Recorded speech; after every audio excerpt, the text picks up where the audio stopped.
Chapter 61 The Answer. Time was still passing little by little. During this period of time, the human civilization used that new type of rocket to launch tens of thousands of times, launching tens of thousands of sunlight reflective panels into space. And then stop this process even if the new type of rocket was used to launch these things. The huge cost is still beyond the means of human civilization. The Ministry of Science and Technology estimates that it would take tens of millions of solar reflectors to raise the Earth's solar radiation to pre-crisis levels. Not to mention the cost of maintaining such a large number of solar reflectors. Not to mention the normal operation of maintaining such a huge number of solar reflectors. Orbit changes, command and control, and maintenance and repairs. The huge number of launches alone is not something the human society can afford. Some people in the Ministry of Scientific Research proposed a compromise plan, which suggested building a huge processing plant on top of the moon and launching these things from above the moon. But this plan was still rejected because it exceeded the current level of human technology. Even with the new rockets, building a base on top of the moon was still a dream for mankind. Not to mention building huge processing plants. As a result, only the City of Life and a small portion of Equatorial City benefited from the tens of thousands of sunlight reflective panels that had been launched. And the majority of the human survival sites still maintained their original bitter cold. As for solar observation, dozens of observation satellites equipped with high-precision solar telescopes have successfully reached the orbit around the Sun, and are simultaneously observing the Sun in different orbits at a distance of 20 million to 50 million from the Sun. Along with these observation satellites, there is also a large unmanned supply ship. This ship was loaded with fuel, spare parts, instruments, food, water, medicine and other supplies, and came to the Red Heart ship, and docked with the Red Heart ship smoothly. So the observation time of the Red Heart ship was extended for another year. The group of observation equipment, with the Red Heart as the main force, would obtain a large amount of data from the Sun every moment. And all these data were sent to the Ministry of Scientific Research. And after eliminating the meaningless data, the bits and pieces of the solar civilization gradually appeared in front of the human society. But so far, human civilization has not made much progress, and has not found the fatal weakness of the solar civilization. Some people had already proposed to implement a medium response strategy, taking the initiative to communicate with the solar civilization in an attempt to resolve the dilemma. But the proposal was firmly rejected by the Führer and the Ministry of Scientific Research. The Führer and the Ministry of Science and Research believed that such an approach would not serve any purpose other than to arouse the wariness of the solar civilization in advance. Human civilization continued to advance in the midst of the bitter cold. Although the level of science and technology has shown great progress after the outbreak of the solar crisis, it still cannot let mankind see the dawn of hope up to now. Against this background, Zhao Watson continued his daily life. Every morning at 8 o'clock Zhao Watson would show up at the Research Institute on time to start his day's work. And at 8 o'clock in the afternoon, Zhao Watson would return home on time to have dinner with Li Wei, and then take a break. This pattern of behavior continued unchanged for several months. Everyone was paying attention to Zhao Watson, expecting that Zhao Watson would be able to announce his major discovery one day. But unfortunately, Zhao Watson didn't find anything. Nothing. Even to the point where people had no idea what Zhao Watson was doing. Sunquake, magnetic field, matter convection, gravity structure, flare eruption, matter ejection, fusion, neutrino. What exactly is Zhao Watson trying to do? Countless people had such a question in their hearts. But unfortunately, no one could answer this question. Not even Zhao Watson could answer this question. This was because even Zhao Huasheng himself didn't know exactly what he wanted to get or what he knew.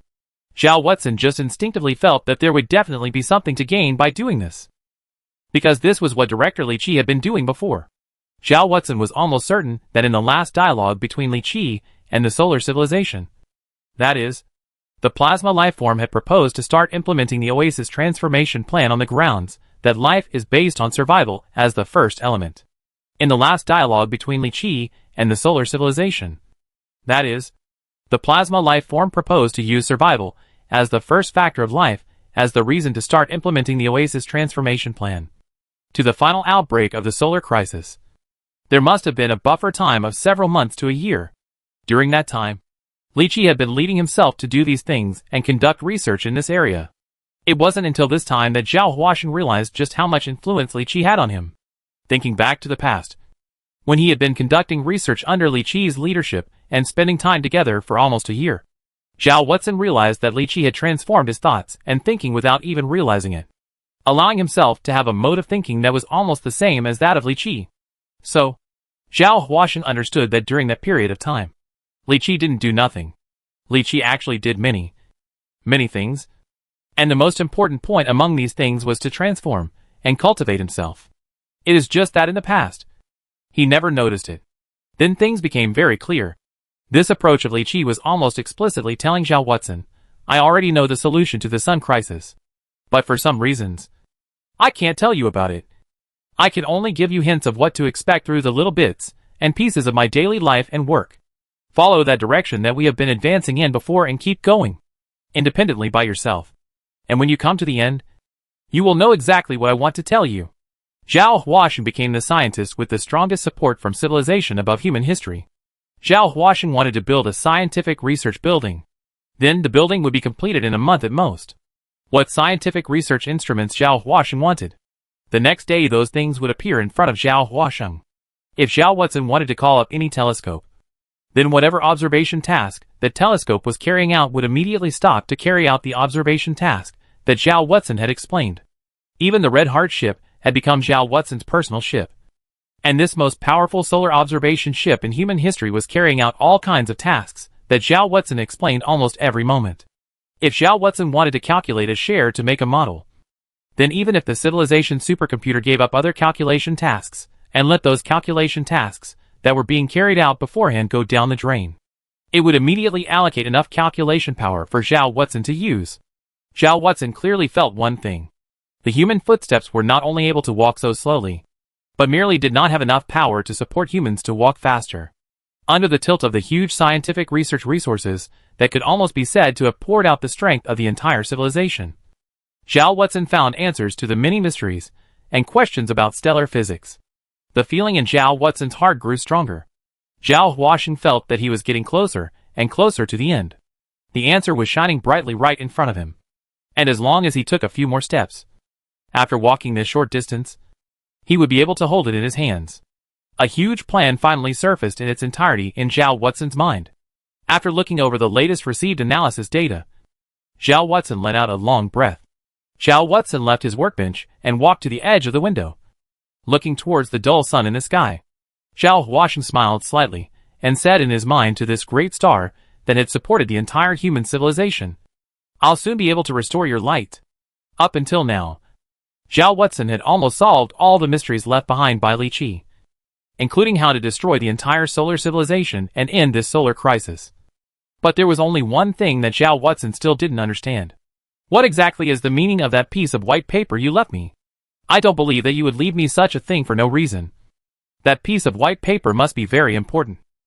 In my search for a solution to this solar crisis, I will definitely use it. But why is it that until now, when I've almost solved the puzzle, I still don't know what it means? It was impossible for Li Qi to leave a useless thing as his last relic to Zhao Huaxin. If that piece of white paper was truly useless and Li Qi did so, then that piece of white paper would cause great misdirection to the entire human world, to the point that it would cause the entire human civilization to deviate from the correct path, which could ultimately lead to the extinction of the human civilization. If Li Qi hadn't gone mad, then Li Qi would definitely not have done this. And since Li Qi had done so, then it proved that that piece of white paper must have a role that was important to the extreme. However, Zhao Huaxin still didn't know what its function was. Could it be that the answer I obtained out at this moment is wrong? Is it because my answer is wrong that I can't use that piece of white paper? This seems to be the only explanation. But how is this possible? The data and models and laws of physics can't be faked. And my research clearly tells me that this will definitely solve the solar crisis. But why in the world? Zhao Watson was caught in a great doubt. It was also at this time that Zhao Watson felt that the skin on his head seemed to itch a little, and his own hair stood up as if from static electricity. A voice? No, there was no voice. Merely a message. A message that could be understood by Zhao Watson came into Zhao Watson's mind. I've been watching you, the piece of information said. I know that you already have a way to destroy the solar civilization. Zhao Watson's pupils tightened violently. At this moment, right in this instant, Zhao Watson knew exactly what the purpose of that white piece of paper was. Chapter 62, The Role of the White Paper. In that very moment, Zhao Watson's last riddle that he hadn't searched for an answer to was also answered. Zhao Watson understood everything, comprehended everything, and knew all of Li Qi's arrangements. What was displayed in front of Zhao Huasheng was the truth that shocked people to the core. Zhao Huasheng couldn't imagine that the original Li Qi's wisdom had really reached such a level that he had predicted what was going to happen subsequently even a few years ago, and made arrangements that were so precise that it was almost unbelievable. Since the outbreak of the solar crisis, every step Zhao Watson had taken had been under Li Qi's arrangement. But until now, that arrangement had come to an end. Li Qi's arrangement and help ended here. The rest would have to truly rely on Zhao Watson to do the rest. Zhao Huasheng's heart was like a shocking wave. But Zhao Huasheng still maintained his calm on the surface. Zhao Huasheng responded within his mind. How did you know that I had found the answer? But Zhao Watson did not receive a response. Instead, the itching and static feeling that enveloped Zhao Watson's head remained. So Zhao Watson opened his mouth and resaid the sentence in the way humans speak. How did you know that I had found the answer? It was only at this time that Zhao Watson received a response. But this response was not an answer to Zhao Watson's question, but instead posed a question. Aren't you curious about who I am? Zhao Watson smiled faintly and said, You're the offspring of that plasma life that Li Qi created to reproduce itself. Zhao Watson remembered one of the sentences that had been restored from within that hard drive of Li Qi's. In the past, Zhao Watson had never been able to understand what that sentence meant. But now, Zhao Watson understood. That was a question that Li Qi had asked to that primordial plasma lifeform. Who is this little guy? Oh, don't do this in the future. I can't take it. Obviously, that primordial plasma lifeform reproduced an offspring of itself. And so there were two plasma lifeforms on top of the Earth. Which is why Li Qi asked in the first place. Who is this little guy? To be sure, plasma lifeforms reproduce offspring must be extreme consumption of energy. And this energy load for the solar environment simulator is likely to be beyond the ability to withstand. That's why Li Qi said, Don't do this in the future. Zhao Watson still smiled lightly, and said in a calm tone, You are the only two plasma beings amongst all the plasma beings that have undergone Director Li Qi's transformation, and can survive at room temperature. Your parent generation went to the sun aboard the Solar Gemini probe satellite, and you stayed on Earth. You had been spying on Director Leach to keep him from telling the truth about the solar crisis. And in one of the last engagements between you sensed that you couldn't stop Director Leach any longer. So you killed Director Leach. And in that way you shut him up for good. Oh, I hate that feeling. You humans are always smarter than I can imagine. Always able to get the message across in ways I wouldn't have expected. To be honest, I still can't figure out exactly how that Leech guy passed the information to you until now. But I've learned my lesson. And I've decided that I'm going to guard you in a much stricter way to prevent you from leaking out the method of destroying the solar civilization. The voice said. Zhao Huasheng looked out of the window without saying anything. Zhao Watson knew exactly what that piece of white paper was for. Simply put, that piece of white paper served two purposes. It didn't have any value on its own. It was merely a blank piece of paper. But through it, Li Qi could send two messages to the human government and society. One, as a way to highlight Zhao Watson's special nature, combined with the documents that he had left behind to prove that he had discovered the truth about the solar crisis in advance, as well as the fact that this last relic was left to Zhao Watson. And the last words of Zhao Watson can answer all of your questions. There was no doubt that such an act would be a good way to send a message to the human government and society. This kind of behavior would undoubtedly bring Zhao Watson to the attention of the top echelons of the human government, which would make Zhao Watson's next act of solving the riddle very convenient. And he would receive the support of almost all the forces of the entire human civilization. And that's exactly how the reality unfolded. After the outbreak of the solar crisis, Zhao Watson had successfully entered the sights of the top echelons of the human government. Secondly, Li Qi had long thought that what happened to himself would be repeated in Zhao Watson. That is, the same plasma being that had spied on him and controlled his inability to tell the truth about what happened to him to the outside world would come to Zhao Watson's side and control his inability to tell the outside world about his discovery. This was a very shallow layer of meaning. Back in the beginning, not long after he had just obtained that piece of white paper, Zhao Watson and the people from the psychology expert group had almost simultaneously made that guess. That is, Li Qi knows everything. But for some reason, Li Qi is unable to say it. Paper is used to carry words and convey information. And it could have had the truth about the solar crisis written on it by Li Qi. But Li Qi didn't write it. So is it a blank piece of paper saying, I know everything, but I can't say it? And just a blank piece of paper. That plasma lifeform that was watching Li Qi thought that it would not block Li Qi. Then, when Zhao Watson, also under the surveillance of this plasma lifeform, knew everything but was unable to say anything, because of the precedent of this blank piece of paper left behind by Li Qi, things would change marvelously. People would pay attention to every signal Zhao Watson sent out, carefully interpreting the meaning of every expression, every micro-movement, and even every word in Zhao Watson's words without ignoring them. This was conducive to Zhao Watson's ability to convey his thoughts to the outside world through metaphors. Without this white paper, Zhao Watson would have many more troubles out of nowhere. And these troubles might even lead to the ultimate failure of Zhao Watson's work, leading to the demise of human civilization from then on. All of Li Qi's actions, in the final analysis, were clearing obstacles and paving the way for Zhao Watson. Whether it was the white paper, the last words, or the message left behind, it was all for this purpose. All of Li Qi's arrangements had also worked as he had expected. Therefore, it was only after understanding everything at this moment that Zhao Huaxing marveled even more at Li Qi's wisdom. If he were to do it on his own, Zhao Watson would not have the certainty to achieve such a level as Li Qi. But, since Li Qi had such outstanding wisdom, why couldn't Li Qi find a way to avoid the surveillance of plasma lifeforms, and then convey the truth of the solar crisis to the outside world? Is Li Qi afraid of death? Li Qi is not afraid of death. So there must be another reason why Li Qi couldn't do it. Zhao Watson thought about this reason for a little while, and came up with it. The reason was simple. Li Qi didn't have the attention he had at the moment. Acting wasn't as convenient as he was, and couldn't generally get the support of the resources of the entire human civilization like he did. And his own attention at this moment, the convenience of acting, and the strength of the resource support he received, all relied on Li Qi's death in exchange. If Li Qi didn't die, he himself wouldn't be able to obtain these things, and he wouldn't be able to have the ability to solve the solar crisis. Up to this moment, all of Li Qi's arrangements and setups had come in handy. It also meant that the help that Li Qi could provide ended here. And next, Zhao Huaxing would be the only one to face it.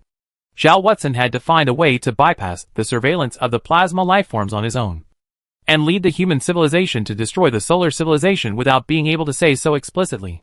This might be hard and difficult, but without Li Qi's advance arrangement, the difficulty of this matter would have been at least 50 times more difficult. In order to atone for his sins, Li Qi had exhausted all of his wisdom, made arrangements that made even Zhao Huaxing, a puzzle solver, marvelous, and at the last moment, had even dedicated his life. Zhao Huaxing looked out of the window, his heart fluctuating like the waves of the sea. Zhao Watson didn't ask stupid questions like why didn't you just kill me? Or something stupid like that, because the answer to this question was very obvious. Zhao Watson could figure out what the answer was right away. Firstly, there was the premise that the plasma being must have very much wanted to save time and effort by killing Zhao Watson directly. And at the same time, Zhao Watson hadn't forgotten that this plasma being hadn't killed Director Li Qi directly in the first place, and had only killed him as a last resort. Then the second premise could be derived, which was that the plasma being, for some reason, did not wish to solve the problem by killing Zhao Watson. Extrapolating the answer further, the answer would be very obvious. Zhao Watson could be sure that killing a human being must mean a very huge payoff for a plasma being. Zhao Watson didn't understand the plasma life structure, but Zhao Watson knew that it must cost it a huge price. This cost was so great that it would not kill a human outright unless it had to. This price could be something like damaged life information or a lower lifespan. But Zhao Watson didn't know exactly what it was. From this, Zhao Watson came to the conclusion that as long as he didn't touch the bottom line of the plasma's life, that is, if he didn't disclose the solution to the solar crisis, his own life could still be safeguarded. If he insisted on revealing the solution to the solar crisis, the plasma being would kill him before he could reveal the answer. Zhao Huaxing was likewise not afraid of death, but Zhao Huaxing was afraid that after he died, no one would be able to find the solution to the solar crisis out again. After all, he had endured such a long time of cultivation from Li Qi, and he himself was backed by such enormous resources at the moment. If another person came, human society wouldn't necessarily support him like this. So Zhao Huaxing couldn't die. Zhao Huaxing had to live. Chapter 63: A way to destroy the solar civilization. Within a very short period of time, Xiao Huaxing thought of many things in his mind. Intelligent as you, or perhaps Li Qi, will of course think of the reason why I don't kill you all directly. I might as well frankly admit this as well. The voice resounded in Xiao Huaxing's mind again. That's right. If I kill you all, I will also pay a great price. And I also want to live well. So we might as well make a deal between the two of us. How about it? A deal? I am a human, and you are a plasma life form. What is there to trade between us? Xiao Huaxing said calmly. First of all, please don't use the term only to refer to me. The voice said. I understand your human culture, and know that amongst your human culture, only is used to address lower animals. I also possess intelligence, so I deserve to have the same status as you humans. So, please refer to me by name or one. Secondly, the term plasma life form is equally disliked by me. Please address me as Stellar Man. The voice continued. Do you have a different opinion? I have no disagreement. Stellar Man. Hello. Xiao Huaxing said. Good. Your attitude makes me feel your sincerity. So let's talk about the deal next. This deal is very simple. That is, I won't kill you, and you won't announce the solution to the solar crisis. That voice said within Xiao Huaxing's mind. This deal is beneficial for you or me. I don't have to pay the price that I would have to bear for killing you. And you don't have to lose your life. You can still live a good life in your civilization. And with your position, even if only 1,000th of the human civilization's population is left, you will still be supported by abundant living materials. So how about spending your life quietly and smoothly and stop thinking about other people's situations? In order to continue your position, I can even tell you some previously undiscovered mechanisms about the operation of the star, the sun, that mankind has never discovered before. And you can treat them as your own discoveries and then publish them. And in this way, you will reap an even more grand reputation. It's not impossible for the title of Son of the Sun to become yours. I need to think about it. Xiao Huaxing said bluntly. I am a human after all. When the interests of humanity, as a whole, and my individual interests clash, I need to think about it before I can decide on a trade-off. This is understandable. I'm sure that after some consideration, you will make the right choice. Can you answer me a question? Xiao Huaxing asked. How did you know that I had found the answer? I've been watching you. You can't hide it from me. The voice said. Xiao Huaxing then fell silent. Xiao Huaxing turned his head and saw that the computer he had been using before suddenly burst into a crackling sound, while electric sparks constantly flashed out from the computer case as well as the monitor. A few moments later, a plume of blue smoke came out from it, and then the humming sound from the hard drive and the case fan running disappeared. I no longer trust you in this regard, the voice said. Ricci said that mechanical destruction could completely destroy these information storage tools. But then, I realized that you guys still got a lot of information out of that broken hard drive. So now, it's up to me to destroy these things. You can do as you please, Xiao Huaxing said, pulling out his mobile phone and placing it on the table. As a sign of sincerity, please destroy it as well. There are also these files, as well as some things stored on top of other computers. Is there anything else that needs to be destroyed? I will cooperate with you. I'll think about it, the voice said. That's all for now. And so those files began to burn, and Xiao Huaxing's mobile phone could no longer be opened after a few flashes. I'm not allowed to reveal my presence, and you're not allowed to speak to me when there's a third person or an electronic monitoring device present. If I want to speak to you, it will naturally be transmitted directly into your brain. Xiao Huaxing nodded. Yes. Please tell me completely and truthfully about the method you discovered to destroy the entire solar civilization. The voice said again. Of course I can. In order to show my sincerity to cooperate with you, even if you don't ask me to do so, I will still tell you completely and truthfully, Xiao Huaxing said. Actually, my discovery isn't quite a complete discovery. It's merely an idea. But I believe that this idea of mine is correct. If we follow this method, then we can definitely destroy your civilization. Oh, you are so sure? Tell me about it. I'm getting more and more interested. Of course, I have to warn you in advance. Don't try to trick me. I've been watching you all along. And although I can't see exactly what you're doing, I can still make a rough understanding. And if your answers don't match the research you've conducted before, I'll rule that you've deceived me. I will give you some punishment. It's up to you to judge whether or not I'm cheating you, Xiao Huaxing said indifferently. Before I tell you about my conception, I will first ask you a question. What question? Since Director Li Qi was able to transform you from only being able to survive under high temperatures to being able to survive under normal temperatures by himself at first. Then, transforming your body structure shouldn't be very difficult. Right? It depends on which aspect of the transformation is carried out. The voice said. For example, it would be difficult to modify our bodies to adapt to the high temperatures of 6,000 degrees Kelvin. It involves the laws of physics. But what you say is probably not wrong. Then there is a high possibility that my conception is feasible. Xiao Watson still maintained his flat tone.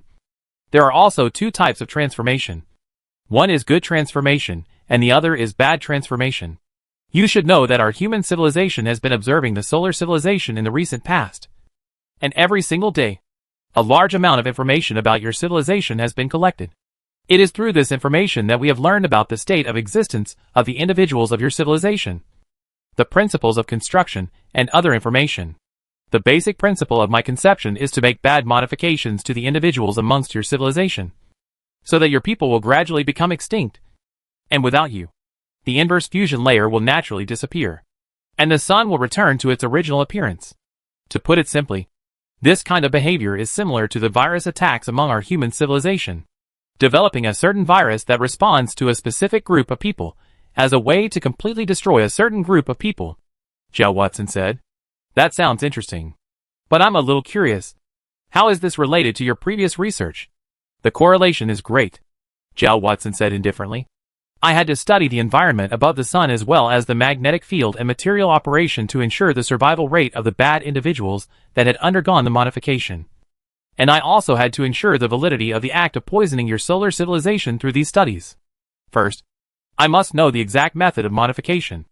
I'll leave that part to the experts in biology and genetics and epidemiology, who will find these ways out. And secondly, I need to know the feasible process of modification. I am responsible for this part of the job. And my ultimate answer is neutrinos.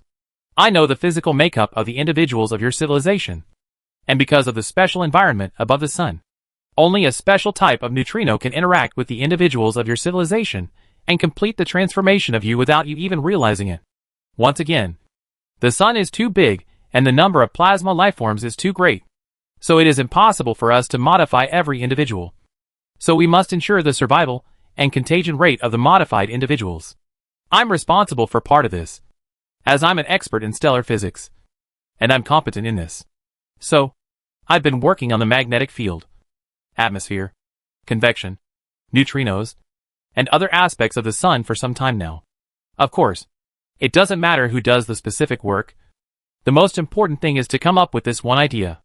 And after my verification and speculation, I'm 80% sure that my approach works, as long as my idea is published. And then find enough professionals to take care of the specific aspects. And then after everything is developed, a special kind of neutrino will transform a part of your people. In the initial stage of transformation, they won't be able to notice any changes in their bodies. They will still be in their normal activities. And in the midst of these normal activities, they will gradually infect the imperfections of their own bodies, which will eventually lead to almost all of the stellar people to be infected. And in the end, they will be able to be infected. In the end, almost all the stellar people are infected with this virus from the Earth. And then, a special kind of excitation neutrinos will scan the sun unceasingly. And all the stellar people who come into contact with this kind of neutrinos will be activated by the virus in their bodies.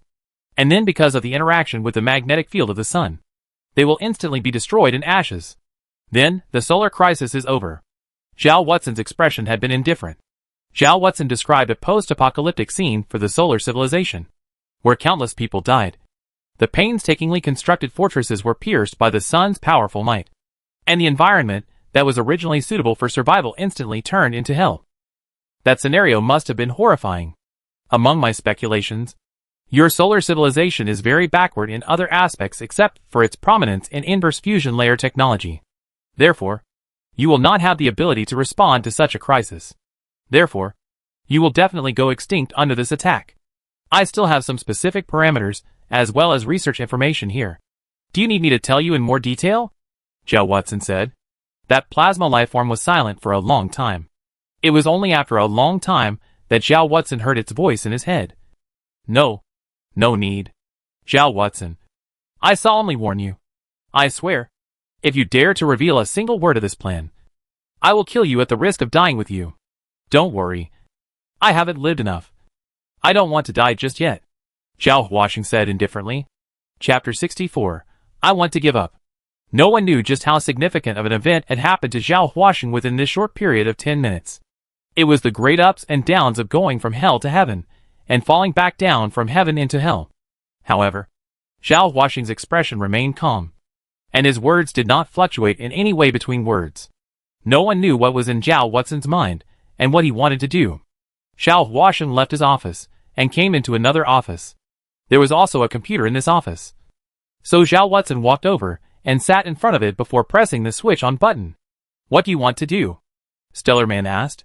Do something unusual. Prepare a gift for my fiancée, Zhao Huaxing said indifferently. My work is very busy, and I don't have much time to spend with her. So I'll record an image so that she can pass the time through it when she misses me. Don't you think about screwing around, Stellar Man said. You've been watching me. So if you find out that I've been messing around, just give me a direct punishment, Zhao Huaxing said. I'm sorry, but you Stellarians only have one gender. So you probably can't understand this kind of feeling between us human lifeforms. The Stellarians fell silent and didn't say anything. Zhao Huaxing then opened his computer and casually placed a blank disk into the optical drive. Then turned on the camera and started recording his own images. These images would be burned into that disk, just like Zhao Huaxing said. Zhao Huaxing really didn't pull any tricks. Zhao Huaxing just looked at the camera on top of the computer and smiled lightly. His body did not move. He did not say anything. He did not make any small movements. He did not make any expressions or hints with his eyes. After opening the camera, Zhao Huaxing seemed to have turned into a clay statue. If it wasn't for the fact that Zhao Huaxing's chest was still heaving from breathing, it was simply a completely static picture.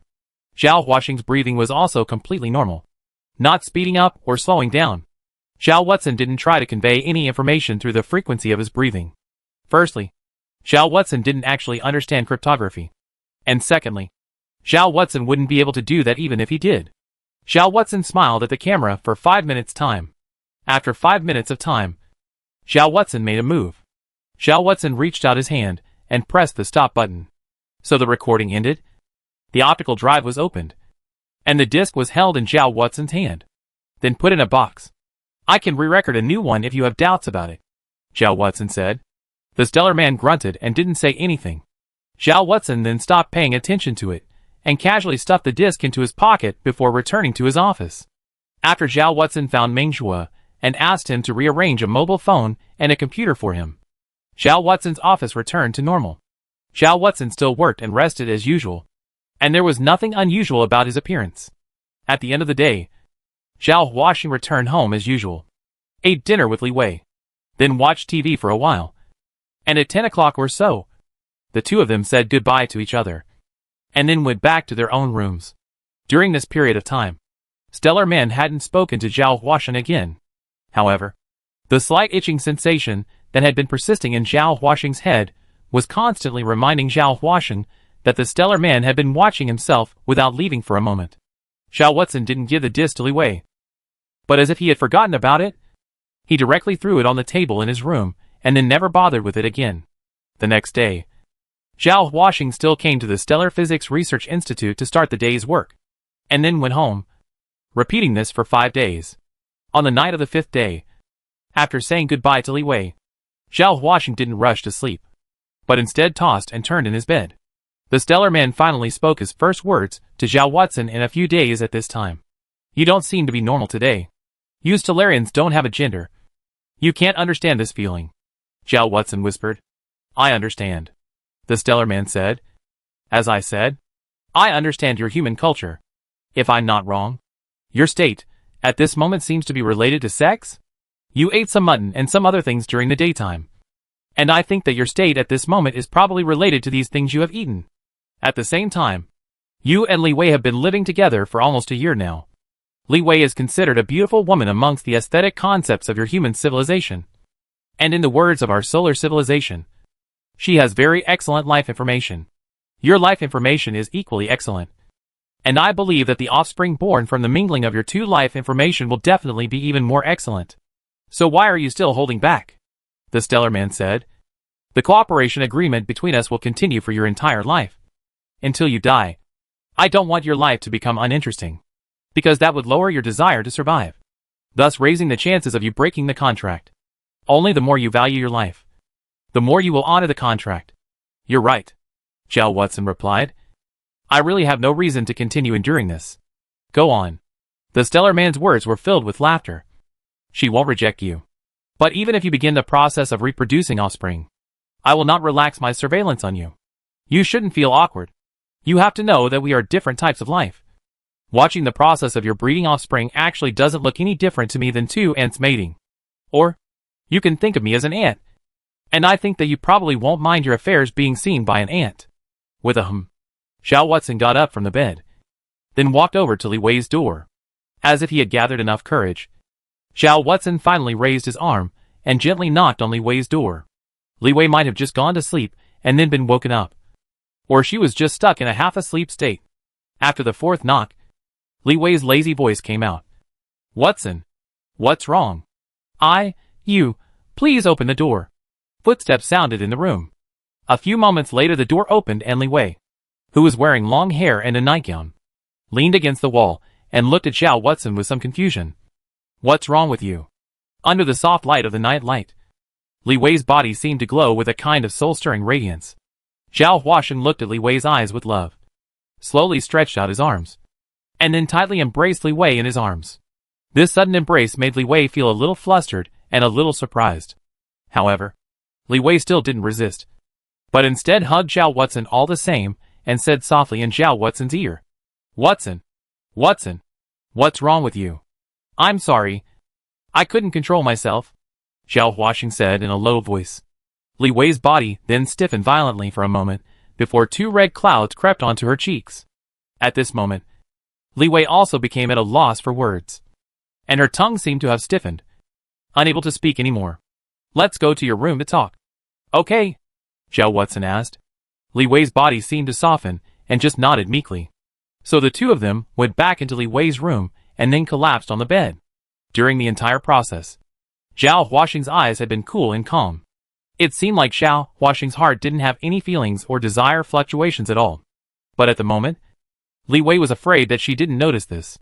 I don't know how much time passed, but the room finally regained its calmness. Zhao Huashan was lying on one side, and Li Wei was like a docile kitten snuggling in Zhao Huashan's arms. Zhao Huashan's eyes were still calm and cool. In this quiet and sweet darkness, Zhao Huashan's low and magnetic voice entered Li Wei's mind. Li Wei, you know what? I'm very tired. Li Wei's strength in hugging Zhao Huashan then increased a little more, and her voice became more and more gentle. Huashan, I've always been by your side to accompany you. Zhao Huashan didn't respond to these words, but continued. I thought like crazy. I did research like crazy. I couldn't sleep all night long, but I still came up with nothing. I don't have superhuman intelligence. I don't have outstanding specialties. I am merely an ordinary person. This carrying everything on my back has made me exhausted, because the difficulty of this matter has far exceeded what my abilities can handle. Li Wei vaguely sensed that there seemed to be something wrong with Zhao Watson, but she couldn't tell exactly what was wrong. During the more than a year of interaction, the two of them could not say that their minds were connected, but they had many tacit understandings, and the Zhao Huashan at this moment made her feel a little strange. However, Li Wei didn't say anything, but remained silent and listened. I want to give up all of this. Give up this mission, Zhao Huashan said quietly. But everyone in this world is looking at me, all expecting me to make some major discovery, expecting me to solve the solar crisis, to be able to save the entire human civilization from suffering. Thinking of the Freya family, who were frozen to death in the ice and snow. Thinking of those old people who would rather die than stay in their homeland. Thinking of the staff who are risking their lives on top of the Pacific Ocean and Atlantic Ocean ice caps to maintain the supply lines in Equator City. Thinking of all the people who are struggling at this moment. I will be heartbroken as if my heart is twisted like a knife. Livy, can you understand me? I want to give up, but I have no reason to give up all, Zhao Huashan said with a pain-filled voice. I want to give up, but I can't give up. It makes me feel miserable. In the darkness, Zhao Huashan's eyes were still calm and cool, without a shadow of emotional fluctuation. Chapter 65, Li Wei's Reflections. You can definitely do it. Since my brother chose you, you will definitely have the ability. It's just that right now, you haven't found the final answer yet. Watson, promise me that you must be strong. I will always be with you. Forever. Li Wei said softly. Just at this time, the plasma lifeform's voice once again came from within Zhao Watson's mind. Very well. Zhao Watson, are you paving the way for abandoning this mission later? I can see your sincerity. Compared to Li Qi, you're much better to work with. Because of Li Wei's presence, Zhao Watson did not respond to the plasma lifeform's words. Zhao Watson didn't respond to Li Wei's words either. In this darkness, Zhao Watson still looked at the ceiling with a cool and calm gaze, his breathing long and peaceful. In this long silence, Li Wei seemed to have fallen asleep. I don't know how long it took, but Zhao Huaxing also entered the land of dreams. By the time he woke up again, the sky was already bright. Zhao Huaxing opened his eyes and realized that Li Wei had already disappeared. At the same time, there was the sound of kitchen utensils clashing coming from the kitchen, and there was an aroma of food coming in. Zhao Huaxing got up from his bed and pushed open the door. So Li Wei said, "You're up? Quickly clean up. Breakfast will be ready soon." Okay. Zhao Huaxing promised, and after washing up, he sat down next to the dining table. After last night's events, the relationship between the two had become much closer again. After finishing breakfast under the sweet gaze of his lover, Zhao Huaxing put on his jacket and said to Li Wei, "I'm going to work at the Research Institute." Li Wei came forward and carefully helped Zhao Huaxing straighten his collar before saying, "I'll wait for you at home." The two of them hugged and Zhao Huaxing opened the door to his room. But before leaving the house, Zhao Huaxing seemed to remember something and retreated back. "By the way, I've prepared a gift for you that I've been forgetting to give you." "Mine? Gift?" Li Wei looked at Zhao Huaxing full of surprise. It was normal for lovers to give each other gifts, but for such a thing to happen to Zhao Huaxing was a bit of a surprise. Because Zhao Huaxing was a dull person, he probably couldn't accommodate such romantic things in his mind. "Yes." Zhao Huaxing nodded, then returned to his room and took out the disc he had recorded a few days ago and handed it to Li Wei. Then said, "When I'm not around, if you miss me, you can take a look at it. It's a gift I'm giving to you alone. Only you are allowed to look at it, and you're not allowed to show it to others to see." Li Wei's heart was then like being scratched by a cat's claw. She was very curious about what exactly Zhao Huaxing had given himself. In a clear sense, this was the first gift that Zhao Huaxing had given himself since he met him. Therefore, after Zhao Huaxing left the house, Li Wei couldn't wait to take out this disc and put it into the optical drive. Li Wei's heart was filled with anticipation. And when the video file was opened, Li Wei stared tightly at the display screen, her eyes refusing to look away for a moment. When Zhao Watson's smiling image appeared on top of the display, Li Wei's heart skipped a beat. For some reason, Li Wei always perceived a kind of magical magic from Zhao Watson's smile. A magic that both reassured and fascinated her. Is he trying to say something affectionate to me? Because he was too embarrassed to say it in person. That's why he recorded it on a disc and then said it to me. I didn't think that this piece of wood would also have a time of enlightenment. Li Wei was full of sweet thoughts. Until now, Li Wei's mood was still a mixture of excitement and joy. Last night, Zhao Huaxing's words such as very tired, want to give up, and so on were not taken away by Li Wei. And so on were not on Li Wei's mind. Li Wei knew Zhao Watson as well as Zhao Watson knew Li Wei. Li Wei knew Zhao Huaxing's character, knew Zhao Huaxing's commitment, and knew that Zhao Huaxing would never give up on insisting on a right thing. Therefore, Li Wei merely took those words as an occasional outpouring in the dead of night in order to vent her stress. But Li Wei quickly sensed that something was wrong. Because Zhao Watson in the middle of the picture had been smiling, the expected words of love did not appear. Until the end of this video, Zhao Watson had not uttered a single word. Zhao Huaxing simply looked at the camera and then smiled. There was no other action. This was the first gift that Zhao Watson gave to Li Wei. This was the first item that Zhao Watson gave to Li Wei after their most intimate relationship. But there was nothing in it other than Zhao Watson's smile. Li Wei's face began to become gloomy. Li Wei suddenly felt that this moment seemed like déjà vu. Li Wei remembered her own brother. The white piece of paper that Li Qi had left to Zhao Huaxing. Li Qi had left Zhao Huaxing a white piece of paper with nothing on it. Zhao Huaxing precious and important to hand over a disc. And then this disc. In addition to a smile, there is also nothing on it. A huge cloud of doubt enveloped Li Wei. Li Wei grabbed her mobile phone, wanting to give Zhao Watson a call to ask what was going on. But right after Li Wei pressed the last digit of the string of numbers, Li Wei's hand dropped and did not make the call. Li Wei's expression began to become serious. Within these few short minutes, Li Wei had completed her transformation from a homely young woman to a scientific elite before the solar crisis broke out. Li Wei worked at the Optical Research Institute, and Li Wei was originally a scientist. Li Wei even had a position of honor as a university associate professor. Li Wei vaguely felt that something had happened to Zhao Huaxing. But for some reason, Zhao Huaxing was unable to make these things explicit to himself. It was just like when her own brother was in the beginning. Li Wei silently stood up and opened the window, letting the warm spring breeze blow on her face because of the existence of the sunlight reflecting plate. The average temperature of the City of Life had been raised to around 17 degrees Celsius, and it was no longer cold here. The breeze gradually calmed Li Wei down. Li Wei began to try to recall every single word that Zhao Watson had said to himself since last night. Every single word within every single word. Li Wei was chewing on these words over and over again, trying to decipher the hidden meanings within these words. Li Wei didn't know whether or not she should report this moment's situation to Meng Zhuo, as well as the research department and the psychology expert group. However, after thinking about it, Li Wei finally gave up the idea of disclosing this matter. There were two reasons for this. Firstly, it was just her own feelings at the moment, so it wasn't appropriate to make such a big deal out of it.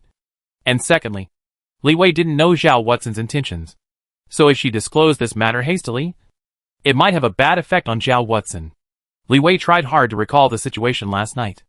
Those details that made people's eyes and ears blink and their intentions confused still made Li Wei feel a little shy even if she thought about it at this moment. But now was not the time to be shy. After endeavoring to restore the details of yesterday night, Li Wei was surprised to discover one thing. And that was, during the entirety of last night, Zhao Watson didn't seem to have said a word.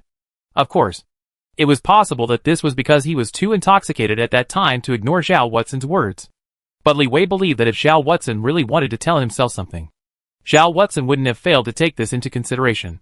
Wouldn't have failed to take into consideration the possibility that those words of his had been ignored by himself while he was intoxicated. Then put the recollection before the event began and after the event ended. Li Wei struggled to recall, and finally recalled the words that Zhao Watson had said bit by bit. He said that he couldn't control himself after it ended, and then he said that he wanted to give up, but there was no reason to give up. Also, he said that he would only allow me to see it and not show it to anyone else. Li Wei summarized Zhao Watson's words into these three key points. Originally, Li Wei only took Zhao Huaxing's words about wanting to give up as a gesture of confiding in his lover in the dead of night, seeking comfort and strength from his lover. But now it seemed as if things weren't as simple as that. Zhao Huaxing was indeed somewhat abnormal. Li Wei still clearly remembered the words that Zhao Watson had said when he announced the truth of the Sun Crisis. Zhao Watson said that the faults committed by Li Qi would be borne by him. Zhao Watson just like that lightly took this responsibility that almost everyone dared not to bear. Zhao Watson was so responsible, and his broad-mindedness and courage was so broad. Is so broad. Such Zhao Watson. How will he personally mouth to the woman he once promised to protect for life, to say to give up such words? Li Wei's brows tightly wrinkled. Zhao Watson is eccentric. Zhao Watson must want to tell himself something. However, Li Wei was unable to decipher the puzzle that Zhao Huaxing had laid out for himself. Li Wei knew that there must be something going on with Zhao Huaxing. So in this situation, he absolutely could not go and ask Zhao Huaxing himself, as it might put Zhao Huaxing in danger. So Li Wei decided that she would go and ask Zhao Huaxing about this in her own way. After making this decision, Li Wei also returned to normal. Li Wei also passed the day like she always did. After cleaning the room once, she quietly looked through some scientific literature and added some papers she had yet to complete. It waited until Zhao Huaxing came back.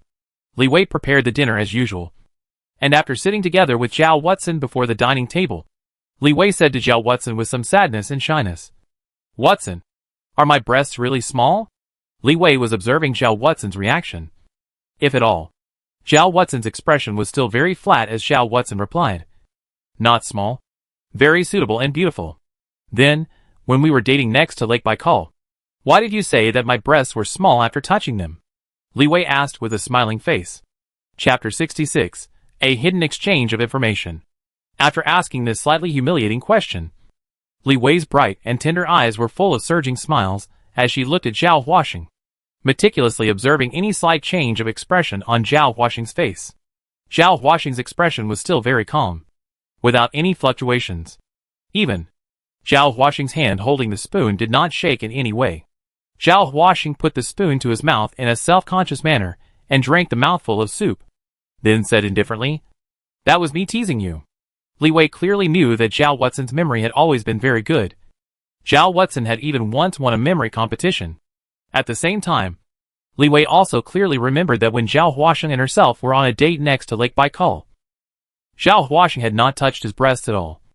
Nor had he even said that his breasts were small or anything like that. Zhao Huaxing was a dull and mute person. So how could someone like that possibly, at that time, have done such a light-hearted thing and say such light words?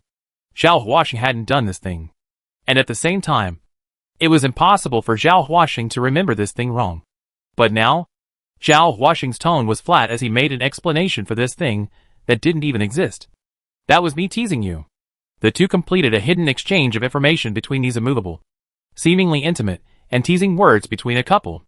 Thus Li Wei confirmed her thoughts. So Zhao Huaxing then also knew that Li Wei had already comprehended the hints he had left. Zhao Huaxing raised his head to look at Li Wei's eyes, and said very seriously, "You have to believe in me. And you also have to believe in yourself." Li Wei's expression was also as usual. Like any shy young girl deep in sweet love generally reacting as she should. Li Wei stretched out her fist, and gently hammered on top of Zhao Huaxing's shoulder before saying, "You're so bad." This small storm passed. Li Wei didn't make any more moves to ask for proof. And Zhao Huaxing also seemed very normal, and didn't make any more hints. Both people were normal. But there were some things that only these two people knew. As usual, after spending the sweet time of the night together, it was time to rest. After last night's events, the two moved to the same room to rest. After saying good night to each other, Li Wei closed her eyes. But her mind became clearer and clearer.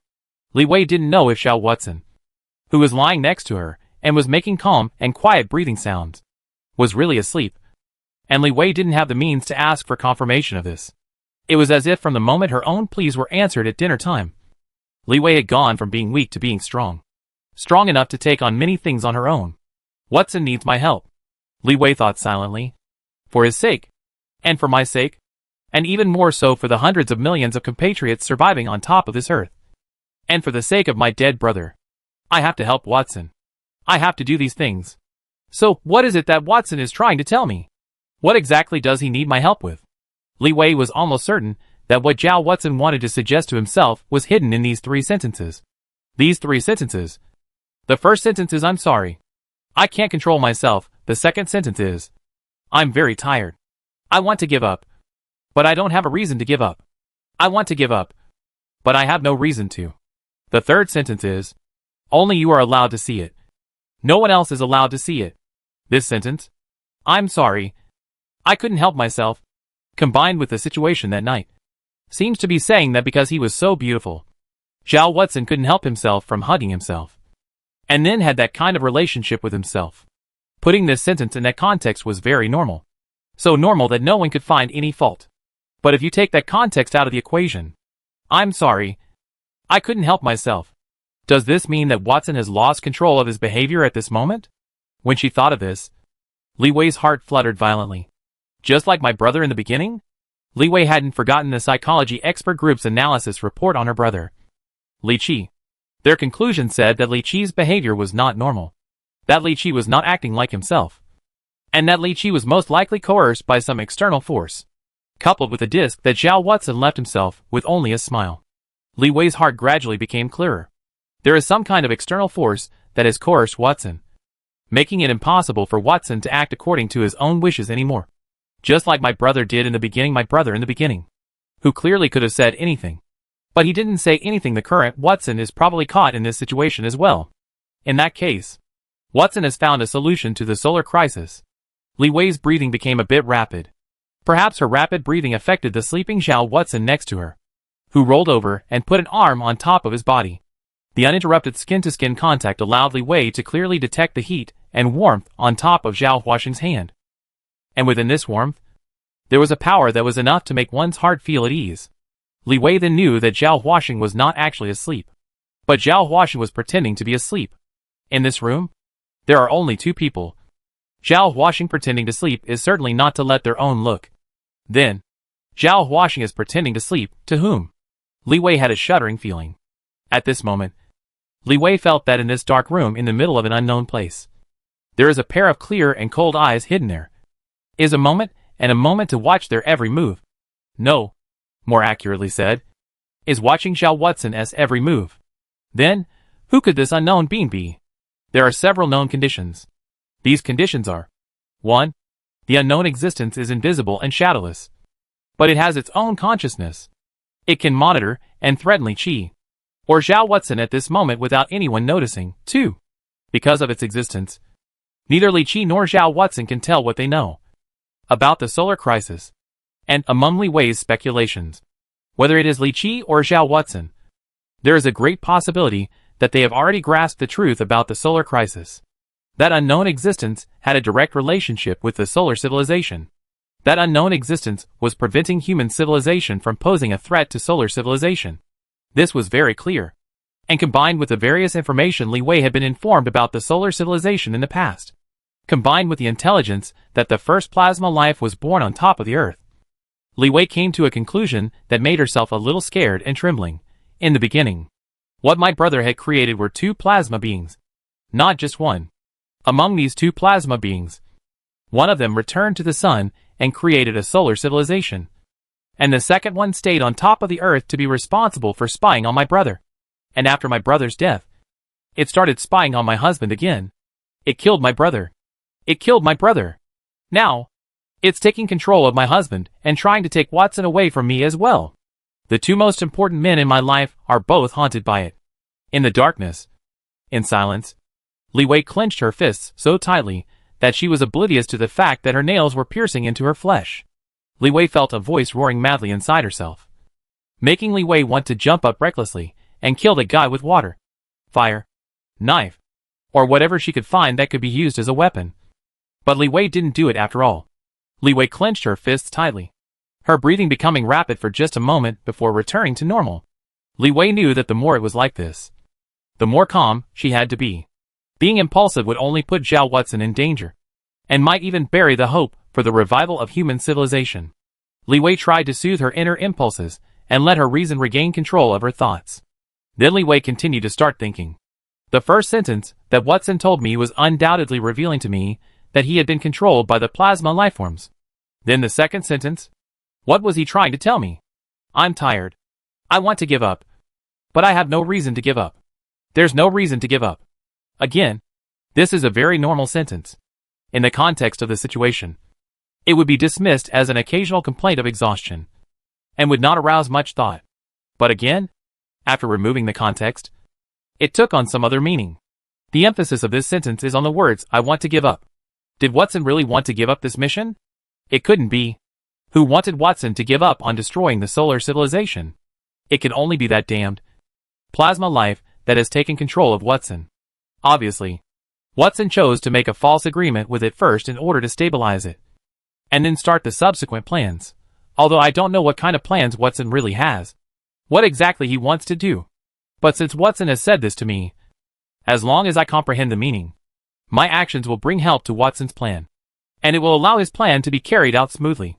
Silently pondering these things, Li Wei tried her hardest to remove the context of the situation and think about the sentence only in terms of the literal meaning and what they had experienced together between the two of them as a backdrop.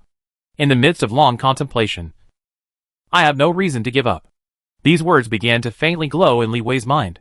Perhaps Huaxing is trying to tell me that he wants me to help him find reasons that are enough to make him give up on this mission, so that he can sensibly and reasonably make the choice to give up before that plasma lifeform in order to gain its trust before he can carry out his own subsequent plans. Although I don't know what Huaxing plans to do next. Since Huaxing arranged it this way, he must have his reasons. Since you don't have a reason to give up, then I'll give you one. Li Wei thought silently. Chapter 67 Zhao Huaxing is a liar. The long night finally passed, and the sunlight once again passed through the curtains, shedding its warm rays into the room, reflecting on top of the faces of both Zhao Huaxing and Li Wei. Li Wei calmly opened her eyes, and after looking at the time, she got up from the bed, cleaned herself up a bit, and then went to the kitchen and started to get busy, just like any other time. Zhao Huaxing also woke up 20 minutes later on time, and Li Wei still put breakfast on the dining table as she had done in the past. After another 20 minutes, Zhao Huaxing left the house. Li Wei saw Zhao Huaxing off, closed the door behind him, and then leaned against the wall. Li Wei gasped sharply, and it took a full 5 minutes before she calmed down.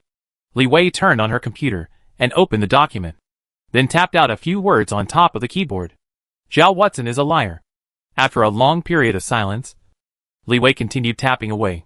Zhao Huaxing is the culprit who caused this sun crisis. We've all been lied to by Zhao Huaxing. The truth of the solar crisis isn't like what Zhao Huaxing said. Zhao Huaxing is actually a profoundly anti-humanist. It's just that in the past, Zhao Huaxing very perfectly hid these things. After entering the Stellar Physics Research Institute, Zhao Huaxing got close to Director Li Qi with his profound heart. And after Director Li Qi accidentally created a plasma lifeform, which happened to be known by Zhao Huaxing. Zhao Huaxing unfolded a terrifying plan. Director Li Qi originally intended to make the relevant information about the plasma lifeform public, and then gather the strength of all mankind to conduct research on the lifeform. But Zhao Huaxing's flowery words blocked Li Qi's intention to make the relevant information public. Although Director Li Qi had extremely deep attainments in terms of professional knowledge, but in terms of the human heart, how could Director Li Qi be a match for the despicable and shameless Zhao Huaxing? So the deluded Director Li Qi agreed to Zhao Huaxing's proposal to conceal the relevant information. After this, Zhao Huaxing made a great deal of research on the plasma lifeform with the help of Director Li Qi's relevant knowledge and basically grasped some of the relevant knowledge of that lifeform. Coincidentally, the plasma lifeform was also unwilling to be bound to the solar environment simulator. So Zhao Huaxing secretly made modifications to the lifeform, so that it could adapt to long-distance interstellar travel. And with the help of the close relationship with Director Li Qi, he secretly made a move in the solar binary detection plan, which Li Qi served as the scientific advisor, and personally sent this evil lifeform to the sun. It was this plasma lifeform that was sent to the sun that created the solar crisis. Before the final outbreak of the solar crisis, Zhao Huaxing, who sensed that he could no longer hide himself, killed Director Li Qi, and faked his death scene, as well as Li Qi's relics and his last words, and portrayed himself as the savior of human civilization through Li Qi's hands. The truth is, all of Zhao Huaxing's predictions, and all of his ideas, were all in line with the truth of his prediction. And all of his ideas were in line with the truth of his prediction. The truth was that all of Gao's prophecies and ideas were made in collusion with the solar civilization. And it was the solar civilization that was intentionally cooperating with Gao's performance. Zhao Huaxing is a profoundly anti-humanist. Zhao Huaxing does not want to destroy the human civilization. And the solar civilization does not want to see the human civilization continue to be strong. So the two of them are in collusion with each other. And the two of them are in collusion with each other. And the two of them join hands to deceive all the people of the human civilization into it. Now, Zhao Huaxing is almost on the verge of success. Zhao Huaxing is wasting a lot of our human civilization's time and resources. The simplest example is that the Red Heart ship could have obtained a lot of information about the sun. But the solar civilization and Zhao Huaxing were afraid that their conspiracy would be revealed. So Zhao Huaxing gave orders in the name of the human race's savior, and wasted the Red Heart ship's observation time into the midst of meaningless places for nothing, seriously hindering the observation process of our human civilization. And the longer Zhao Huaxing delayed, the weaker our human civilization became, weakening until we no longer had enough strength to deal with the solar civilization. Our human civilization has reached before the greatest crisis at this moment. And in the face of this crisis, if we take one wrong step, we will fall into the abyss of 10,000 fathoms, never to be able to turn around again. Therefore, we cannot let Zhao Huaxing, the anti-humanist, the biggest traitor and the biggest liar amongst the human society, continue to control the discourse of our human civilization. If we want to save the human civilization, we must first kill Zhao Huaxing. There are also some people amongst the government authorities who have been deceived by Zhao Huaxing and have sided with him. So this article will most likely be deleted immediately after it is published. If you are lucky enough to have seen this article, please save it as soon as possible and spread it to as many people as possible. One more person who reads this article. One more person who knows the truth. One more hope for our human civilization. The future of human civilization is in your hands. In order to enhance the authenticity of this post, Li Wei had attached many real, highly classified intelligence after these contents. All of this intelligence stood up to scrutiny because they were originally true. The more Li Wei tapped on the keyboard, the more rapid her breathing became. After tapping out the last word, it was as if Li Wei was suddenly drained of her entire body's strength, and she slumped to the back of the chair. Li Wei knew the inside story of many things, and it was precisely because of this that the lies Li Wei fabricated were even more deceptive. The easiest thing to deceive people is never a pure lie. It is always something that is 7 parts true and 3 parts false. After a long time, Li Wei shuddered and sat up again. Then opened the home page of the Voice of Humanity website. The home page of the website. Then pasted the article into the publish box, and put the mouse on the publish button. Li Wei knew that as long as she pressed the publish button, this article full of sensational meaning would be published in the most popular section of the Voice of Humanity website. And at least thousands of people would see this article in an instant. And because of the almost explosive and subversive content of the article, it would be spread far and wide because that's the nature of the public. The public doesn't care about the truthfulness of the article, and they don't have the ability to verify the truthfulness of the article. All they care about is whether or not the subject matter is explosive, and whether or not the subject matter is topical. And this one article happens to have that attribute. Yes, there are a lot of loopholes in this article. Even without knowing much about the inner workings of the article, without having much professional knowledge and background of the event, and relying solely on the ability to logically analyze the logical contradictions contained in this article. But the public who are willing to use their brains to think about it are in the minority. Most people will casually save this article, and then forward it. Most people will do this. They will think, what if this is true? If this is fake and I retweet it, no harm will come of it. If this is true and I retweet it, there's a benefit.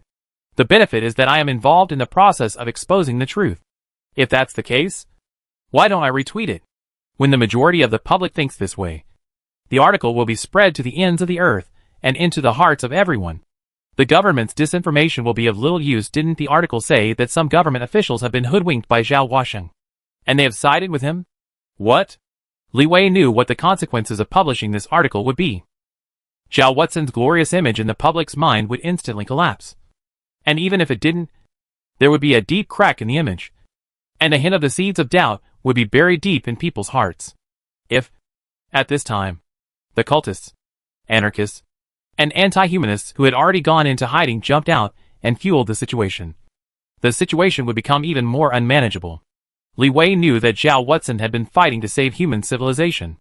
But if the public opinion suddenly shifted when Zhao Washeng had been struggling for this, and all of them denounced Zhao Washeng, would Zhao Washeng still have a reason to continue to fight for this? Then, Zhao Watson has a reason to give up. But Li Wei was never able to press the mouse down. Li Wei is afraid that she thinks wrong. Afraid that her speculation is wrong. Afraid that she will cause irreparable consequences if she does this. Li Wei felt that she could not afford this responsibility. Li Wei's mind was empty. A moment of excitement. A moment of calmness. A moment of all thoughts. A moment of feeling as if she had thought of something wrong somewhere. Until this time, Li Wei only found out how fragile the originally self-confessed strong self really is, and also experienced how strong Zhao Watson really is. At the time when Watson released the prophecy that the temperature of the sun would not fall any further, as well as decisively requesting that the ship of the Crimson Heart return to the sea. Wasn't Watson afraid that he was wrong? If you were wrong, the consequences of the failure of the Red Heart spacecraft's exploration mission, can you bear it? But the Zhao Watson at the time was that did not the slightest fear of the consequences that he was going to bear. Li Wei thought back to the third sentence that Zhao Watson had said. Only you are allowed to see it. No one else is allowed to see it. Are these words normal words, or do they have an ulterior motive? Is this sentence telling me that all the information he is metaphorically giving me can only be known to myself, and is not allowed to be revealed to others? But why is that? Li Wei felt like her mind was in turmoil, never able to make a decision. It was at this time that Li Wei remembered the fourth sentence that Zhao Watson had said. You have to trust me. And you have to trust yourself.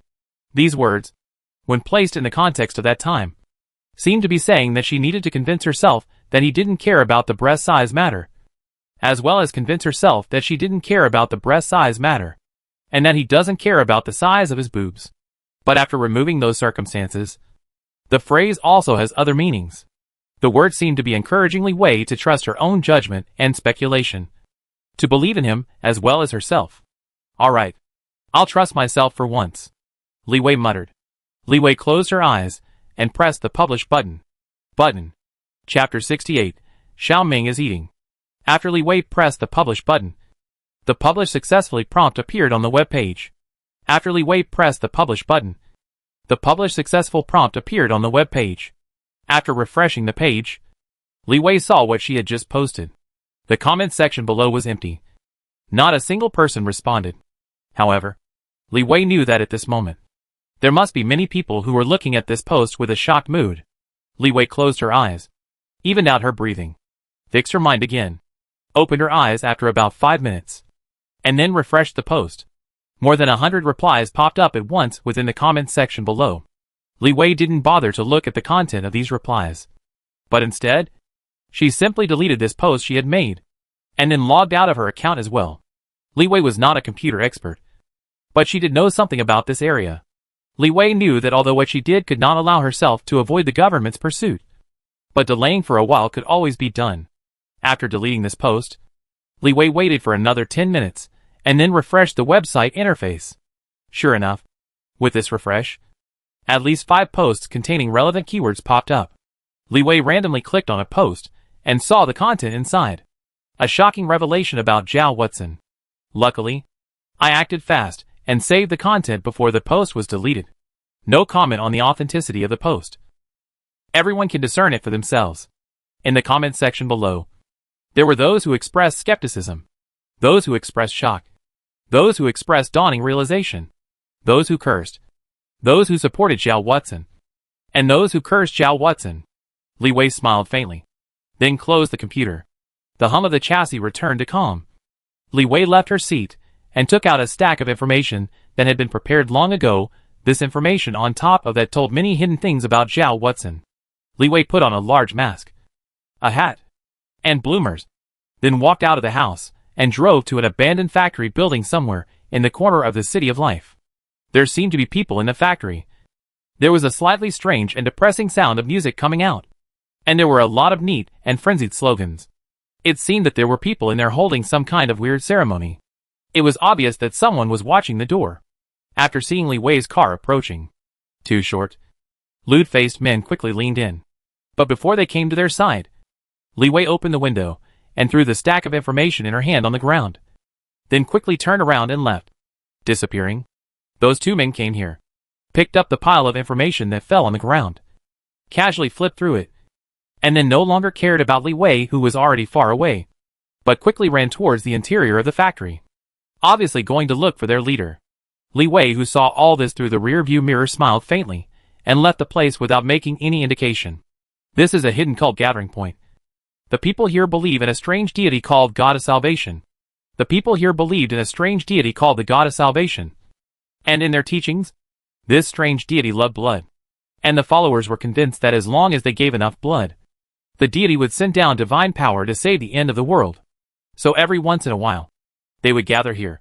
And during the gathering, they would use sharp knives to cut their own blood vessels, and then sprinkle the blood on the statue of the deity, because of the dizziness and hallucinations caused by the loss of blood, as well as the psychological suggestion under the frenzied atmosphere. After the ceremony, they would feel from the hallucination that they had a soul-level communication with the deity of their beliefs. And this feeling was so real that they couldn't tell the difference at all. And so they believed in the deity more and more, and couldn't extricate themselves from the situation.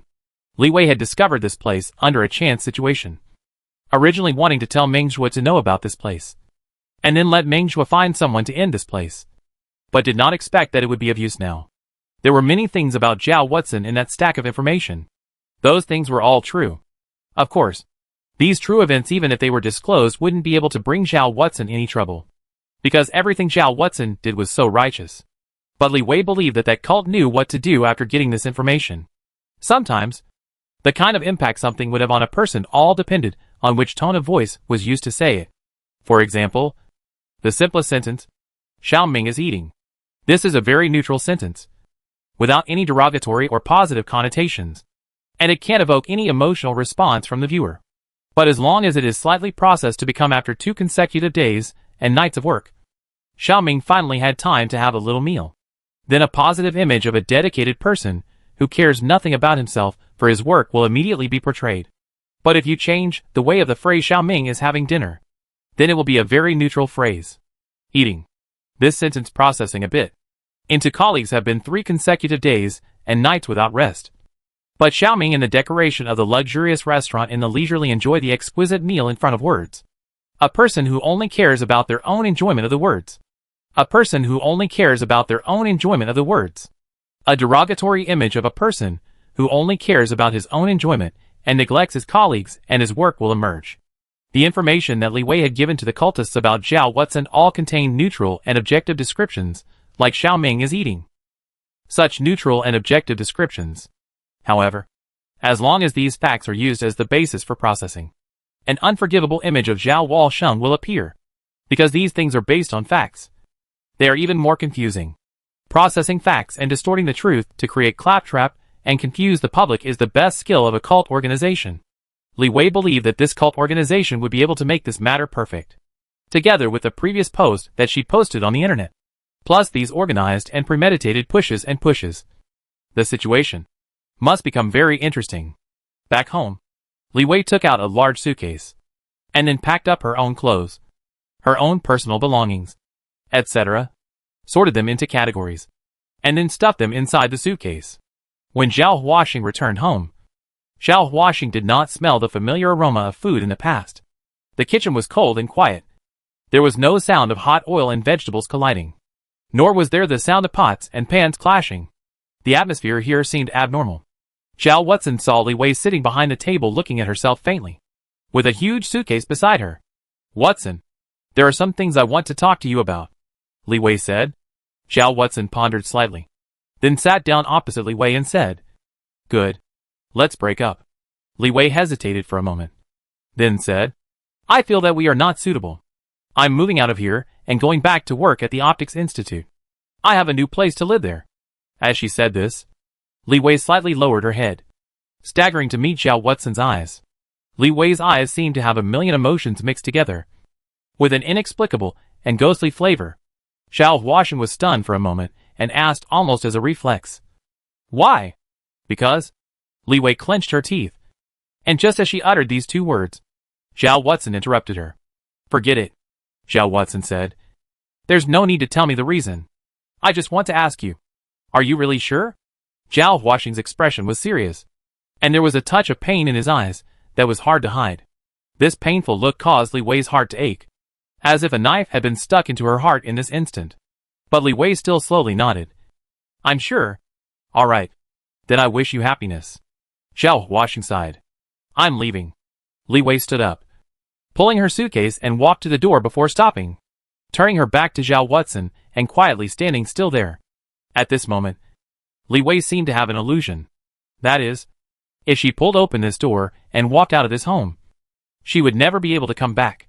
This made Li Wei feel very heavy and depressed, and tears began to resist swirling in her eyes. Li Wei felt that her strength and courage was rapidly draining away. At this moment, Li Wei really wanted to give up all this pretense, turn around and jump into Zhao Huaxing's arms to have a good cry and ask him what was going on in the end. If Zhao Watson had said something to retain him at this time, Li Wei believed that she would have instantly collapsed. But Zhao Huaxing didn't say anything, didn't do anything. Zhao Huaxing just sat there quietly, his back facing Li Wei. Strong reason eventually overcame the impulse of emotion. Once again, Li Wei remembered Zhao Huaxing's various odd behaviors, and remembered Zhao Huaxing's words that, although calm, seemed to contain an unrivaled and powerful force. "You have to believe in me, and you also have to believe in yourself." Li Wei was silent, and Zhao Watson was also silent. "Ice, refrigerator still has bean curd and aubergine. I bought it at noon. There is rice and steamed bread in the cupboard. The seasoning is placed in the left pane. You make your own food." Li Wei trembled and said, "After I leave, must remember to eat breakfast. If the time is too late to drink a glass of milk, don't stay up late at night. Must remember to rest early. I'm leaving." After saying these words, Li Wei pushed open the door and walked out. The sound of the room door closing seemed to wake Zhao Huaxing up from his state of clay molding. Zhao Huaxing turned his neck somewhat stiffly, looked at the empty room, and sighed deeply. Hermaphroditic creatures are really troublesome. Just at this time, the words of the plasma life form once again resounded in Zhao Huaxing's mind. Seriously? I don't understand what's going on with you guys here. If I remember correctly, you guys were fine in the morning. That said, why didn't you retain her?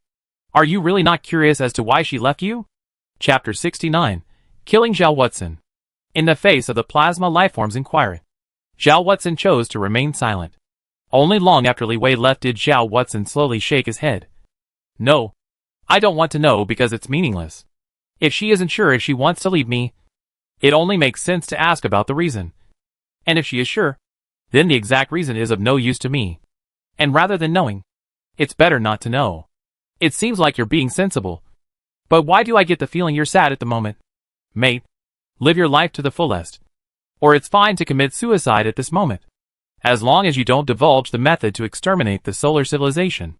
The plasma lifeform said with a smile on its face. Suicide? A sarcastic smile appeared at the corner of Zhao Huaxing's mouth. Why would I kill myself? Even if I can't solve the solar crisis, I still have a transcendent status and position amongst the human society. A status and position that can bring me many things. What is one Li Wei? If I wanted to, I could find 100 women who are even more beautiful and understanding than Li Wei. Just a word from me, and Mingzhuo will fulfill any request I make. A beautiful life is still waiting for me ahead. How could I possibly die at this time? You seem to be taking a gamble. But I am comforted by this thought of yours. The plasma lifeform laughed out loud. But I have to remind you again. If you dare to reveal a single word about that method, you will die instantly. Don't doubt my abilities. Since I'm keeping you alive, I must have a foolproof way to prevent you from doing those things. I believe that. Zhao Huaxing nodded his head. I've decided that I'll cooperate with you from this moment onwards. I'll give up saving human civilization, while you give up the idea of killing me. Very well. Deal? The plasma lifeform said. It seems that this woman's departure has made you realize many things. Have fun working together for the rest of your life. Happy cooperation. Zhao Huaxing said indifferently. Time was passing bit by bit. At this moment, more than 6 hours had passed since Li Wei had sent out that post. During these 6 hours, the content described in this post had quickly occupied most of the pages of the Voice of Humanity website. Many people were involved in the discussion of this post. And among these people, there were some who had relevant professional backgrounds, or had enough status to have access to some secret stories. These people were also divided into two camps. One in favor of Zhao Huaxing, and one against him, believing that Zhao Huaxing was the biggest traitor in the history of mankind. Just like what was said in that post. But the scale of public opinion at this moment was not considered huge after all. The turnaround happened now. 6 hours later. Out of nowhere, many new participants appeared. These participants seemed to be organized and premeditated. And under their manipulation, more information was leaked out. And none of this information pointed to the fact that Zhao Huaxing was a liar and a demon. The large number of people were also divided into two factions. One faction still insisted that Zhao Huaxing was the savior of mankind, while the other held the complete opposite opinion. The government's regulatory forces only realized all this a little later, and began to adopt a large-scale public opinion guidance and public opinion control program. But by this time, it was already too late, and Zhao Huaxing remained ignorant of all this. On the next day, Zhao Huaxing arrived at the institute as usual. Almost everyone he encountered along the way was looking at him with strange eyes. But Zhao Huaxing had already endured enough strange gazes over this period of time. So Zhao Huaxing didn't put it all into his heart. It wasn't until mid-afternoon that 3 men in uniform came to Zhao Huaxing's office. We are from the United Security Department. Zhao Huaxing. There are some things that require your cooperation to make an investigation. At the same time, the people from the research department would also like you to attend this meeting to explain some things. A man said, while handing Zhao Huaxing a piece of information. Zhao Huaxing, slightly puzzled, received the piece of information and spent 5 minutes reading it over. Then Zhao Huaxing learnt the whole story of what happened. I refused to cooperate with the investigation. And at the same time, I refused to give an explanation. Zhao Huaxing spoke indifferently. Although Zhao Huaxing's tone was calm, those 3 staff members could all very clearly see the kind of anger in Zhao Huaxing's eyes that was brought on by his lack of trust. This makes it difficult for us. One of the staff members sighed. then took out his mobile phone and pressed it a few times before handing it over to Zhao Watson, saying, "The Führer's phone." Zhao Huaxing took the phone and heard the Führer's voice. An undisguised fatigue flowed from that voice. "Watson, I do trust you. Most people do. But public opinion is boiling over right now. So it's best for you to step in and explain. It's better for everyone." "No. I still refuse to explain," Zhao Watson said. "In my opinion, this is an insult to me. My Führer, if you wish, you can always strip away all the aura attached to me and take back all the rights I possess. But I refuse to give an explanation to anyone for what I have done. And so do you." Zhao Watson's unprecedentedly tough tone stunned the Führer for a moment. And after a moment, the Führer said, "Watson, I can understand how you feel at this moment. I know that you've given a lot. A lot. A lot and achieved a lot for the sake of our human civilization. And under these circumstances, being wronged and misunderstood will indeed make people feel angry. But I hope you can control your emotions and focus on the greater good." "No. I still refuse." Zhao Watson shook his head, then directly hung up the mobile phone and returned it to that Yine staff member. That staff member shook his head somewhat regretfully, then dialed the phone again, and after asking for some instructions from someone, he said to Zhao Watson, "Since you're not willing to give an explanation, we can't force you either. That's it then. Goodbye." "Goodbye," Zhao Huaxing said directly, then turned around and left. "This isn't like your style." The plasma lifeform's words once again resounded in his mind. "As far as I can remember, you seem to prefer a more conciliatory approach to solving problems." "Oh yeah. I forgot. People who have lost their love are always in a bad mood. It's justifiable for you to do so. But watching the person you have been fighting for and dedicating yourself to suddenly abandon your trust in yourself just because of some rumors, I'm afraid that's not a good feeling. Is it? Or is it that the so-called trust amongst your human society is originally so fragile?" Zhao Watson hummed and did not reply. The plasma lifeform then did not speak again either. Zhao Watson still maintained his daily routine, only treating the increasing number of strange looks as non-existent. Meng Zhuo, on the other hand, had raised Zhao Watson's security level by several levels, which could be seen from Meng Zhuo's body that was taut at all times and his eyes that were so stern that it was almost impossible to look at them directly. Yes, Meng Zhuo had still been acting as Zhao Watson's security during this period of time. But Meng Zhuo's presence would not cause any hindrance to the communication between Zhao Watson and the plasma lifeforms. It was because the plasma lifeform would only communicate with Zhao Watson in a safe and eavesdropping-free environment. Time slowly passed under this state.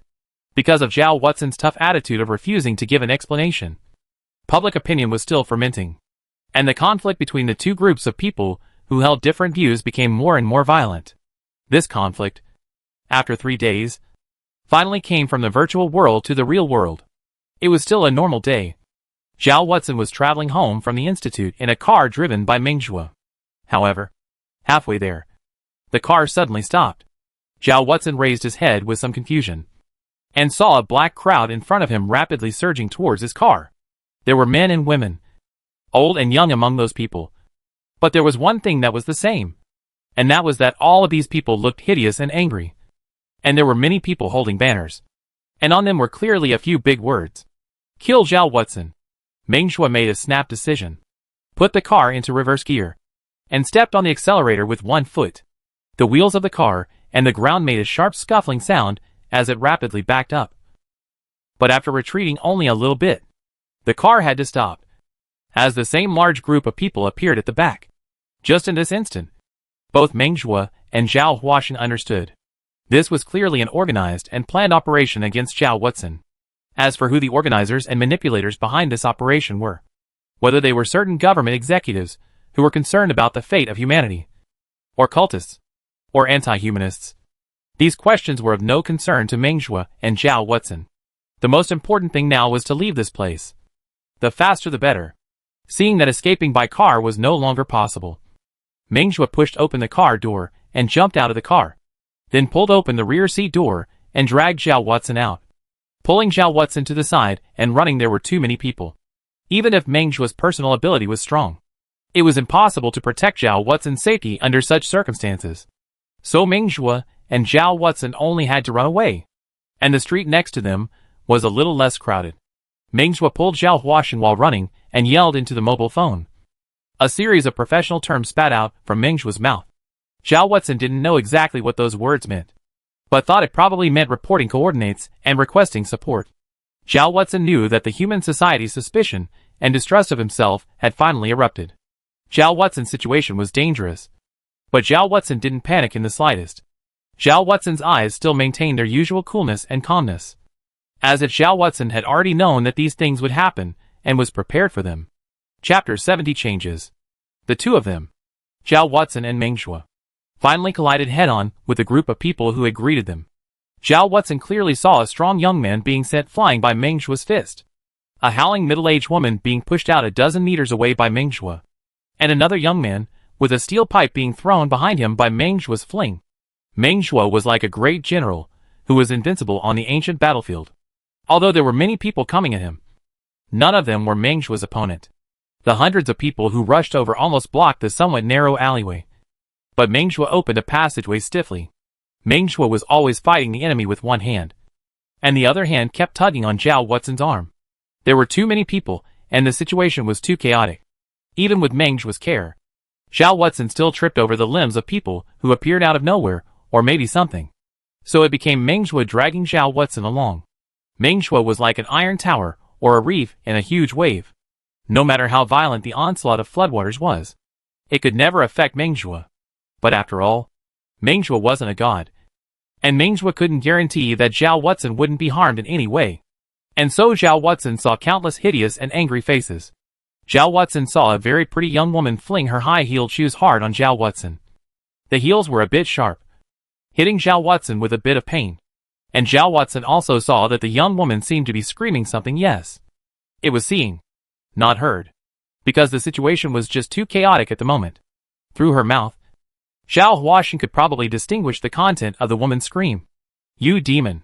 Do you want to kill us all? Why haven't you gone inside hell yet?" An old man in his 70s viciously knocked his walking stick on Zhao Huaxin's head, making Zhao Huaxin feel a little dizzy in his own head. A young man punched his fist on Zhao Huaxin's stomach, making Zhao Huaxin feel a burning pain in his abdomen. There was also a little girl, who looked to be only 13 or 14 years old at the most, who also rushed up despite the dangers, using her own fingernails to leave a few scratches on Zhao Huaxin's face. And at the same time, she also screamed in a tender but distorted voice, "You give back my dad! Give back my dad!" Meng Zhuo's body was always stable, not swaying a bit under the onslaught of the crowd. 90% of the crowd's fights and attacks landed on Meng Zhuo, but Meng Zhuo never stopped his advance. The scene was chaotic, very chaotic, with screams, roars, and hisses all mixed together. But right in the midst of this cacophony, Zhao Huaxin clearly heard the voice of the plasma lifeform coming from within his own mind. It was a maniacal laughter mixed with sounds of sarcasm and contempt. "Ha ha ha ha ha! Zhao Huaxin, take a good look. This is the human civilization you've been trying to save. This is your human civilization.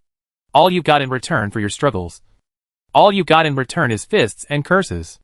Ha ha ha ha. What's the point of all that you've done? What's the point of living?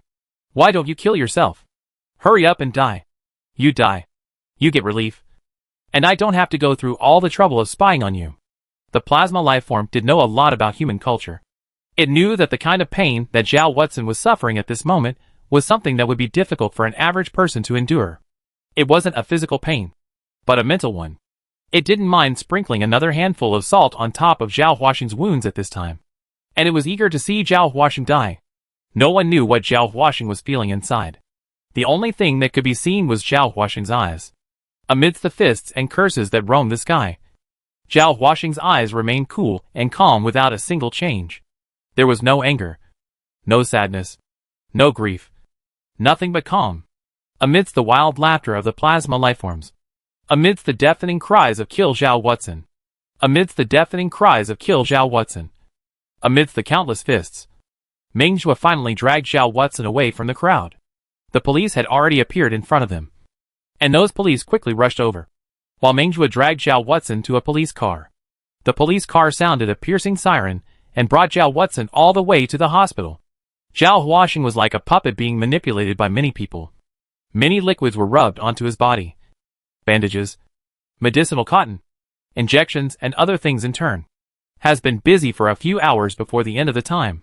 After everything was set up properly, a doctor took a small flashlight and shined it on Zhao Watson's eyes.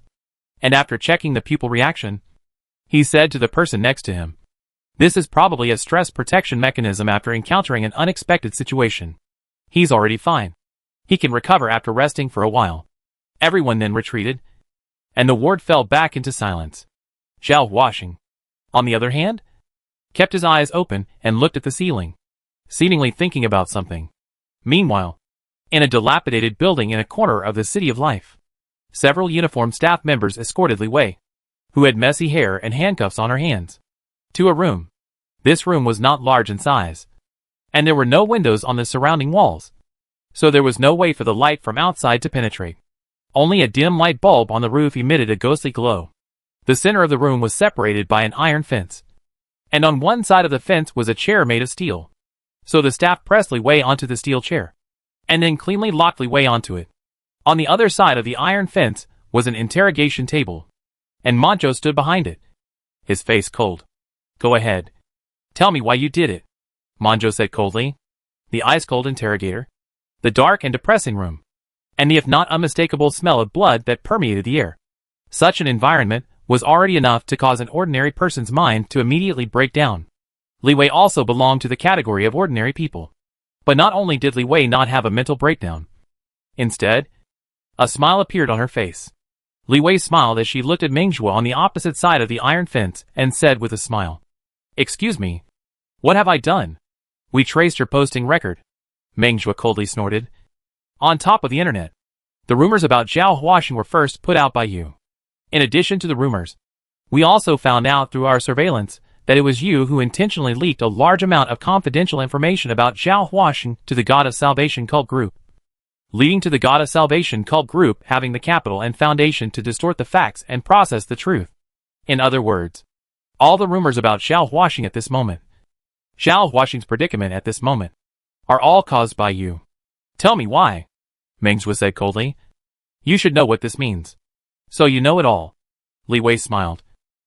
"The reason I did this is simple. Because Zhao Watson is an animal. A liar. And it was Zhao Watson who killed my brother." Mengzhua's fist tightened violently before he ruthlessly slammed his fist on top of the wall next to him. The hard wall was even smashed down by Mengzhua's punch. But Mengzhua's fist was not damaged at all. Anger also began to burn in her eyes that had always been cool and calm. "Woman, you are challenging my patience," Mengzhua spoke coldly. His voice was like the cold ice under the 9 ghosts. "From the time Zhao Watson started his work, you and I have been accompanying Watson in order to find the truth. How much Watson has paid, how much he has contributed to our humanity. You have also seen it with your own eyes. Why don't you believe these facts that are in front of you? In order to make up for the faults committed by your brother, Watson even made a promise in front of all mankind that all the responsibility would be borne by him alone. Why did you betray him? The so-called faults committed by my brother, to be borne by him all by himself, is nothing but a lie to cover up the truth." Li Wei still had a smile on her face. "The truth is that Zhao Huaxing is a complete and utter liar. And my brother will not rest in peace even after he dies until Zhao Huaxing is dead and disgraced." The anger in Mengzhua's eyes intensified. Mengzhua had 100 ways to kill the woman in front of him in an instant. But Mengzhua could not do that. The Führer personally explained down to him to find out the truth. And before the truth came out, Li Wei could not die. "You despicable and shameless fellow. I'm regretting why I didn't discover your true colors earlier and kill you before you got together with Zhao Huaxing," Mengzhua said. "Li Wei, remember that not only did you commit a transgression against Zhao Huaxing, you also committed a deep sin against our entire human civilization. You will be responsible for the countless innocent people who died. Escort this crazy woman and lock her up for a few days first," Mengzhua commanded. The staff members then came over and flipped the switch above the interrogation chair, controlling Li Wei with one left and one right. Just at this time, Li Wei turned her head and looked at Mengzhua once again. "Mengzhua, please convey what I said today to Zhao Watson to know." A cold light flashed in Mengzhua's eyes, forcibly resisting the urge in his heart to immediately kill the woman in front of him. He only snorted coldly, and did not intend to pay any attention to Li Wei. But just at this time, Mengzhua detected the deeply hidden emotion in Li Wei's eyes. It was pleading. At this moment, It was as if Li Wei was saying, "Please, convey these words to Watson to know." Meng Zhuo did not know why this was so. Meng Zhuo even thought that it was merely his own illusion. Be sure to convey it to Zhao Watson to know. Li Wei smiled once again, and then left the interrogation room under the escort of 2 staff members. Meng Zhuo's brows furrowed deeply. And a moment later, Meng Zhuo took out his mobile phone and dialed the Führer's office. Do what Li Wei said. Tell Watson about these things, the old man said. Thus, 3 hours later, Meng Zhuo arrived in Zhao Watson's hospital room. I have something to tell you, Meng Zhuo said. Chapter 71, To the Moon. After a period of rest, Zhao Watson had recovered. During this period of time, there were constantly nurses coming into the middle of the ward to check on Zhao Watson. But Zhao Watson still hadn't said a word. It was the same even when Meng Zhuo came here. Seeing that Zhao Watson didn't react, Meng Zhuo added, It's something about Li Wei. Li Wei asked me to pass some words on to you. It was only when he heard the name Li Wei that Zhao Watson finally reacted a little. Zhao Watson's eyes moved before he nodded at Meng Zhuo. Meng Zhuo then took out something that looked like a pen and pressed a switch. And a clear speaking voice came out. This voice was familiar to Zhao Watson. Zhao Watson had once spent more than a year with the owner of this voice. Go ahead. Tell me why you did it. May I ask what I did? The question and answer between the two of them, Meng Zhuo and Li Wei, lasted for less than 5 minutes. After 5 minutes, the recording ended. As you can see, Meng Zhuo said, the person behind all these events is Li Wei. I originally didn't want to let you know about these things. But the Führer said that you have the right to know the truth. So I told you all of this. Zhao Watson lay quietly on top of the hospital bed. Not moving. Not speaking. Not even having a facial expression. Zhao Watson still maintained his calm. However, Meng Zhuo could detect the slight trembling of Zhao Huaxin's body, as well as the deep pain that was deeply etched in the depths of Zhao Huaxin's eyes. Although this incident did not happen to Meng Zhuo could still understand this pain. Being stabbed in the back by the person he loved and trusted most. And it was an almost fatal stab. I am afraid that the mental pain was more profound than the physical pain. Meng Zhuo was not good at comforting people. But at this time, Meng Zhuo still felt that he should do something. So Meng Zhuo walked to Zhao Watson's side, gently patted Zhao Watson's shoulder, and said, I think you should be glad that Li Wei's true colors were exposed earlier rather than later. A woman's betrayal is just that. I don't think you should take it too much to heart. Don't worry. The government's public opinion department is paying close attention to this matter. And the security department is doing their best to detect the whereabouts of the God of Salvation cult. And when the cult is uprooted, and then through proper public opinion guidance, all of this will calm down. Zhao Watson didn't answer, but said in a voice so raw and hoarse that it was like wood. Meng Zhuo, can I go home and take a look? Sorry. Can't. Montrose rejected the offer outright. The mobs are gathering towards your residence. It's dangerous there right now. Okay. Zhao Watson nodded. Please give me a computer. Then, please leave me alone for a while. Okay. Meng Zhuo agreed. 5 minutes later Meng Zhuo brought a laptop and left the place. Zhao Watson opened his computer and casually looked at some news sites before seeing a large number of pictures. Among these pictures, banners with Zhao Watson's name written on them were thrown on the ground being trampled on by people at random. And I don't know if it was rotten eggs or rotten vegetable leaves piled up on top of that. And even through the screen, it seemed as if Zhao Watson could still smell the stench. There were crowds of people marching everywhere. And there were huge banners with the words Kill Zhao Watson written on them. There were huge banners with the words Kill Zhao Watson written on them. The people were agitated and grim-faced. Zhao Watson watched for a while, then silently switched off his computer. Zhao Watson went to the window and pushed it open. The climate in the City of Life was warm, and the environment of this hospital was also very elegant. A patch of flowers and plants happened to be planted outside the window, and there were flowers in full bloom at the moment. When Zhao Huaxing pushed open the window, he could smell the rich and fragrant scent of flowers. Along with the scent of the flowers, Zhao Huaxing noticed a faint clamor coming from far away. Although the sounds of those words could not be heard truly, 1 or 2 words could still be heard by chance. Kill. Zhao. Zhao Watson shook his head and closed the window. The door of the ward was pushed open, and a young woman dressed as a nurse walked in. Because of the mask, Zhao Watson couldn't see the woman's face clearly. But Zhao Watson could see her eyes, where they were filled with ice. This is the medicine you're going to take in an hour. I put it here, the nurse said coldly. Then, without waiting for Zhao Huasheng to reply, she turned around and left. Before leaving, Zhao Huasheng also clearly detected the resentment emanating from that nurse's eyes. Probably she just had to come and deliver my medicine because of her duties. Zhao Huasheng muttered. I can feel that within her heart. She hates me for dying immediately. This sentence did not receive a response, and the ward remained silent. Zhao Huasheng felt a loneliness and fear that always lingered around him. This feeling was like being alone in the middle of a jungle full of man-eating beasts. Those man-eating beasts could be hidden in any corner of the jungle. They were hiding in the shadows, looking at themselves with eyes full of malice. And at any moment, they could jump out and kill themselves. Zhao Huasheng knew that from today onwards, he would probably only be able to hide in the shadows. He would not be able to walk freely under the blue sky and sunlight, and would no longer be able to communicate with people without the slightest burden, because the man-eating ferocious beasts were hiding around themselves, and they could kill them at any time. Zhao Huasheng felt like he didn't belong to the human race, didn't belong to the earth. Can I talk to you now? Zhao Huasheng murmured. The words were finally answered from the plasma lifeform. Yes, it's safe now, the plasma lifeform said somewhat resentfully. Obviously, the fact that Zhao Huasheng hadn't died amidst the previous chaos made it feel upset. Hearing the plasma lifeform's reply, Zhao Huasheng faintly said, Oh, do you plasma lifeforms have a desire for space exploration? The voice was calm as usual, as if he hadn't noticed the unwillingness in the plasma lifeform's tone. Of course I do, the plasma lifeform replied. When civilization progresses to a certain level, heading out into space is inevitable. Even to a certain extent, it is the mystery of the vastness of the stars that supports the progress of civilization's technology. What about you? Zhao Huasheng asked. As an individual, do you have an interest in the stars? Of course I do. Okay, then I have a proposal. I don't know if you agree with it or not, Zhao Huasheng said. I want to go to the moon. The moon? There was some surprise in the plasma lifeform's words.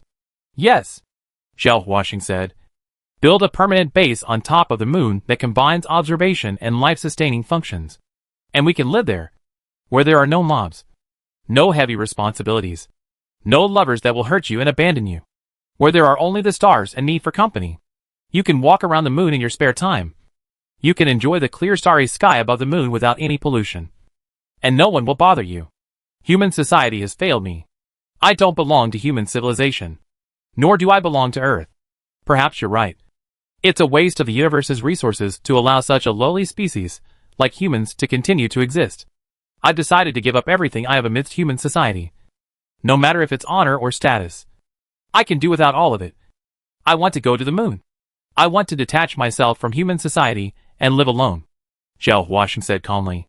The words that Zhao Huasheng said were reasonable and logical. The plasma lifeform had a deep understanding of human civilization, and it could appreciate Zhao Huasheng's misanthropy and avoidance of the world after encountering all of this. The betrayal of his lover, and the distrust of human civilization. What you said is very heartwarming. But how should you go about it? How should the base be established? I don't have the power to do that. And neither do you, the plasma lifeform said. It's simple, Zhao Huasheng replied. I'll deceive the human government and say to them that they want me to save human civilization, and that they want me to hand over the means to destroy the solar civilization, and grant my wish. Help me build a moon base that can survive permanently, and send me to the moon. And I'll tell them the way to destroy the solar civilization. After a pause, Zhao Huasheng continued calmly. The wonderful thing about this plan is that not only can it achieve our purpose, it can also consume the human civilization's technological strength in large quantities. You should know that although the current human civilization already possesses a certain scientific foundation, it's still a bit difficult to establish a permanent survival base on top of the moon. In order to meet my requirements, they will have to invest a large amount of scientific research in this area, which will result in a huge waste of human civilization's scientific research resources and strength, thus reducing their ability to carry out research in other areas, and indirectly reducing the chances of them finding a way to deal with the solar civilization on their own. This is only beneficial and not detrimental, no matter if it's for you or for me. The plasma lifeform fell into deep thought. This is a lowly species. This is a civilization full of betrayal and suspicion and distrust. Since they can treat me like that, then don't blame me for using the same tactics against them. Zhao Huaxing said calmly. I've been working hard to save human civilization. I've been trying to hold up the sky for Li Wei. But what did I get? Li Wei stabbed me in the back. And the human society also regards me as a street rat. Anyone who wants to kill me, they all want to kill me. If that's the case, why should I stay here? I want to go to the moon and then quietly watch human civilization step into the abyss of destruction. My proposal. Think about it, Zhao Huaxing said. Chapter 72, I am not human. Zhao Huaxing described a terrifying scene within his words. Of course, this terrifying was only relative to human civilization. In the beginning, in order to build a Crimson Heart ship, millions of scientists and engineers, as well as more workers, logisticians, and so on, among the human civilization had put in 5 years of hard work and labor. It was foreseeable that building a permanent survival and observation base on the moon would consume no less resources than the Red Heart. Of course, if the human civilization paid enough attention to this matter and went all out, the construction cycle would be much shorter. But it would take a minimum of 2 years. No less. During these 2 years, most of the human civilization's energy and resources would be tilted towards this. And many other scientific research and construction projects would be affected. Human civilization would not have the resources to improve people's livelihoods, and would not have the resources to launch large-scale exploration or attack operations against the sun. And all the actions of human civilization in the face of the solar crisis would be affected. The plasma lifeform fell silent, knowing that it was thinking. Zhao Huaxing was also silent. Zhao Huaxing's proposal was highly operable. When the efforts of the entire human civilization had been pulled together, and the moon base had finally been constructed after 2 years, Zhao Huaxing could have found more reasons to delay it, such as deliberately proposing an impossible task for the human civilization to complete, and shifting the responsibility of not being able to save the human civilization onto the human government. And don't forget, during these 2 years, the strength of the human civilization would still decline a lot due to the harsh environment, and the human civilization would weaken unceasingly. And at that time, I'm afraid that the human civilization would really not have the ability to fight against the solar civilization. If all of this was true, then it would be a good thing for the plasma lifeforms, and for the solar civilization. The plasma lifeforms had no reason to refuse this offer. But there was only one thing. And that was, did Zhao Huaxing really think so? Was there any conspiracy in this matter? The plasma lifeform thought of many things. It tried to find the loophole in this proposal. But unfortunately, it did not find it. Unless there was a connection between the construction of the moon base and the destruction of the solar civilization. It didn't find anything that could link the two together. It tried to find a loophole in Zhao Huaxing's motives again. But regrettably, it similarly did not find any. This period of time made Zhao Huaxing's behavior seem very reasonable. First being betrayed by his lover, then being suspected by the human society. Toiling for more than a year only to end up with such a result was enough to make anyone think of misanthropy. There was no loophole to be found anywhere. Zhao Huaxing's proposal seemed very reasonable from everywhere. But the plasma lifeform still had some hesitation in its heart. It didn't know if it should agree to Zhao Huaxing. It had learned to be prudent from its previous close surveillance of Li Qi, but still allowed Li Qi to find a way to pass on the information. At this time, Zhao Huaxing said, I have already made up my mind to cooperate with you. I'm just looking for some benefits for myself without breaking the contract. If during the execution of this plan, you find something wrong, you can stop me at any time. In that case, what are you still afraid of? The plasma lifeform was immediately relieved. Yes, he had been monitoring Zhao Huaxing all along, and he could know the first time anything was wrong. Since that was the case, why would one stop Zhao Huaxing? Allowing Zhao Huaxing to leave the human world and go to the moon base to live alone would also be beneficial to himself at the very least. It would lower the probability of Zhao Huaxing leaking secrets once again. Good. This plan can be executed, the plasma lifeform replied. At the same time, I feel sorry for what happened to you. The corners of Zhao Huaxing's mouth lifted slightly as he smiled, then took out his own mobile phone and dialed the Führer's office. A few moments later, the Führer's voice came over. Huaxing. Hello. As for your matter, we are grasping at straws. The cult organization that was pushing behind the scenes will soon be uprooted by us, and under the guidance of public opinion. The public's anger towards you will also quickly subside. Huaxing, don't put too much mental burden on this matter. Everything will be fine. You just need to work at ease. As for Li Wei's matter, I can only say that I am very sorry. None of us noticed before that Li Wei turned out to be such a person. She did betray you. But she will get her due punishment. You should not feel sad and sorry for this matter. Above this earth, there are many more girls who are prettier than Li Wei, who have more temperament than Li Wei, who are more understanding, gentle and considerate than Li Wei. And there is absolutely no need for you to hang yourself here with her alone. Tell me, what kind of girl do you like? As long as you make a request, I can immediately satisfy you. As a matter of fact, I have the information of many excellent girls right here. Whether it's family education or appearance, or temperament, they are all first class. As long as you give me a word, I'll personally help you as a matchmaker to set up this matter. You young people, you're just prone to thinking out of the box. Watson, you're a wonderful young man. And amongst our civilization, I have yet to see a young man as good and distinguished as you. There's still a long road ahead. So don't get yourself caught up in this matter. Okay? The old man's voice was soft and generous, containing a profound power of insight into the human heart. However, this passage did not cause Zhao Watson to make any reaction. Führer, I have something to tell you, Zhao Watson said. What is it? Just mention whatever you want. Anything is negotiable, the old man said. Zhao Huaxing was silent for a moment, then said, From this moment on, I will no longer talk to you as a member of the human civilization.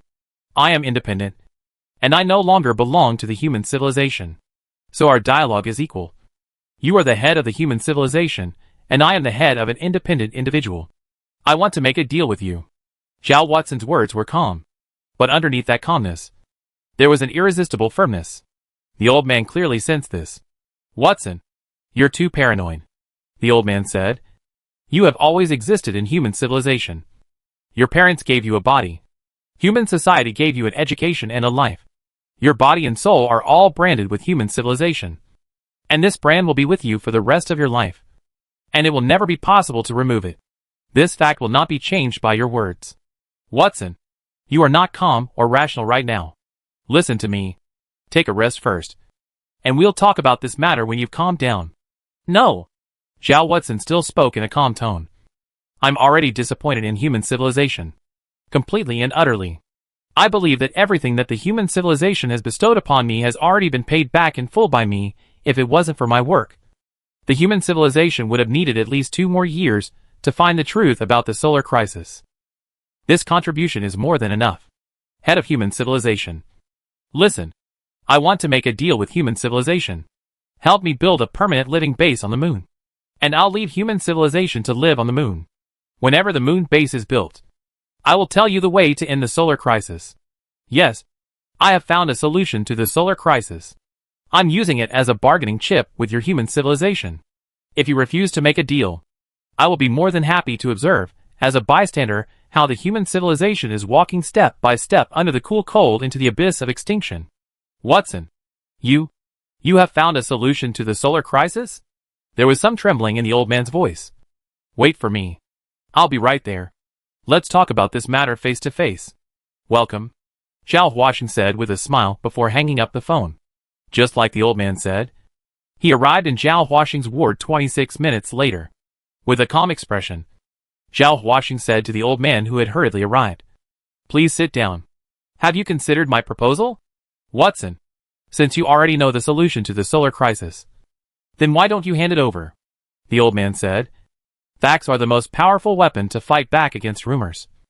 As long as you finally solve the sun crisis, then all the rumors will fall away. You will regain your supreme reputation. And you can get everything you want. The point isn't here. Zhao Watson smiled calmly. The point is that I have become disillusioned with human civilization. I am ashamed by the fact that I was once a human. The so-called honor and status amongst the human civilization is, in my opinion, no better than a stone amongst the toilets. And this has no appeal to me.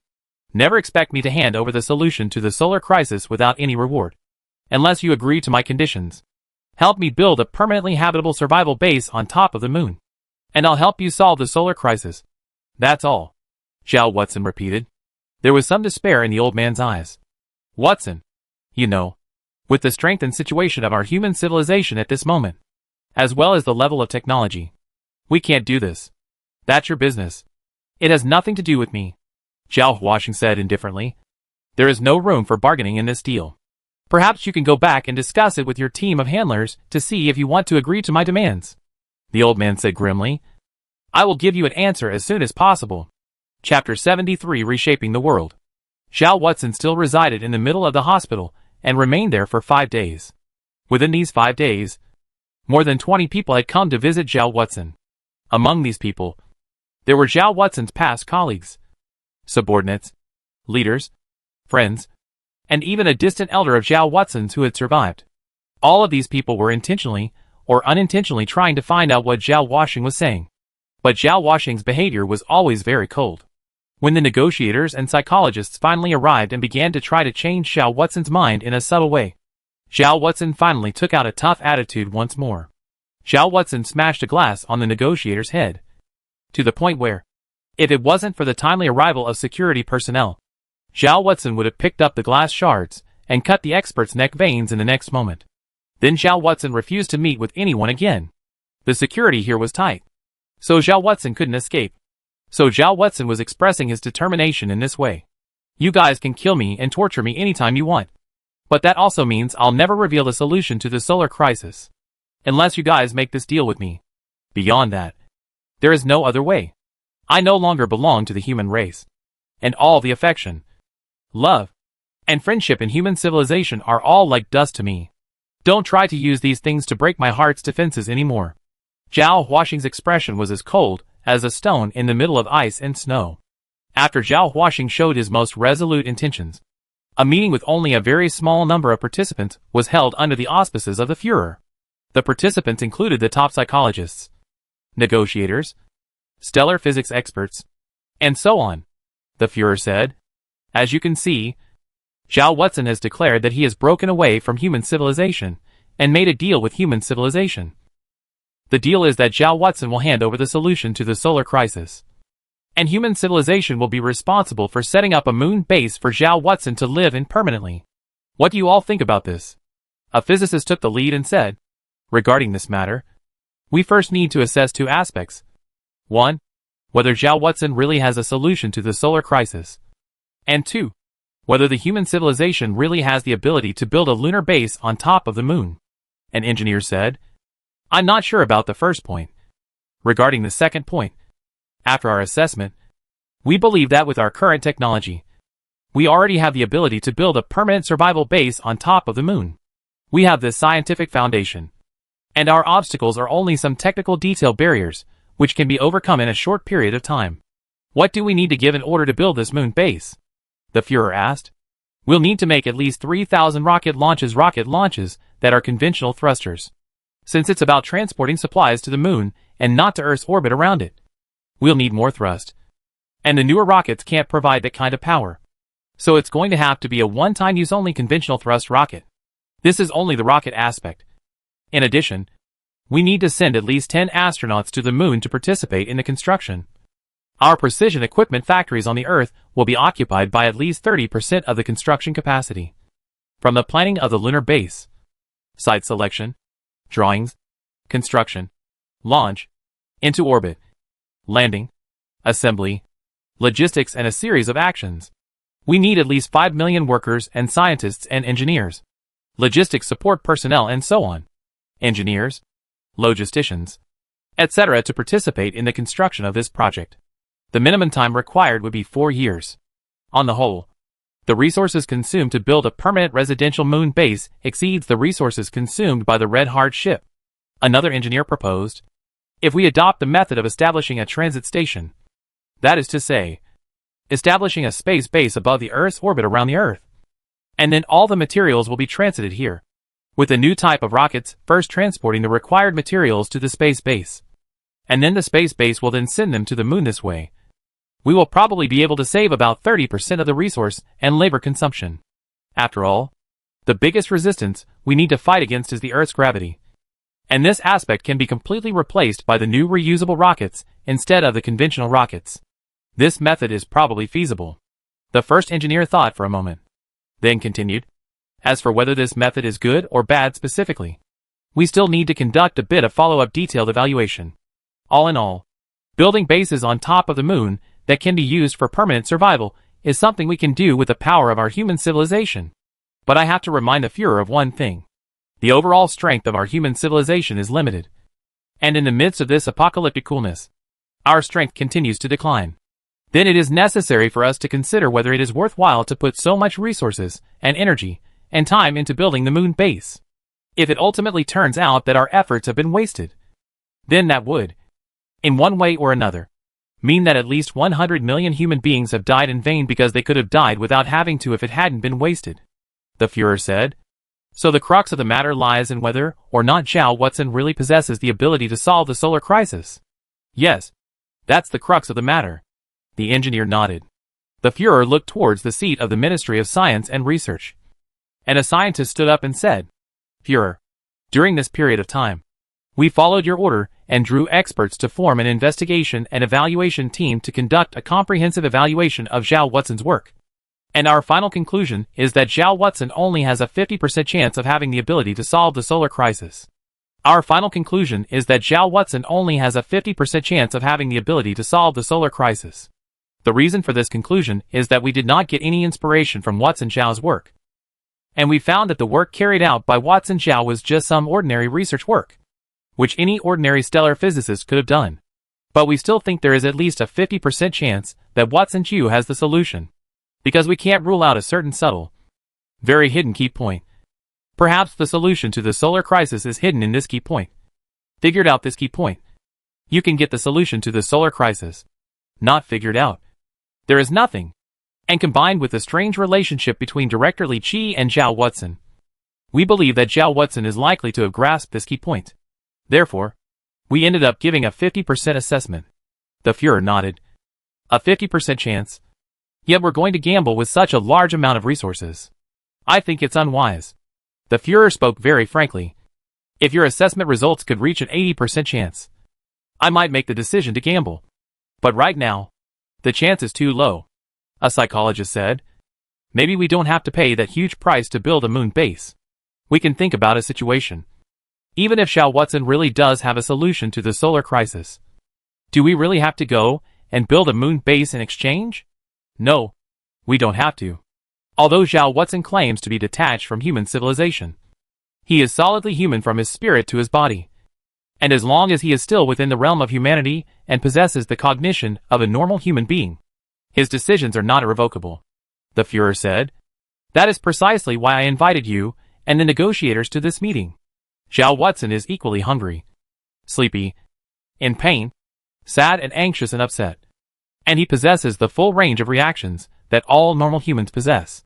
I need you to help me analyze Zhao Watson's psychology, and then help me find a way to get Zhao Watson to hand over the solution to the solar crisis. Building a moon base. The cost of this matter is too great for us to afford. By evaluating the several things that happened to Zhao Watson, we believe that the biggest factor that led Zhao Watson to declare his intention to break away from human civilization is that Zhao Watson no longer has a sense of belonging to human civilization. This can actually be considered a psychological mechanism of avoiding harm, because in Zhao Watson's subconscious mind, Zhao Watson believed that human society would only bring him pain, which is why he made the decision to break away from human society and go to the moon to live alone. This is actually a very childish psychological mechanism. Only immature people would choose to escape when they encounter harm. This psychological mechanism is actually quite compatible with Zhao Watson's past. Zhao Huaxing is quiet, mute, and not good with words, which is actually a psychological defense mechanism to close himself off and avoid getting hurt. Over the past period of time, because of Li Wei's presence, Zhao Huaxing's mental outlook changed dramatically, and he began to become optimistic, cheerful, and full of positivity and initiative. And it was during this time that he made a breakthrough in his work. So from a certain point of view, Li Wei is not just a lover in Zhao Huaxing's view, but probably also plays the role of a spiritual pillar.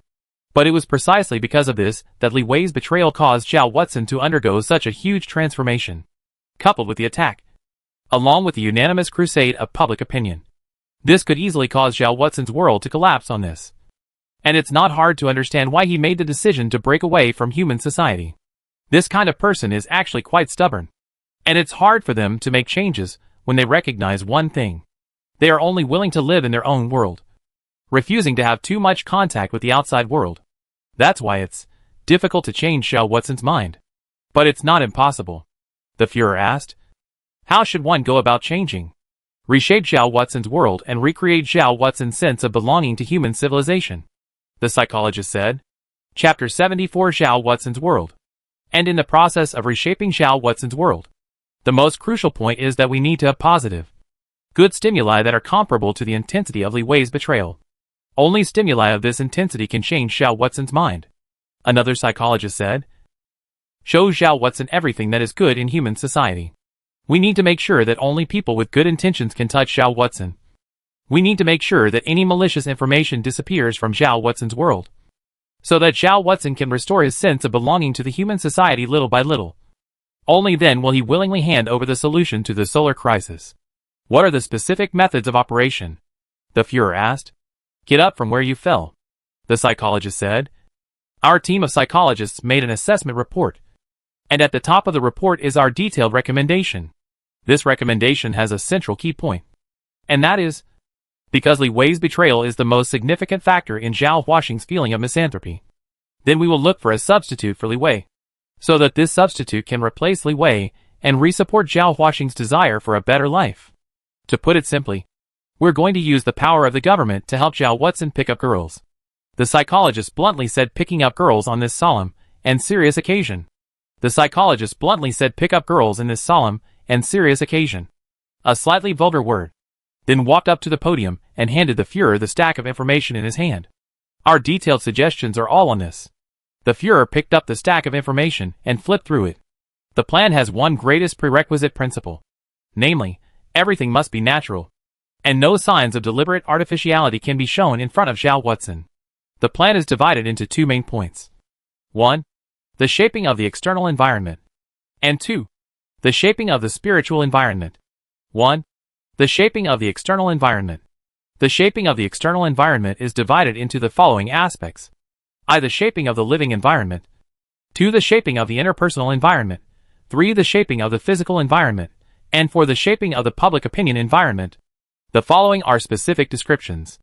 I. The shaping of the living environment. The living environment should be in line with the principle of comfort, ease, and not too much change from the past.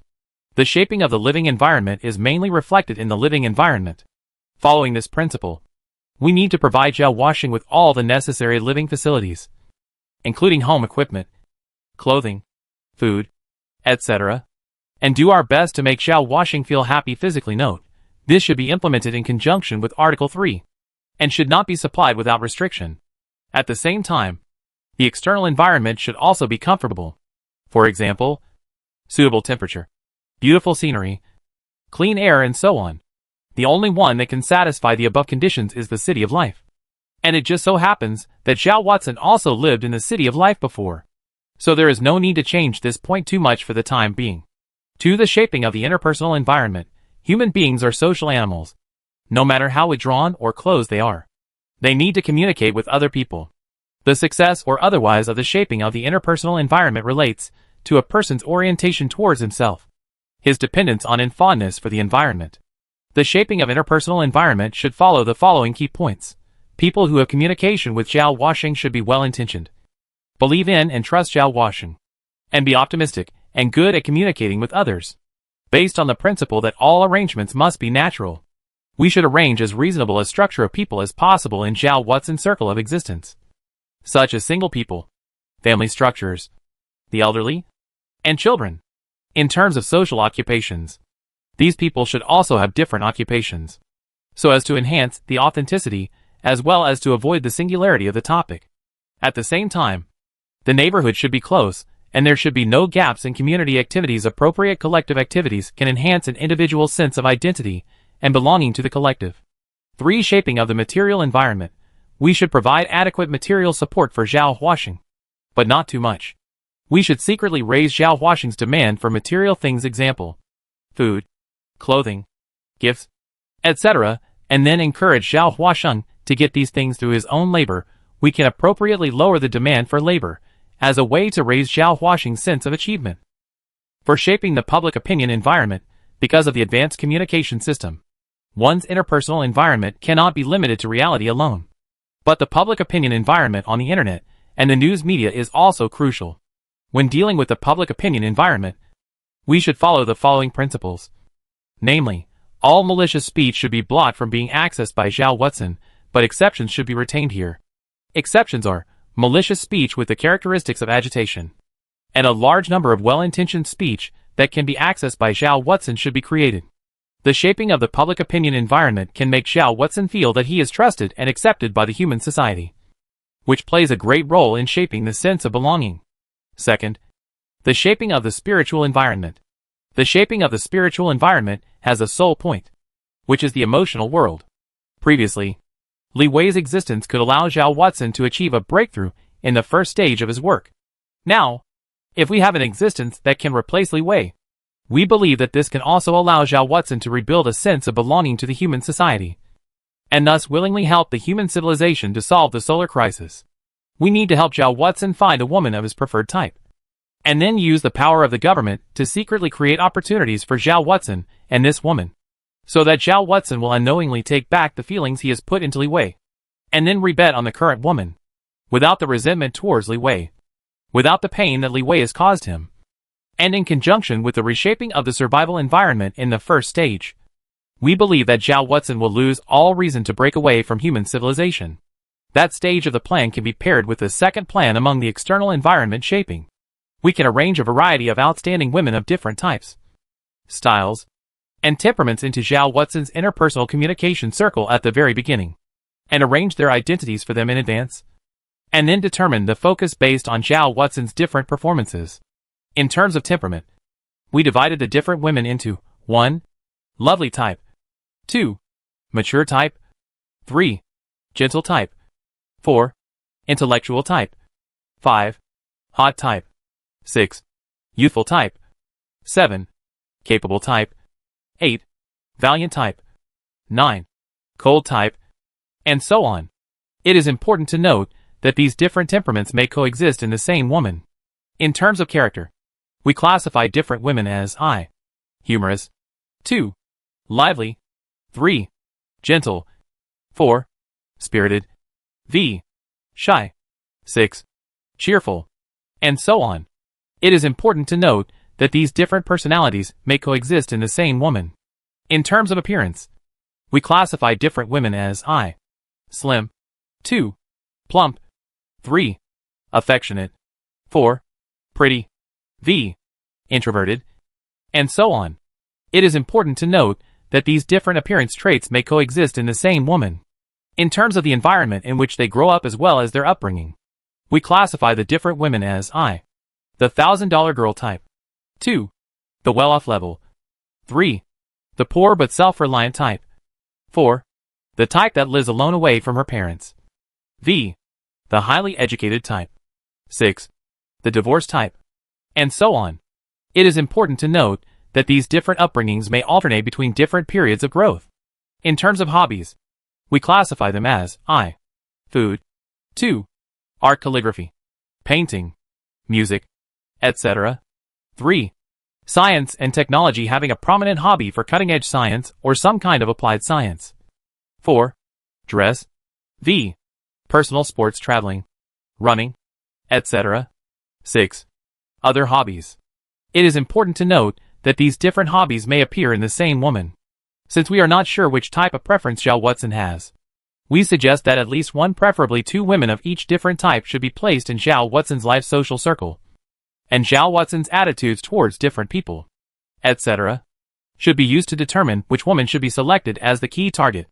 In the course of Zhao Washing's contact with these women, our psychologists will observe the slightest reaction of Zhao Washing through the ubiquitous video recording equipment to determine which woman Zhao Washing has become interested in.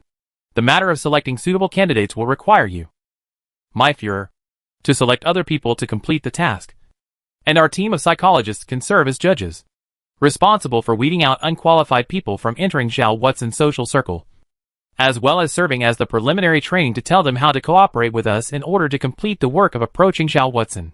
We estimate that we need a minimum of 700 to 1,000 people to fully cover all types of women mentioned above, in proportion to the population. The possible social circle around Zhao Watson must be maintained at a minimum of 30,000 people. Although all of this is prepared for Zhao Watson, we can't let Zhao Watson detect any traces of deliberate artificiality. So these 30,000 people will all have brand new and different life backgrounds and past experiences as well as their respective careers. We will do this through the big data model of the Academy of Social Sciences, assigning them different identities and occupations. It is unlikely that Zhao Watson will be able to reach all of these 30,000 people, or even all of the 700 to 1,000 women we have selected. Most of them are being used as a living background to survive here. But we can't rule out Zhao Watson's contacting behavior by chance. So even if there's no one to monitor them, these people still have to abide by their own code of conduct, and at all times. Playing husband and wife. Then they must be husband and wife. Playing father and son.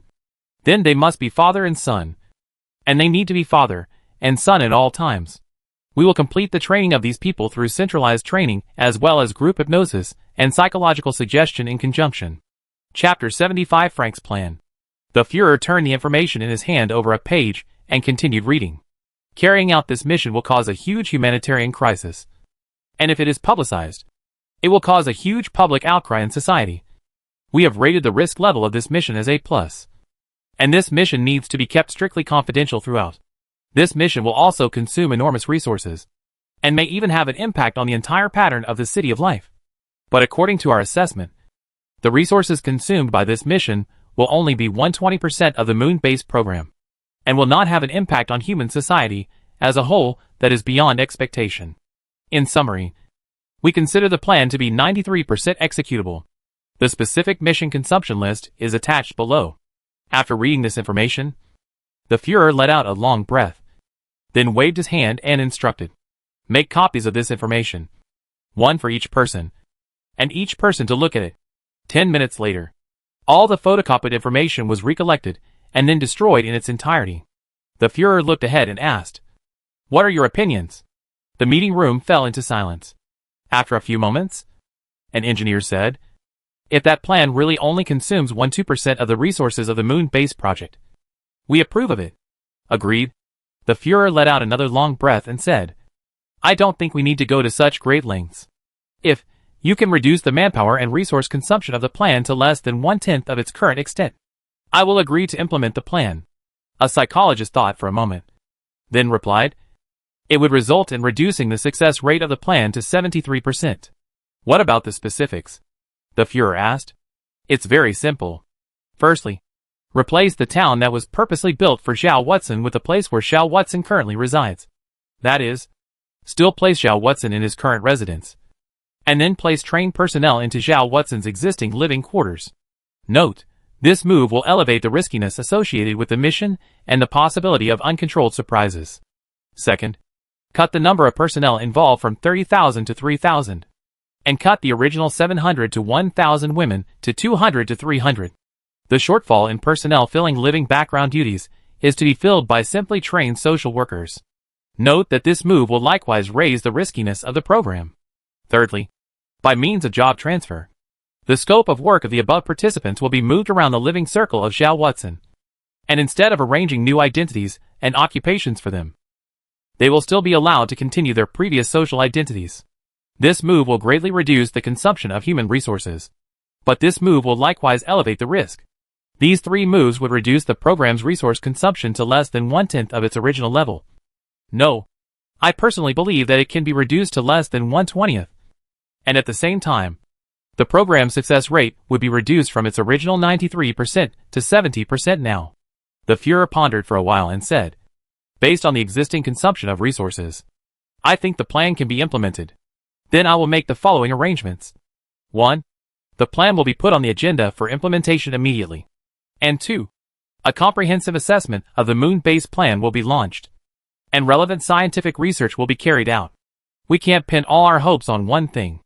And if the plan to reshape the world fails, and we need to start the moon-based plan, we won't have our hands full and delayed. If everyone has no objections, I announce." "No, I object." Just as the Führer had just announced that he was going to end this meeting, a young man who was about 30-odd years old, tall and very strong, stood up. The Führer looked over and realized that the young man had stood up from the physicist's seat.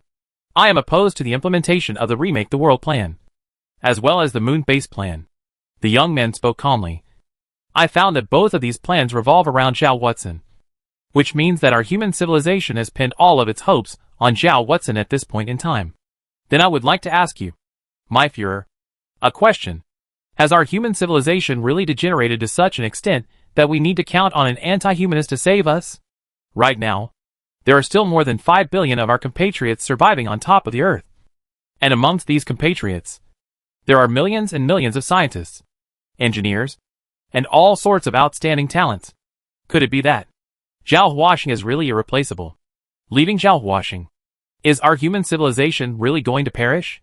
The young man raised his head and looked straight at the Führer, his eyes bright as torches.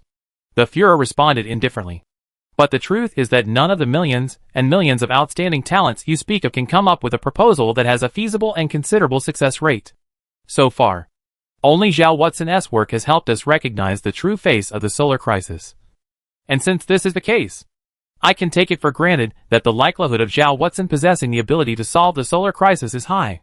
If you are opposed to the two plans mentioned above, then please come up with your suggestions.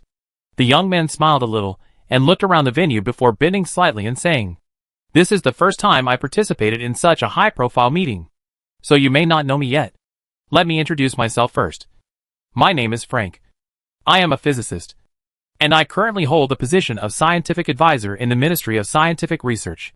Because of my work, I usually have access to a lot of highly classified information. In the midst of long contemplation, I think I have found a solution to the solar crisis."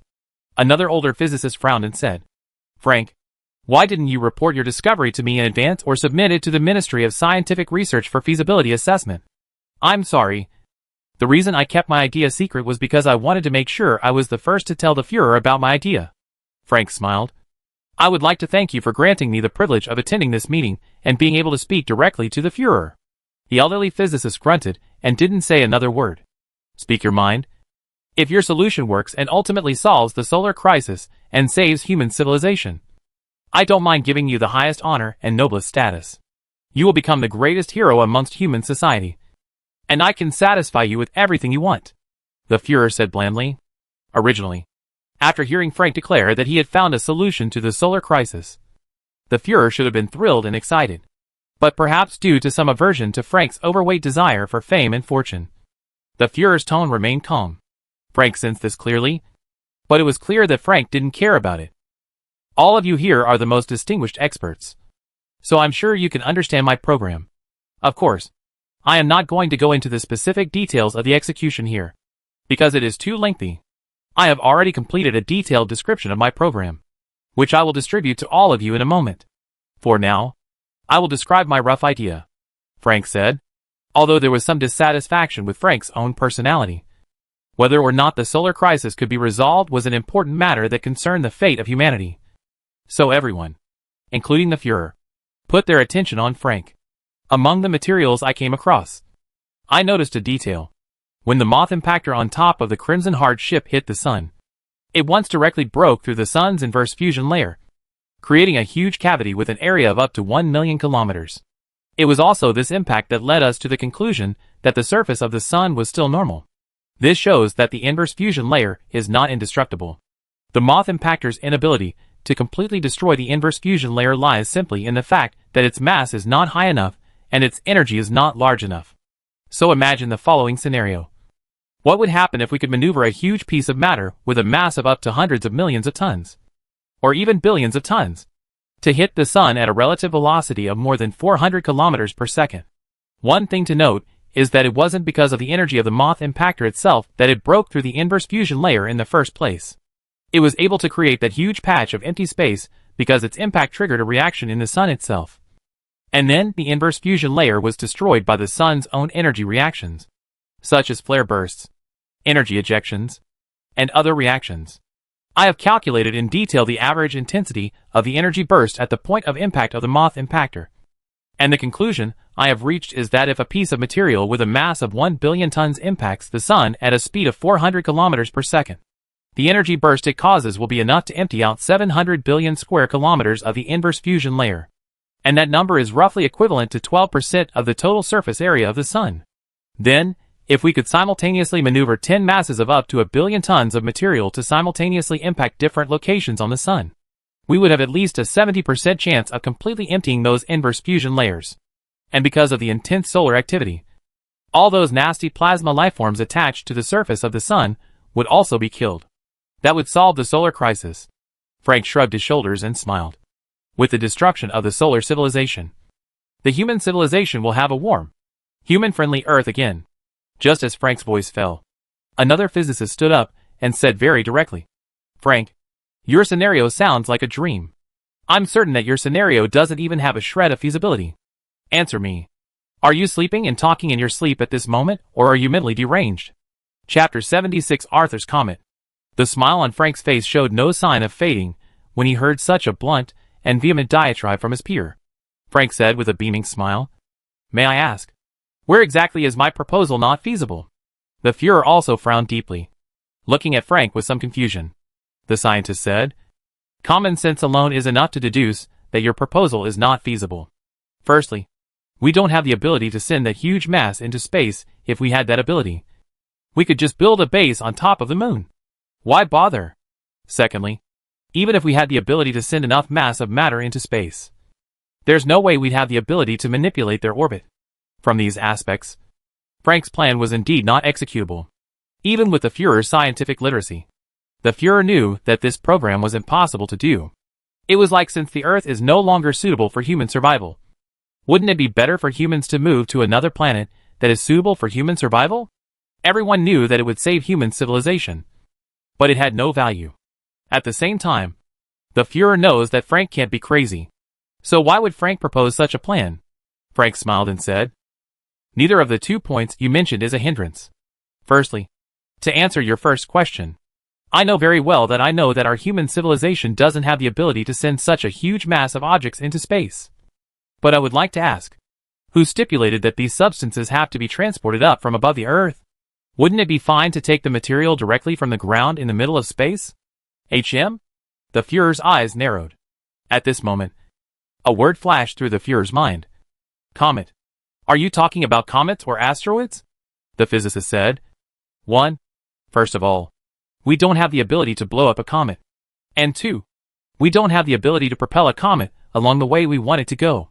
On that subject, Frank said, shaking his head, that's still not a problem. You probably haven't noticed that comet number 2025 C9, formerly known as Arthur, is already on its way to the Sun, and it has now crossed the orbit of Jupiter, and has reached an apparent magnitude of 6, so that those with good eyesight can see it with the naked eye. I used my working privileges to call in 3 hours of observation time from the Leaf Space Telescope to observe it in detail. And do you know what I found interesting? Comet Arthur is a comet that is not well known. It is a long-period comet, with an orbital period of more than 400 years. It's also a sun-skimming comet, which means it will skim the surface of the Sun at extremely close range, at very high speeds, and then re-enter deep space, and so on. Before its return, human civilization had no records of the comet, and only after its accidental discovery were there some sporadic observation records in the human civilization's databanks. People knew about Arthur's comet, but at the moment, the participants didn't know what Frank's intention was in mentioning this ordinary comet. After all, if we can't solve the problems of blowing up the comet and control the advance, it's useless if you can't solve the problems of blowing up the comet and controlling the forward motion. The room was quiet as usual. Everyone was waiting for Frank's answer. In the 3 hours of calling the Leaf Space Telescope to observe Comet Arthur, I was surprised to find that Comet Arthur is not actually a hole. Its comet nucleus has split into 15 large fragments. The largest of these 15 large fragments has a mass of roughly 4 billion tons, and the smallest piece has a mass of about 900 million tons. Frank smiled. As far as I can surmise, it probably split because it got too close to the Sun and then got torn apart in the middle of the last sun-skimming cycle. See, your first problem has been solved for us by the Sun.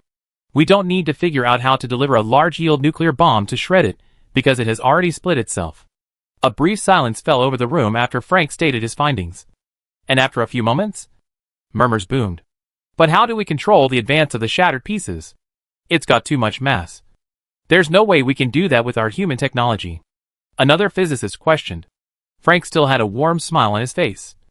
About that, I have found a solution too. The method of controlling the advancement of these comet nuclei is actually quite simple. And we don't really need to transport huge thrust engines to it. The Führer asked in a deep voice. Tell me what the method of controlling their forward trajectory is. We can accomplish the task of controlling their forward trajectory entirely within the framework of our existing technology, Frank said. My Führer, I don't know if you've ever noticed the sunlight reflectors that bring warmth and light to the City of Life? They have an extremely high albedo. They are light and thin. And with the use of the new rockets, a single launch would be enough to send a square kilometer of sunlight reflecting panels into space. Of course I know about these things, the Führer said. Then it's simple. We don't have to deliver engines to the comet. We just have to deliver enough sunlight reflective panels to the comet. Frank snapped his fingers. Comet Arthur and the sun will help us with the rest. You mean? The Führer was lost in thought. Frank said, My Führer, you are a brilliant leader of mankind. But you are not scientifically literate enough to figure out what the intent of this behavior is. Let me give you the answer. The work we need to carry out is simple. As you know, a comet is not made entirely of stone, but contains a large amount of gas inside or on its surface that has solidified due to low temperatures. As it approaches the sun, the temperature increases, and this gas sublimates and is ejected from the surface of the comet, thus creating the huge and spectacular comet tail. And by the most superficial principles of mechanics, we know that these gaseous substances, when ejected from above the comet's nucleus, necessarily also give an opposite force to the nucleus itself, as in the case of a rocket, which ejects gases from the tail, and which receives an upward force from the body of the arrow. The purpose of transporting sunlight reflectors over the comet nucleus is just that. We can selectively block a part of the comet's nucleus so that the sunlight cannot reach it, and the gases in the blocked part of the comet's nucleus will not be able to sublimate and be ejected. At the same time, the unobstructed part of the comet would still be ejecting gas, which would give it the power to change its orbit. In this way, by blocking different parts of the comet, we can manipulate the comet's trajectory as we wish. Of course, we might also need to deliver some engines to the comet nucleus, with which we could fine-tune and precisely calibrate the comet's trajectory. The equivalent of these engines need not be too large, and I think the task of transporting them to the comet's nucleus should be within the affordable range of our human civilization. That's the general gist of my program. Frank smiled and spread his hands. Think about it. We control a dozen huge comet nuclei to crash into the surface of the sun, emptying all the inverse fusion layers of the sun's surface and wiping out all the plasma lifeforms attached to the surface of the sun. We'll be ushering in a planet fit for human survival. One point of reminder is that Comet Arthur will reach its closest point to the Earth in 3 months, a distance of about 9 million kilometers. If we decide to carry out my program, probably from now on, we need to start preparing. That's all I have to say, Frank said, resuming his seat. At the last moment, Frank added, Arthur's comet is God's gift to us, isn't it? After Frank had expounded his conception, the room once more fell silent. After a long time, the Führer broke the calm. Research Department, I need you to evaluate this plan. This plan is feasible in its entirety. But will manipulating a comet to hit the sun really be useful? A physicist muttered. Statistically speaking, the sun suffers an impact of this magnitude once every 1,000 years. But we haven't seen any effects on the sun from an impact of this magnitude. Frank countered. The probability of an impact of the same magnitude is once in 1,000 years. So how long, pray tell, has it been since the inverse fusion layer appeared? The physicist was stunned and subconsciously replied, less than 2 years. Frank shrugged his shoulders and didn't say anything. We can't find a reason to refute this plan. Another expert stood up and said, the plan has a high degree of enforceability. However, I think we still need to consider 2 aspects. 1. The solar civilization's ability to defend itself against a comet impact. And 2. The means of counterattack that the solar civilization might have if the plan ultimately fails and doesn't destroy it. Frank responded nonchalantly. First of all, I don't think the solar civilization possesses the ability to defend itself against a comet impact. At least for the time being.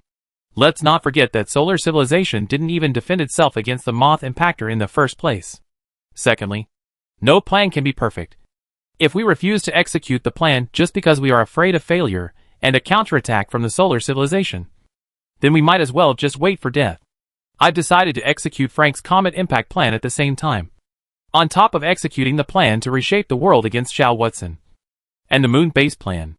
These 3 plans will be carried out simultaneously. the Führer said. Ministry of Science and Research. I want you to come up with the details of the execution of that plan as fast as possible. Chapter 77, Frank's Visit. Shao Watson still resided in the middle of the hospital ward, where he quietly waited for a reply from the human civilization. 10 days had passed since Shao Watson had made his request. And now, 10 days later, a tall, very strong young man with very obvious Western race features came into Shao Watson's ward. Shao Watson. How are you? I am Frank, the scientific advisor of the Ministry of Scientific Research, and I currently hold the position of the chief commander of the Comet Impact Program. The young man had a warm smile on his face, giving people the appearance of a spring breeze. Frank extended his hand, but Shao Watson only glanced at it lightly without making any indication. Frank seemed to have long been mentally prepared for this cold reception, so Frank didn't show any anger. With a smile still on his face, Frank took a seat opposite Shao Watson and said, in place of the Führer, I've come to convey some news to you. I only want to know if your human civilization has agreed to a deal with me. I don't care about anything else. Shao Watson said indifferently. The deal you proposed is too huge, and the Führer said that our human civilization needs to consider it for a while. Frank said with a smile. All right. I know. Just come and inform me when you've considered it. After saying these words, Shao Watson once again fell into silence, directly ignoring Frank's presence. Frank, however, did not refuse to leave it at that. He said to himself, Mr. Zhao, you said that you don't pay attention to any information about human civilization. So, I wonder if you're interested in the Comet Impact Plan. Just a few days ago, the Führer had already agreed to implement the Comet Impact Plan to deal with the solar crisis, and the related matters are already in the preliminary preparations. I am the person in charge of the program, and I am confident that the solar crisis will be brought to an end through the program. Shao Watson lifted his head and looked at Frank with a deep look in his eyes. His mouth gently spat out a word, "Oh?" At the same time, the plasma lifeform's voice came from within Shao Watson's mind. I want to know what's going on with the Comet Impact Plan. After Shao Watson uttered the "oh" that represented a question, Frank smiled once again. I knew that you would be interested in this plan. With that said, Frank left his seat and stood up, pacing slowly with his hands behind his back to the window, casually pushing the window open, letting the warm breeze blow into the ward, leaving Shao Watson with only a back shadow. Mr. Zhao, although I do not support your move to break away from human civilization and use the solution to the solar crisis as a bargaining chip to blackmail human civilization, I can equally understand your feelings. I am sorry for the change of heart that has happened to you. After a pause, Frank continued, you are a lonely, overconfident person, and you probably think that amongst these 5 billion fellow humans, you are the only one who has seen through the truth of the solar crisis, and you are the only one who possesses the solution to the solar crisis. It is because of this that you have the courage to break away from the human civilization and even offer to make a deal with it. But don't you feel that you have somewhat overestimated your own weight? I want you to know that your position amongst the human civilization is not irreplaceable. In other words, you are not as important as you think you are. Human civilization will not perish without you, and the sun will not go out without you. Zhao Huaxing said indifferently. What exactly are you trying to say? If you merely came here to show off in front of me, then you can leave. I no longer see me as a human, and the jealousy and affliction that humans possess has no meaning to me. Frank turned around, and although his face still wore a smile, his eyes were filled with sarcasm. I actually want to tell you that the leverage you possess does not qualify you to negotiate with the entire human civilization. Yes, you are not worthy. My meeting with you was not actually authorized by the Führer. It was my personal act. That's right. I am very dissatisfied with you and despise you greatly. Why is it that our human civilization has given birth to such an anomaly as you, who, with just a little achievement and a little bit of insignificant leverage, dares to elevate yourself to a position on par with the entire human civilization, and dares to offer so many conditions? I want to ask you, do you regard yourself as God? But even God is not as arrogant as you are. Shao Watson rubbed his forehead and said, Oh, I see. Frank, you're jealous of me. You think these honors should belong to you. The smile on Frank's face froze.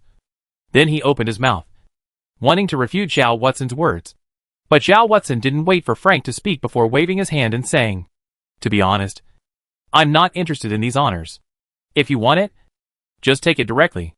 Are you done venting your emotions? If you're done venting, can you get down to business and tell me what's going on with the Comet Impact project?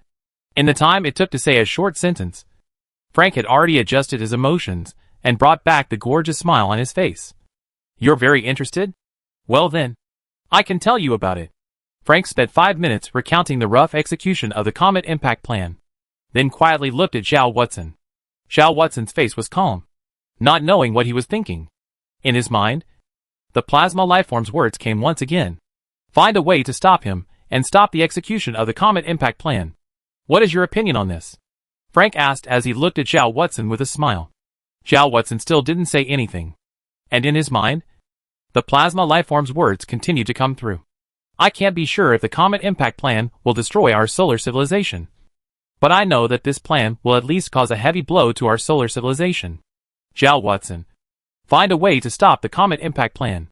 Zhao Watson then raised his head and looked straight into Frank's eyes before saying, Can we give up executing the Comet Impact plan? Zhao Watson's eyes even had a slight hint of pleading hidden in them. It was as if at this moment, Zhao Watson was trying to pass on some message to Frank through his eyes. But those messages were too many and mixed together, and they only converged into a simple sentence. Don't carry out the Comet Impact plan. Noticing the pleading emotion in Zhao Watson's eyes, the smile on Frank's face grew even wider. No. Why should we give up the Comet Impact plan? Is it simply because the execution of this plan would threaten your position? Mr. Zhao? If that's really the case, then you've really disappointed me. Zhao Watson opened his mouth, wanting to say something. But in the end, no words came out. In the end, Zhao Watson let out a sigh and somewhat feebly waved his hand, saying, Forget it. These things have nothing to do with me. Frank, if you don't have anything else, please leave here. I'm going to rest. Frank stood up and courteously bowed to Zhao Watson before saying, Loser, have a nice life. With that, Frank turned around and pulled open the door, leaving the place straight away. I'm sorry. I don't have the power to stop this plan. In the middle of the empty room, Zhao Watson mumbled these words into the air. Well, it really isn't something you can control, the plasma lifeform said. Perhaps you could leave me and turn to control the head of human civilization instead, and have him stop the Comet Impact plan. No, you are a much greater threat to our solar civilization among my standards of judgment. The probability of the Comet Impact plan destroying the solar civilization is only 10%, while your plan has an 80% probability of destroying the solar civilization. So I have to keep a strict eye on you. And if the Comet Impact plan does not destroy the solar civilization in the end, our solar civilization will definitely take retaliation. Although I don't know what exactly the retaliation means are. I can be sure that these retaliation means will definitely bring major losses to the human civilization. I'm sure that for you right now. You're also very happy to see human civilization suffer losses. Right? There were some complex emotions in Zhao Watson's eyes. But the words that eventually came out of Zhao Watson's mouth became, Yes, I am very happy to see human civilization suffer losses. Then let them do it. I believe that our solar civilization will be able to survive this disaster, the plasma lifeform said. The short exchange ended there, and Zhao Watson's mind once again returned to peace. Zhao Watson still lived quietly waiting for something. Zhao Watson knew that before the final results of the Comet Impact plan came out, the human civilization probably wouldn't be able to give himself a clear answer about whether the deal was a done deal or not. Zhao Watson resided among the wards for another 10 days. After the 10-day period, Meng Zhuo arrived and took Zhao Watson out of the hospital to another place of residence. Watson, you can stay here for a while first. I prepared these things for you. Some small and delicate disguise tools. They can make your overall appearance look much changed from the past without much effort. So no one will recognize you here. No one will disturb you. You were too tired some time ago. Take advantage of this period of time to have a good rest.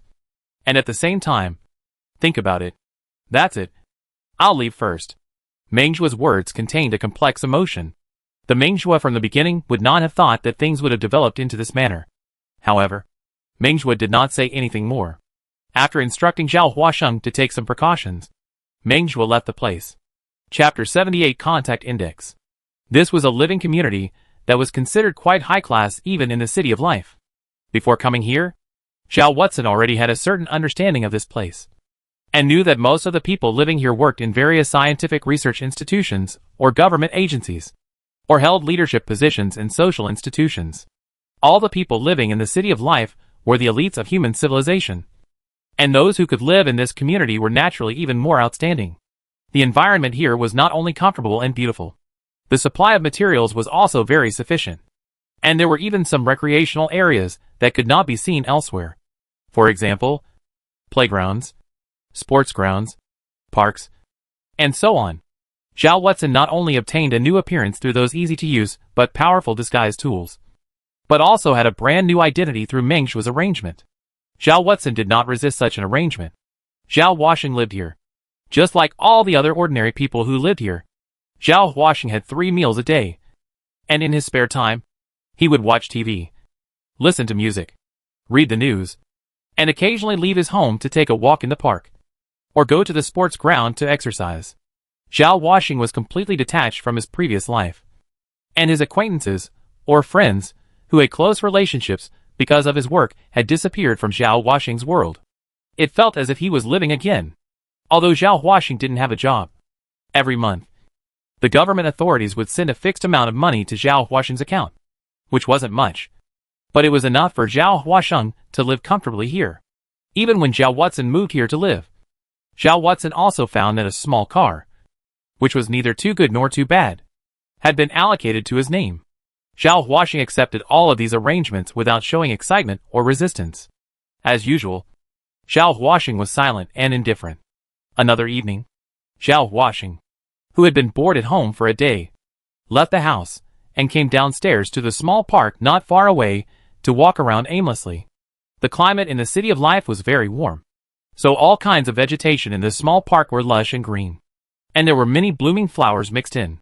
This kind of scene could be seen everywhere before the solar crisis. But in this end of the world, it was very rare. Smelling the faint fragrance of the flowers and feeling the afterglow of the sun, Zhao Watson felt extraordinarily relaxed.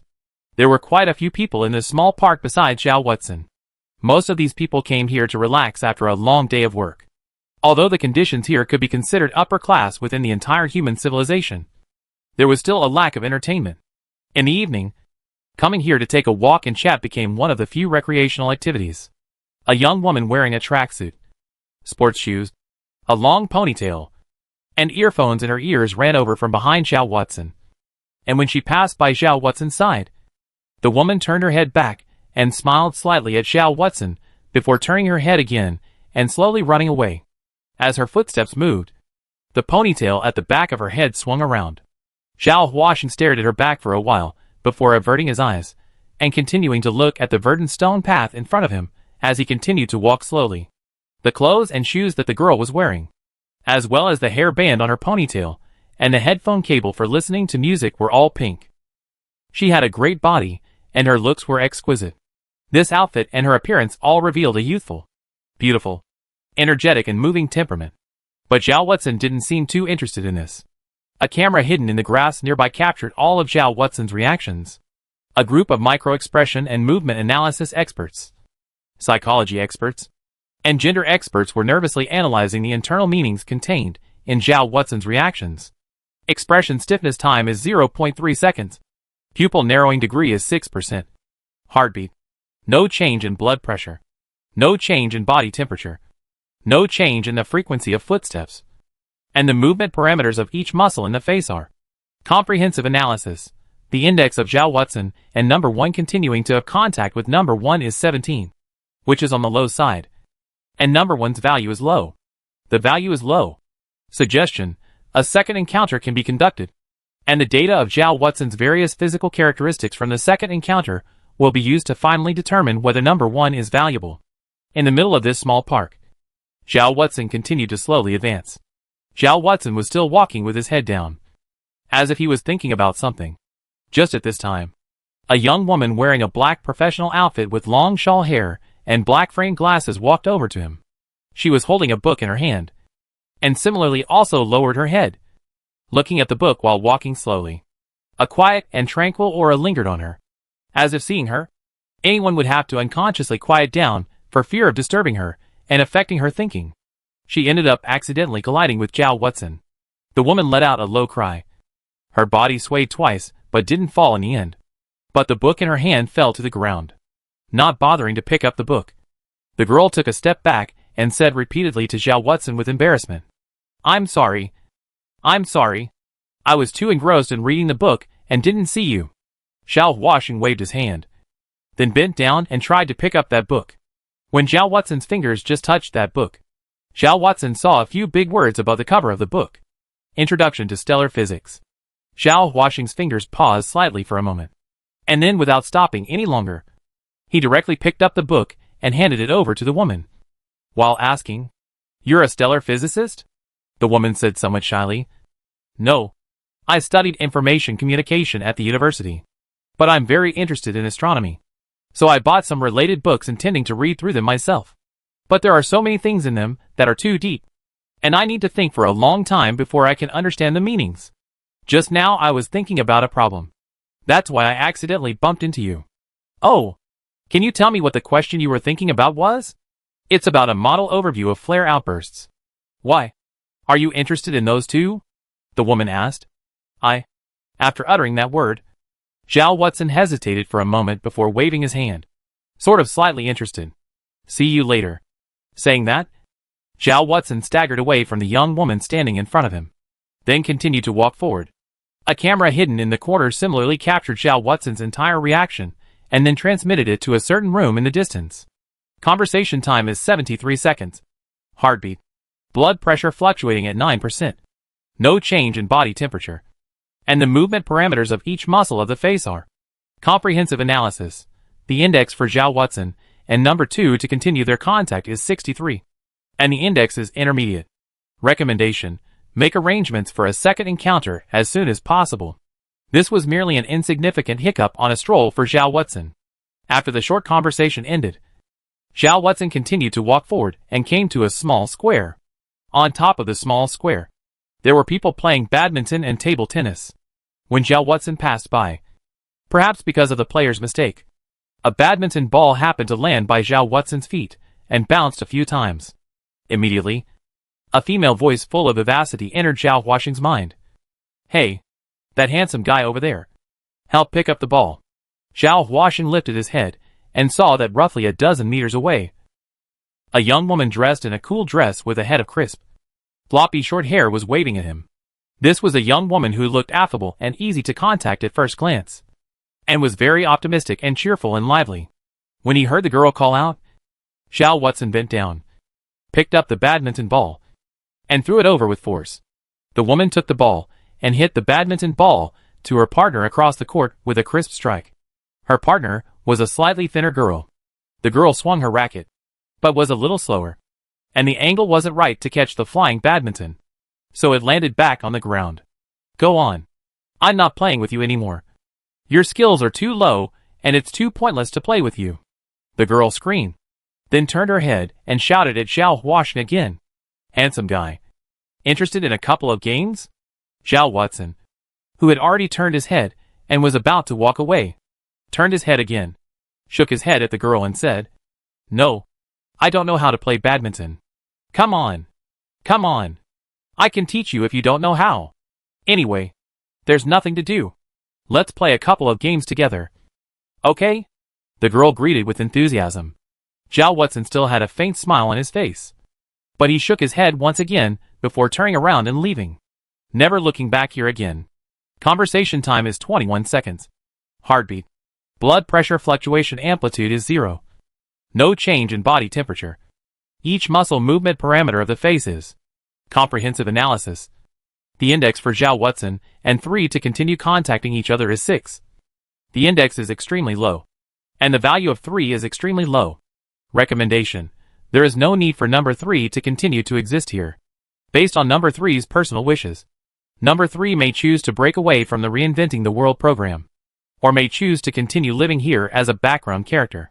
Conducting too many numbers of tests in a short period of time consecutively may result in inaccurate test results. That's why today's test ends here. Based on Zhao Watson's performance today, we have made the following suggestions for tomorrow's schedule. Of the 5 test subjects originally scheduled for numbers 4 to 8, numbers 6 and 7 are replaced with numbers 19 and 23. And the test for subject number 5 is temporarily postponed. So please wait to be notified when it will be tested.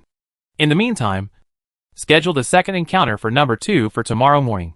And we'll come up with the detailed arrangements for the encounter scene in an hour. Chapter 79 Sky Lab. The next day, Zhao Watson once again encountered the girl he had once met yesterday.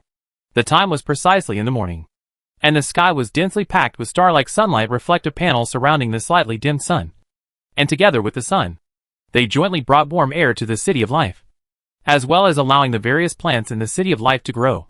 Zhao Huaxing was sitting on top of one of the stone benches in the small park, his hands resting on the back of his head, leaning against the back of the chair, lifting his head to quietly look at the sky, not knowing what he was thinking about.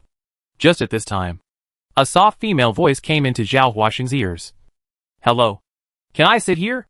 Zhao Huaxing retracted his gaze at the sky and looked ahead to see the girl he accidentally bumped into yesterday standing playfully in front of him. The difference was that she had changed her outfit today, from professional to casual, but the quiet and serene aura she carried hadn't changed. Zhao Watson didn't show too much concern for her, merely moving to the side before saying, "Yes." Seeing Zhao Huaxing lower his head, the woman said with a slight surprise, "Ah, what a coincidence. So it's you. You didn't go to work today either?" Zhao Huaxing redirected his eyes to the sky and said indifferently, "I don't have a job. No work." The woman seemed a bit puzzled, but didn't ask more questions. After sitting down beside Zhao Watson, a nice, faint fragrance that smelled like flowers came into Zhao Watson's nose. This caused Zhao Huaxing's brows to frown once again.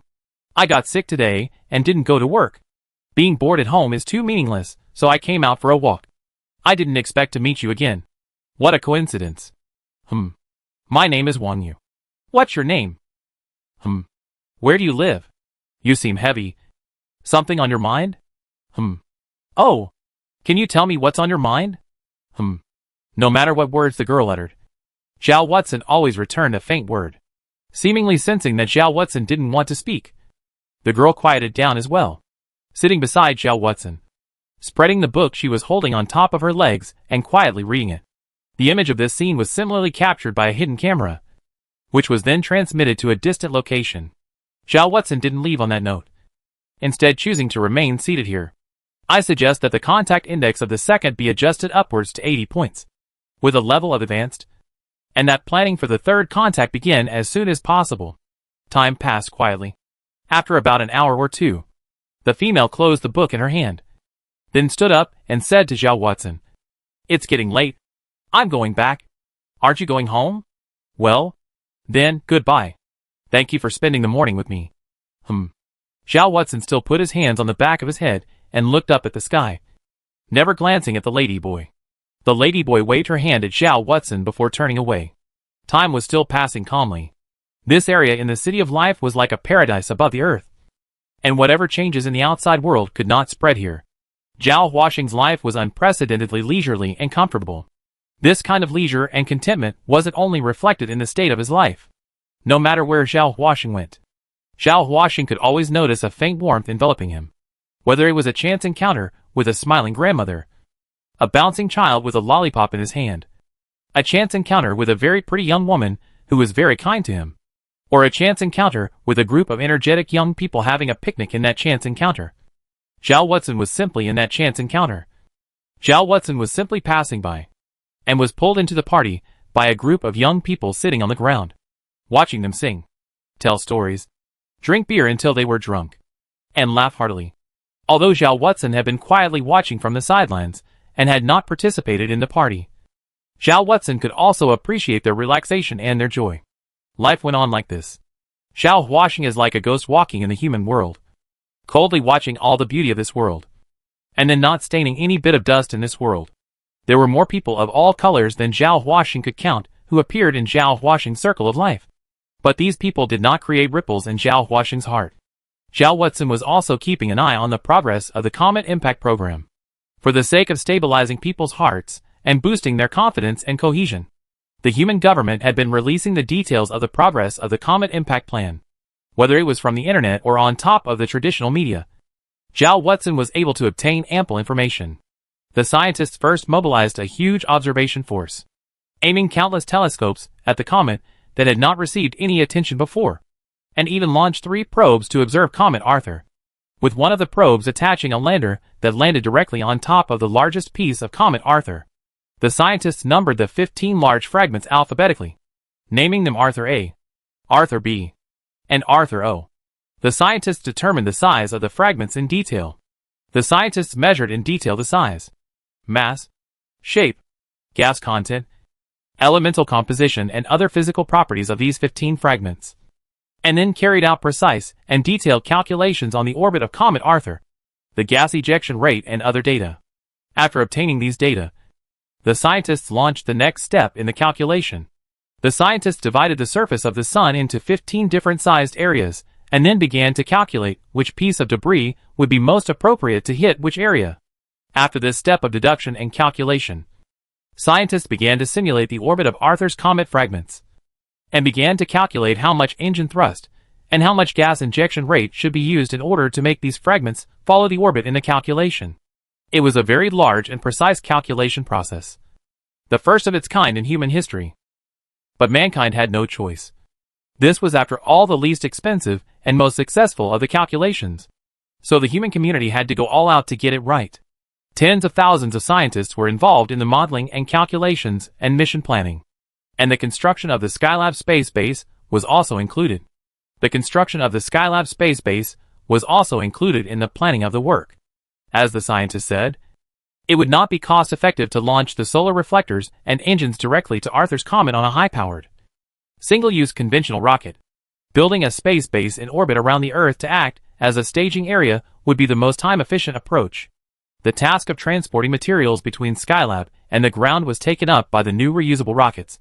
And since Skylab itself was revolving around the Earth at a very high speed, it didn't require much propulsion or fuel to launch rockets from it. The entire human civilization had devoted themselves to the preparatory work of Skylab with great efficiency and enthusiasm. Skylab was modeled on the Lighthouse space station that had previously existed in orbit around the Earth, and was converted from a large amount of supplies and equipment that had been delivered to the station, because it was not a brand new construction, but only a modification and expansion. The construction of Skylab was exceptionally fast, and only took 2 months to complete. There were two main reasons why such a huge construction project could be completed within such an incredibly short period of time. 1. Human technology had developed greatly compared to before. And 2. The human civilization had invested the most resources in this matter. The total length of the completed Skylab reached 463 meters, with a width of more than 200 meters and a thickness of more than 30 meters, making it even larger than the largest aircraft carrier on Earth. It consisted of 3 living rooms, a space rocket launcher, and a large-scale material storage warehouse. 57 highly trained astronauts and engineers were stationed at Skylab, and were responsible for the day-to-day maintenance and launching of the lab under the command and assistance of the ground staff, as well as with the help of numerous automated devices. After the completion of Skylab, more and more intensive rocket launches took place, and huge amounts of supplies and equipment were transported to Skylab. A new spacecraft was assembled and given the name Lightbringer. The name Lightbringer. The spacecraft would be launched directly from Skylab, and after a 5-day journey through space, it would dock with Arthur's comet, where, under its own programming and the remote control of the ground control-based personnel, solar reflectors would be installed on the 15 large fragments of Arthur's comet, allowing the fragments to move forward in accordance with the will of the human civilization. Launching a ship in a space environment has a very different launch mechanism than on the ground. Instead of a huge rocket, the rocket is reduced to a small detachable thruster, which contributes enough propulsion to the Lightbringer to break free of Earth's gravity and accelerate it to a very high speed. And then, after completing its mission, it will detach itself from the ship in order to reduce the ship's total mass. After that, the fuel reserves of the Lightbringer would continue to accelerate it until it had the same speed as Arthur's comet and was at a relative standstill. 2.5 months later, Arthur's comet was still 11 million kilometers away from Earth. It was also at this time that the unmanned spacecraft Bright Messenger, loaded with the supplies needed for this mission, left Skylab and stepped into the vastness of space under the watchful eyes of all humans. Chapter 80, Meteor Feast. Comet Arthur is a sun-skimming comet, and the orbit of a sun-skimming comet has a characteristic that the perihelion is extremely close and the aphelion is extremely far. If we look at its original orbit around the Sun, it will eventually pass just 1 million kilometers from the surface of the Sun. its speed will reach a staggering 427 kilometers per second.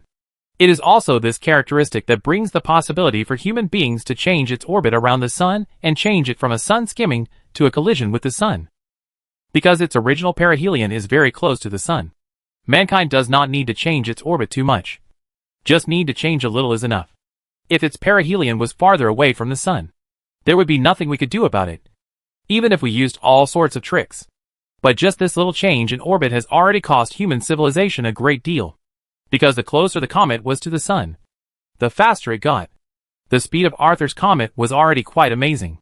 Fortunately, the Bright Messenger ship was launched from a space base, so it could have enough speed to join Arthur's comet in space.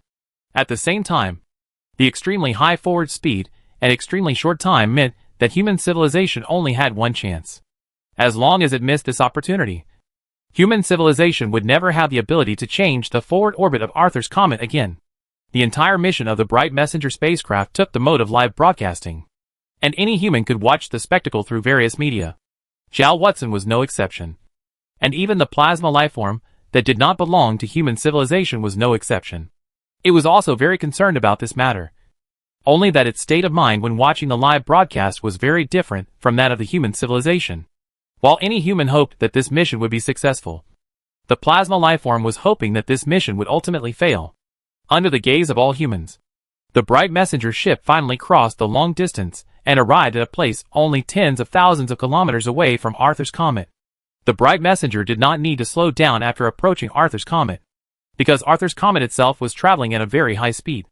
All the acceleration done by the Bright Messenger was just to get the same speed as Arthur's comet, and then to be in a relatively static state with it. At this point in time, the Brightener 2 ship departed, and the Brightener ship that had arrived first had already begun its work. Through the camera equipment mounted on top of the ship, all humans on Earth saw the true face of Arthur's comet. It was a chaotic, dark, cold, and manic giant rock. There were countless tiny fragments surrounding 15 large pieces of debris, orbiting and colliding chaotically. When the sun's rays shone on it, because of the imbalance in pressure, the gases hidden deep inside it would gush out, jetting out into space like a fountain, blowing a large amount of debris away from its body as if it were an explosion, and causing it to stretch out its massive comet tail while bringing more chaos. The Lightbringer ship was just tens of thousands of kilometers away from the comet. Watching it coldly, compared to the comet's nucleus there, the environment here was fairly calm, and even the occasional piece of debris crashing through wouldn't affect the ship too much, since both were traveling at high speeds. The relative speed between them wasn't too fast. This level of impact was within the tolerable range of the Bright Messenger ship. Compared to this huge comet, the Bright Messenger ship was as insignificant as an ant. But that changed a little later. The sunlight reflecting plate installed with a micro-engine was released from the cabin of the ship, and then slowly unfolded under the impetus of the engine. Thus, the little ones that were folded together, and had a volume of a few cubic meters at most had a surface area of 1 square kilometer when unfolded. They reflected the sunlight perfectly in other directions. And without the sunlight, some parts of the comet's surface immediately stopped gas eruption. Not only that, but certain sunlight reflectors were deliberately moved to the right position to reflect to its sunlight that had not been directed towards the comet nucleus. Thus, these fragments were completely deprived of sunlight on one side, while on the other side they received 3 times, or even 10 or 20 times, the original sunlight and heat. And so the gaseous eruptions here were also raised to more than 10 times their original strength, and contributed a much stronger impetus to the comet nucleus. All of this is carried out by precise calculations. The comet's mass, orbit, and ejection rate are all closely monitored, and all these changes are collected and calculated by scientists, who adjust the angle of reflection of the sunlight reflector according to the changing situation. The angle of reflection of the solar reflector is adjusted according to the changing conditions, where the sunlight radiation needs to be intensified and where it needs to be diminished. Everything is calculated. This is the first stage of work. During this stage of work, the human civilization will try to make these 15 large fragments separate from each other and of roughly the same orbit, but with slight adjustments to the subtleties, in preparation for the next stage of work. After 7 days of work by the Bright Messenger I ship, the Bright Messenger 2 ship also arrived here at Arthur's comet. Compared to the Bright Messenger I ship, the Bright Messenger 2 ship was larger and carried more supplies. After the first stage of the work was over and the 15 large pieces of debris had been separated. The comet landers carried by the Bright Messenger 2 ship were released. They were fitted with large quantities of fuel to different parts of each of the 15 fragments, and then began to work at the command of the ground operators. So in addition to the sunlight reflectors, the fragments had a second power to change their own orbits. The large capacity engines burned their own fuel in long flaming tails, and because of the enormous pressure, their heads dug deep into the bodies of the fragments. Their thrust was huge, but this level of thrust was still insignificant compared to the huge debris with a mass of hundreds of millions of tons. Scientists had once calculated that the combined thrust of all the engines was roughly equivalent to the thrust of an ant against the body of an adult human compared to the comet nucleus. But that would have been enough. First of all, this is a space environment, and the ground environment is not the same. There is no air resistance and so on. Secondly, the role of these engines is only to carry out orbital fine-tuning and precise calibration. The main task is still carried out by the sunlight reflector. The sunlight, the gas jets inside the nucleus, and the precise fine-tuning of the engines together constitute the force that changes the orbit of the nucleus. The mission will continue for 2 months, after which time Comet Arthur will arrive at a distance of only 15 million kilometers from the Sun, at which time all of mankind's creations will have been destroyed by the Sun's mighty power. Arthur's comet will embark on its journey to hit the Sun alone. Of course, before this moment, the 15 fragments of Arthur's comet will have their own independent trajectories, and they will hit different parts of the Sun as expected by mankind, and then smash the inverse fusion layer and return the Sun to its original form. The Comet Impact program has been going well so far. That's not just a propaganda line. It's true, and the precise information obtained from the Ministry of Science and Research proves it. But the smoother the Comet Impact program progressed, the heavier Zhao Watson and the plasma lifeforms became. As to whether the reason for the heavy mood of these two was the same, that was unknown. The 2 Lightbringer ships were still working alongside Comet Arthur. Tens of thousands of scientists were still performing a lot of calculations and maneuvers above the ground control base. It was at this time that another feast descended upon the planet. It was a meteor shower, so large and magnificent that words cannot describe it. These meteor showers came from Arthur's comet. The closest distance between Comet Arthur and the Earth is only 9 million kilometers. And although there is no possibility of a collision between the two, because of the existence of the Sun, the tail of Comet Arthur will stretch out over 100 million kilometers. The Earth's orbit passes right through the tail of Arthur's comet. The tail consists of a large amount of interstellar dust and cometary debris. As the Earth passes through the tail, these fragments will be swarmed by the Earth's gravity and will be destroyed by friction with the Earth's atmosphere. Tonight was a good time to watch the meteor shower. The sky was clear. There was no moon and not much light to interfere. Zhao Huasheng left his home at this time, and once again came to the small park near his home. The park was already filled with a large number of people who were excitedly preparing to watch the meteor shower. Zhao Huasheng didn't want to have too much contact with the crowd, so he came to a corner and sat down on the ground against a small, bare tree with no leaves, raising his head to quietly look at the sky. The night was eerie and quiet. There was no noise, no disturbance. The only thing that accompanied Zhao Huasheng was the ghostly night breeze, as well as the magnificent starry sky, and the occasional chirping of insects that would resound around him. Zhao Huasheng's mind was ethereal and distant. Under this silent night, Zhao Watson thought of many things. Of Li Wei, of Li Qi, Wang Tang, the Fuhrer, and of Frank, and of many, many people. At this time, a soft female voice broke the silence. "Oh, what a coincidence. You're here too?" Zhao Watson turned his head and saw Wang Yu walking to his side. She smiled gently, then asked, "Are you here to see the meteor shower too?" Zhao Huasheng nodded. So Wang Yu said, "Then let's go together. There are too many people over there. It's too noisy. I don't like it." Without waiting for Zhao Watson to refuse, Wang Yu came to Zhao Watson's side and sat on the ground with his back against a small tree, just like Zhao Watson. Chapter 81, Abnormal Human.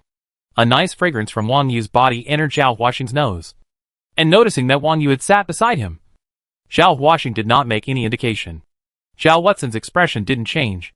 His sitting posture didn't change, and his eyes didn't change. It was as if Zhao Watson had completely ignored Wang Yu as a person, directly treating Wang Yu as if he didn't exist. Zhao Huasheng remained quiet, his eyes deep and calm. I heard the TV station report that at this moment, Comet Arthur has accelerated to a speed of more than 100 kilometers per second because of the sun's gravitational force. And the speed is still increasing. After a maximum of 7 days' time, Comet Arthur will impact on top of the sun. And whether or not the comet impact plan can ultimately be successful depends on that day. Wang Yu also raised his head to look at the sky, and then slowly said, Comet Arthur came from beyond Pluto. It crossed hundreds of years of distant journey to the sun next to the original it can survive. Continue to unfold the next journey around the sun. But because of the intervention of our human civilization, it will be destroyed in this journey. Think about it as really a bit let a person sad it. Wang Yu was just as sentimental as she had been in contact with Zhao Watson many times before, full of feminine and sensual meanings. In the face of Wang Yu's sentiments, Zhao Huasheng remained non-committal and did not have any reaction. Sporadic meteors had already appeared in the sky at this moment, but there was still some time before the maximum outburst. Meteor after meteor crossed the sky, pulling out long shadows above the pitch-black canopy, then returning to silence, looking filled with a feeling that made the mind and soul tranquil, while at the same time filled with a sense of fascination towards the vast universe. These debris may have been born billions of years ago, possibly at the same time as the sun. There is no life on Earth, and even before the Earth was formed, these stones may have been operating in space. Billions of years have passed by, and they have experienced cold and darkness, as well as light and heat. Their ultimate end is to crash on top of the Earth and become one with it, never to be separated again. Sometimes when I think about it, we humans and these meteors are actually quite similar. Wang Yu continued. The debris in the solar system alone is already uncountable. But at the same time, each one of them is unique. Just like us humans, we have billions of compatriots, but each one of them is different. Meteors present are all the same in the eyes of us humans. I wonder if we humans are the same in the eyes of these meteors. Wang Yu sighed.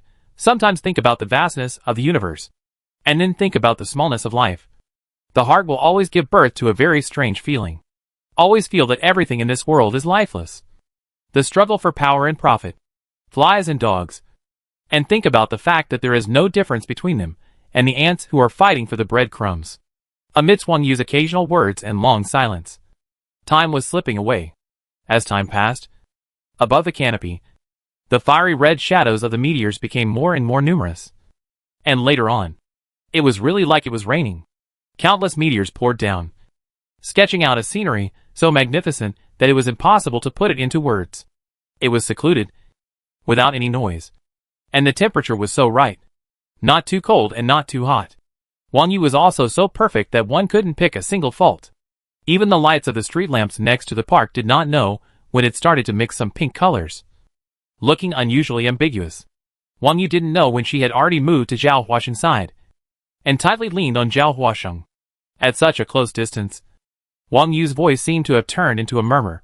It's really a strange thing that life can evolve in this vast, mysterious universe. But compared to this universe, life is still nothing. I don't know what significance life has in this universe, but I do know how rare it is for you and I to have our own independent consciousness and to be able to meet at this moment. I think that spending your life as you wish is the most perfect way to live in this world. What does it matter about money, fame, honor, social esteem, or status? It's all about being comfortable, isn't it? You are like a mystery. From the first time I met you, I was deeply attracted to you. I want to explore your heart, explore your flesh, explore everything about you. Tonight's night is beautiful. Let's not let it down. Okay? Wang Yu had already leaned tightly on Zhao Watson. I don't know when it started, but Wang Yu's clothes had already been mostly removed. Wang Yu's breathing was rapid. Her eyes were misty, and she looked full of a strange charm that was so enticing that people couldn't help themselves. But Wang Yu did not seduce Zhao Watson. Zhao Watson's voice was still calm, and his eyes were still cool. Zhao Watson stretched out his arm and placed it on Wang Yu's shoulder, then pushed Wang Yu away. That arm was still stable without a single tremor. Zhao Huasheng still looked up at the sky, looking at the meteors in the sky that kept flashing and then disappeared without a trace. Without looking at Wang Yu, words so calm that they did not carry the slightest emotional color spat out from Zhao Huasheng's mouth. You're affecting my ability to see the shooting stars. Eh?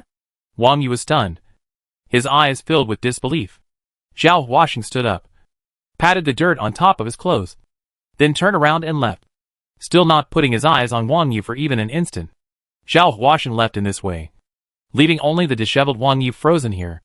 Is he still human or not? Wang Yu muttered. All of this under the night had likewise not escaped the surveillance of the ubiquitous cameras. When the image of Zhao Watson turning away without hesitation was transmitted in its entirety to the distance, and was seen by a group of psychologists and biological experts, as well as emotion experts, gender experts, micro-movements, and micro-expressions experts, a cry of alarm resounded throughout the entire conference room. Is Zhao Watson still human or not? Oh my god!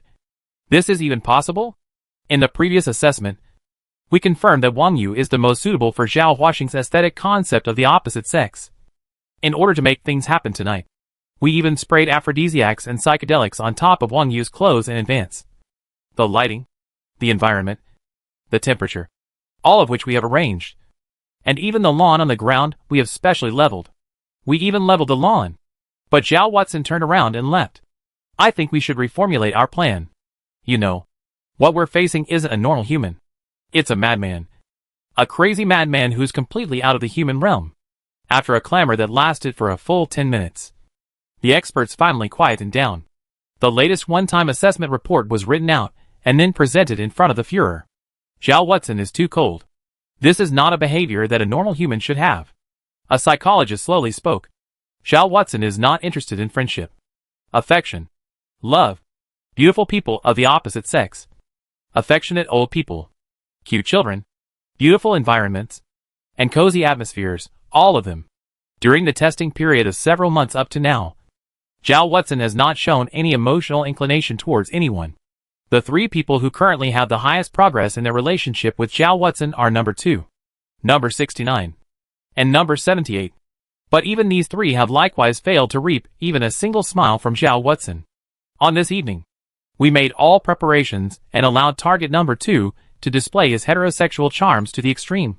But Zhao Watson still did not have the slightest reaction. My Führer, the Reshaping the World program has been carried out up to now, without any results. Not a single result. Is Zhao Watson intentionally controlling himself? Or has Zhao Watson truly left the human realm? Or perhaps, Zhao Huashan's hatred for the human world has really reached the point where all good cannot be neutralized. We don't know. But I'm beginning to wonder if there's still a need to continue with the Reinventing the World program. Firstly, the difficulty of breaking through Zhao Watson's heart has exceeded our previous projections. And secondly, with Comet Arthur set to collide with the Sun in 7 days, and the Ministry of Science and Research's assessment of the plan being very optimistic, Zhao Watson's value has already begun to decline, and is no longer as important as it was earlier. Another expert said, I suggest that the Reinventing the World program continue. We can't pin all our hopes on the Comet Impact Plan. If the Comet Impact Plan fails, we at least have Zhao Watson as a backup. At the same time, even if the World Reshaping Plan also fails, this is still valuable. This can at least prove that this path does not work. And when formulating strategies in the future, we can simply avoid this path. The Führer rubbed his forehead somewhat tiredly, then said, Let's maintain the current situation for the Reinvent the World plan for now. And don't make any changes. Everything. Wait until after the results of the Comet Impact Plan. At this moment, Comet Arthur had already been accelerated to a high speed of nearly 300 kilometers per second. Under the work of the Bright Messenger I as well as the 2 spacecraft, the 15 large pieces of debris had been separated, having different orbits and slightly different forward speeds. It is hurtling through space toward the Sun without stopping for a moment. The orbital adjustment of the 15 fragments continued, and nearly 1,000 solar reflectors were still changing their position in relation to Arthur's comet under the impetus of the microengine, increasing or decreasing the intensity of the solar radiation from a certain part of the fragment of Arthur's comet according to the requirements. A steady stream of intense geysers so violent that it looked like the world was collapsing erupted from above the comet fragment, giving it the opposite thrust as it left the comet nucleus fragment. The 2 Lightbringer ships continued to work for 6 days. At this moment, 1 day before final impact, Comet Arthur was 28 million kilometers from the Sun. Chapter 82 Impact. Comet Arthur's forward speed was still increasing. The long distance of 28 million kilometers would only take 1 day for it to cross. So the 2 Lightbringer ships could work for another half a day. After half a day's time, they would be burned up under the scorching sunlight. The two bright messenger ships launched by the human civilization were naturally incapable of accelerating to speeds comparable to Arthur's comet by relying on their own fuel and engines alone. However, this does not matter. Just like the famous two iron balls falling to the ground at the same time phenomenon in the history of the Earth. When the bright messenger 1 and 2 have the same orbit as Arthur's comet, the sun's gravity will accelerate the bright messenger at the same time as it accelerates Arthur's comet, and at the same rate. Therefore, the bright messenger does not need to consume additional fuel to maintain a relatively static state with Arthur's comet. The orbital adjustment work has reached the most critical time, because the distance was too far and the communication delay was too high. The ground control base had already given up control of the bright messenger 2 days ago, and handed over the control authority to the Red Heart. The 5 astronauts led by Captain Rigel were nervously maneuvering the sunlight reflector plates to perform the final orbital calibration of Comet Arthur, in order to prevent the strong thunderous solar storm that might be brought about by the impact of Comet Arthur on the Sun. The Red Heart spacecraft had taken refuge on the backside of Mercury, at a distance of 1 million kilometers from Mercury, orbiting the Sun together with the same rotation period as that of Mercury. In this way, it could always hide behind Mercury, and no matter how violent the solar storm would be brought about by the impact of Arthur's comet, Mercury would take it all for it. At the same time, because of the distance from Mercury and the tiny gravitational pull, the Crimson Heart ship would only need to consume a very small amount of fuel to maintain its orbit, and would not crash into Mercury. The short-term maneuvers of the Lightbringer spacecraft were handled by the astronauts aboard the Red Heart, while the long-term maneuvers were still handled by the ground control base. The connection between these three had been maintained and had never been broken. In the ground control base, the image of Arthur's comet and the image of the bright messenger ship had been displayed on the large screen. Hundreds of scientific researchers as well as the chief commander of this impact mission, Frank, were all here. A large number of media reporters were also gathered here, relaying everything that was happening here in real time to any corner of Equator City and the City of Life. From the big screen, it could be seen that the gas eruption on top of the comet nucleus fragment of Comet Arthur had already reached its most violent stage. Because of the rising temperature and increased internal pressure, violent explosions were occurring all the time on top of the comet's nucleus fragment. And after each explosion, gas like a fountain erupted out from it. Under the great power of the sun, the comet tail of Arthur's comet stretches out hundreds of millions of kilometers in length. And these comet tails reflect the sun's rays, which can be seen even on Earth during the daytime. It was the middle of the afternoon in the City of Life, one of the brightest times of the day for the sun. But even so, when people looked up at the sun, they could still see the bright Comet Arthur. Comet Arthur was so close to the sun that not even the sun's rays could hide it.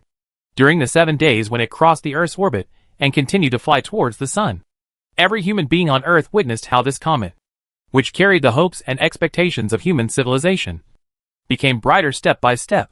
In the beginning, only people with good eyesight could see it without light interference and under excellent observing conditions. But after just a few days, its brightness surpassed the brightest star of the day, Sirius, and then its brightness surpassed Jupiter and Venus. And then its brightness began to catch up with the moon. And on the last night, when Arthur's comet could be seen, its brightness had already almost reached the level of the full moon. Almost reached the level of a full moon. Even without the moon in the sky, Arthur's comet can illuminate the Earth. And then at night, you can't see it, because it was so close to the sun. It began to rise and set with the sun. Its figure came from night to day and shone with the sun. It was a rare astronomical spectacle for thousands of years. And because of the special significance it carried, it quickly became one of the most recognizable comets in the civilization of the Earth. It was known that 2 Lightbringer ships were alongside Arthur's comet, working with human power to adjust the orbit of the comet, which was unusually large for a human being. Frank's name had spread along with the name of Arthur's comet to the ears of every human being on Earth. As Frank wished, he was now the most well-known scientist in the Earth's civilization. And during this period of time, his fame even surpassed that of Xiao Watson. Under Frank's light, Xiao Watson was like a dim and inconspicuous star. Not many people would pay attention to him. Frank knew that whether or not the comet impact plan would succeed, and whether or not he would become the biggest hero in the history of mankind would all be decided in less than a day's time. On this day, the entire city of Equator fell silent. Everyone stopped working, except for the necessary jobs, and everyone returned home to their televisions or other media outlets. anxiously awaiting the results. For the first time, the busy city of Ecuador stopped its always hectic pace and entered into a state of peace and rest. Apart from waiting for the results of the Comet Impact program, there was another thing that made people give up their work and return home. That was the possible arrival of an intense solar storm outbreak. Although the solar wind was moving slowly, electromagnetic waves traveled at the speed of light. If the solar eruption contained something like high-energy gamma rays after the impact, hiding in the basement or indoors would be better than being exposed to the wild environment. Xiao Watson also hid in the basement, and like other people, quietly watched the live broadcast of the Comet Impact plan in front of the TV. The announcer's impassioned voice kept echoing in the small basement. The Comet Impact program has entered the most critical and final stage. The ground control base has just received a message from the Red Heart, and Captain Rigel has confirmed that the 2 Lightbringer ships have been destroyed by the sun, and that all the sunlight reflectors, as well as the engines mounted on the comet nucleus fragments of Arthur's comet, have been destroyed by the solar radiation and the comet outbursts at the same time. However, Captain Laguerre can also confirm that the 15 comet fragments have the proper orbits and will impact on different regions of the sun as our civilization wishes. The sun is a sphere, but because the 15 comet fragments already have different orbits, they will each hit different parts of the sun, including the back of the sun. The impact of these 15 comet fragments will be indiscriminate, and they will encompass the entire sun within the impact area.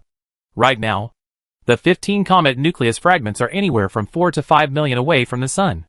The fragment of Comet Arthur numbered A is the closest to the sun, and it will impact on top of the sun in about 3 hours.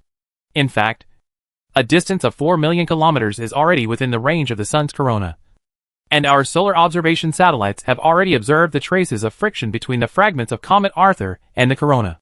Xiao Watson climbed out of the basement and looked up at the sun, not to Xiao Watson's surprise. At this moment, Comet Arthur had disappeared, never to be seen again. Although the brightness of Comet Arthur had reached its maximum at this moment, it was too close to the sun, just too close, which caused it to be impossible to see with the naked eye. It would hit the sun shortly after, and from then on it would disappear from the universe forever. Xiao Huashan looked at the sky out of his mind for a while, then returned to the basement once again. Through the live television broadcast, Xiao Watson also saw the specially processed picture of the sun. Under the intense light of the sun, a very obvious thin line appeared. Xiao Watson knew that it was Arthur's comet. At this very moment, there were billions of tons of material speeding towards the sun.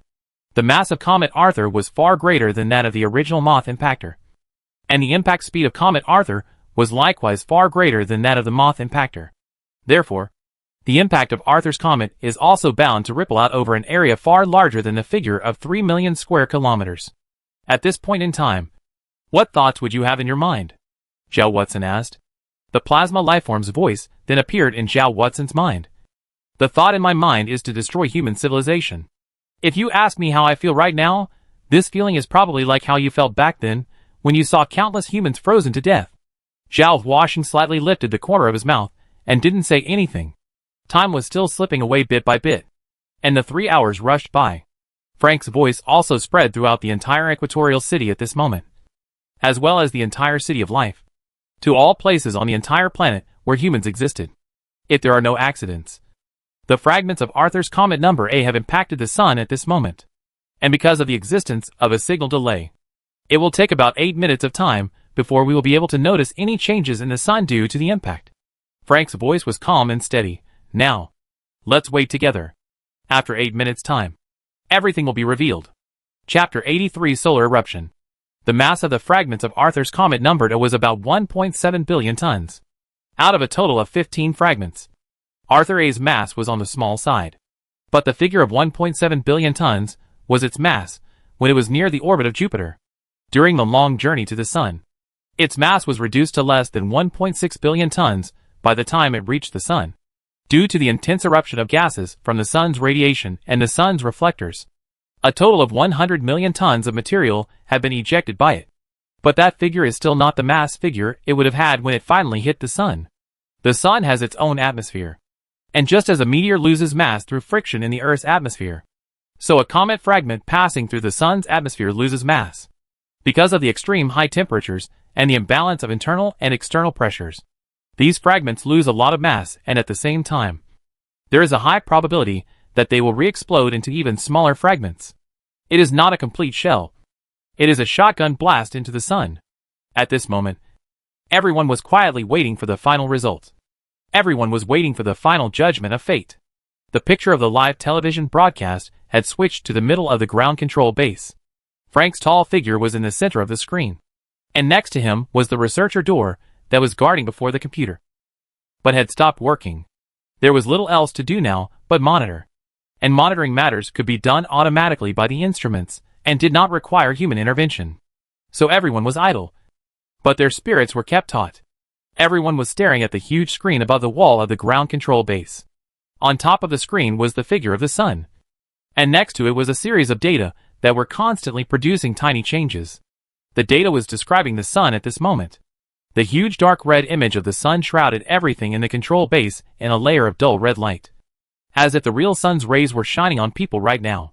But it was feared that no one was actually being illuminated by the sun's rays at the moment. Before the final moment of the comet impact plan arrived, the human government had already taken the lead in urgently building mini shelters that could isolate the radiation in the equatorial city and the City of Life. And a large number of human beings had been concentrated in the shelters. Those who couldn't be accommodated in the shelters were given free radiation protection materials to arm their houses against the high-energy gamma rays, X-rays, and ultraviolet radiation that might come and cause harm to the human body. The control base was silent. Hundreds of people gathered here. But not a single person spoke. Not a single person clamored, even breathing softly. The atmosphere here was grave and depressing. Half a minute left, with a margin of error of plus or minus 15 seconds, Frank said. In a minimum of 15 seconds and a maximum of 45 seconds, we'll be able to see the sun change. Just as Frank said, with this moment as the timing base, 38 seconds later, the string of numbers describing the state of the sun in the lower right corner of that large screen in the control base suddenly began to change wildly. Previously, although they were also changing all the time, the amplitude of change never exceeded 1,000. And at this moment, in just half a second's time, they skyrocketed by 10%. And just a moment after that string of numbers began to change, above the large screen, the huge image of the sun also instantly began to change. Somewhere in the upper right point of the sun, an extremely bright, extremely blinding white dot first appeared there. And in the next moment, this early white dot instantly expanded, rippling out to at least 1/5 of the entire sun image in a very short period of time. Within this 1/5 range, the color of the sun portrait instantly changed from dark red to blazing white. The intense light caused Frank to squint his eyes. The large ground control base was also illuminated by the sun image above the large screen. There were several low cries coming from various parts of the control room. Frank's face, on the other hand, remained unperturbed, as if this was all expected. Just a few seconds after the change in the sun, several different sounds reached Frank's ears. 30% increase in total solar radiation intensity. Gamma ray intensity enhanced by 400%. Ultraviolet, X-ray intensity increased by 106%. Visible radiation increased by 17%. Temperatures within 100,000 square kilometers of the impact area are 6 million degrees Kelvin. And temperatures outside the impact area range from 4,500 degrees Kelvin to 10,000 degrees Kelvin. The area emptied of the inverse fusion layer is 580 billion square kilometers. The possible effects of this level of solar change on Earth are being assessed. Before the television, Xiao Watson in the basement also saw this scene in real time. The corner of Xiao Watson's mouth lifted slightly as he said faintly into the air, "Look!" Their first step was successful. The plasma lifeform was silent, not responding to Xiao Watson's words. The second fragment will impact on top of the sun in 20 minutes. The mass of the second fragment is 2,800,000,000 tons. It will have a greater impact on the sun than the first fragment. There are 15 fragments in total, and all 15 fragments will collide with the sun within 8 hours. Xiao Watson continued. The solar civilization will not perish because of this. What awaits Earth's humans will be a mad retaliation from the solar civilization. The plasma lifeform finally responded at this time. "Oh, maybe. Who knows?" Xiao Watson said. Xiao Watson knew that at this moment, 150 million kilometers away from himself, the second large comet fragment was speeding towards the sun. Xiao Watson raised his head, and his sight seemed to pass through the barrier of the wall, through the vastness of the cosmic space, to the side of the sun and that comet fragment. Zhao Watson seemed to truly see the scene that was happening on top of the comet fragment at this moment. It was a scene like the end of days. The earth collapsing. The sky inverted. Endless explosions. Endless icy cold. Endless blazing heat. Huge fragments with a mass of up to billions of tons were easily torn apart by the sun's powerful gravity. And in the friction with the sun's atmosphere, countless substances were vaporized and disappeared. But the core material of the fragments was still speeding forward. Ahead was an ocean of light and heat.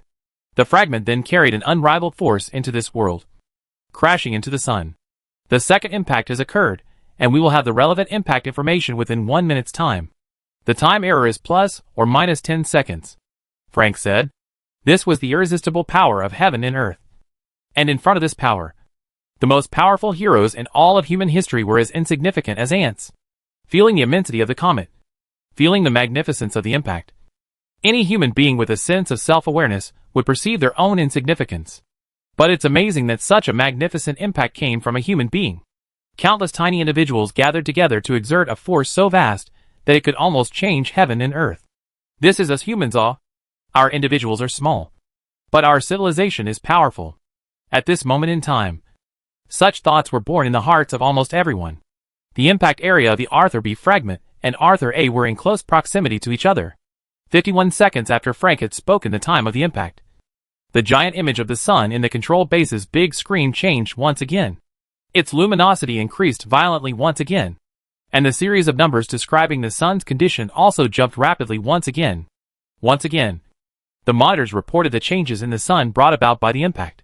Frank listened quietly, then said, "The third impact will receive data in 37 minutes, with a time error of plus or minus 40 seconds.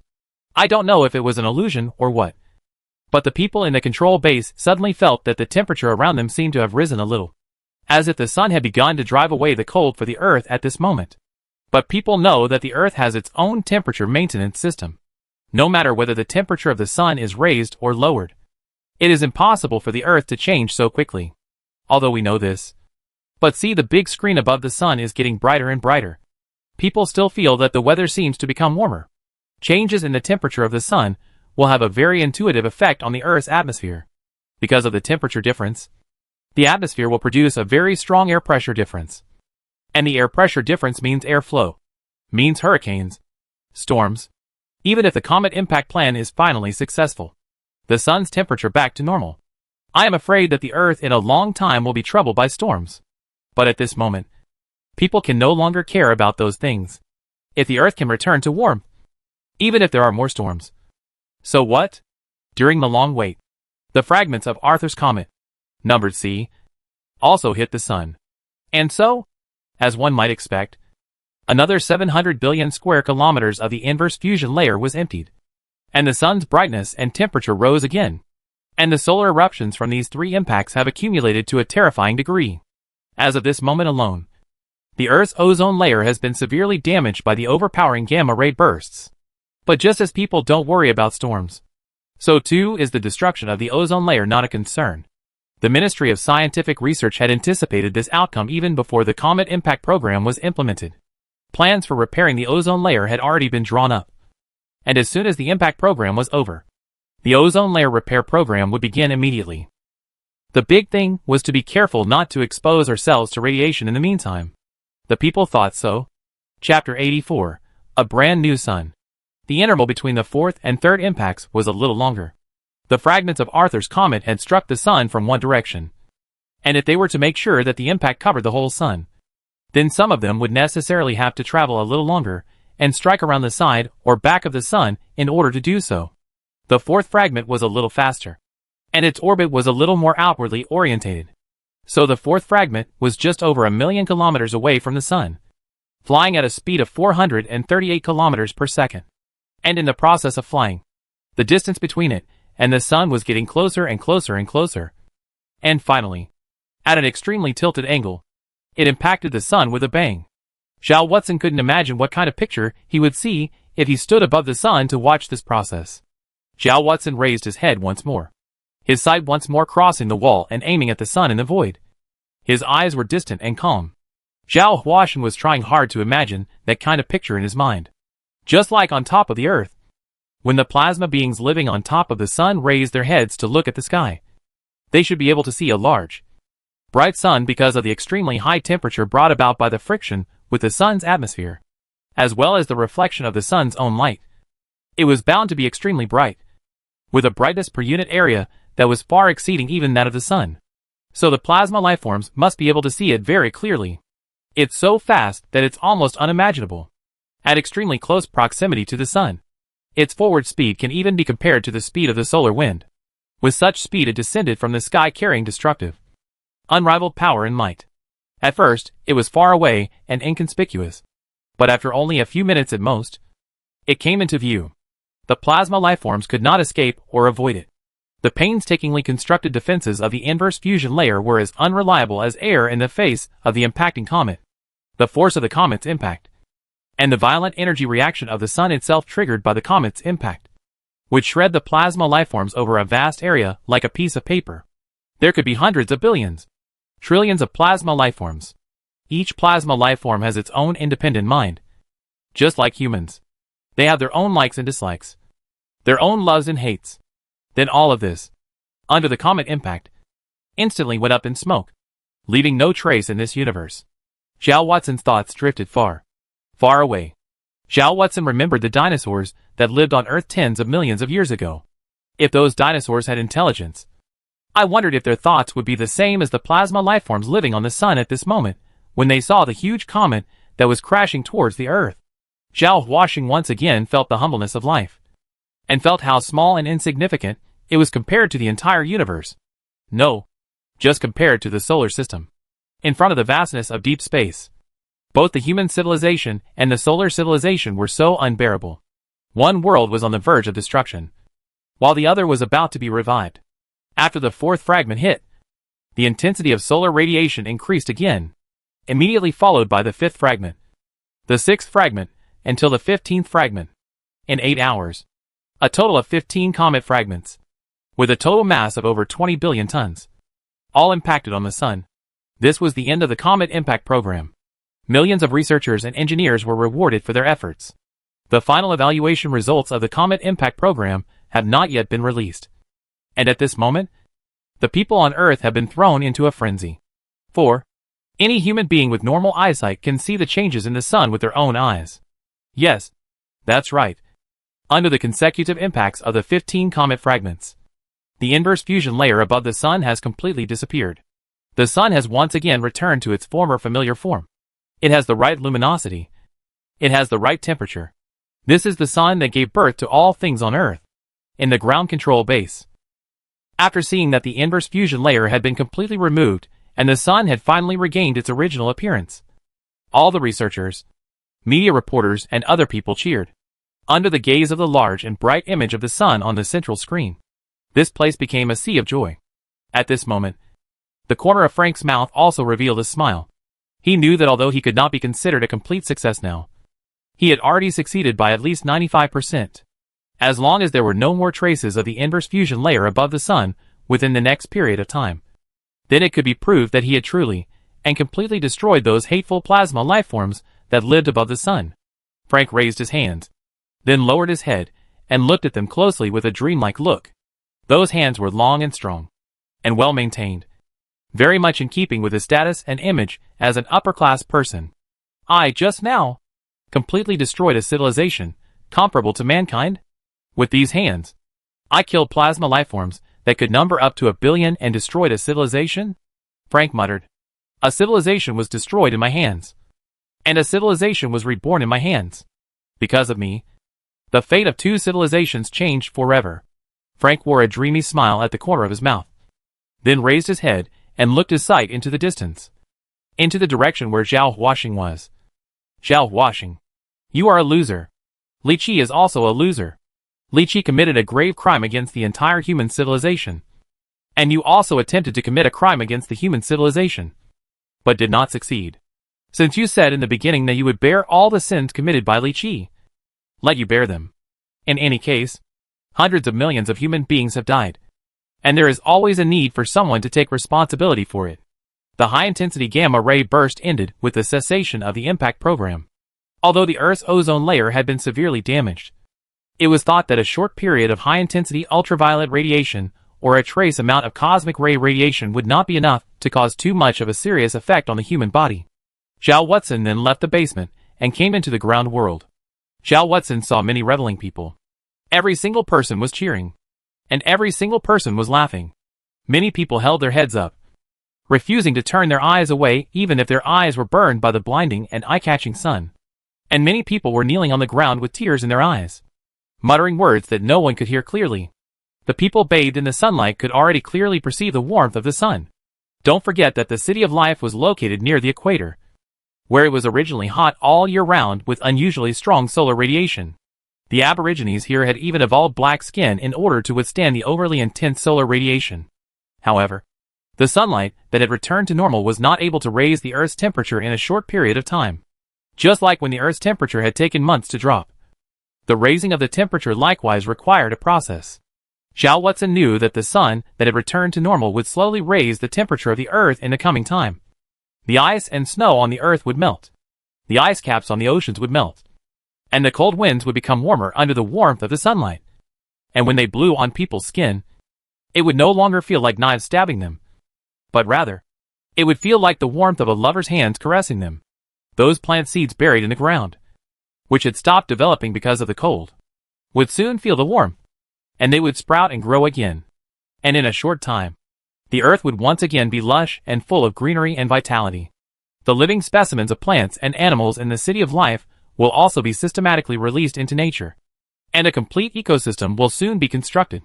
People have even begun to conceive what they should do after the sun returns to normal, where they should go to live, what kind of life they should choose, and with whom they should live. This disaster has made people think clearly about many things. As long as there is a warm sun, there is everything above the Earth. People believe that everything will get better. Soon, perhaps, you don't have the chance to live above the moon. At this time, the plasma lifeform's voice appeared in Zhao Watson's mind. You've already lost your bargaining chip to negotiate with human civilization. Zhao Huashan opened his arms, as if he was embracing the sunlight that was shining on him at this moment, and said in a soft voice, "Then, can you leave me at this moment?" "No. Still not allowed," the plasma lifeform replied, "unless I confirm that the solar civilization has been completely extinguished. Otherwise, I will not give up my surveillance of you. The probability of this comet impact wiping out the solar civilization is only 10%.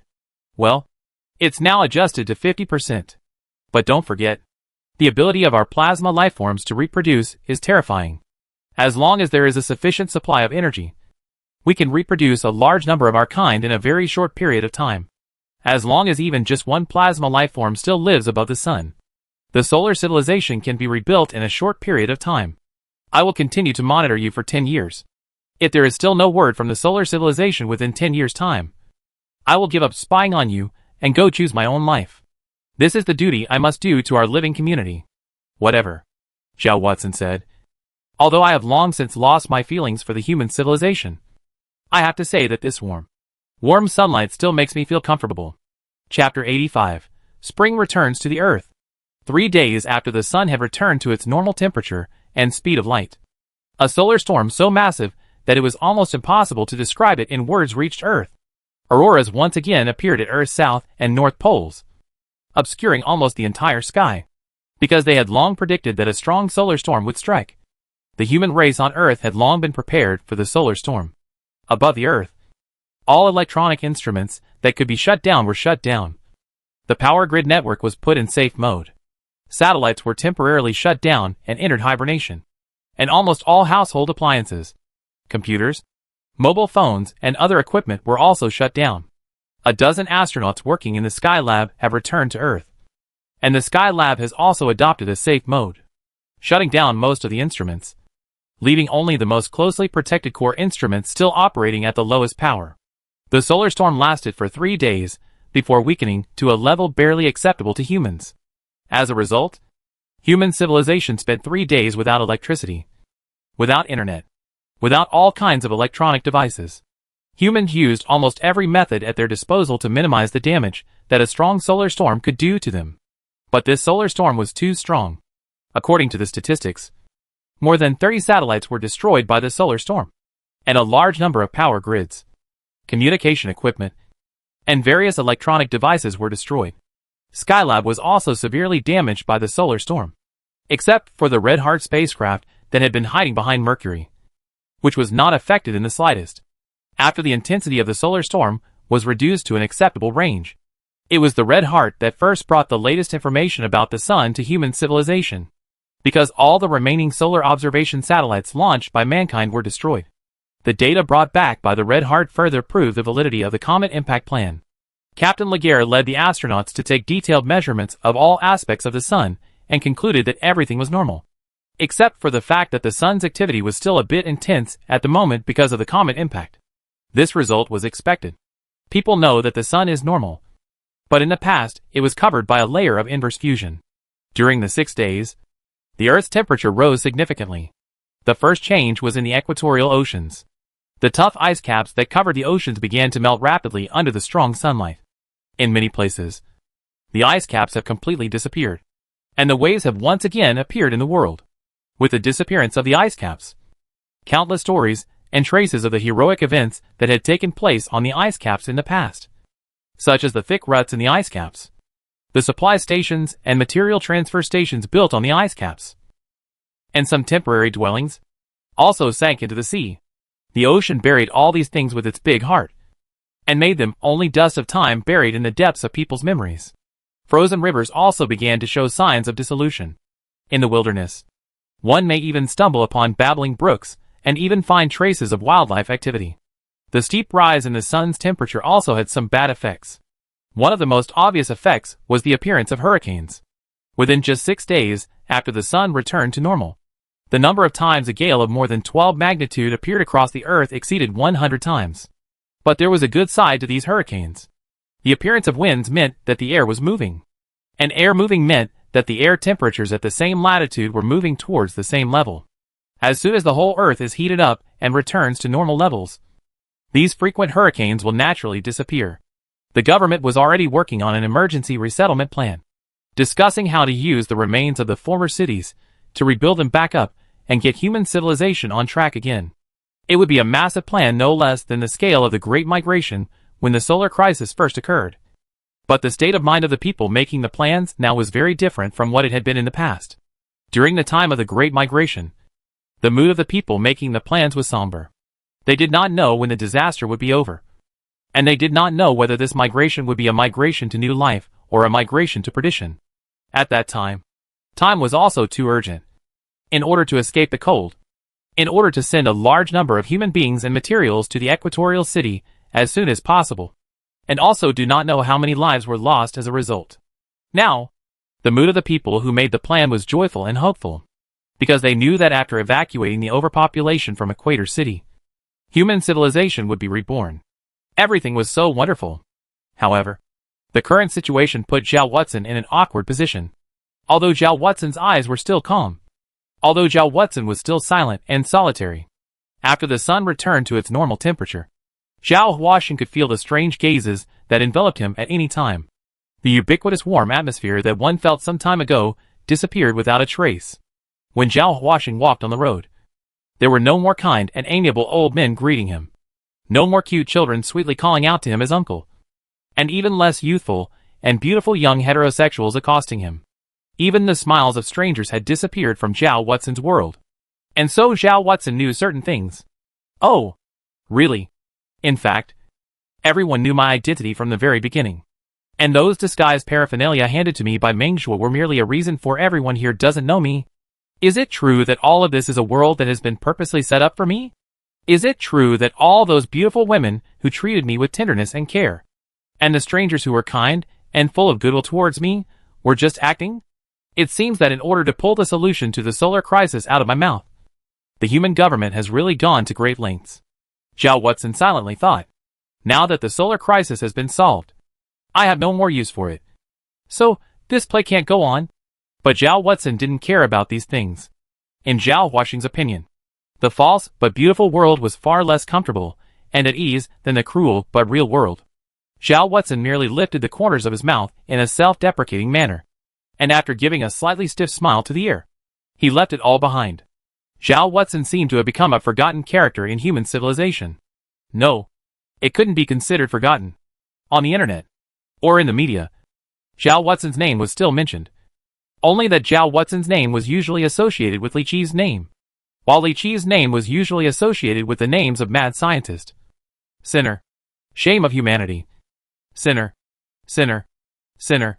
Sinner. Sinner. Sinner. And shame of humanity.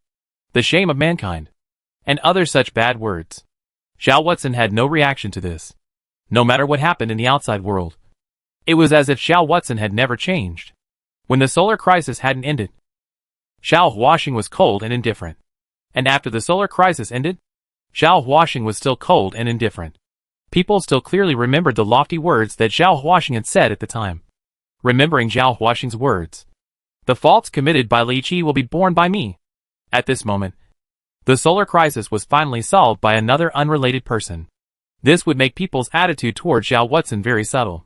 At the same time, Zhao Huaxing also knew that after the plasma lifeform came to him, the matter of his negotiation with the head of the human civilization's government had not been leaked out. Otherwise, the human society's evaluation of himself would no longer be on the neutral side, but would be a drop to the bottom. If people knew that Zhao Watson had used the solution to the solar crisis as a bargaining chip to blackmail the human civilization, Zhao Watson's evaluation would definitely be very bad. Even the people who originally supported Zhao Huaxing would change their opinion of Zhao Huaxing from support to disgust. But what does it all matter? Zhao Watson does not care about all this. Zhao Watson is still Zhao Watson. Calm and indifferent. Silent. Solitary Zhao Watson. Zhao Huaxing frankly endured all this. No matter what happened in the outside world, Zhao Huaxing's heart would not fluctuate. After buying enough food to support himself for 2 days, Zhao Huaxing turned a blind eye to the strange gazes of the owner of the food shop and turned towards his home.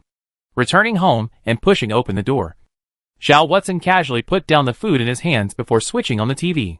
Today, there would be a press conference held by Frank, in which he would announce the results of the Comet Impact Plan to all mankind, as well as answering some of the questions that the people were very concerned about. And he would also represent the government to announce some of the subsequent resettlement plans that were related to the development of the entire human civilization. After the sun resumed its normal brightness and temperature, Frank possessed an almost supreme reputation in the human society. In the news media, Frank's name has always been associated with words like savior and hero. Savior, hero and the like. Almost everyone has been singing Frank's name. Everyone has been praising Frank's greatness and wisdom. Some people even suggested that a statue of Frank should be built in the central square of Equator City, so that Frank could be worshipped by the people at any time. What was even more unexpected was that the human government passed this proposal in the shortest possible time. Zhao Watson had also seen from the TV report that the construction of the statue had already begun yesterday. Zhao Huaxing had also seen the rendering of the statue after it was built. It was a bronze statue that was more than 30 meters high and weighed several thousand tons. Above the statue, Frank's handsome and charming face was wearing a deep smile as he quietly gazed into the distance. Chapter 86 Crisis. The solar crisis was a major event that concerned the survival of the entire human civilization. So this press conference was bound to receive extremely wide attention. It was also because of this reason that the entire meeting was broadcast live. At 2 o'clock in the afternoon, the meeting was held on time. The tall, handsome and charming Frank received a warm applause as soon as he appeared on the stage. After sitting down at the podium, Frank's hands pressed down falsely, and the applause gradually stopped. A charming smile once again appeared on Frank's face, and his voice traveled throughout the venue through the microphone. Before we begin this meeting, I would like to ask you all a question, Frank said with a smile. His eyes were staring straight in the direction of the camera, as if his line of sight had gone through the TV screen and reached all the way to Zhao Watson. The question is, if the time comes when our civilization encounters a crisis that is so significant that it may even become extinct, as a member of the human race, if you happen to possess a solution to this crisis, then do you have the obligation to make it public and save our civilization from the fire? Of course there is that obligation. Every human being has that obligation. It's an obvious question. Even children know the answer to that question. After Frank asked this question, many responses rang out in the middle of the meeting. When the conference presiding officer heard Frank's words, his brows furrowed deeply. He had clearly heard the meaning within Frank's words, which was not in the plan.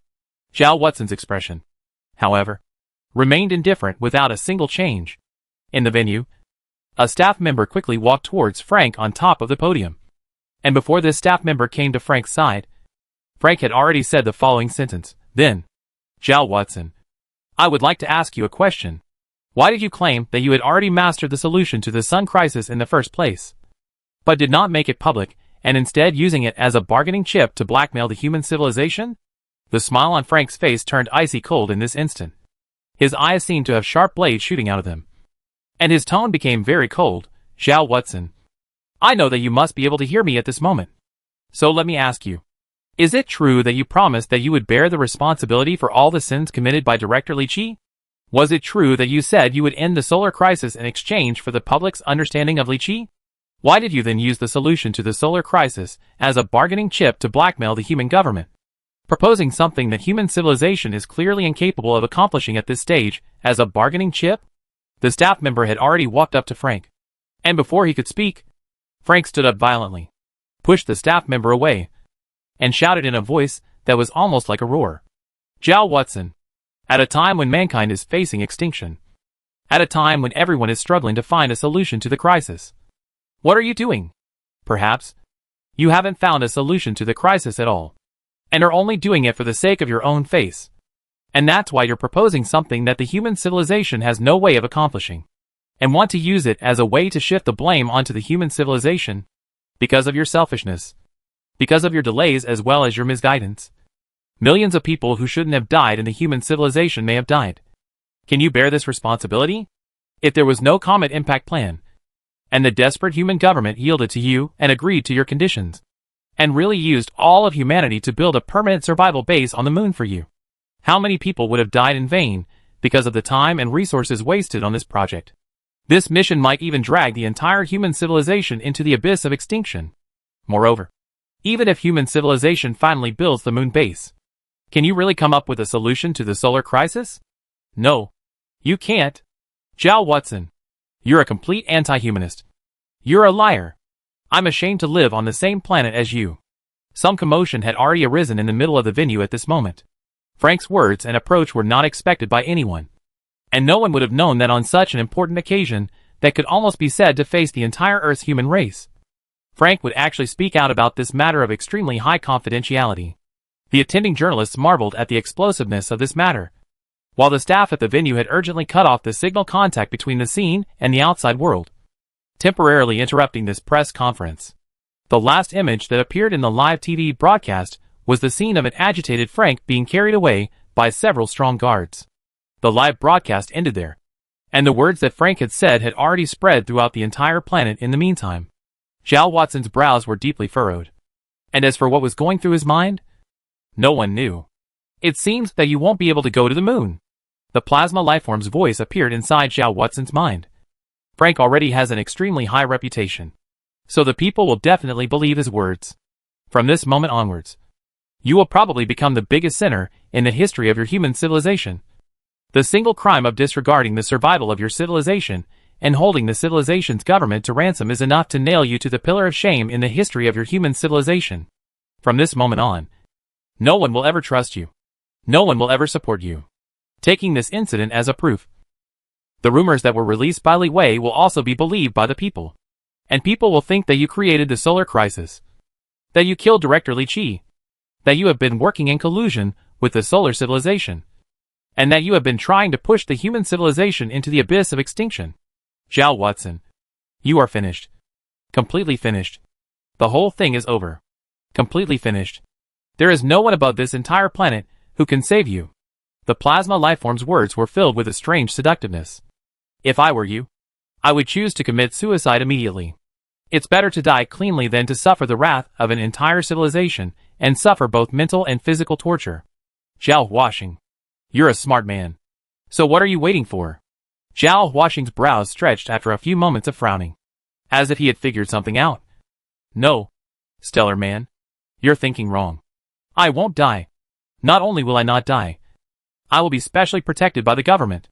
Oh, why? The plasma lifeform asked. Because, human civilization has no way of confirming whether the solar crisis is truly over until now. Zhao Watson said indifferently. The sun has indeed returned to its normal temperature and luminosity. But who can ensure that there won't be another stellar man resurgence above the sun in the future? As long as there is no way to ensure this. For the human government, I am valuable. Moreover, it's not that there are no smart people in the human government. On the contrary, there are many smart people in the government. These smart people aren't misled by emotions and rumors. They know the value of the work I've done before. And they know that there's a good chance that I have a real solution to the solar crisis in my hands. So, I will be their last insurance policy. Therefore, the government will inevitably not let me be killed by an angry mob. The government will inevitably send someone to protect me. Perhaps, the plasma lifeform said. But I still think it's better for you to kill yourself at this moment. Even if the government will send people to protect you. But don't forget, you have already completely offended the human government before. And at this moment, the human government has some chips in its hands. And also has a reason to take action against you. So, this so-called protection should be house arrest. You can get everything you want. But you will lose your freedom. You will not be able to see the sky and the sun for the rest of your life. And you will spend your life in a dimly lit cell. Compared to this kind of ending, ISNT death, a better ending? Zhao Watson snapped his fingers. I will indeed be under house arrest. I have already thought of that. In this way, the human government can retain me as a bottom card and also deal with public opinion and the anger of the people. But, since I can also get all the material enjoyment I want in the midst of house arrest, what's the difference between a prison cell and a moon base? Zhao Huashan said very seriously. I've always cherished my life. As long as I can live, I won't die. That's why I will definitely not commit suicide. The plasma lifeform said quietly. Since you cherish your life, then, you wouldn't risk being killed by me to publish your conception. Right? Yes. Zhao Watson nodded bluntly. Only a fool would die if he could live. The plasma lifeform was silent. Zhao Watson sighed again. Frank played a good card, he knows that with his current reputation, even if he did what he did today, the human government would never move against him. Under the premise of preserving himself, he buried my life with just one paragraph. Frank, why do you hate me so much? The plasma lifeform continued to be silent. Then Zhao Watson said, just wait here quietly. If I'm not mistaken, there will soon be government agents coming to arrest me. As if to verify Zhao Watson's prediction, the door to the room was kicked open vigorously by a person just as Zhao Watson's words fell. Zhao Huashan turned his head and saw a familiar person. This person possessed a tall figure, a face full of determination, and cold, sharp eyes. This person had once spent more than a year together with Zhao Watson, and the two had only parted after Zhao Watson came here. He was Meng Zhuo. I didn't expect that the one who came to arrest me would be you. The government seems to be moving quickly. Zhao Watson stood up and walked towards Meng Zhuo, saying, I'll go with you. Chapter 87. Please wait for our revenge. Hearing Zhao Watson's words, Meng Zhuo was slightly stunned. Watson? No. I'm not here to represent the government this time. The government's people haven't moved so quickly. Oh. Then who are you representing? Zhao Watson glanced at this partner, who had accompanied him for more than a year, providing him with all-round security and living facilities. And there was something inexplicably ghostly in his tone. Meng Zhuo said, I'm here on behalf of myself. Watson, you are a smart man. You must know clearly what that passage of Frank's words actually represents. At this moment, there are two paths ahead of you. 1. To be killed by an angry mob. And 2. To accept the government's imprisonment, which is called protection, but is actually house arrest, and spend your life in a cell. But I have followed you for more than a year, and I know your person as well as your contribution. I believe you. What's the point if you believe me or not? Zhao Watson said indifferently. There is meaning, Meng Zhuo said in an aggravated tone. I treat you as a friend. My only friend. Because I believe in you. I can't see my only friend spending his life in prison since then. You once made such a great contribution to human civilization. Your end should not be like this. So, Watson, come with me. I will betray the entire human civilization government. And I will use my abilities to protect you and construct a brand new identity for you, so that you can continue to live peacefully and freely in human civilization. Zhao Watson was silent. His expression was still calm. His eyes were still clear and cold, but his hands were already clenched so tightly that his nails were already piercing into his flesh. Zhao Huaxing knew that what Meng Zhuo said must all be true, because it was impossible for the human government to move so fast. It was impossible for them to arrange all this in such a short period of time, and let Meng Zhuo come to find himself just after the incident happened, at the same time. In today's day, when the solar crisis seemed to have been resolved, the human government also had absolutely no need to arrange for Frank to purposely go and say those words against himself, because now he was no longer of such great value. Then, all the words that Manzhou said must come from a sincere heart. Meng Zhuo would rather turn his back on the wishes of the entire human government than to see himself in prison and lose his freedom from now on. Huaxing Zhao's heart surged with huge waves. But apart from his tightly clenched fists, Huaxing Zhao did not show the slightest sign of it. Meng Zhuo continued.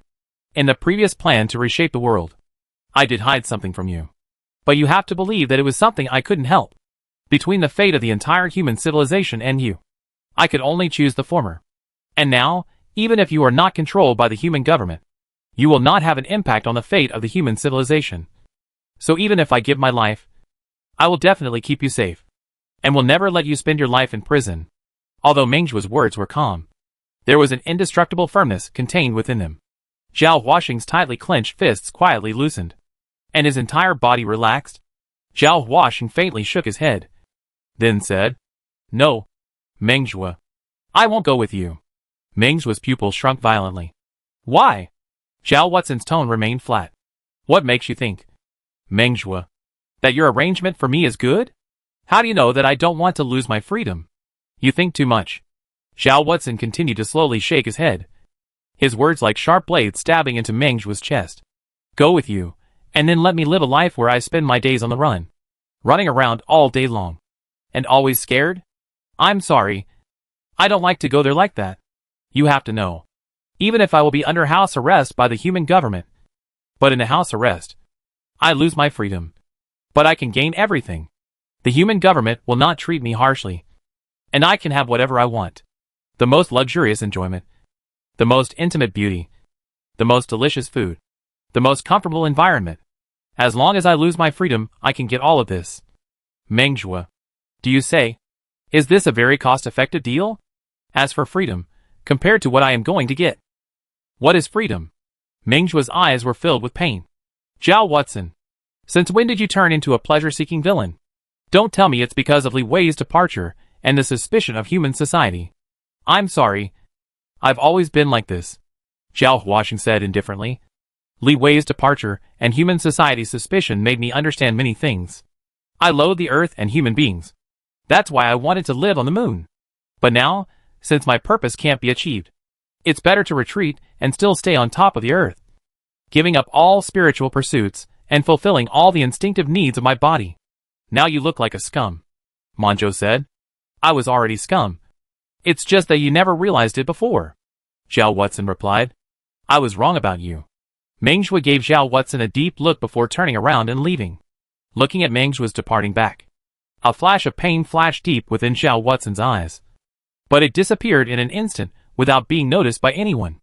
Zhao Huaxing silently closed the door and sat on top of the sofa once again, then took a beer in his hand and tilted his head back to drink it all in one go. Perhaps it was because he drank too fast.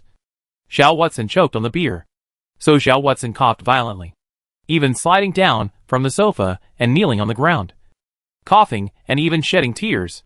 When Zhao Huaxing recovered and sat down on the sofa again, Zhao Huaxing saw that several people had silently appeared in front of him at an unknown time.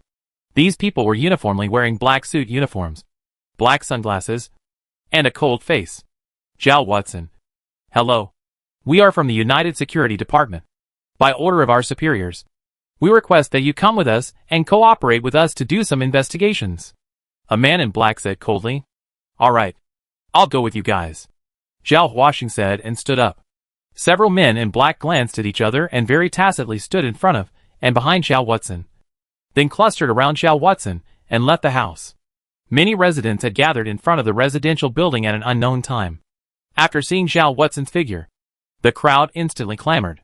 A large number of people surged forward to come to Zhao Huaxing's side, but they were forcibly stopped by dozens of Union Security Department staff. The people didn't come close to Zhao Watson, but endless curses clearly reached Zhao Watson's ears. You despicable scum. Do you really want to see human civilization perish before you'll be satisfied? You demon. You should have gone to hell a long time ago. Kill him. Kill him. Along with the earth-shattering curses, a lot of rubbish was also thrown towards Zhao Watson. Not only was Zhao Watson attacked, but the guards protecting and monitoring Zhao Watson were also affected.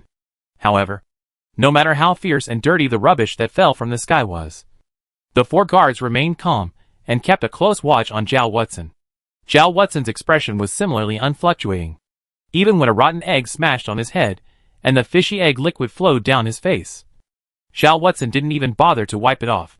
Zhao Huaxing's eyes were hollow, seemingly empty, and seemingly seeing everything. Zhao Huaxing knew that this time was not the same as the last crusade against himself that had erupted due to the encouragement of the cultists. At that time, after all, there were still many people who had not been compelled. After all, there were still many people who believed and supported themselves. And now, I am afraid that there is not a single person who believes and supports himself. Zhao Huaxing turned his neck slightly stiffly, and saw that among the crowd surrounding the guards cursing themselves, a young and beautiful woman cursed the most viciously. She was holding some rubbish in her hands that she couldn't see its original color, and was smashing it at herself with great force. Zhao Watson's eyes narrowed slightly. In this instant, Zhao Watson had recognized her. Zhao Watson knew that her name was Wang Yu. Only a few days ago, on the night when Arthur's comet had brought a grand meteor shower to Earth, she had tenderly sat next to herself, murmuring softly in her ear that she was willing to accompany her for a wonderful night. Zhao Watson gently shook his head, throwing all of this stuff out of his mind. There was a fully enclosed special bus parked behind the crowd. Zhao Huaxing knew that this bus was probably the vehicle that would escort him to the prison that he would not be allowed to leave for the rest of his life. Before stepping onto the bus, Zhao Watson paused slightly. Zhao Watson first took a deep breath, because Zhao Watson knew that after he stepped onto this bus, he was afraid that he wouldn't be able to breathe in the air of the outside world for a long time. After taking a deep breath, Zhao Watson raised his head and took one last look at the large, bright, warm sun, because Zhao Watson knew that for a very long time, he was afraid that he wouldn't be able to see the sun and feel the sunlight again. But I don't know if it was an illusion or what. But Zhao Huaxing found that when he was looking at the sun seemed to flicker a few times at an extremely fast frequency. Those flickers flashed by. And because the sun was so bright, Zhao Watson wasn't able to look at it for a long time. So Zhao Watson moved his eyes away and didn't pay any more attention to the matter. However, just a little later, the plasma lifeform's incomparably excited voice resounded within his own mind. Zhao Huaxing, the solar civilization is not extinct. Did you notice that? The sun flickered a few times just now. That was the stellar people combining their efforts to change the sun's luminosity, using the light as a carrier to send a message to Earth. They said, human civilization, please wait for our revenge. Zhao Watson's heart went cold at this moment. Zhao Huaxing raised his head once more and looked towards the sun once more. Zhao Huaxing seemed to see that above the sun, thousands and tens of thousands of plasma lifeforms were gathered there. And in a tone filled with grief and hatred, they combined their efforts to shout out a sentence to Earth. Human civilization, please wait for our revenge. Chapter 88 The Treatment of Frank. Zhao Watson didn't know exactly how much damage the comet impact plan could bring to the solar civilization. But Zhao Watson knew that the damage must be great. All of the inverse fusion layers were emptied. The barrier constructed by the combined efforts of countless plasma lifeforms was completely destroyed. The sun violently erupted, and countless plasma lifeforms instantly went up in smoke. And a civilization nearly became extinct. The plasma lifeform certainly had a reason to hate, a reason to be angry, and naturally a reason to take revenge. This was a very natural thing. It was also because of this that when Zhao Watson saw all of this and heard all of this, Zhao Watson's heart was that cold. But at this moment, other than Zhao Watson and the plasma lifeform that had been by his side, there was no one who had noticed all of this. Zhao Watson likewise did not make any indication regarding this matter. Zhao Watson's face was as calm as water as he calmly boarded this fully enclosed bus, then sat down quietly. Next to him, several heavily armed guards sat next to him clutching their guns, seemingly watching over him and as if they were protecting his safety. Before boarding the bus, Zhao Watson's afterglow seemed to see Mingzhua. Mingzhua no longer had that calm and resolute look. He was very disorientated and stood outside the crowd looking at the place, watching Zhao Watson being taken onto the bus and then taken away, his eyes full of pain. The bus started smoothly and then drove into the unknown future. At this moment, the Red Heart spaceship. The Red Heart ship was still orbiting the sun, constantly monitoring anything that happened above the sun. Because of Mercury as a shield, the Red Heart ship did not suffer any damage during the solar eruption. And because of the arrival of a large supply ship, the Red Heart ship was also very rich in all kinds of supplies. Therefore, when all other detection forces were destroyed, the Red Heart became the main force for humans to obtain information about the sun in close proximity. The high-precision optical telescope installed on top of the Red Heart spaceship clearly captured the luminosity changes occurring on the sun. After intercepting this signal, although they didn't know what the meaning of this signal was, Rugyel and the others still didn't dare to be slow. They sent this message back to Earth as fast as they could, and it was received by the deep space communication networks installed on 3 different continents of Earth, and then transmitted to the Ministry of Scientific Research. The experts in the deciphering department under the Ministry of Scientific Research were already very experienced in deciphering the signals of the changing luminosity of the sun. After only 5 minutes, this message was completely decoded, and then a file labeled extremely urgent was sent to the Ministry of Science and Technology as quickly as possible. Then, a document labeled extremely urgent was placed on the Führer's desk as quickly as possible. When the Führer picked up the document, a few lines of black letters filled with frightening meanings entered the Führer's eyes. Human civilization. Please wait for our revenge. This sentence was repeated a total of 3 times, meaning that the solar civilization repeated this sentence 3 times in the direction of Earth. There was no other information beyond that. The Führer gently put down the document in his hand, and then his arms began to tremble uncontrollably. I don't know how many times in his dreams the Führer was unable to sleep peacefully, and would always be awakened by such a terrible scene, and then drenched in cold sweat. I don't know how many times the Führer's heart would be suddenly tightened, and then he would raise his head to look at the sun as a conditioned reflex. And it was only after confirming that the sun was still normal that the Führer's mood would be calmed down a little bit. During this period of time, the Führer's spirit is always in a high degree of tension. And now, this scenario that had appeared countless times in his nightmares, this thing that the Führer was most worried about had finally really happened. Stand immediately summoned the following experts, and asked them to come to the middle of the conference room with the fastest speed. The Führer somewhat feebly picked up the phone and commanded. Before putting down the phone, the Führer also added a sentence. Have Frank come over as well. All the relevant people arrive within 20 minutes. Obviously, at this moment, this matter hadn't been made public, so the experts and scholars attending the meeting didn't know exactly what was happening at this moment. Even at this moment, their expressions were still relaxed and pleasant, and between talking to each other, there were still continuous sounds of unrestrained laughter. All back? Which city are you planning to go back and live in? Don't tell me you're going back to your damn hometown.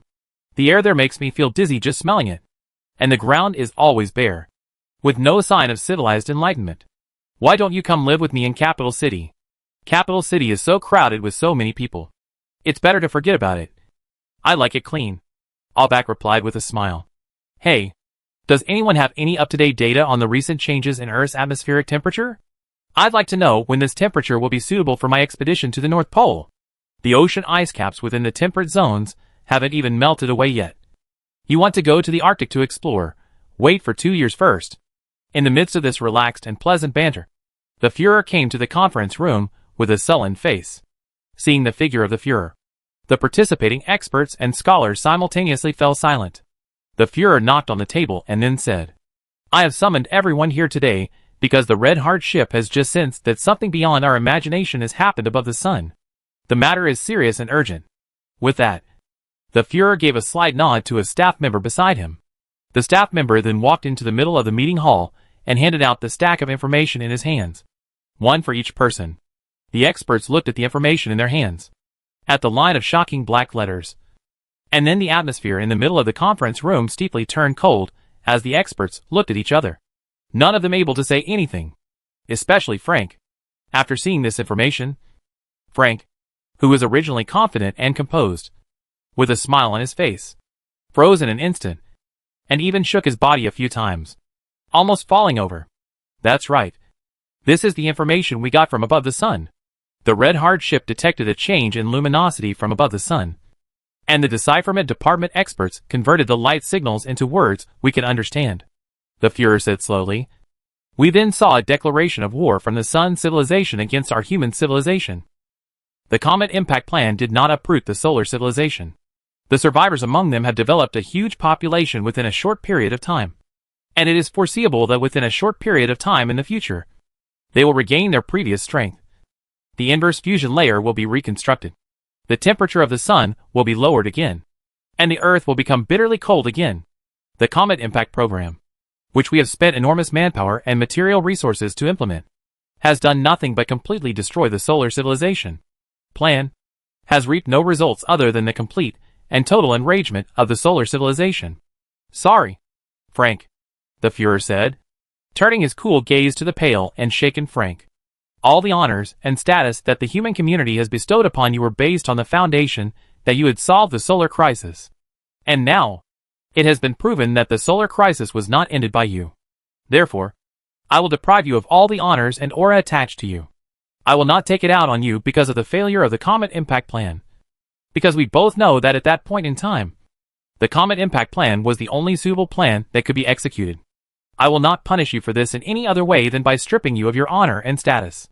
But you didn't go through my consent and publish the matter of Zhao Watson holding the human government to ransom without my permission, creating a huge public opinion crisis amongst the human society, and also pushing Zhao Watson completely to the opposite side of the human civilization. This is a matter that I will have to give you some punishment for. Before announcing your punishment, Frank, let me ask you one thing. Nowadays, do you still have a way to end the solar crisis again and destroy the solar civilization? Frank's face paled, hearing the Führer's inquiry. Frank muttered, ways? What else can there be? God gave us one Arthur's Comet. I don't think God will give us a second Arthur's Comet again. And the Comet Impact Plan has already been proven to be unfeasible. Even if we have a second Arthur's Comet, are we going to continue to crash it into the sun? Very well. That means there is nothing more you can do. The Führer nodded expressionlessly. And, in your current state of mind, I don't think it would be appropriate for you to continue attending this meeting. So, guards, send Frank home and tell him to stay at home until further notice of processing. Note that you, Frank, are not allowed to take a step outside your home unless authorized to do so. Frank nodded with a pale face before leaving the meeting surrounded by guards. Frank knew that although the words were clearly saying that he should go home and wait to be notified of the processing, but in essence, he was under house arrest. Unless there is a major turnaround in things next.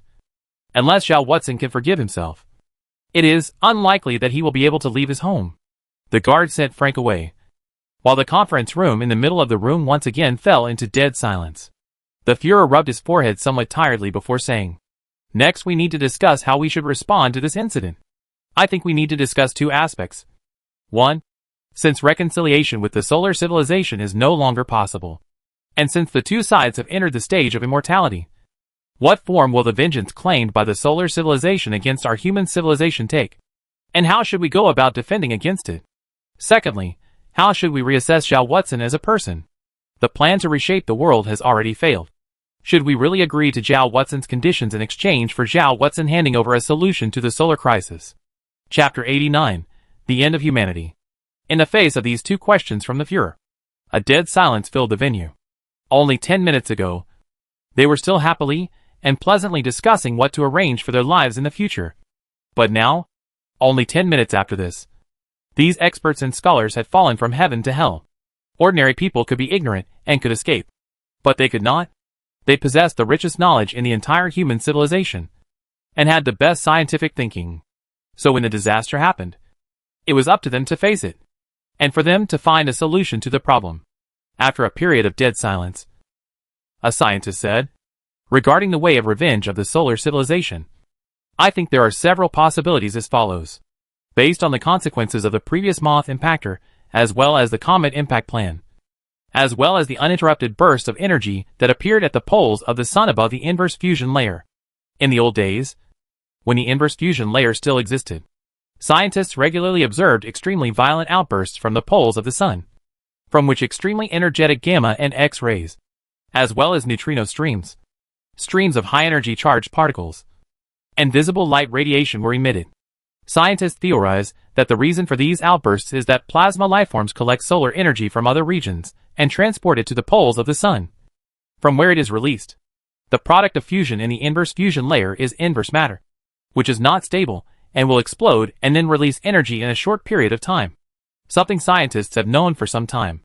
In essence, the inverse fusion layer did not absorb energy or produce energy. It only acted as a temporary carrier of energy. It was precisely because of this that Xiao Watson said, "The inverse fusion layer is an ideal Dyson sphere model." It was precisely for this reason that Watson Xiao said, "The inverse fusion layer is an ideal Dyson sphere model." Obviously, if a way is found to store the inverse matter, then the sun's energy can be harvested and utilized. This would be a new type of energy that is a level above chemical energy. And since this is the case, it is only natural to ask the next question, which is, where does the inverse matter produced by the inverse fusion of the inverse fusion layer that covers the entire sun go? In other words, the energy of solar radiation is reduced. So where does the reduced energy go? Obviously, according to the law of conservation of mass and energy, that energy does not just disappear. This question is perfectly answered by the violent eruptions of energy that continue to occur at the poles of the sun. Obviously, the inverse matter produced by the inverse fusion layer was transported to the poles of the sun by the plasma lifeforms and then detonated there, thus releasing the excess energy of the sun so that they would not affect the overall environment of the sun. The reason why the plasma lifeforms chose to detonate at the poles of the sun to release this energy.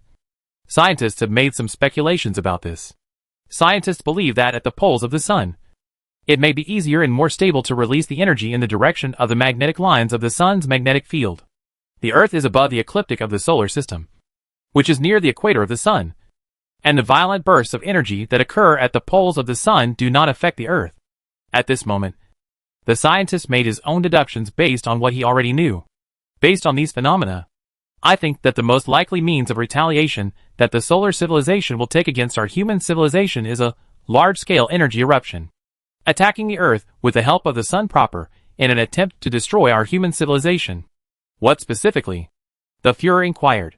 I think that the solar civilization may, after reconstructing the reverse fusion layer, no longer transport the reverse matter produced by the reverse fusion layer to the poles of the sun to release it away, but will instead gather the reverse matter in the ecliptic plane of the solar system and release it right in the direction of the Earth. And this, in turn, will have several effects for the Earth. Firstly, 1. A high-energy gamma-ray attack. An inverse matter eruption will release extremely intense gamma rays, which will damage the Earth's ozone layer. And if they directly irradiate the human body, they will also cause irreversible damage to the human body, which will lead to massive epidemics of cancer, leukemia, and other illnesses. Is there a way to defend against this? The Führer asked. The scientist shook his head. There is no way to defend against it, unless we humans all hide in bunkers and do not face the sun directly. After a pause, the scientist continued. Secondly, X-ray and UV attacks. X-rays and ultraviolet rays can cause similar effects as high-energy gamma rays, and they also have the potential to trigger an extremely large-scale species extinction on Earth, which will also cause great damage to us humans. This is the same type of attack that we have no way of defending ourselves against, unless we hide in underground bunkers. Third, a possible neutrino stream attack. What kind of effect a neutrino stream attack would have on Earth, on our human race, is unknown for the time being, but it is certain that it would definitely not be good for our planet. Again, that attack method has no defense for us. Fourth, high-energy charged particle streams, also known as solar wind attacks. The Earth's magnetic field can withstand the solar wind, but if the solar wind is too violent, the Earth will still be affected. In the past, when there was a high-energy flare eruption on the sun, the Earth would usually have satellite damage, power grid damage, signal transmission affected by the event. And it is certain that if the solar civilization adopts a solar wind attack, the intensity of the solar wind will be more violent than any other time in history, and even more violent than that of the comet impact plan that we suffered from the solar wind. And the solar wind attack is quick and effective. I think solar civilization has no reason to give up using this kind of attack. Likewise, we still don't have any defense against this kind of attack. The scientist spoke somewhat sorrowfully. An extremely high-intensity solar wind attack will deprive our human civilization of all scientific and technological means, because of the strong signal interference. satellite communications, mobile communications will be affected. And in the most extreme case, we will lose the ability to transmit signals over long distances. The solar wind will also have a serious impact on the power grid equipment. After that, the instability of the power grid as well as frequent failures will be the norm. Even household appliances as well as industrial appliances will be affected. And in the most extreme case, we will no longer be able to use electricity, and we will have to degenerate to the old mechanical power, or even animal power, human power era. Think about it. If we lose all means of long-distance communication and the ability to use electricity, then what will become of our human civilization? Not only that, because of the outbreak of various rays, human society, cancer and leukemia, as well as all kinds of strange diseases caused by genetic mutations will be as popular as the flu. At least half of our offspring will be deformed children, and the remaining half, even if they are not deformed, will be suffering from all kinds of congenital, incurable diseases from birth. The number of healthy babies is perhaps 1 in 1,000, or even 1 in 10,000. And all of this, we have absolutely no ability to cope with, because the loss of the use of electricity. Our scientific research and development will also be locked. All of our science and technology, including medical science and technology, can no longer make breakthroughs. In other words, that will be the end of our human civilization. The scientists' words described a horrifying doomsday scenario. And the most crucial thing was that the human civilization had no ability to respond to all of this. Humans could only be like fat sheep lying on the chopping board, helplessly accepting the slaughter of the butcher's knife. This is what the solar civilization has, the possible means of retaliation against us. This scientist spread his hands. There's no way around it. The sun is our source of life, and the solar civilization controls the source of life. In a showdown, we are naturally at a disadvantage. The Führer didn't dare to imagine the images described by this scientist. It was really too terrifying. That kind of scenario was enough to wake anyone up from their sleep. Enough to make anyone unable to eat or sleep. What are we going to do? The Führer raised his head and slowly scanned the conference room. At this moment in the conference room, all of them were the absolute elite of the human civilization, who possessed the richest knowledge, the most outstanding thinking, and could call on the most resources of the human civilization at any time. However, all of them chose to avoid the Führer's gaze, and none of them dared to look at the Führer. Everyone was at a loss. The conference room was very quiet, even a bit dead. There was no one to refute the words of the scientist, and it was obvious that everyone acquiesced to the truthfulness of the scientist's words. The Führer held his head in some pain, and only after a few minutes did the Führer raise his head and said, "I have decided to implement the sanctuary plan. We will build a city deep underground and use the thick strata to defend against the solar civilization's attack on us. Research Department, I need you to immediately come up with a plan to assess the resources and time needed to build the underground refuge, as well as a detailed construction plan." The underground refuge was a replica of the unfinished City of Life, except that the City of Life was no longer able to cope with the more complicated and difficult situation to come. So the construction of the underground refuge was imperative. We will continue the bloodline of human civilization through the underground refuge, preserving the seeds of human civilization, the Führer said slowly. And I will go and personally visit Zhao Watson once again, regardless of whether Zhao Watson had really grasped the way to end the solar civilization. In the eyes of the human civilization, which had tried all sorts of means to no avail at the moment, Zhao Watson was the only hope, the only straw that saved its life. Chapter 90 Comfortable Prison. Zhao Watson sat in silence in the middle of the bus. The bus was completely closed, and there were no windows around, so Zhao Watson couldn't see any of the scenery outside. The bus drove smoothly, and didn't lurch at all, as if it wasn't moving. Those few guards watching over Zhao Watson were each silent as well. There was a dead silence in the middle of the bus. But Zhao Watson's mind wasn't silent. The plasma lifeform's voice was constantly echoing in Zhao Watson's mind. And that voice was mixed with unbearable excitement and agitation. And sometimes the plasma lifeform didn't have any meaning at all in the voice it spoke to Zhao Watson. And it was simply just some excited tone of voice. Zhao Huaxing could understand the plasma lifeform's mood at the moment, knowing how excited and thrilled it was at the moment. Although in some ways, this plasma lifeform that had been monitoring Zhao Watson did not have much of a connection with the solar civilization. Their lives would not intersect, and the two sides were unable to communicate. The scientific and technological achievements of the solar civilization would not benefit this plasma lifeform at the moment. And the practices of the solar civilization would not have an impact on it either. Influence. However, the bloodline relationship in the underworld made this plasma lifeform still faithfully undertake its duties. Sometimes Xiao Watson even wondered if that primordial plasma lifeform that had been created by Director Li Qi by chance had planned all of this from the very beginning. It had premeditated a long time ago, and had already planned to return to the sun to reproduce a civilization that belonged to the plasma lifeform, and had predicted a long time ago that there would definitely be a battle between the solar civilization and the human civilization, and that only one of the two civilizations could survive in the end. That's why it risked the damage of the solar environment simulator to give birth to its own offspring, and left it on Earth, letting it take the responsibility of monitoring the most outstanding scientists among human civilizations, the scientists most likely to find the truth of the solar civilization. In fact, its arrangement did take effect. Li Qi died because of this, and Xiao Watson became the traitor that everyone in human civilization considered. The bus continued to move forward in silence.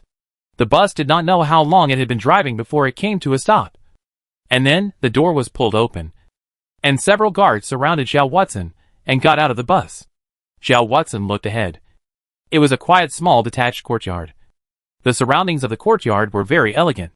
Standing ahead, Xiao Watson could even smell the scent of flowers and plants, and hear the faint sound of birds chirping. Xiao Huasheng knew that this was probably where the human civilization was preparing to put himself under house arrest. However, since Xiao Huasheng already knew about the fact that the solar civilization had not perished, Xiao Huasheng would naturally know that the human civilization's plan to put himself under house arrest had been aborted, and that he, himself, probably wouldn't be able to live here for much longer. Xiao Watson didn't have any resistance to the command of the staff and guards. After bringing Xiao Huasheng to the small courtyard, one of the guards said, "You will reside here from now on, and wait for the notification of your treatment. You can talk to us about anything you lack or want, and we'll be responsible for fulfilling your requests. But you're not allowed to leave this place. Not even for a single step." "Okay." Xiao Watson nodded and walked into the middle of the small courtyard, closing the door with his hand. Those guards didn't follow Xiao Watson in, but Xiao Watson knew that they didn't leave. Xiao Huasheng was almost certain that there were at least hundreds of soldiers in ambush around this small, solitary courtyard, responsible for watching over himself while also ensuring his own safety and preventing cultists or mobs from coming to assassinate him. The small courtyard looked ordinary from the outside, just like those small courtyards that could be found everywhere in the countryside before the outbreak of the solar crisis. But after walking in, Xiao Huasheng realized that this small courtyard was very delicately decorated. And although things were messy, there was a sense of beauty close to nature between the arrangements. Whether it was the grape arbor at the entrance, the water cellar on the left side of the courtyard, and the melon shells on the walls were all like this. The rooms were also furnished with everything. There was a TV, a computer, a big comfortable bed, a wide sofa, and so on. Xiao Huasheng could completely live here comfortably. However, if one looked at this place as a prison, then all of the arrangements would seem to have a cruel and cold meaning. A comfortable prison was still a prison, and it was still not as good as a dilapidated, but free to come and go residence. Xiao Huasheng casually opened the fridge door, and not surprisingly, the fridge was filled with a variety of beverages, and they were chilled just right. Xiao Huasheng took out a can of beer and sat on the sofa, tilted his head back, and took a big gulp before picking up the remote control next to him and switching on the TV. Xiao Watson wasn't in a hurry. Xiao Watson knew that someone would soon come looking for him. Under the current situation, there was no way for the human government not to bow down to himself. This was because he held the key that could save the entire human civilization. What do you think the human government will do next? At this time, the voice of the plasma lifeform once again sounded in Xiao Watson's mind. Xiao Watson said, "The Führer will definitely come to me, and they will definitely agree to the conditions I proposed. You still want to go to the moon? Of course. Spending my life under house arrest in comfort without freedom is only a choice of necessity. If I can go to the moon, why would I waste my life here?" Xiao Watson replied indifferently. Xiao Huasheng wasn't worried that his words would be collected by the surveillance and listening devices that might exist in the middle of this room, because the plasma lifeform had become much smarter after the Li Qi incident, as long as it took the initiative to speak to Xiao Watson. then it meant that it had temporarily blocked the operation of the surveillance and listening devices, having ensured that the conversation would not be leaked. Accompanying you here for the rest of your life is likewise a compelling choice for me. I would be happy to go to the moon as well, the plasma lifeform said. Zhao Watson, on the other hand, continued to take small sips of his beer without answering. Less than an hour after Zhao Watson arrived at the small courtyard, a convoy of 10 black cars arrived before the small courtyard. Among the convoy, the car in the middle happened to be parked at the entrance of the small courtyard. The door of the car was pulled open, and the withered, tired, but still powerful-looking face of the head of the Yuan appeared. I'll go talk to Zhao Watson alone. You guys stay here and don't disturb us, the Führer faintly commanded, then pushed open the courtyard door and walked in. When the Führer arrived before Zhao Watson's room and pushed the door open to enter inside the house, Zhao Watson was still sitting on the sofa holding the can of beer and slowly drinking it. The sound of the door being pushed open didn't affect Zhao Watson in the slightest, and it didn't even make Zhao Watson look sideways for a moment. It was as if Zhao Watson had already anticipated all of these things that were happening at this moment. The Führer sat down in front of Zhao Watson with a slightly bitter smile on his face before asking, "Can you give me a can as well?" Zhao Washing still didn't look sideways, but just lazily stretched out his left hand to point at the fridge before saying, "There's one in the fridge. Go get it yourself." The Führer then stood up again, walked over to the fridge and took a can of beer, pulled the pull ring, and then tilted his head back to gulp down a large mouthful. Afterwards, the Führer put down the beer can, and without any poise at all, slammed his mouth with the back of his hand and called out, "Painful." Zhao Watson was still drinking his own beer and did not respond. "You know, I'm getting older, and the doctors have strictly banned me from drinking alcoholic beverages, especially chilled ones." The Führer looked somewhat fondly at the can of chilled beer and continued, "I haven't tasted alcohol in 13 years. Zhao Watson nodded gently. "When I was about the same age as you, I lived a far less dashing life than you." The Führer laughed. "Well, let's see. At that time, I should almost be working in the city government. It seems like I was serving as the head of some area. It's been too long. I can't remember anymore." In the decades that followed, I made my way to the position of head of the human government. I wouldn't dare to say that I'm a qualified and competent leader, but I can say that, within my abilities, I'm trying to make our civilization a better place. And I've sacrificed many things to do so. I have sacrificed many things for the sake of this. Many entertainments that seem very unusual to ordinary people are not available to me. That's why I envy you, being in such a position at this age. You have a long life ahead of you, don't you?" the Führer said. "You still have at least 60 years of life left. And within those 60 years of life, you can completely enjoy the splendor of life, having countless wonderful experiences that other people can hardly even imagine. That's why I'm very puzzled as to what on earth drove you to make the decision to break away from human civilization. You are too childish and immature. Did the mere betrayal of your lover, or the pressure of public opinion, cause you such irreparable psychological damage? I can actually understand how you feel right now. But I still say, young, there are always some things that you cannot think or see. To my age, you will be able to appreciate how ridiculous your thoughts are at this time. But there is a very important point. You are now young. But the decisions you make now still need you to be responsible. And your actions now will determine all of the next 60 years of your lifespan," the Führer said as he stood up and his voice became a little louder. "At this moment, I am not speaking to you as the Führer of humanity, but simply as an aged, passed-over person. At this moment, I also have no profit-driven reason for you, because the solar crisis is over, and everything you have at your disposal is no longer of value. But you are an excellent young man, and I can't bear to see you embark on a wrong path on this. So, put down those baggage in your heart and come back to the embrace of human civilization. How about it?" Chapter 91 Li Wei's Hint. The Führer's voice was very generous and gentle as he spoke, and logically and emotionally. The Führer's words were also completely flawless. There was even some faint threat as well as lure in these words. What you hold has no value now that the solar crisis has ended. So why do you still refuse to hand it over? If you hand it over, you will have a perfect life. If you don't, you will spend the rest of your life in prison. You have to know that this is your last chance," the Führer said indifferently. "There are 2 reasons why I personally came to find you. 1, it was you who searched for the truth of the solar crisis, and you have made great contributions to human civilization. 2. You are indeed an outstanding young man, and losing you would be a loss to human civilization. That is why I have come in person today. I just need an answer from you. Yes or no. If you say no, I promise to leave immediately and never come to see you again. And at the same time, you will lose your last chance to leave the prison. Now then, make your answer. Is it okay, or is it not okay? Zhao Watson sat down, and the Führer stood in front of Zhao Watson. The Führer's body was old and withered. But at this moment, the Führer was as majestic as a god of war. If it were another person, I'm afraid that they would completely lose their mind under such massive mental pressure. But this was of no use to Zhao Watson, because Zhao Watson had grasped a piece of information that was enough to deal a fatal blow to the Führer. And that was that the solar crisis hadn't actually ended, and that there were still plasma lifeforms active above the sun. And everyone, including the Führer, didn't know that Zhao Watson actually knew about this. Zhao Watson once again took a sip of his beer before placing it on the table, gently straightening his collar before raising his head to meet the Führer's eyes. 3 words were spat out of Zhao Watson's mouth. No. HM? The Führer's eyes narrowed violently. Zhao Huaxing saw an undisguised murderous aura in those cloudy old eyes.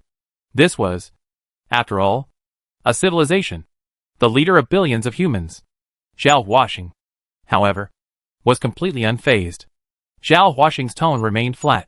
Führer, I have to admit, you did perform very well. I was almost fooled by you. But unfortunately, you couldn't fool me. What I know, the solar crisis is actually not over. There are still plasma lifeforms active above the sun, and the comet impact plan has been proven to actually be ineffective. Right?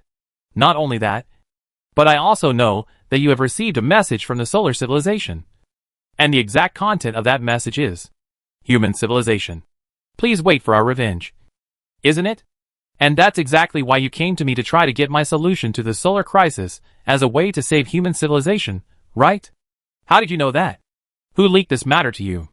The old man's eyes instantly became stern, his gaze so bright that it seemed to be able to pierce one's heart.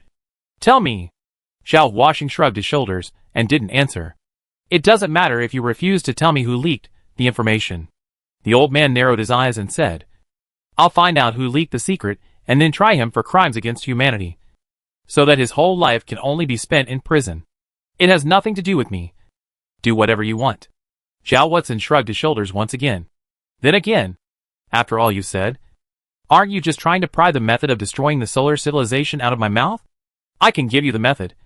Still, as long as you promise me to help me build a permanently habitable base on top of the moon.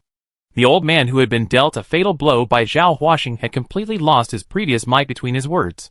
The massive spiritual pressure that had enveloped the old man's body and permeated his every word and action had dissipated unconsciously.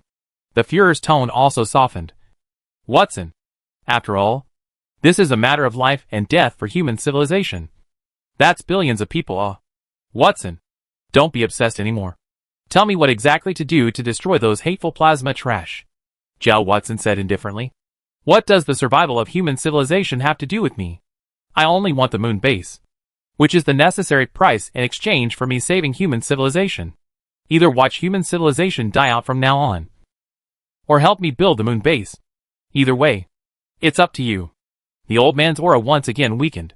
The old man opened his mouth and wanted to say something else, but Zhao Watson had already stood up directly and spat out 2 words concisely.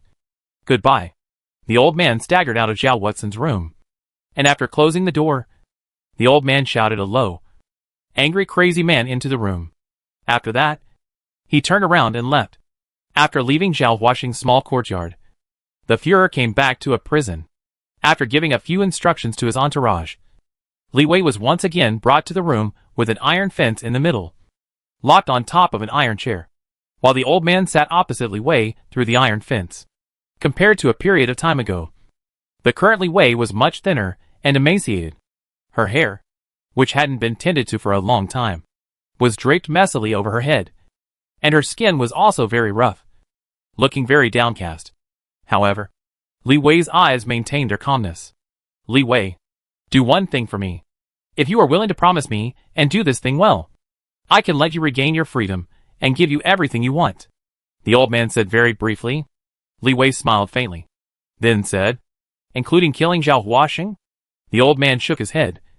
Not included. But other than this matter, all other things I don't want. Li Wei smiled and said, Don't you want to hear what things I want you to do? The old man asked. Li Wei slowly raised her head, still smiling slightly, then said, Speak. I'm interested in hearing it. The old man was silent for a moment, then said, Disguise yourself as a lost soul who repents of the past to approach Zhao Huaxing. Repair the cripples in Zhao Huaxing's heart, and allow Zhao Huaxing to return to the embrace of the human world. Why come to me? Why not find someone else? I don't believe you couldn't find a candidate prettier than me, gentler than me, and smarter than me to take on this duty. I tried, but all failed. The Führer said bluntly. The smile on Li Wei's face then deepened. I hadn't thought that Zhao Huaxing, this beast, would be so infatuated with me. Führer, I'm sorry that I can't take on the mission you mentioned, but I don't want to see human civilization destroyed. Therefore, I can tell you the way to change Zhao Huaxing's mind, and then you can look for a suitable candidate to complete this matter. The old man's eyes narrowed, and his voice began to become steady. Tell me, if your method is indeed feasible, I can likewise let you regain your freedom. Li Wei had a warm smile on her face, and just stared straight at the Führer like that, not saying anything or making any movements. The Führer's brows furrowed somewhat in confusion, and after Li Wei maintained this expression and movement for 30 seconds, the Führer wanted to speak out and urge Li Wei. But right at this moment, something in the Führer's heart jumped violently. So the Führer did not speak, but continued to wait. The Führer waited for a full 5 minutes. During these 5 minutes, Li Wei kept the same smile and the same movements. The Führer's heart, however, turned over in shocking waves. And in the midst of these waves, there was a piece of white paper that was sinking and floating. That was the white paper that Li Qi had left behind. At this very moment, there was a hidden light emanating from this white paper. And Li Wei, who did not speak or move at this moment, fused together, telling the Führer something in a joint effort. Many fragments appeared in the head of the Führer's mind. From Li Qi's death, the last words left by Li Qi, and the white paper, and Li Wei's sudden betrayal of Zhao Huaxing. And Zhao Huaxing suddenly and unusually resolutely declared that he wanted to break away from the human civilization. All these broken clues, in a very short period of time, accompanied by Li Wei's smile, at the moment rapidly combined in the Führer's mind, and eventually combined into a complete chain. All the doubts were all answered at this moment. The Führer suddenly understood everything to be able to become the leader of a huge civilization. The Führer's intelligence was bound to be very outstanding. Before this, the reason the Führer hadn't thought of all this was simply the lack of a key. And at this moment, Li Wei handed this key to the Führer. It was like an unusually complicated knot, so disorganized that one simply did not know where to start in order to untie the knot. The Führer was facing such a situation before, but Li Wei now told the Führer the most crucial place, letting the Führer find the most crucial piece of thread. So the Führer only had to reach out his hand, pinch that piece of thread, and then tug. This knot that had been troubling him for a long time was untied. At this moment, the Führer understood everything. Watson, is that I misunderstood you? It turns out that you have been fighting for the continuation of human civilization at the risk of being killed, even to the extent of carrying the reputation of being a traitor to humanity and being hated by everyone. Watson, you are the greatest hero that human civilization has ever seen. A well-deserved hero. It is really me who has misunderstood you. The Führer thought silently in his heart. And at this moment, after understanding all, with the Führer's mental quality, he couldn't help but have a feeling of hot tears. Because only the Führer knew what sacrifices Zhao Huaxing had actually made, and what heavy price he had paid in order to save human civilization. Although Li Wei was also aware of some of Zhao Huaxing's arrangements. But during this period of time, Li Wei had been detained in prison, and had no access to the outside world's information. So naturally, she did not know Zhao Huaxing's situation at this moment. Chapter 92, The Once Joint Letter. Based on the information he already had, as well as Li Wei's hints at this moment, the Führer knew everything. The Führer relied on his intelligence and logical thinking ability to completely restore the entire incident. Although at this moment, the Führer was not yet able to fully prove the truth or falsity of it all. The Führer had already believed it all from the bottom of his own heart. It turns out that Li Qi didn't tell the truth about the solar crisis, and only left a blank sheet of paper, as well as some of the rest of the hints, because he was under duress. Li Qi was probably under duress. This was something that the Führer's think tanks had made a relevant speculation about a long time ago. Only that there had been no strong evidence to prove this. Now, combined with the situation at this moment, the Führer finally affirmed this. And who would be the one who could coerce Li Qi? There was only the possibility that it could be a plasma life form. It was because of the existence of the plasma life form that Li Qi was unable to tell everything, and was even killed after the outbreak of the solar crisis, paying with his own life. If the Führer hadn't been wrong in all this, then Zhao Watson's odd behavior at this moment could also be explained. Zhao Watson had likewise been coerced, and had likewise gone down the same path as Li Qi. Zhao Huaxin was likewise unable to clearly express what was in his heart. Zhao Huaxin could likewise only convey his demands to the outside world through hints. After obtaining the key that explained everything from Li Wei, the Führer had already comprehended Zhao Huaxin's intentions, and also learnt that Zhao Huaxin hadn't really turned his back on the human society. And even more, the suspicion and resentment that the human society had towards Zhao Huaxin at the moment was most likely directed by Zhao Huaxin himself, and then associated with the original and Zhao Huaxin feelings extremely good. Li Wei in this incident played the role of the head of state, more sure of what he thought in his heart. And this is all for what? Of course, it is for the moon base. Zhao Watson has clearly put forward his own claims, but also through this way to the human society to send out this signal. I have found a way to end the solar civilization. One of the key points of this method is that a base must be built on top of the moon. The Führer finally understood this. Building a base on the moon and going to live on top of the moon alone was not because Zhao Watson really wanted to break away from human civilization, but rather, it was for the purpose of ending the solar civilization. At this moment, the Führer had the urge to immediately make everything known to the world and clear Zhao Huaxin's name. However, the Führer knew that he wasn't able to do so. Although the Führer had understood most of the things, there was still a question lingering in the Führer's mind. And before this question was answered, the Führer would not publicize anything that came to his mind. This was because it might bring danger to Zhao Watson, or even for the entire human civilization. If Watson has been under the surveillance of a plasma life form, then what about Li Wei? Could Li Wei also be under the surveillance of the plasma life forms? Why did Li Wei refuse to tell me all of this explicitly, but instead chose to risk being misunderstood by me, or even getting the wrong idea and thus delaying the big event, by delivering the information to me through such a secretive method? Undeniably, there was a great risk in conveying information through such a stealthy method at this moment. Li Wei, if one was slightly inattentive, or if one didn't think about these things for the time being, then one could easily miss out on all of this. And, in addition to the risk, there was another fatal disadvantage to this way of passing on information, and that was that it required too much timing. It also meant that there would be delays, and a great deal of time would be wasted. The Führer even wondered if he had gotten a hint from Li Wei earlier, which would have allowed him to understand Zhao Watson's intentions earlier. Would human civilization have taken many fewer detours and saved many resources that would have otherwise been wasted? For example, the comet impact plan might not have been carried out, and human civilization would not have fallen into the situation it is in at the moment. Although the Führer hadn't figured out why this was for the time being, the Führer knew that since Zhao Watson and Li Wei had both chosen to do this, there must be some reasoning on their part. Since this was the case, he himself should also choose the same approach, to keep this secret, and not to divulge the secret through any explicit, including language, words, gestures, glances, and all other means.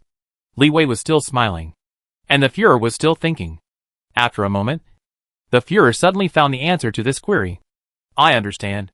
Zhao Watson is being monitored by plasma lifeforms.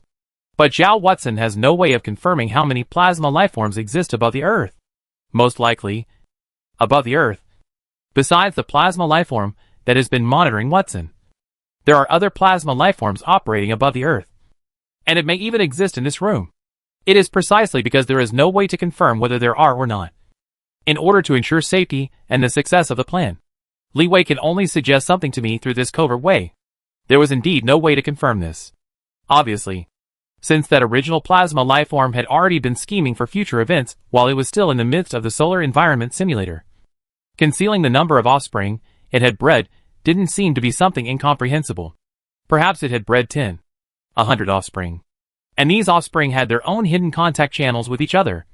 So as long as a crack was revealed on its side, and was detected by a certain plasma lifeform, Zhao Watson would be in danger immediately. But, I'm really curious. Watson has been asking me to help him build a moon base on top of the moon. So what about later? A moon base is just a moon base. Could there be any correlation between it and destroying the solar civilization? Unfortunately, I'm not a scientist. And in order to ensure Watson's safety, there's no way for me to ask other scientists about this matter. Then what was before the Führer now was a very difficult choice. Whether to trust his own speculation and judgment and then go ahead and trust Zhao Watson, or still treat Zhao Watson as an anti-humanist. To know, through the existing clues, although it is true that one can draw their own conclusions. However, there is no way to ensure that one's own speculation is definitely correct. What if one's own speculation is wrong? If one's own speculation was wrong, and one made the mistake of choosing to believe Zhao Huaxing, then human civilization would be dragged into the bottomless abyss by this one wrong decision. It was a very difficult choice. At this moment, even with the determination of an entire civilization's Führer, he couldn't help but feel hesitant. The Führer knew that the correctness of his judgment would truly affect the fate of the entire human civilization. At the same time, most importantly, because he couldn't tell anyone about this matter, the Führer couldn't get professional advice from anyone, including scientists, staff officers, psychoanalysis experts, intelligence experts, and other professionals. The Führer could only rely on his own judgment. The stakes of this choice are really too high. So high that the Führer's hands began to tremble uncontrollably. The fate of human civilization depended on his own thoughts. While the Führer's mind was in a state of shock, Li Wei suddenly made a move. Li Wei suddenly laughed out loud, unable to catch her breath as she laughed, and then screamed as if she was a madman. "Ha. Want me to tell you the way to change Zhao Huaxing's mind? Dream on." The Führer frowned and stood up very dryly, then ordered, "Lock her up again and guard her well. Be careful not to mistreat her, and try to satisfy her materially. This person is still useful. No accidents can happen."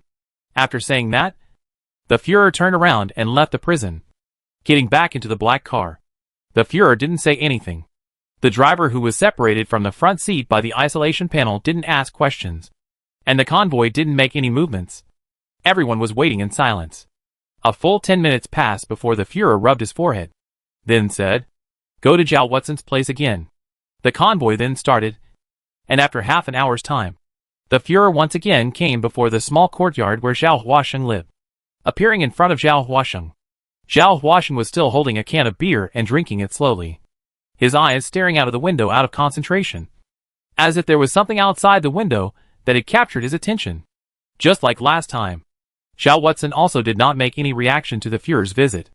The Führer sat himself down opposite Zhao Watson and then said, "Watson, have you really decided to completely turn your back on human civilization? You have to think clearly about the consequences of what you're doing. This is an irreversible great event. Even if you do end up saving the human civilization, even if you regret it later, the human civilization will definitely not be able to forgive you again."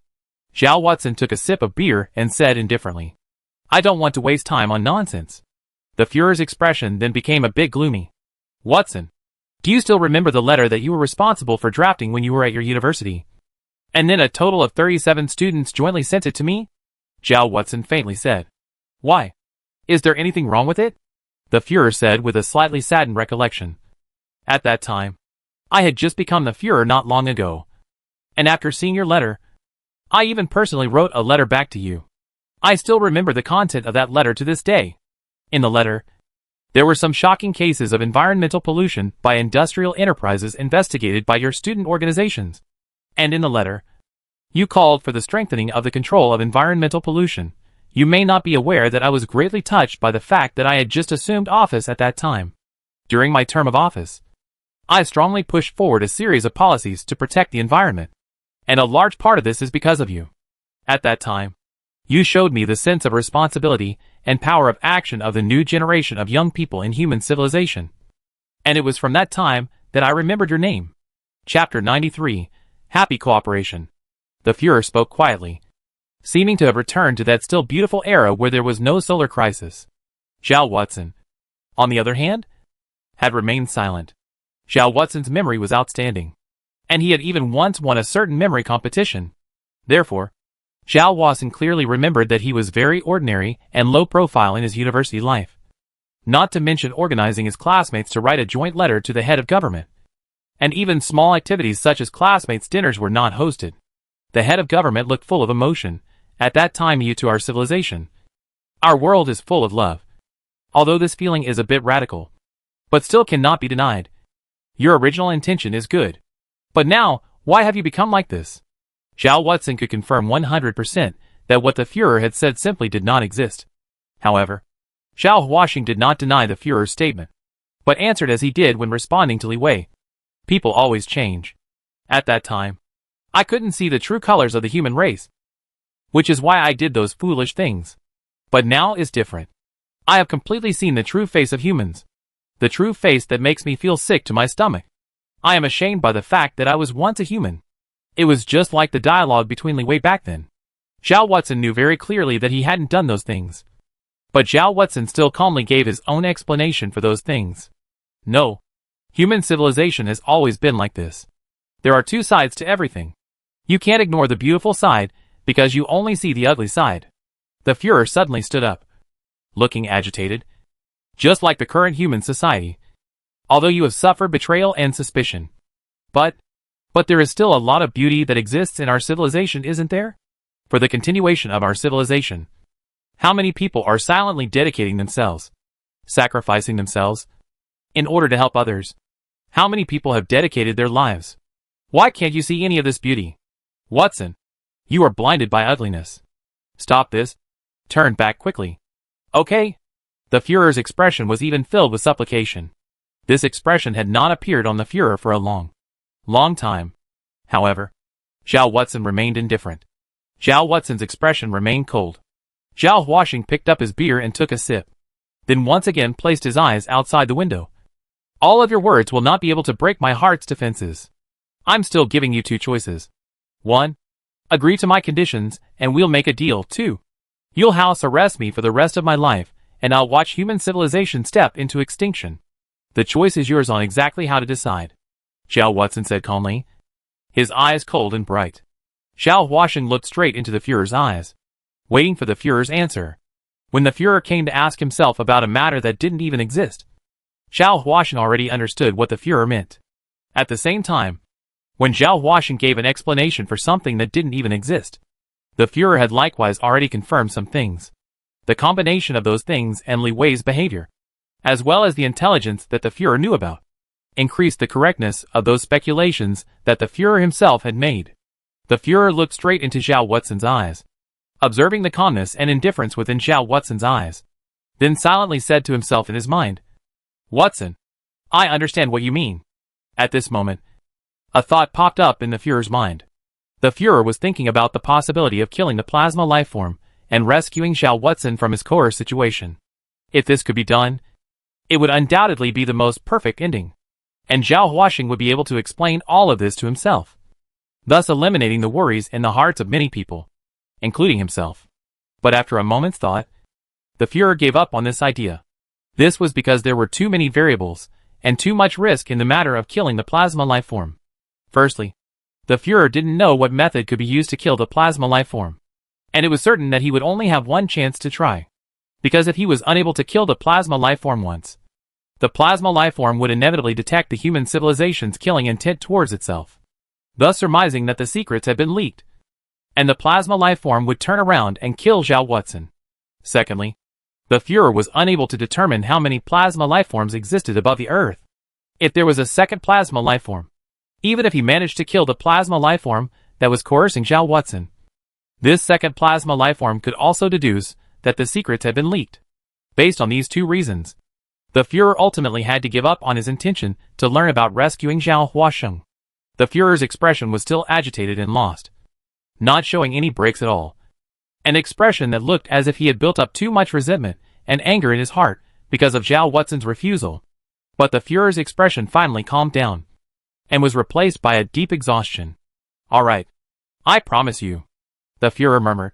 I promise to make this deal with you. I will build a survival base for you on top of the moon. And you will be responsible for ending the solar civilization, saving humanity, and saving the Earth. Happy cooperation. Zhao Watson said indifferently. Happy cooperation. The Führer said the same. Then extended his hand. Zhao Watson also extended his hand. And these two withered and polished hands then shook together. Soon there will be relevant experts coming to confirm some things to you. Your requirements for the construction of the moon base. The scale. The style. What kind of instruments you need to be equipped with. You can put them all forward. The experts will fulfill your requirements. The construction of the moon base will soon be on the agenda. The Führer said. Of course. In the middle of this time. I would love to see a change of heart from you. Oh. Don't worry. My mind will not change. Zhao Watson said. This sentence seemed to mean something else. On the surface, it seemed to be saying that he wouldn't change his mind about making a deal with the humans. But after being heard by the Führer heard a little something else. Are you saying that your feelings for human civilization, for our community, and your heart to sacrifice yourself in order to save the human world won't change? The Führer thought silently. Watson, of course I believe you. At this time, another question surfaced in the Führer's mind. Ever since the Führer had learned about Zhao Watson's plan, and that Zhao Watson was still fighting for humanity, the Führer had finally seen a bit of light to solve this problem. This problem was the problem of retaliation from the Sun civilization that could result from the comet impact plan executed by the humans. Previously, Earth scientists had evaluated some of the possible means of retaliation that the solar civilization might take, and had also evaluated the possible consequences of these means of retaliation. The results of the assessment had left the Führer with a very heavy heart.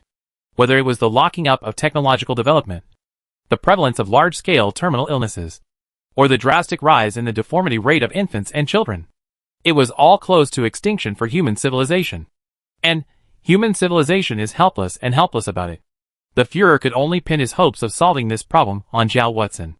Although the Führer knew very well that circling around with the plasma lifeform that had been monitoring him had taken up all of Zhao Watson's energy. Although Zhao Watson had been in danger, although the burden that Zhao Watson was carrying was already heavy enough, the Führer knew that all of this. But in addition to Zhao Watson, the Führer did not have the Führer has no other way to think about it other than Zhao Huasheng.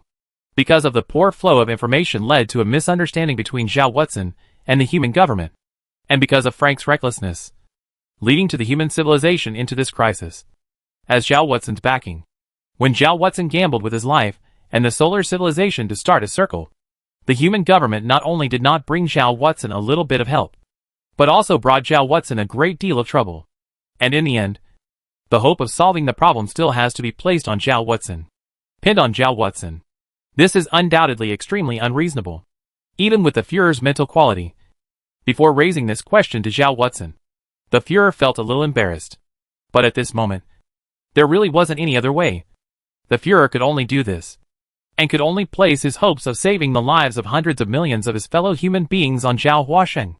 By the way, there is one more thing to tell you. The Führer was silent for a while, and finally chose to show his cards. Watson, although I have already agreed to start a deal with you, by building a moon base for you in exchange for you handing over the solution to the solar civilization, there is one thing that I have to state in advance. Please speak, Zhao Watson said indifferently. The Führer knew very well that the plasma lifeform must still be watching Zhao Watson at this moment. So the Führer was exceptionally cautious between his choice of words and phrases. The Führer had to express his demands while not letting the plasma lifeform notice the fact that Zhao Watson still belonged to the human civilization's camp. You know about the Comet Impact Project, the Führer said. That's right. The Comet Impact Project did fail, and the plasma lifeforms are still remaining on top of the sun, rapidly reproducing. We also did receive a declaration of vengeance from the solar civilization. Experts from the Ministry of Scientific Research have assessed some of the possible means of retaliation that the solar civilization could take, and concluded that these means of retaliation could have an extremely serious impact on human civilization, possibly leading to the locking up of technology, leading to the prevalence of large-scale terminal illnesses, leading to the rate of infant deformities being raised to a terrifying level, and ultimately potentially leading to the demise of human civilization. Zhao Watson was silent for a moment. Within that moment, Zhao Watson had clearly perceived the meaning within the Führer's words. Zhao Huasheng knew that the Führer was asking for help on behalf of the entire human civilization. Chapter 94, Asking for Help. Zhao Watson knew that under the watchful eye of the plasma lifeforms, he should still play the role of that anti-humanist who had a deep hatred for human civilization. and he should not show any bit of concern for human civilization. So Zhao Watson spread his hands. His tone still indifferent. But what does this have to do with me? Our cooperation is limited to the contents of our deal. What you're talking about has nothing to do with me. No. It has to do with you. The Führer raised his head and looked fixedly into Zhao Watson's eyes. If the Earth is hit by a massive solar storm, all space launch activities must be forced to be suspended.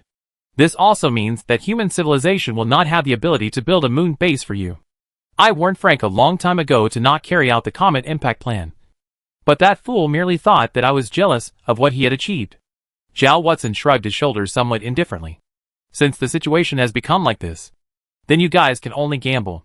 Bet that before the solar civilization retaliates against your human civilization, before the path to space is cut off, you can have the moon base built for me. If there is no moon base, the agreement between us is considered null and void. The Führer took a deep breath. The Führer could confirm that Zhao Watson had understood the meaning within his own words. And at the same time, he had also responded to his own claims within those words. The Führer was unable to understand the meaning within Zhao Watson's words too clearly. But the Führer could make one thing clear. And that was, Zhao Watson had asked himself to still not give up on the task of constructing the moon base. And, the faster the better.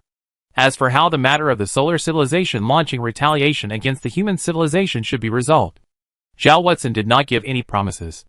In response, the Führer speculated, perhaps Watson also needs to think of a solution. In this situation, the exchange of information between the two sides would be extremely limited, and words could not be spoken as clearly and straightforwardly. Passing this matter to Zhao Watson to know was already enough. As for whether Zhao Watson could resolve this matter or not, look at the will of heaven. Zhao Watson is not omnipotent. And during this period of time, the burden pressed on Zhao Watson's body is also heavy enough. The Führer's heart was a bit bitter. After receiving Zhao Huaxing's response, the Führer nodded and said, I hope we're not too late. After saying this, the Führer stood up and walked towards the door.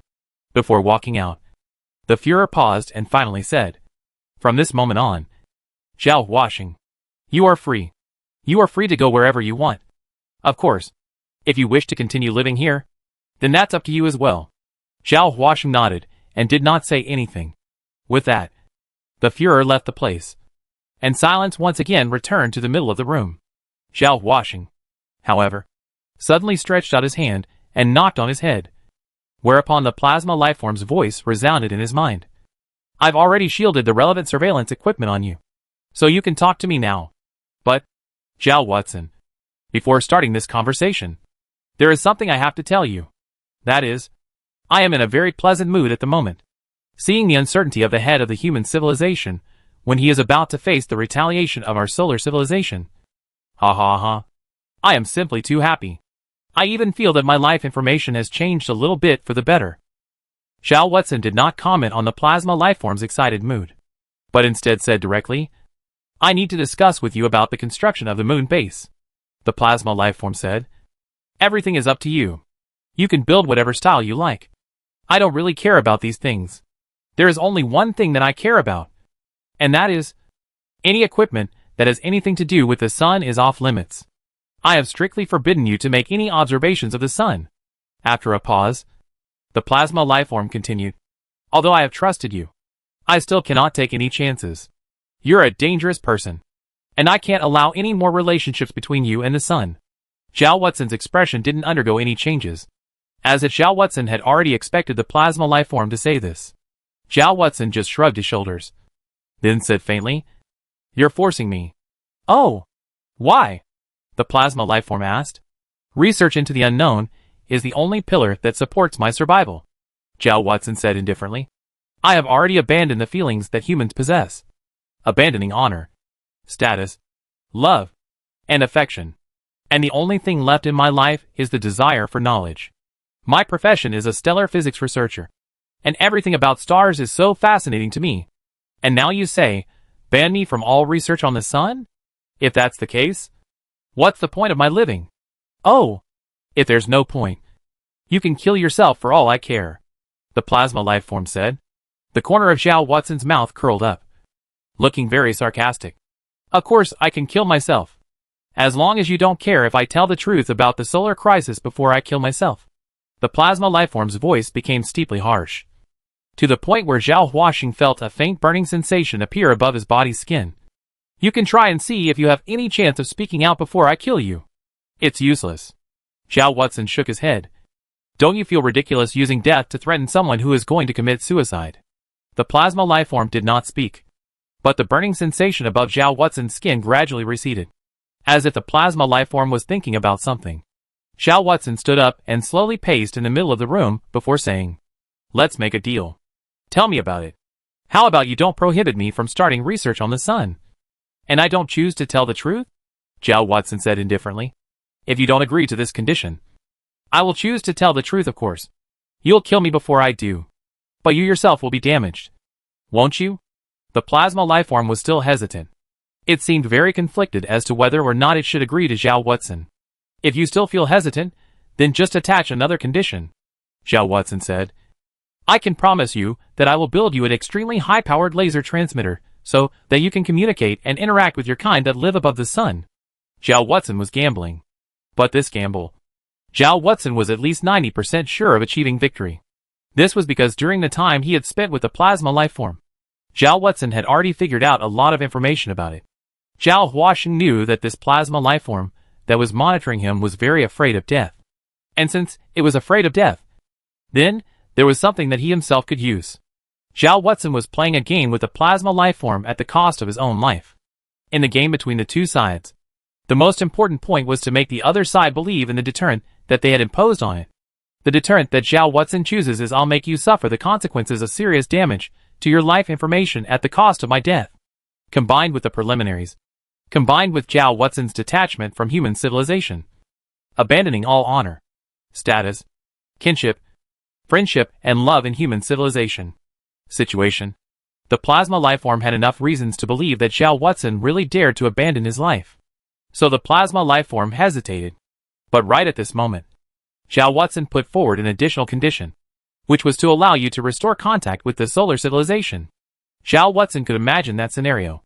If the plasma lifeform was replaced by any human being, how important it would be to restore contact between and the Earth when they were far away from home, alone, and without any of their own kind beside them. At the same time, the significance of this matter is not only reflected in the comfort of feelings, just as there were many outstanding similarities on Earth, and after resuming contact with them, one could complete one's work better under the guidance of those outstanding similarities. This plasma life form that was watching over oneself must have the same demand. Therefore, this offer made by Zhao Huaxing must have a great appeal to it. Sure enough, after Zhao Huaxing proposed this condition, Zhao Huaxing quickly received a response from the plasma life form. "Fine. I agree to your condition. Deal?" The corner of Zhao Huaxing's mouth curled up, and he smiled slightly. Everything was within Zhao Huaxing's grasp, and everything was developing as Zhao Huaxing had expected. "It's just that I have a doubt," the plasma lifeform continued. "How should you explain your needs to human civilization? Given your current situation, I don't think the human civilization will accede to your request to build you an instrument that is sufficient to make contact between you and the solar civilization. It's simple," Zhao Huaxing continued with a smile. "Connect the dots between the construction of that instrument and the destruction of the solar civilization. I will find a way to convince the human civilization that the construction of this instrument is a part of my plan to destroy the solar civilization. As for the relationship between the two, I will not explain it to the human civilization. What do you think of this method? It might be feasible," the plasma lifeform said. "I hope everything can go well for you." "Thanks," Zhao Huaxing spoke indifferently. Then, next, let's talk about the matter regarding the impending retaliation of the solar civilization against the human civilization. Is there anything to talk about in this matter? The plasma lifeform said. Could it be that you, Zhao Huaxing, still have any sympathy for the impending doom of the human civilization? At this time, shouldn't you be happy to see this scenario? Chapter 95. Goodbye Li Wei. As the plasma lifeform uttered that rhetorical question in a calm tone, Zhao Huaxing felt another faint burning sensation above his exposed skin. Zhao Huaxing knew what this meant. And Zhao Huaxing also knew what kind of risk he was implying by doing this. He had relied on breaking with human civilization to gain the trust of the plasma lifeforms. And now, he was trying to save human civilization from disaster. This was obviously very unreasonable in the eyes of the plasma lifeform. Xiao Watson knew that this would lower his rating in the plasma lifeform's mind, lowering its trust in him and raising its suspicion of him. This might even cause problems for later actions. The most obvious and intuitive consequence was that if the plasma lifeform no longer trusted itself, then it might risk killing itself at the risk of losing both sides. That was why every word of Xiao Watson's words seemed unusually cautious. However, Xiao Watson did not show this on the surface. I'm certainly very happy to see human civilization plagued by disaster and destruction. Xiao Watson spoke indifferently. But not now. Because human civilization still has a use. If the solar civilization retaliates against the human civilization in the near future, the construction of the moon base will be put on hold. And my interests will be damaged. Knowing that this was a very reasonable explanation for a plasma lifeform, Xiao Watson noticed that the faint burning sensation on top of his bare skin gradually subsided. I have no obligation to help you, the plasma lifeform said. The success or failure of the moon base actually has little to do with me. My responsibility lies solely in preventing you from revealing a solution to the solar crisis. The step back I made before was also merely to boost your desire to survive a bit, and prevent you from doing something stupid. So don't think that you have enough leverage to exchange terms with me. There is no need to continue talking about this matter. If you insist, or even blackmail me by using telling the truth as a bargaining chip, then I accept your blackmail. And I will kill you at the cost of severely damaging your life information. The plasma lifeform's attitude on top of this matter was unusually resolute. In fact, this reaction of the plasma lifeform was originally expected by Xiao Watson. Only that Xiao Watson still wanted to try. This was a very obvious thing. Because if the solar civilization retaliated against the human civilization, locking up the ladder of scientific and technological development of the human civilization, and cutting off the path of the human civilization to inner space, then even if Xiao Watson announced his idea to the human civilization, it would still be useless. Because at that point in time, the human civilization would no longer have the ability to Xiao Watson's plan. This also meant that Xiao Watson lost his value, and the plasma lifeform wouldn't have to come back to spy on Xiao Watson, and it would be free. However, Xiao Watson still hadn't given up on the attempt. Speaking from Xiao Watson's standpoint, Xiao Watson was trying to exterminate the solar civilization and preserve human civilization. Then, if the solar civilization launched retaliatory actions against Earth, everything Xiao Watson had done would be completely meaningless, and human civilization would inevitably enter the abyss of extinction. Xiao Huaxing said, if I'm not wrong, it will take 1 to 2 years for the solar civilization to rebuild the entire inverse fusion layer, and the retaliation against the human civilization must be carried out only after the rebuilding of the inverse fusion layer is completed, and the time needed to build the moon base. If the human civilization goes all out, it will probably take 2 to 3 years. That is to say, the solar civilization does not need to completely give up its retaliation against the human civilization. What I need is simply to delay this time. As long as the human civilization helps me build the moon base, I don't care what kind of doom the human civilization will suffer afterwards. That's still not possible, the plasma lifeform replied. The faster the retaliation against the human civilization, the better, and I won't interfere with that in any way. As for whether or not the moon base can be built before the retaliation is unleashed, that's up to your luck. Xiao Watson sighed and gave up his intention to continue convincing the plasma lifeform. However, Xiao Watson hadn't stopped thinking. Limited by the human civilization's technological strength at the moment, it was completely impossible to complete the moon base within 1 to 2 years. And once the solar civilization had finished rebuilding the inverse fusion layer and launched a retaliatory action against the human civilization, even if the moon base was completed, it would still be of no use. This seems to be a deadlock. A deadlock that concerns the future destiny of human civilization. Life and death. And the person who personally put this noose around the neck of human civilization was Frank. It was the Comet Impact Project. But Xiao Watson didn't have the energy and time to resent Frank at the moment. Because Xiao Watson knew that there was no point in doing that. Even if he were to destroy Frank's bones, it would not help the current situation. What Xiao Watson wanted was just to solve the problem. Other than that, Xiao Watson didn't care about any other issues. In the small courtyard specially prepared for Xiao Watson, Xiao Watson spent his first night here. The bed was large and soft. It was very comfortable to lie on it. The temperature was suitable. The air was fresh. The surroundings were quiet and safe. But Xiao Huaxing couldn't sleep no matter what. In the darkness of the night, Xiao Huaxing opened his calm and cool eyes. looking straight at the ceiling, and spent the night like this. At this moment, somewhere in the conference room of the government building, a meeting was once again held under the auspices of the Führer. At the meeting, the heads of the various departments reported on the preparations for the retaliation against the solar civilization, such as the progress of mass-produced radiation protection equipment for civilian use, and the research and development of new technologies to safeguard power and energy use in extreme environments. There was progress in some of these areas and no progress in others. But no matter what, the Führer was never able to show much interest in this area. This is because it is a negative response. Negative coping means that death can be temporarily delayed, but it cannot be avoided. Dying after 10 or 50 years of hard work in the midst of a lingering struggle would not be a good end for human civilization.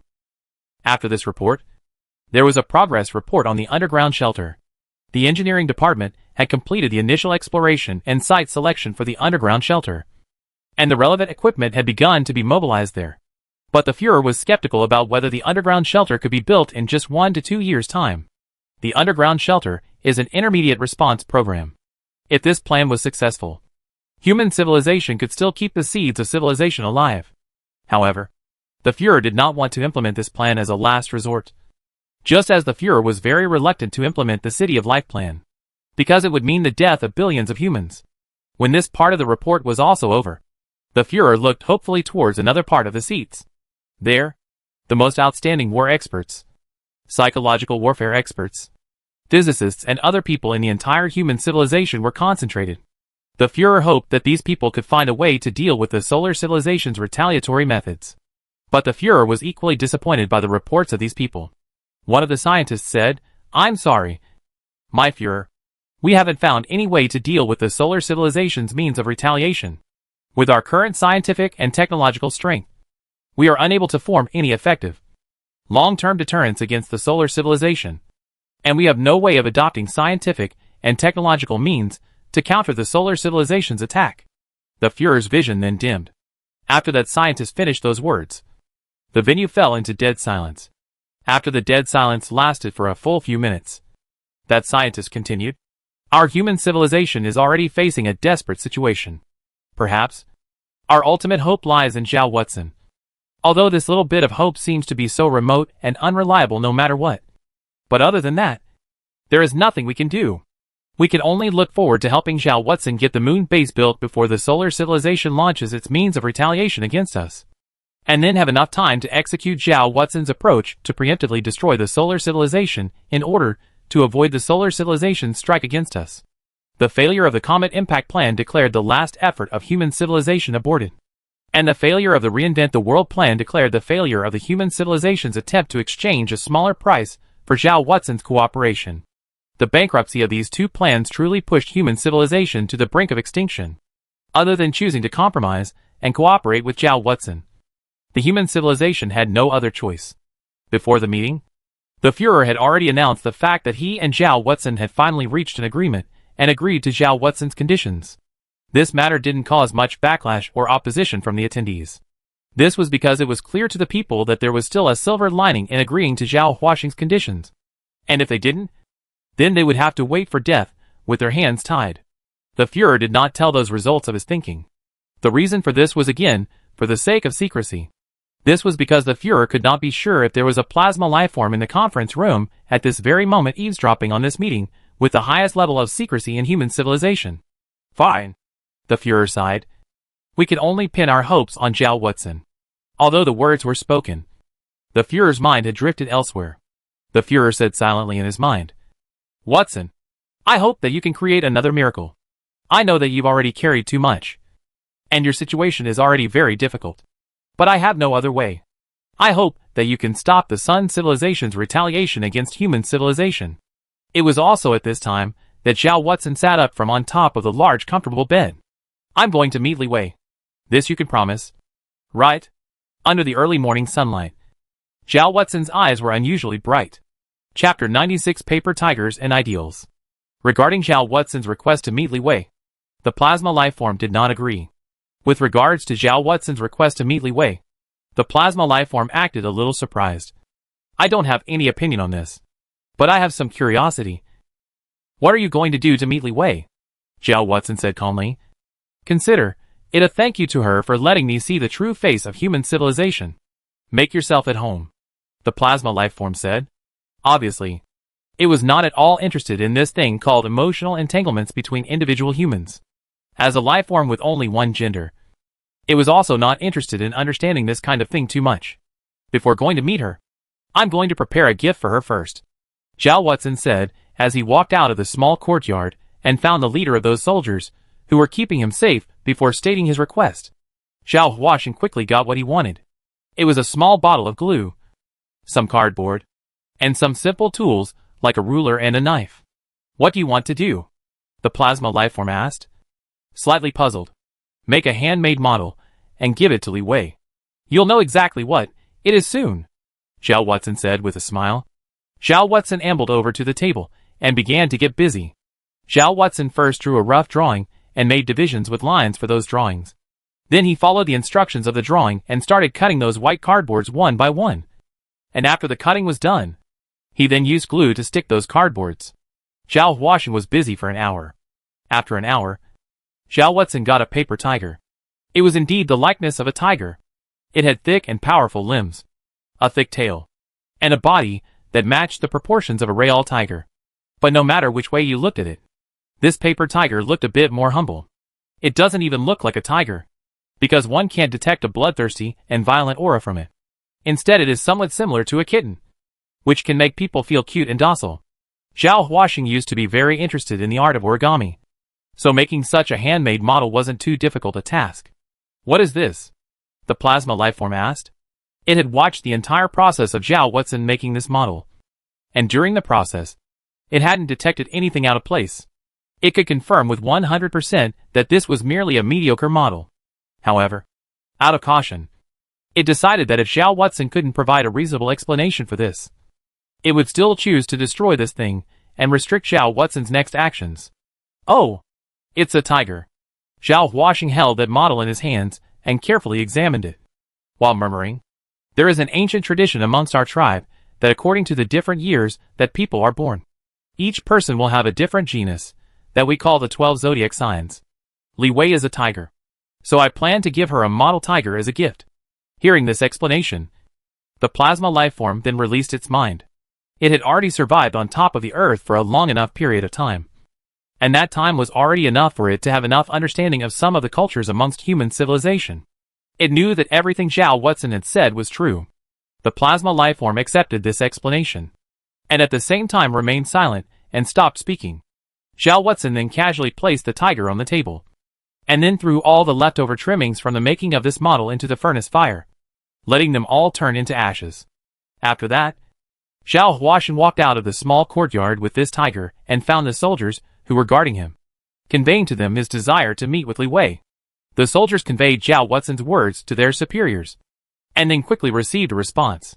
A car then drove over, carrying Zhao Watson to a prison an hour later. In the middle of the interrogation room, with a thick iron fence separating it in the middle, where both Meng Zhua and the Führer had been, Zhao Watson met Li Wei.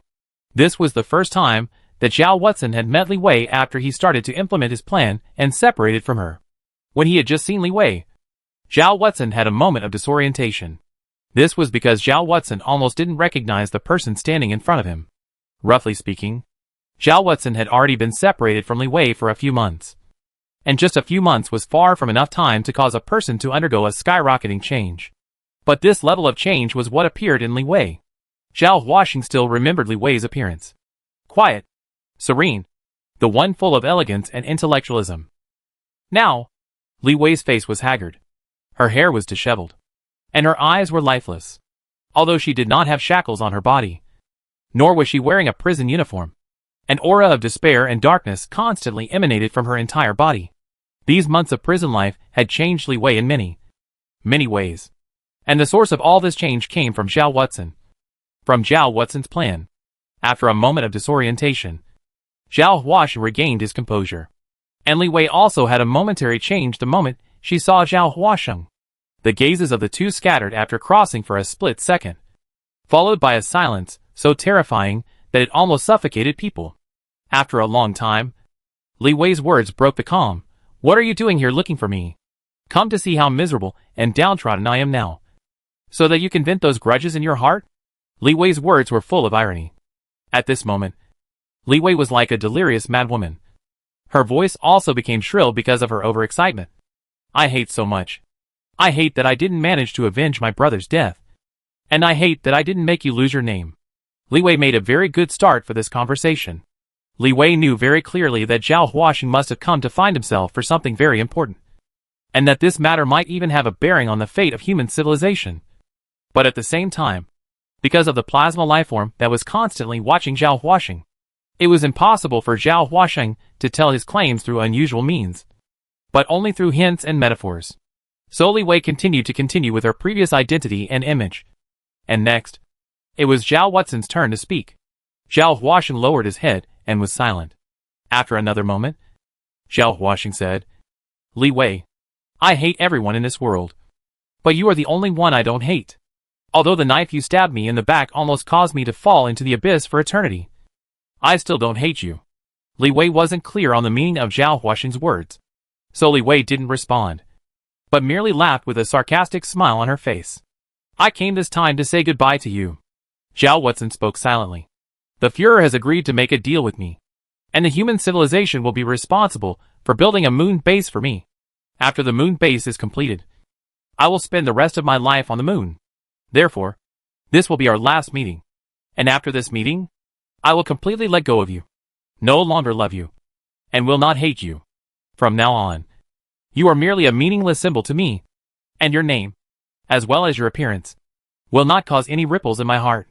This is my gift to you, Zhao Huaxing said in a low voice, placing the model tiger in his hand on top of the table on Li Wei's side through the iron fence. You belong to the tiger. This tiger will represent you to me.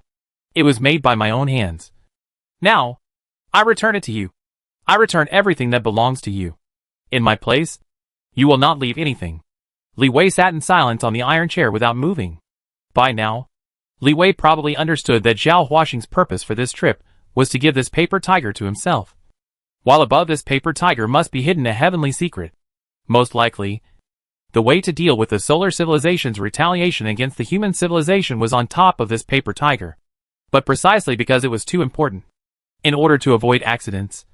In order to avoid the plasma lifeforms from becoming suspicious, Li Wei had to behave more naturally.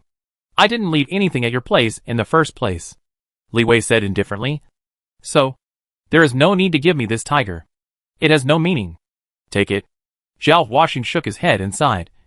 Think of it as fulfilling a wish of mine. This is a ceremony for me. A ceremony to say goodbye to you once and for all.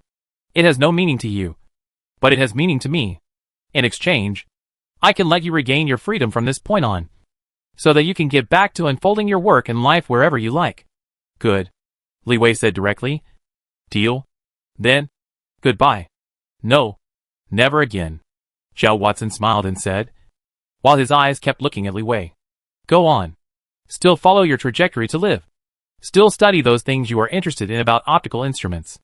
You once told me that your ideal is to create the most powerful, the best cohesion, and the highest luminosity in the world of mankind. Highest laser transmitter. Then, here, I wish you in advance to realize your ideal. Li Wei originally worked at the High Energy Laser Research Laboratory of the Optical Research Institute under the Central Academy of Sciences. This was Li Wei's profession. And what Zhao Huaxing called Li Wei's ideal also sounded very logical and in line with Li Wei's work and education. However, both Li Wei and Zhao Huaxing clearly remembered that Li Wei had never told Zhao Huaxing that her ideals were these things. She had never even mentioned them. But Li Wei still acquiesced to this matter. Li Wei nodded faintly, then said, Thank you. After receiving this response, Zhao Huaxing turned around without the slightest hesitation again. Nor did he look back at Li Wei again. Zhao Huaxing left this prison like this. Then came before the convoy and said, Send me back. Chapter 97 The Most Powerful Laser Emitter. After Zhao Huaxing left, Li Wei gently took the not-so-exquisitely crafted paper tiger in her hands and examined it carefully. From this distance, Li Wei could even faintly detect Zhao Huaxing's scent that still remained on top of the cardboard. This scent made her feel very dear and familiar. So her mind regained its composure. She knew what kind of sinister situation Zhao Huaxing was facing. If Zhao Huaxing really wanted to send a message to himself in some way, then Zhao Huaxing's actions had to meet at least two conditions. The first of these two conditions was a metaphorical message. The true message that Zhao Watson wanted to convey had to be hidden in this, and could not be detected by the plasma lifeform. The second criterion was that it had to be logical. That is, Zhao Watson's actions had to be compatible with the current situation. In a situation where Li Wei and Zhao Watson had already broken up.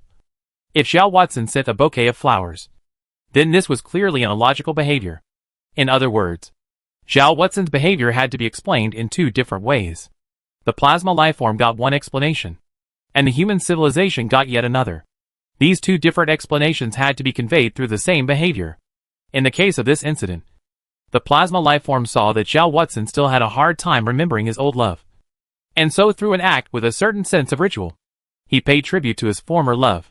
What Li Wei saw was that Zhao Huaxing was still fighting for human civilization, and that Zhao Huaxing had risked his life to deliver a crucial gift that might hide an important secret. But Li Wei couldn't figure out at all what this somewhat crudely made handmade model actually meant. It was made of completely ordinary white cardboard, and there was no information described on it in brushstrokes or anything else that could leave a trace. Or at least, with Li Wei's ability, Li Wei couldn't see the possibility of hiding a message on it at all. But Li Wei didn't dare to give up thinking. Since Zhao Watson had purposely given this paper tiger to himself, it must have a very important role. Li Wei didn't dare.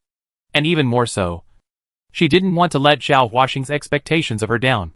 So Li Wei told herself this in her mind. She must decipher this puzzle. She must not delay Zhao Huaxing's plan. She must not let Zhao Huaxing down. But Li Wei's thinking didn't last long. Less than 10 minutes after Zhao Watson left, Meng Zhuo walked in. Meng Zhuo coldly glanced at Li Wei before indifferently saying, "Give it to me." Li Wei subconsciously shrunk her hand and shielded the paper tiger in her arms. But in the next moment, Li Wei's heart moved. Then Li Wei silently handed the paper tiger out. Meng Zhuo took this and turned around.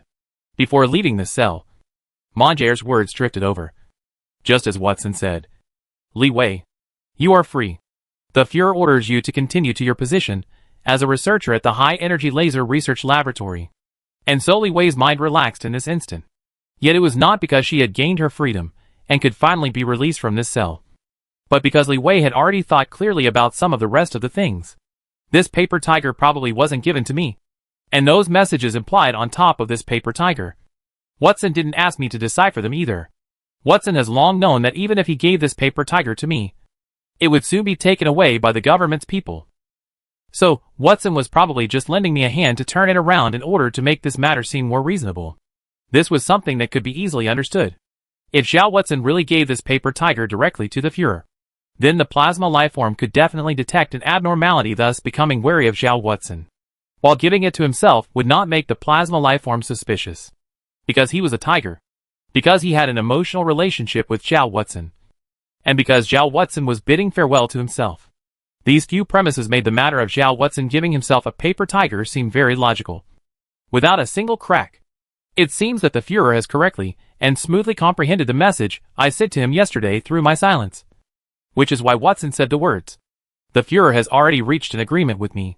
And since the Fuhrer also already knows the truth of the matter, then, with the Fuhrer's ability, deciphering the message hidden above this paper tiger should be very easy. Right? Li Wei thought silently. I just don't know if the government's taking away this paper tiger will arouse the suspicion of the second plasma lifeform that might exist. If there really existed a plasma lifeform on top of Earth other than the one that was spying on Zhao Watson. And if it happened to be right here spying on itself, and saw that the gift that Zhao Watson had left for himself had been taken away by the government, then, would it think that Zhao Watson had already established a connection with the human civilization's government and thus began to suspect Zhao Huaxing?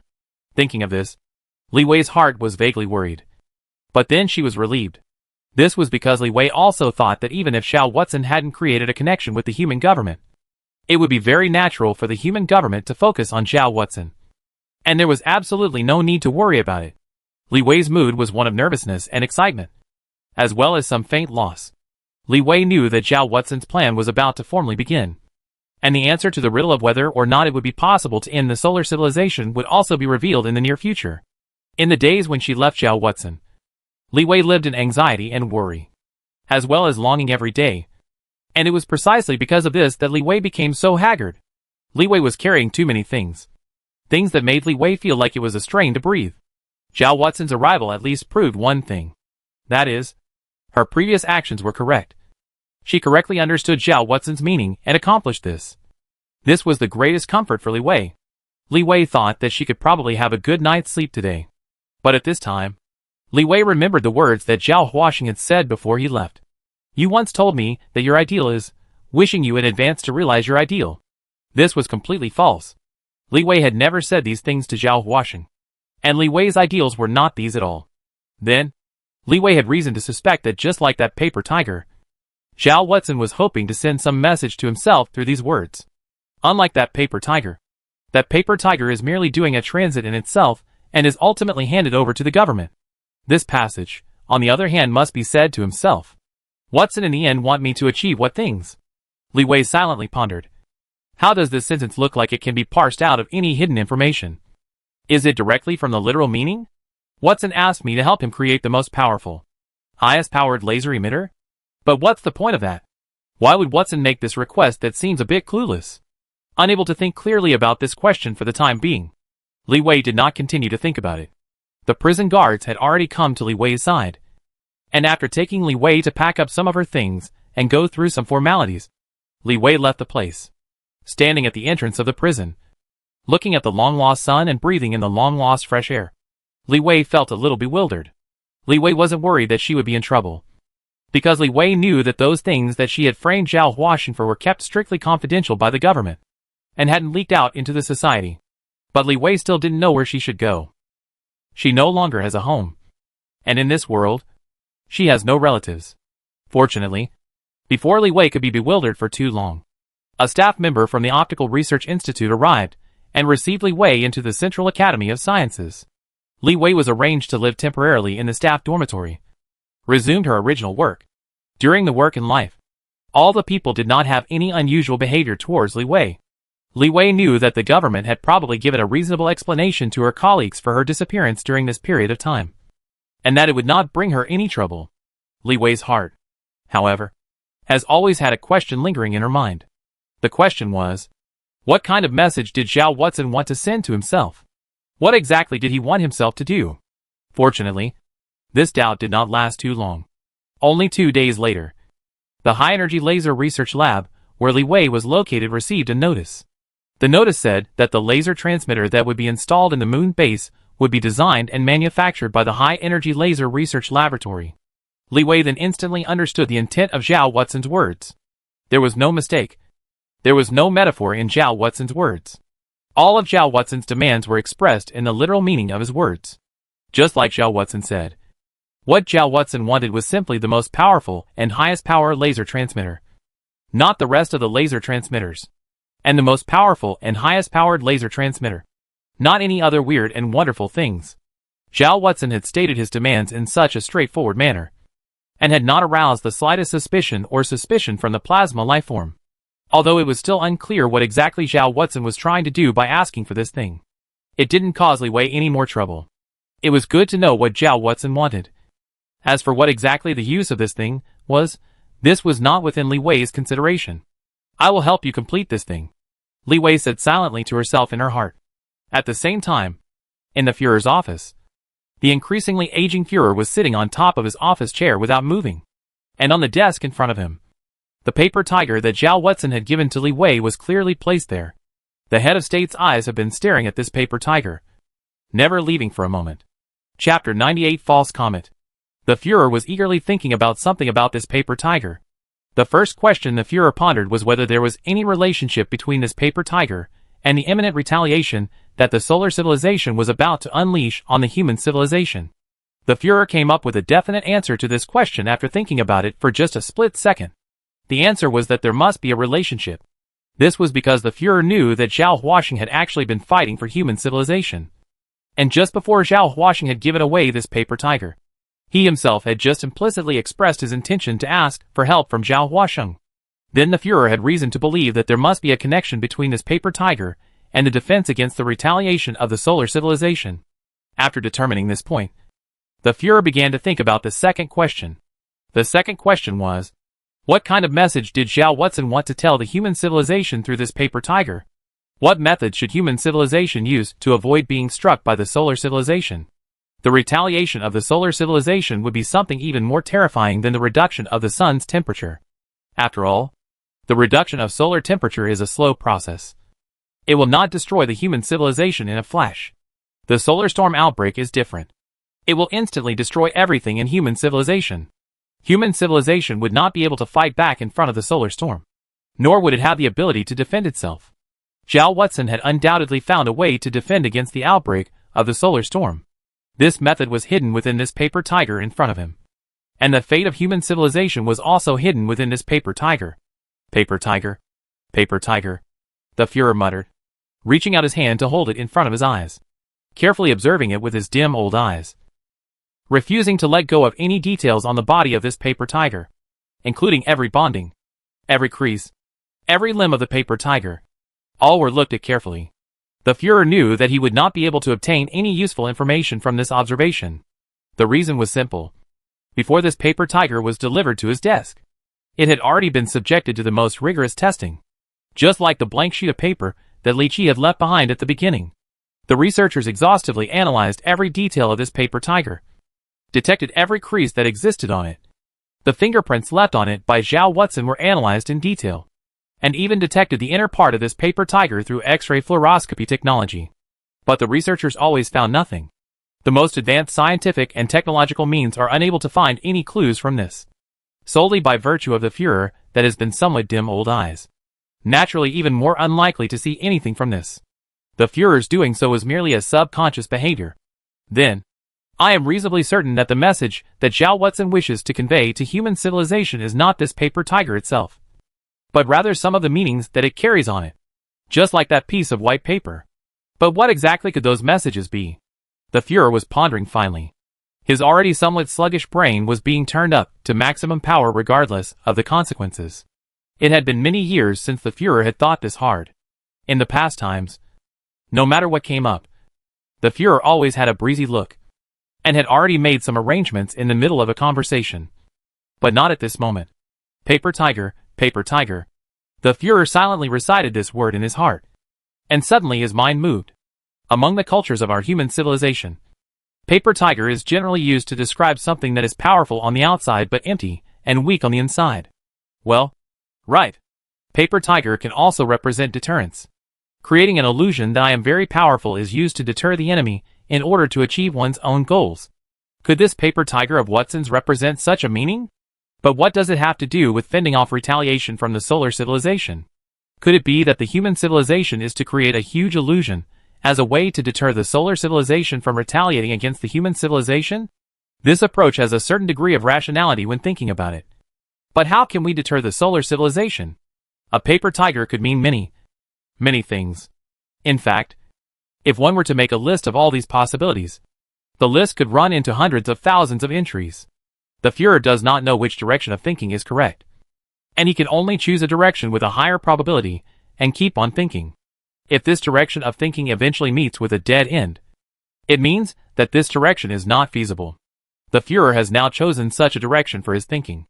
Having reached the conclusion of deterrence, the Führer began to think again. After coming to the conclusion of deterrence, the Führer began to think about what kind of methods could be used to deter the solar civilization. After thinking for a while, the Führer found that human civilization had no means of deterring the solar civilization at all. After all, it was a civilization that existed above the sun, and just launching a spacecraft to reach the vicinity of the sun was already a huge cost. So in the face of the sun, how could the human civilization possibly have any deterrent methods? Although very reluctant to admit it, I ultimately have to say that our human civilization is really too weak, and we don't have any way to create a deterrent to the sun civilization. In that case, this is not the right direction to think in. The Führer shook his head wearily, intending to think on in another direction. But at that very moment, the Führer's mind moved once again.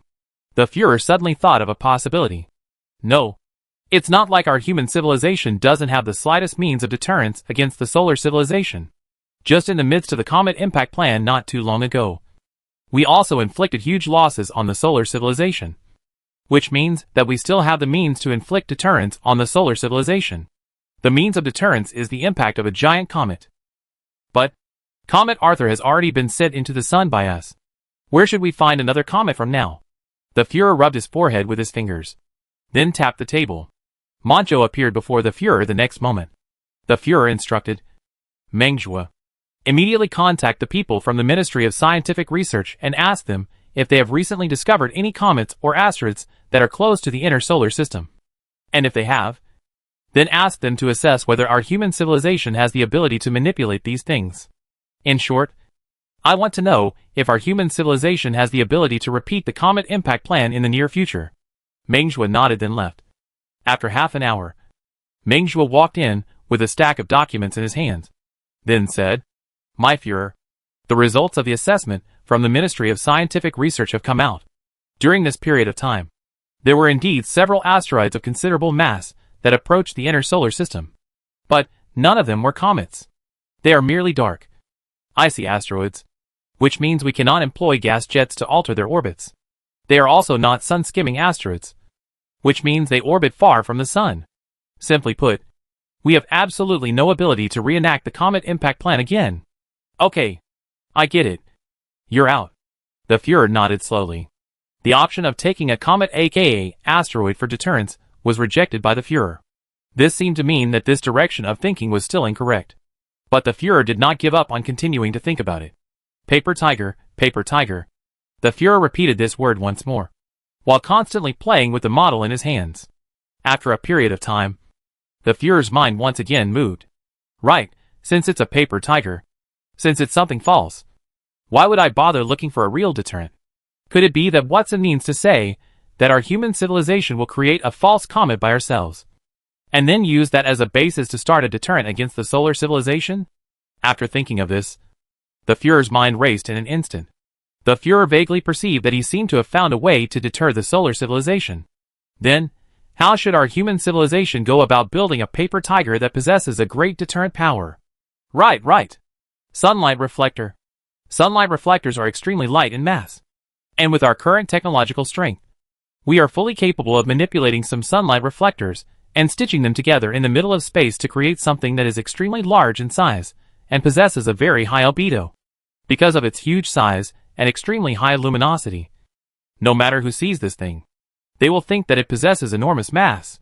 And because it only has a tiny amount of mass, our human civilization is perfectly capable of tuning it to hit the sun in just the right orbit.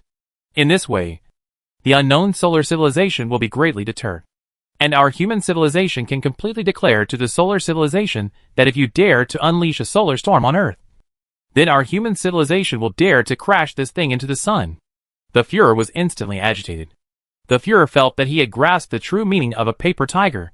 Paper tigers were put together using cardboard, and the giant comet envisioned to unleash a deterrent on the solar civilization was put together using sunlight reflective panels. The paper tiger represents external strength and deterrence, and the envisaged comet also represents external strength and deterrence. No matter how you look at it, the explanation makes perfect sense. The false comet and the paper tiger were a perfect match, fitting to the point that the Fuhrer, just as soon as he thought of this possibility, very quickly determined the correctness of his thoughts. Then, Zhao Watson's approach was also very clear. Use the false comet to deter the solar civilization, so that they wouldn't dare to launch an attack on Earth. But then, the Fuhrer thought of a loophole that existed in this plan. This loophole is a very obvious thing. Even if the Fuhrer basically does not have much scientific literacy, with logical thinking alone, the Fuhrer can also detect these loopholes. Chapter 99 Deterrence Plan. Zhao Watson was not the only intelligent person amongst the human civilization. On the contrary, compared to intelligence, there were many people amongst the Fuhrer's think tank that surpassed Zhao Watson. During the previous discussions on how to deal with the retaliation of the solar civilization, it wasn't as if there weren't people who had proposed plans similar to the false comet. But these plans were ruled out as early as the initial discussion stage, and they didn't even have the chance to be presented to the Fuhrer. The reason was simple. It was because this plan had several fatal loopholes. And it was because of these loopholes that it was basically worthless. The first loophole is the question of time limits. It is obvious that if a false comet is to be disguised as a real one, with a massive mass, then it must necessarily have its own orbit. It cannot remain on the far side of the sun and remain a deterrent to solar civilization. And since it has its own orbit, it will slowly orbit to the sun as time passes, and then brush up against the sun and rejoin deep space. In the meantime, Human civilization cannot interfere with this process. Because if humans step in and intervene to change a comet far from the sun to close to the sun, and at the same time know that the human civilization doesn't have such advanced technology, then it will only prove that the comet is a fake. In this way, the comet deterrence plan would be broken. And if humanity does not intervene and allows it to follow its true orbit, then it will likewise lose its deterrent power after it approaches the sun and moves away from it. This time period is about 4 years. In other words, even if the false comet deterrent plan is successful, it can only delay for 4 years. After 4 years, the human civilization will also face the retaliation of the solar civilization. And at that time, the human civilization wasn't able to repeat this plan again, because of such a small probability of things appearing continuously. No matter who will doubt the authenticity of this matter, perhaps, relied on the comet deterrence plan to gain 4 years of time for mankind, and built the moon base for Zhao Watson during these 4 years. 4 years of time to build the moon base is basically a limit time, and it is unlikely to be any quicker. And then, after obtaining Zhao Watson's conception of a way to end the solar civilization, will it take no time to implement this method? How much time and resources are needed to arrange a plan that can end a civilization? 4 years. Not enough. And the limit of time that the false comet plan can buy is 4 years. No more. This second loophole is the question of authenticity. It is currently known that the solar civilization is very backward in the rest of its technology, except for the inverse fusion layer technology.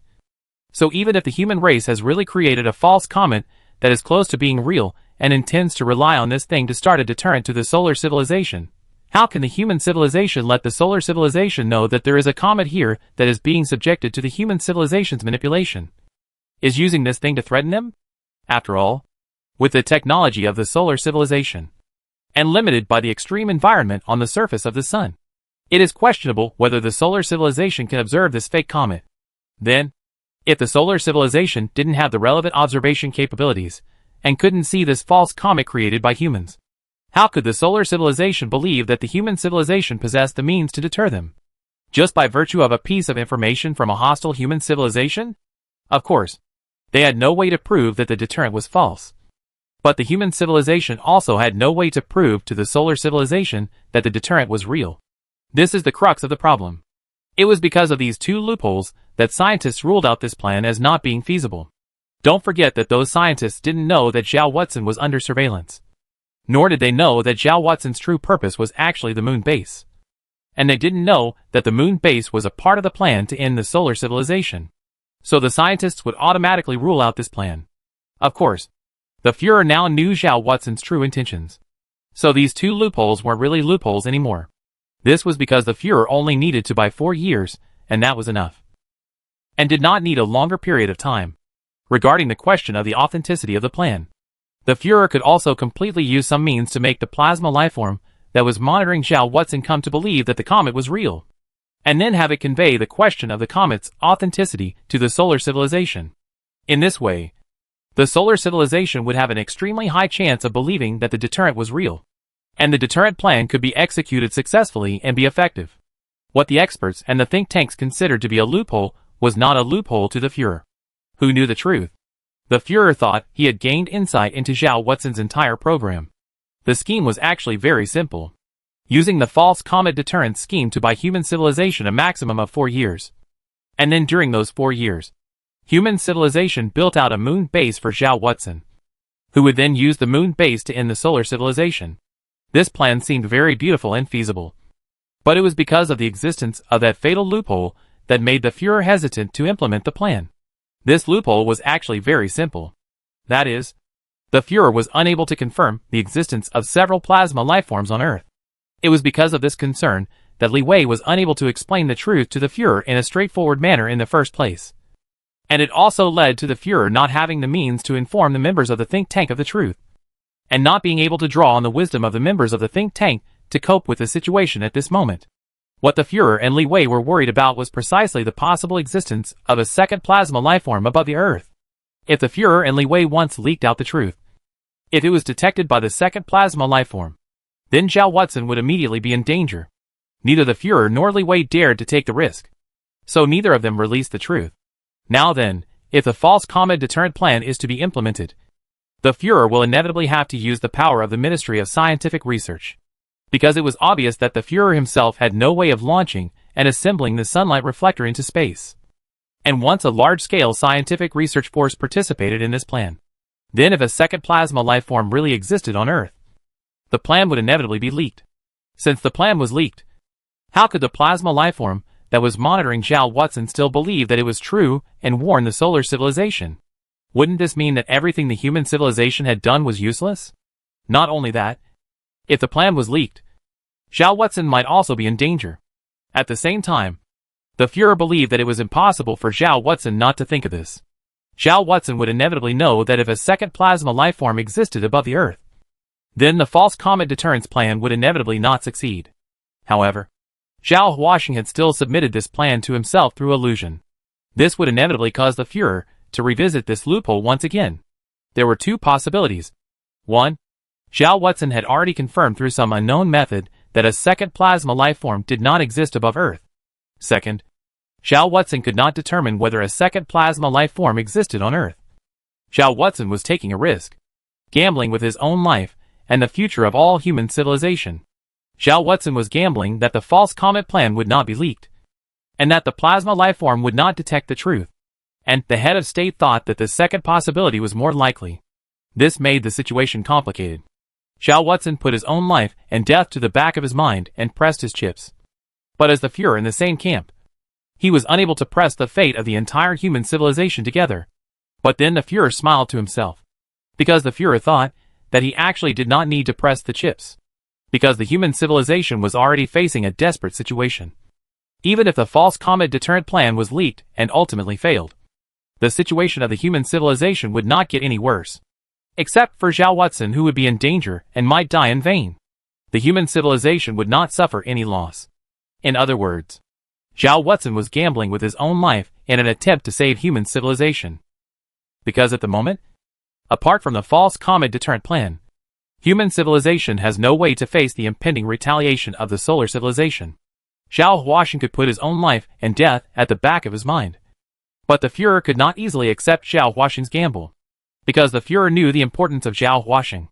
The Führer would rather die himself than want Zhao Huaxing to be killed.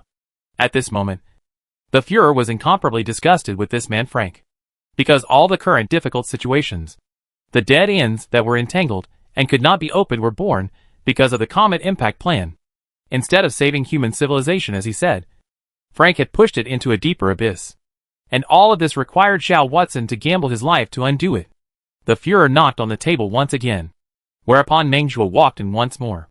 The Führer then commanded, "Don't let Frank stay at home. Bring him to the prison.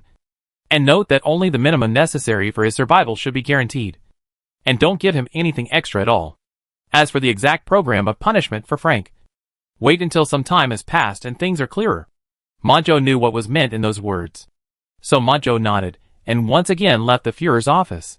The Führer, on the other hand, once again fell into thought. After a long time, the Führer finally gritted his teeth and made up his mind. We can no longer hesitate like this. The false comet deterrence plan is the only ray of hope for human civilization. We can only take the risk of carrying out this plan. Watson, if you meet an untimely end because of the plan being leaked, then I will use my life to atone to you. The Führer thought silently. Chapter 100 Construction begins. Zhao Watson had been residing in this small courtyard and had never left. During this time, Zhao Watson had maintained a simple and casual life. Aside from meeting with the scientists of the research department and presenting various details and technical requirements for the moon base, Zhao Watson basically had no contact with the outside world. Through television and the internet, Zhao Watson knew that solar civilization is about to be resurrected. This matter had not been passed on to society. Obviously, the human government had taken strict measures to keep this matter a secret. However, in order to avoid wasting resources, all relocation plans were put on hold, and any non-essential requests to leave Equator City were rejected. Plans to rebuild abandoned cities, repair roads, rebuild the biosphere, and so on have all been halted. There was a great deal of discontent, and the question, why are we still not allowed to leave Equator City now that the solar crisis is over? There was a lot of questioning about why we weren't allowed to leave Equator City even though the solar crisis was over. The government gave no explanation for this. except for some vague hints. The fall from paradise to hell is not something everyone can bear. If this matter were to leak out, there was no telling how much chaos it would cause in human society. This matter had to be carefully planned before it could be announced.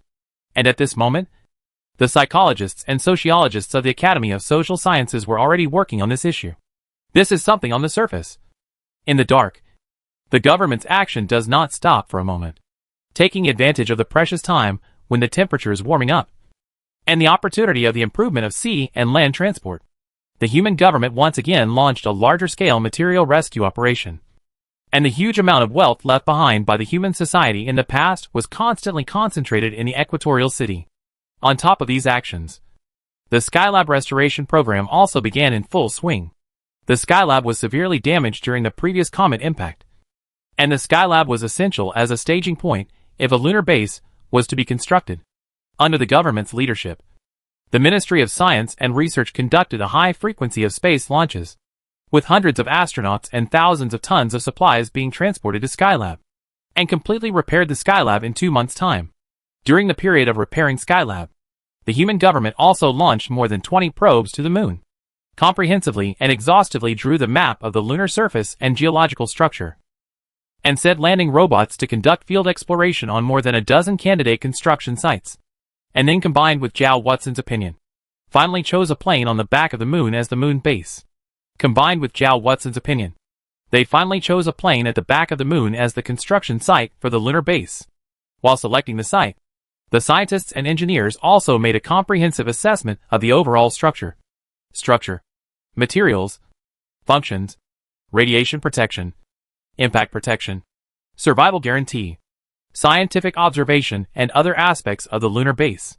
The drawings and information about the moon base produced in these 2 months could fill up a football field. The moon's rotation period is the same as its revolution period, and the moon is actually locked by the Earth's gravity. Just like the sun is to Mercury. Mercury always faces the sun on one side only. So does the moon. The location chosen by Joe Watson for the construction of the moon base is located at the back of the moon. The Earth could never be seen from here. There were hundreds of thousands of scientists of all disciplines involved in this unprecedentedly huge project. In order to build the moon base out, the scientists overcame tens of thousands of technical obstacles and invented tens of thousands of unprecedented new types of equipment. After the preparatory work had been completed, the Skylab repaired, and the exploration of the lunar surface completed, the construction of the moon base was officially put on the agenda. Hundreds of thousands of precision equipment factories distributed in Equator City and other parts of the Earth began to produce the required equipment according to the highest specifications, while huge land and air transport routes continuously concentrated these equipment into the launching site, and then launched them to the Skylab through new rockets. Whenever the materials are gathered to a certain extent, the heavy carrier rockets launched directly from the Skylab will set off and send them to the moon across a distance of more than 300,000 kilometers.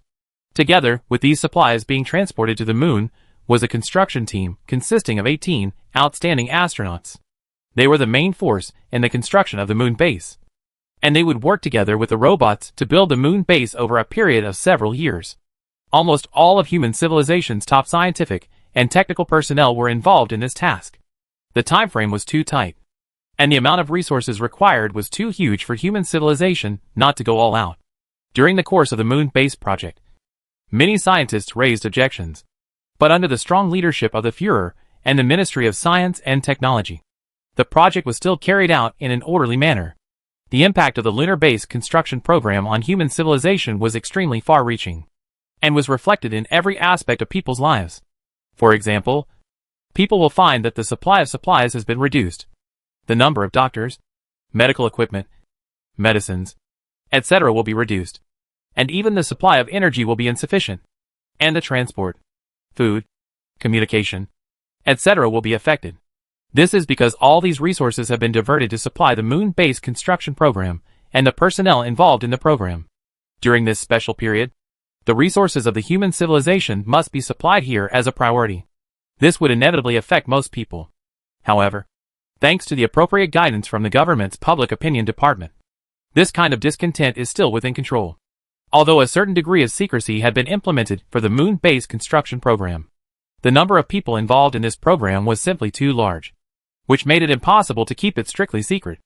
If there is a person who deliberately collects information, even if he is just an ordinary person, even if he only has access to some fragments of information, through his own thinking and speculation, he can probably dig out the truth. As a matter of fact, there were already some people in the human society who were doing so, and some related rumors had also appeared on top of the network. However, it didn't cause too much of an impact, and the human government didn't respond too much to this matter. The implementation of the Comet Deterrence Plan was completely different from the Moon Base Construction Plan. Compared to the Moon Base Construction Plan, the Comet Deterrence Plan took almost all the secrecy measures that the Führer deemed necessary. First of all, the number of personnel involved in the program was kept to a minimum, and the various materials required, as well as the launching of the materials, were also mixed in with the lunar base construction program, and were silently launched into space. Under these circumstances, the massive and equally costly lunar base construction program became a very reliable camouflage layer to hide the relevant details of the Comet Deterrent Program. The Führer thought this was very necessary. Although in executing this plan, the Führer had already prepared himself psychologically for the details of the plan to be leaked and detected by the second plasma lifeform that might exist above the Earth. It didn't mean that the Führer just accepted this matter. That's why the relevant secrecy measures are very necessary. What if they have an effect and happen to avoid probing by the plasma lifeform? These measures included, but were not limited to, the use of cryptographic systems, the encryption of relevant documents, the encryption of the meeting place, and other acts. The meeting place where the Comet Deterrence Plan was discussed was specially arranged. It was fully enclosed, and it would be closed off after the participants had arrived. And then the special magnetic layer would be charged. And the Führer hoped that in this way, he would be able to defend against possible probing by plasma lifeforms. The entire top echelon of human civilization went into overdrive. The Führer clearly realized that Zhao Watson's plan was the last hope for human civilization. And if Zhao Watson's plan also failed, then human civilization would really be finished. That was why this plan had to be completed flawlessly, and no accidents were allowed to happen. Compared to the tense and busy government executives and the scientists of the research department, Zhao Watson's days were much more leisurely. Zhao didn't need to be concerned about his own safety. Transport, food, water, hygiene, warmth, entertainment, etc. Everything would be taken care of for Zhao. All Zhao Watson needed to do was to enjoy all these things. Time passed quietly under these circumstances. More than half a year had passed since the Comet Impact Plan. The Earth's temperature had completely returned to normal. So Equator City began to suffer from the troubles brought about by the high temperatures for days on end. The population density of Equator City was too high, and the temperature was too high at the moment. In order to prevent large-scale outbreaks of infectious diseases, the Epidemic Prevention Department did its best. But there were still several small outbreaks during this period of time, which took away hundreds of human lives. The human government was in a very awkward situation. On the one hand, there were the people who were excited and questioning. And on the other hand, there was the deadly threat of the solar civilization, which was like the sword of Damocles, always hanging above the head of the human civilization and refusing to go away. I don't know which day the solar crisis will break out again and plunge the Earth into a freezing cold. Zhao Watson did not care about the awkward situation that the human government was in at the moment. Zhao Watson only cared about 2 points. 1. The implementation of the Comet Deterrence Plan. And 2. The progress of the construction of the lunar base. At this moment, Zhao Watson, who was silently thinking about these things, unintentionally raised his head and suddenly saw a new, very bright star in the sky. Chapter 101, Ruined in Name and Fame. Because of the plasma lifeforms that had been guarding and watching over him, as well as the fact that the Führer already knew the truth, Zhao Watson knew that all the details of the execution of the Comet Deterrence Plan would be kept strictly to himself. This was different from the construction of the moon base. Every progress of the moon base construction plan, every detail of its disposition would be discussed with Zhao Watson, which was the exact opposite of the Comet Deterrence Plan. So Zhao Watson knew everything about the moon base construction situation, but nothing about the execution of the Comet Deterrence Plan. Zhao Watson didn't even know if the paper tiger he had sent out had been taken away by the Führer. And he didn't know if the Führer had pondered the message he wanted to tell the human civilization from the top of that paper tiger. This had kept Zhao Watson in a state of worry during this period of time. It wasn't until now, when he saw the brand new star that had suddenly appeared in the sky, That Zhao Watson let out a soft sigh of relief. Zhao Huasheng knew that the Führer had correctly comprehended his intentions, and that the comet deterrence plan was probably close to being executed. It really was a brand new star. It had never been observed before tonight. Zhao Watson was a stellar physicist, which also fell within the broad category of astronomers. And although his profession was to study stars, Zhao Watson still knew some basic knowledge about the starry sky's astrological phenomena. Zhao Watson could clearly name every star on the celestial sphere, tell its type, mass, spectral information, and distance from the Earth. Zhao Watson knew which stars would appear in summer, and which stars would appear in winter. Watson Zhao knew which stars were planets within our solar system, and which were stars extremely far away from Earth. And this newly appeared star was outside Zhao Watson's known range. That meant a lot more. Zhao Watson certainly couldn't rule out the possibility that suddenly an unknown comet or asteroid or something like that had intruded into the inner solar system's range and increased its brightness to the point where it could be seen by the naked eye. But Zhao Watson didn't think it was very likely, because if this was the case, Zhao Watson would have received the relevant news long ago. Since he hadn't received the news himself, there was a high possibility that it was fake. A false comet created by the human civilization's comet deterrence plan. Zhao Huasheng sat on top of the recliner in the middle of the small courtyard, then lay down comfortably, squinting his eyes, and began to observe this newly appeared star, observing its brightness, projecting the distance between it and the Earth, and projecting the size of its volume. It was probably at about 5th magnitude in brightness at the moment. The dimmest star that the human eye could see was of 6th magnitude, and the brightness of a 5th magnitude star was a bit higher than a 6th magnitude star. But it was still not very easy to see it clearly. So after observing for a while, Zhao Watson gave up on this behavior. Zhao Watson knew that in the near future, after the false comet in the comet deterrence plan was completely built, he would be able to get the news that a new comet had broken into the inner solar system. And for the second time, the human civilization had the ability to strike at the solar civilization or something like that. Or something like that. If you know about it, it means that the plasma lifeforms attached to your body also know about it. Then it was foreseeable that something very interesting would happen. And at that time, I'm afraid that it wouldn't be myself begging the plasma lifeform to persuade the solar civilization to delay its strike against human civilization. But rather, it would be the plasma lifeform that would take the initiative to beg himself to give an early warning to the solar civilization. The corners of Zhao Watson's mouth revealed a trace of inexplicable smile before he got up from the recliner and returned to the room. The night was already late, and Zhao Watson lay on top of the soft king-size bed. But he was never able to sleep. In Zhao Huasheng's mind, he couldn't control a magnificent scene, in the vast emptiness of space. An unmanned spacecraft that had traveled a long way and come from afar stopped accelerating after it had reached the right speed. And it was moving at a very high speed. But it looked as if it was standing still in the emptiness of space. Its hatch opened. A dozen or more sunlight reflective panels left the mother body into space under the robot's manipulation, and then slowly unfolded under the propulsion of its own power facilities.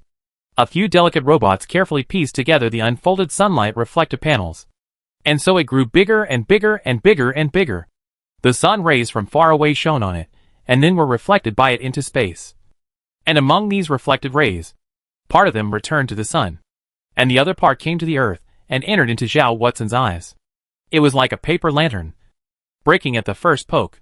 It didn't have any power on its own, and it didn't have the means to bring about any effects for anyone. However, it possessed an extremely large volume, and in space, a large volume generally meant a large mass, which meant a large power. The solar civilization should be terrified of this thing. Zhao Watson thought like this. The long night finally passed, and the hot and massive sun once again rose from below the horizon, broadcasting hot solar rays onto the earth. The meteorological department had forecasted that a new record-breaking high temperature would be ushered into the equatorial city today, and Zhao Watson saw that it was this broadcast that triggered the long-suppressed discontent in human society. People could no longer stand the dwindling supplies of materials and energy, the huge population density, or the torture of the hot climate. Huge processions have finally appeared in Equator City, and bloodshed has even broken out in some places. The Public Opinion Monitoring Department and the Academy of Social Sciences also finally made a recommendation to the Führer to publish the truth.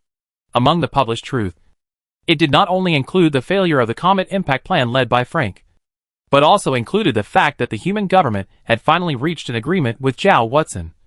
promising to help Zhao Watson set up a lunar base on top of the moon.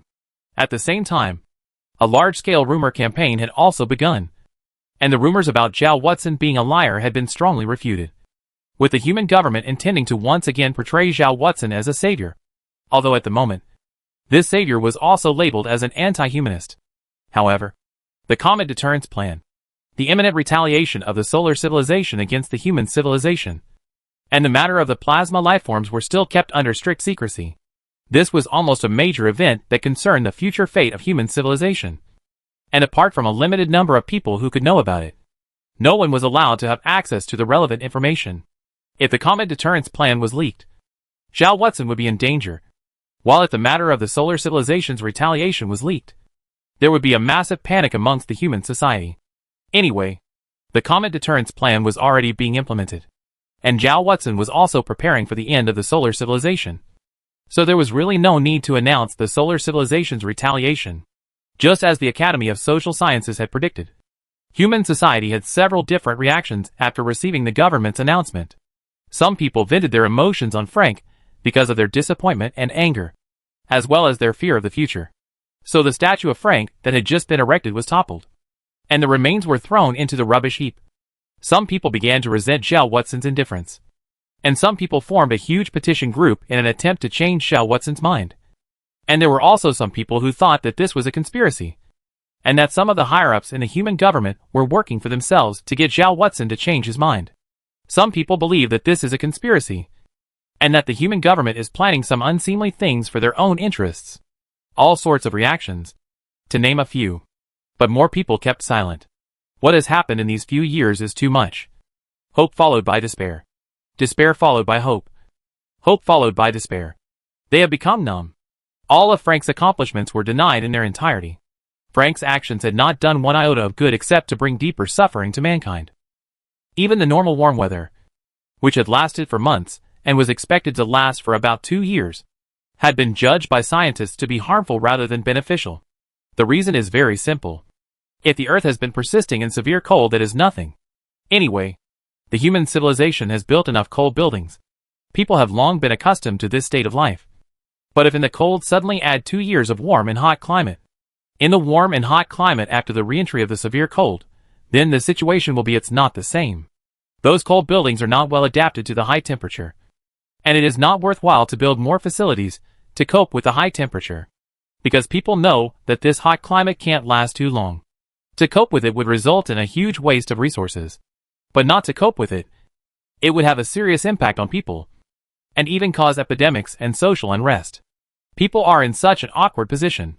This did not even take into account the consumption of resources when the plan was implemented, as well as the consequences it triggered that led to the solar civilization launching a retaliation against the human civilization. After the government chose to disclose the truth, a large part of the growing anger that had been spreading through human society was finally eliminated. Amidst the increasingly harsh and hot environment, as well as the shrinking supplies of materials and energy, people began to wait once again. No one knew whether this wait would usher in new life or destruction. Zhao Watson was also waiting quietly. Zhao Huashen believed that the Führer would be able to find an appropriate method to force the plasma lifeforms to take the initiative to present an early warning to the solar civilization. And the Führer would surely work well with himself. Chapter 102 Acting and Deception. Time was still passing quietly, and the matter of a star suddenly appearing in the sky didn't attract too much attention. But Zhao Watson was different. After the star suddenly appeared, gazing at the starry sky from the recliner in the small courtyard every night became a must-do for Zhao Watson. The star continued to increase its brightness in Zhao Huashen's eyes. 10 days had passed since the star had first appeared, and during those 10 days, its brightness had risen from 5th magnitude to 4th magnitude. This meant that it was nearing the end of its assembly, and was almost complete. Generally speaking, if it was a comet, its comet tail could probably be seen with the naked eye when its brightness was raised to this level. However, the comet tail of a real comet is only brightened by the reflection of the sun's rays from the material erupted from the comet's nucleus. And this fake comet created by human beings certainly does not have such an ability. And it is impossible for it to stretch out a spectacular comet tail. So it could probably only masquerade as an asteroid, not as a comet. The Comet Deterrent Program should also be renamed the Asteroid Deterrent Program instead. When people changed the orbit of Arthur's Comet, They used the power of the comet's nucleus to achieve their goal. Asteroids do not have such an abundance of gaseous material, so there is no way for people to use this to change the orbits of asteroids. And if we claim that human beings rely on high-thrust engines to change the orbit of asteroids, it is too false because it is obvious that human civilization does not have such a strong technical ability. Then how to reconcile the contradiction between the two was a tricky matter. However, Zhao Watson wasn't worried about this. Zhao Watson knew that the Führer and those in the Ministry of Science and Research would definitely be able to come up with a reasonable explanation. After the false asteroid's brightness increased to 4th magnitude, it basically stabilized, no longer increasing rapidly, but began to slowly increase its brightness at a very slow rate. Zhao Watson knew that this process of slowly increasing its brightness was actually simulating the asteroid's natural orbit and approaching the Sun along its orbit. The fake asteroid needed to fool not only plasma lifeforms, it also needed to fool the vast majority of the Earth's human population, even including some scientists. The simple reason for this is that if too many people knew that the asteroid was fake, then secrecy would be difficult. And it would be hard to avoid the plasma lifeforms picking up on these things by accident. The only way to make sure of that was to fool most of the people above the planet. That was why it had to be made as realistic as possible. Not only that, but in order to prevent anyone from discovering that the asteroid wasn't boosting its luminosity because of its proximity to the Sun, but rather that it was boosting its luminosity for its own reasons. The human government had also strictly prohibited many deep space telescope observations for some time. As long as those big guys weren't being used, people wouldn't be able to find out what was broken about the asteroid. And most people would be fooled, because small telescopes couldn't see it for what it was. Half a month after this asteroid appeared, Zhao Watson finally saw the relevant reports about this asteroid from the television media.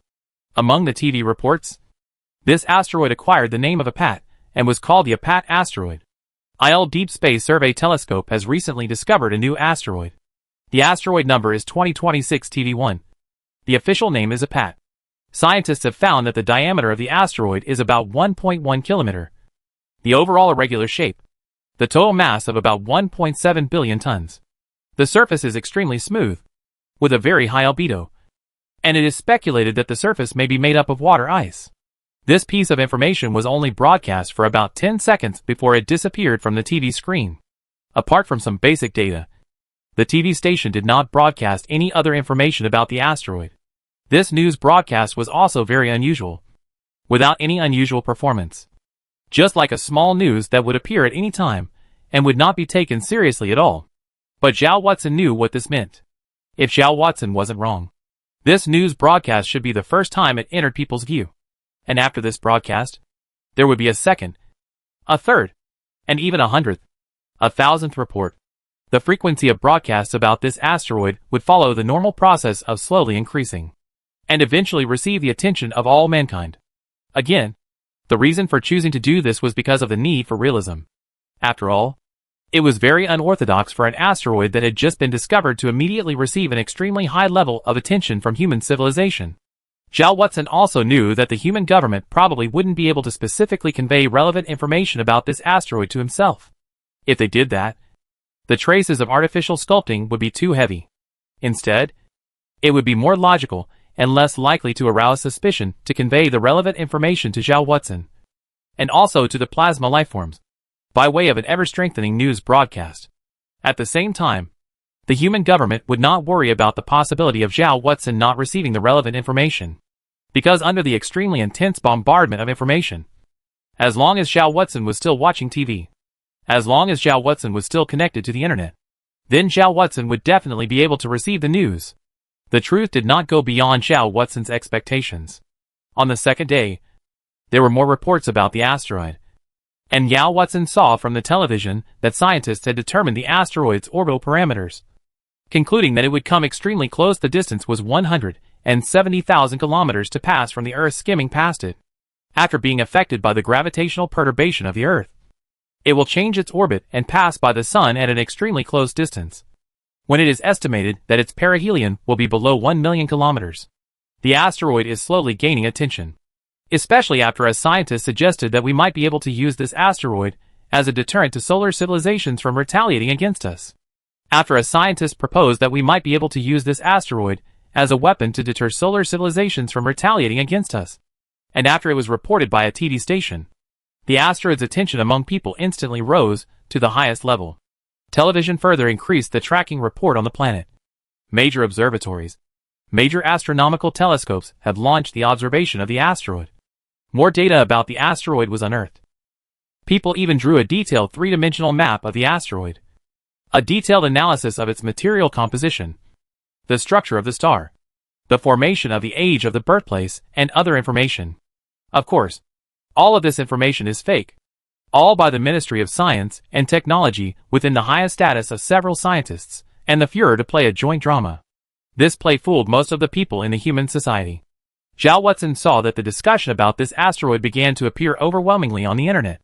And inside the Voice of Humanity website, the discussion about this asteroid covered almost the entire discussion forum. So there was no way that Zhao Watson wouldn't be able to come into contact with these things. And the fact that Zhao Watson had come into contact with these things also meant that the plasma lifeforms had come into contact with these things. The plasma lifeform fell into silence during this time, and its communication with Zhao Watson began to decrease. Zhao Huaxing then knew that it had probably fallen into apprehension, and it was anxiously waiting for things to follow. This carefully directed drama was continuing to develop. The Ministry of Scientific Research held a meeting for this purpose, in which the scientists rigorously discussed and argued the possibility of changing the orbit of this asteroid.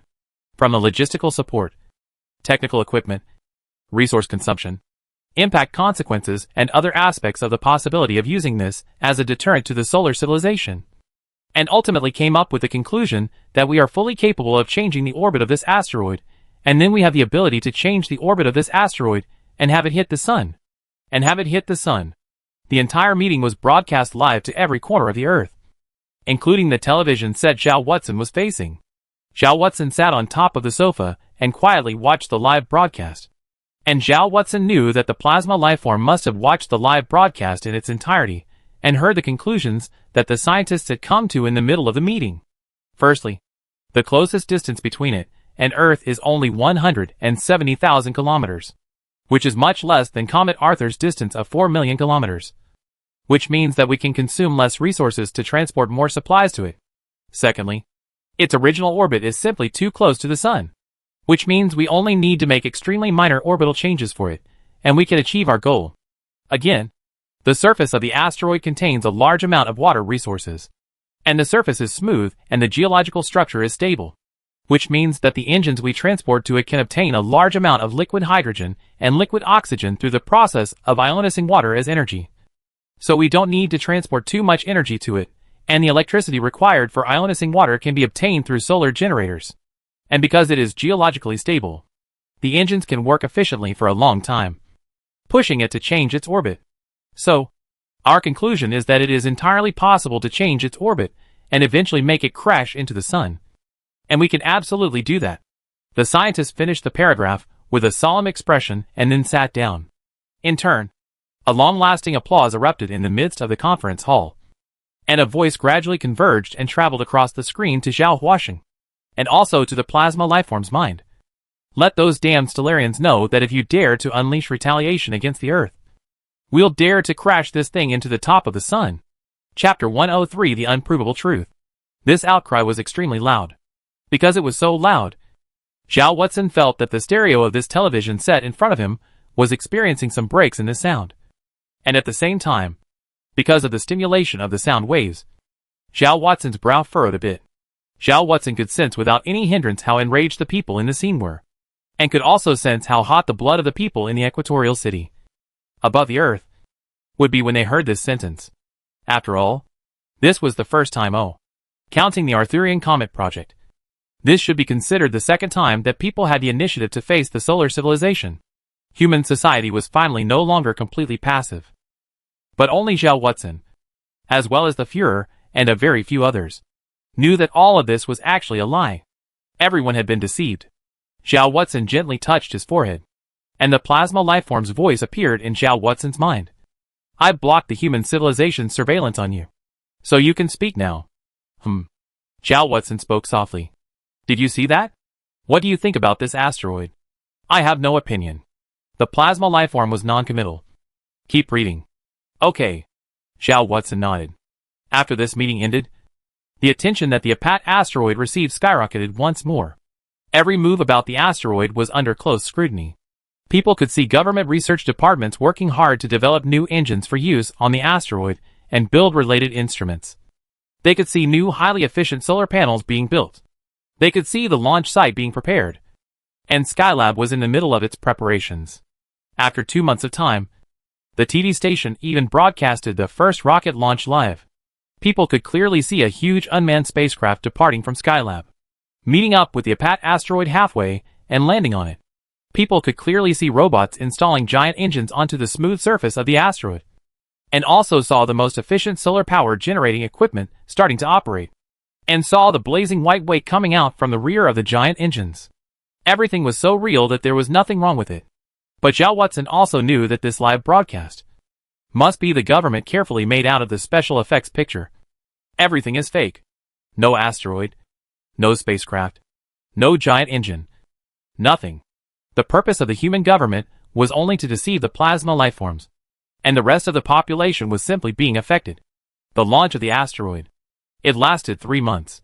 The human government claimed to have delivered enough equipment and energy to the asteroid and to have begun changing its orbit. The human government also released an image of the asteroid, allegedly taken by an unmanned spacecraft, in which more than 30 giant engines were arranged on the surface of the smooth and bright asteroid. And these giant engines were simultaneously spraying fire dragons with tail flames into space, like a giant dragon flying in the universe. It looked very spectacular. After another 2 months, the human government once again announced that the orbital adjustment program had been completed, and that the EP61 asteroid would now impact directly on the Sun at a very close to vertical angle. After the successful conclusion of the change of asteroid orbit, after the successful conclusion of the operation, the human government began to take the lead in creating a huge plane in space using sunlight reflectors and some instruments to control the change of luminosity. This plane has an area of up to 1,000 square kilometers. And under the control of electronic instruments, it can change its luminosity by no more than 5%. In the calculations of human scientists, a change in luminosity of that intensity would be sufficient to be detected by the plasma lifeforms living on the Sun. Thus, under the watchful eyes of all mankind, as well as Zhao Watson and the plasma lifeforms, a message was translated into a luminosity change signal that could be understood by the plasma lifeforms, and was launched towards the Sun at the speed of light away from the Earth. After the solar civilization issued a declaration of war to Earth. Human civilization. Please wait for our vengeance. Human civilization finally responded to the declaration of war. Greetings, solar civilization. We are the human civilization living on Earth. We have some information for you. We have recently discovered an asteroid that has an extremely close orbit to the Sun, and we have made some modifications to it to change its orbit. The relevant orbital parameters of the asteroid are as follows. If you have a significant degree of space observation capability, you can easily observe it and derive its precise orbit through some simple calculations. That's right. It will crash directly into the Sun and bring great disaster to your community. If you don't want this to happen, please stop all plans to launch a revenge operation against the human civilization immediately. As long as retaliation against the human civilization does not occur, we will not let it crash into the Sun. If retaliation against human civilization occurs, we will choose to send it to the Sun. Do not have the luxury of being able to avoid asteroid impacts by predicting orbits in advance. We may fine-tune the asteroid's orbit at any time, and we ourselves have no certainty as to which part of the Sun it will ultimately hit. So, for the sake of your community's well-being, please stop your vengeful actions immediately. This piece of information had been repeated by the piece of sunlight reflecting plate that was up to 1,000 square kilometers in size, and it would continue to be repeated until a response was received from the solar civilization. After this piece of information began to be broadcast, the observation forces, including the Red Heart ship, began to pay close attention to the photometric changes on the surface of the Sun. Things did not go as one would expect, and on the 5th day after that, one finally received a reply from the Sun. Similarly, this piece of information was likewise released through the television media as well as the internet, and was learnt by almost all humans above the Earth. Frankly speaking, our solar civilization's space observation technology is not advanced. We can only vaguely detect the existence of this asteroid, but we have no way of determining its precise orbit to determine whether it will collide with the Sun. Human civilization. If you try to use this as a bargaining chip to make a deal with our solar civilization, Please confirm its threatening nature to our solar civilization. If you cannot confirm it, we refuse to stop our revenge program. This message was likewise repeated dozens of times above the sun. Very quickly, the human civilization responded to it. We don't know the specific technological level of your solar civilization and its technological development system, and we can't make feasible and relevant suggestions to you. At the same time, we do not have the means to confirm the asteroid's threat to you at your current technological level. If you choose to ignore this warning, you can try to see if this asteroid is capable of impacting the sun. The response from the human civilization was quite strong and left no room for mitigation. Very quickly, people once again received a reply from the sun civilization. Your threats have no credibility for us, and we refuse to believe your words. We do not believe that asteroids that meet the requirements will appear so soon after the last comet. And we do not believe that there will be two small probability events in a row within such a short period of time. Human civilization. Once again, we tell you, please wait for our revenge. You will inevitably be wiped out from the universe and turned into dust, never to leave a trace again. After this one message, no matter what further messages people sent, the solar civilization did not respond to it. It seemed that the solar civilization had already made up its mind. And even at the risk of being hit again, it was going to launch a retaliation and exterminate human civilization. The worst situation in the asteroid deterrence plan had finally emerged. However, the Führer and a few scientists who knew about it were not too worried about it, because they know that there is still a last resort. If the second plasma life form does not exist on Earth, or if the second plasma life form has been deceived by the human civilization, they will think that this is true. So they will certainly not sit idly by and do nothing about the impending catastrophe that will befall the solar civilization. Anyway, this asteroid will pass over the sun in 3 years, and at that time, its deterrent ability will be completely lost, and human civilization will no longer have the ability to deter solar civilization and bring disaster to solar civilization. So why not wait for 3 years before launching retaliation?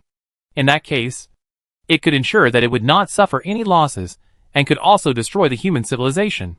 After the solar civilization refused to communicate with the human civilization again, the human society was plunged into unprecedented resentment and despair. Some people fell into depression because the disaster could not be avoided, while others thought that since things were already like this, it would be better to simply crash the Apat asteroid into the sun. And even if the human civilization eventually perished, it would not be able to make the solar civilization feel better. All kinds of reactions, to name but a few. But in the midst of this chaos, the Führer, as well as the top scientists, have been waiting. Quietly waiting. Zhao Watson was likewise waiting. On a quiet night, while Zhao Watson was once again out of his mind looking at the sky, the words of the plasma lifeform resounded in Zhao Watson's mind. Zhao Watson, I think that it is necessary for us to have a talk, the plasma lifeform said. After hearing those words, an imperceptible smile appeared at the corner of Zhao Watson's mouth. Zhao Watson still looked up at the sky before replying in a careless tone. So what do you want to talk to me about? Chapter 104 Cryptic Communication. The moment after the plasma lifeform said, we should talk to Zhao Watson. The moment after Zhao Watson said this, he knew that the deception plan that he and the human civilization had jointly laid out had finally succeeded. And had finally succeeded in deceiving the plasma lifeform. The solar civilization was limited to the limitations of deep space observation technology, and was unable to confirm whether the asteroid was real or not, and whether it was really a huge threat to the solar civilization, as the human civilization had said. So, with the human civilization having brought huge casualties to the solar civilization, and having aroused the solar civilization's bitterness and hatred, the solar civilization chose to throw its weight around, and preferred to take the risk of being struck down again, but also decided to destroy the human civilization as soon as possible. The decision to destroy the human civilization as soon as possible was understandable. After all, this was a gamble. And since it was a gamble, there was a possibility of losing as well as winning. So what if it wins? The solar civilization can choose this way. But the plasma lifeforms, which already know the truth, cannot. The plasma lifeform can't choose this way. Zhao Watson knew that it could not sit back and watch the solar civilization suffer another blow. And once again thousands of its own people died. For the solar civilization, its sentiments were noble and holy. And it was precisely because of these noble and holy sentiments that the human civilization was able to take advantage of them. After receiving Zhao Watson's response, The plasma lifeform was silent for a moment before saying, "I want to make a deal with you." "A deal?" Zhao Watson said indifferently. "What kind of deal do you want to make with me? You once made a request to me back in the day, hoping that I could make the solar civilization delay the time of its retaliation against human civilization's actions by 3 to 4 years, in order to ensure the smooth construction of the moon base. Now, I can fulfill this request of yours." "Oh, is it because of the Apat asteroid?" "In about 3 years or so, the Apat asteroid will skim over the sun and then move away from it. And with the technology of the human civilization, there is no way for humans to make it turn around again. And it will lose its deterrent power over the solar civilization." "Good idea. That said, what do you need from me?" "I need you to help me deliver a message to the solar civilization. Because with my ability alone, there is no way for me to send a message to the solar civilization. I have to use the power of the human civilization," the plasma lifeform said very bluntly. "When I separated from the initial plasma lifeform, we had agreed on some secret language that only the two of us knew. Now, I intend to use this coded language to warn the primordial plasma lifeform, to make it clear to it that the matter of the Apat asteroid is true, and to ask it to delay its retaliation against human civilization to avoid being hit." "But why should I help you?" "You have to know that even if the human civilization is on the verge of destruction, I will still be living comfortably and peacefully in the underground shelter. And since my interests won't be damaged too much, what does the life and death of the solar civilization matter to me? If you want me to help you deliver a message, just one reason of guaranteeing the smooth construction of the moon base is not enough. Then what do you want from me?" The plasma lifeform's words began to be laced with some icy undertones. "Don't you presume that I can relax my surveillance on you? Compared to this matter, I would rather the solar civilization suffer some losses. These losses are tragic, and while it will bring some damage to the solar civilization, it cannot reach the point of breaking bones."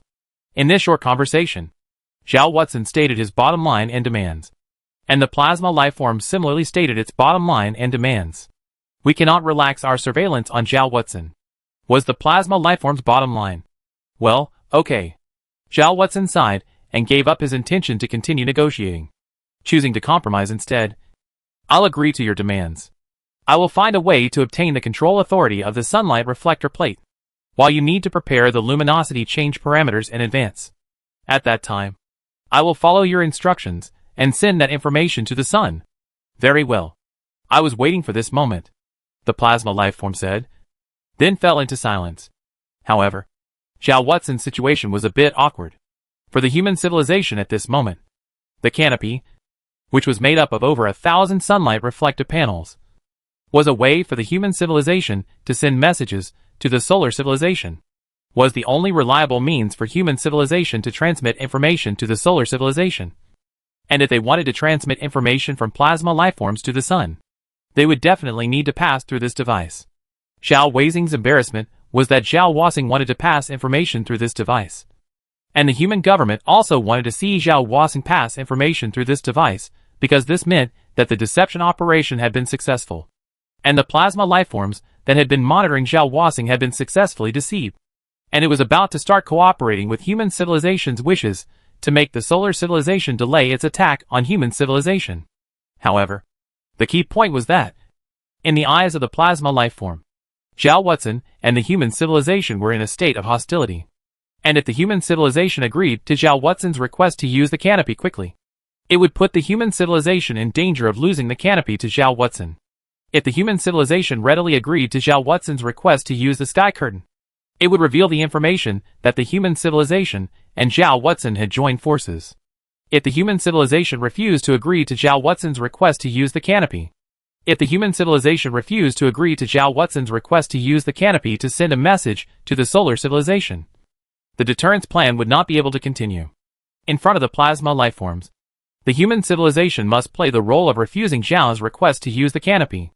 Zhao Watson had to think of a way to persuade the human civilization to allow him to use the canopy, and Zhao Watson had to think of a way to convince the human civilization to allow him to use the canopy.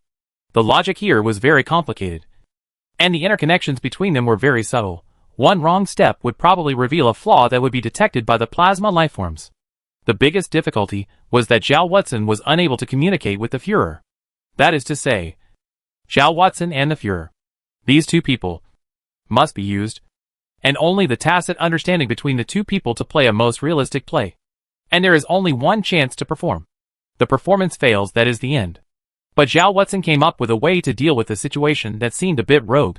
Zhao Watson didn't think about the complex logic behind this incident, the subtle connections, or how to convey his ideas to the Führer without causing misunderstandings to gain his cooperation. After finalizing this matter with the plasma lifeform, Zhao Watson simply made a call to the Führer. "Hello. This is Zhao Watson." Zhao Watson spoke indifferently. "I'm going to use the canopy for a bit to broadcast some specific information to the sun in order to test the possible reaction of the sun's coronal level when it comes to specific light signals." The Führer's question followed. "What signals are you going to send? What is the purpose of doing this test?" Zhao Watson said. "The specific signals are garbled, and no one but me can decipher them. The purpose of the experiment is to do some physical tests. And this physical test is related to the success of my plan to end the solar civilization. I won't tell you more specifics. After the moon base is successfully constructed, you will understand everything." Before this call from Zhao Watson, the Führer had also thought about the matter that he would have to cooperate with Zhao Watson in an extremely difficult play. Even with the Führer's mind, he felt a bit of a headache when faced with such complex logic and subtle connections. The Führer never expected that Zhao Watson would avoid those entanglements altogether and directly use his strength to break through the cleverness, solving the problem in a way that was almost like a quick fix. Zhao Watson's response was very simple, and that was to throw all doubts into the plan to end solar civilization. To the plan to end solar civilization. Because of the agreement he had made with the human government, Zhao Watson had enough reasons not to explain to the Führer the specific intentions of this operation. In the eyes of the plasma lifeforms, under Zhao Watson's reason, the human government also had enough reasons to agree to Zhao Watson's request, and there was nothing wrong with it in the slightest. At this moment, even the Führer was praising Zhao Watson. The Führer knew that the more calm and uninteresting a place was, the deeper the wisdom it contained. But things did not end here. In order to make the play a little more realistic, the Führer had to react some more. "You have to submit the information you need to send to the Ministry of Scientific Research first.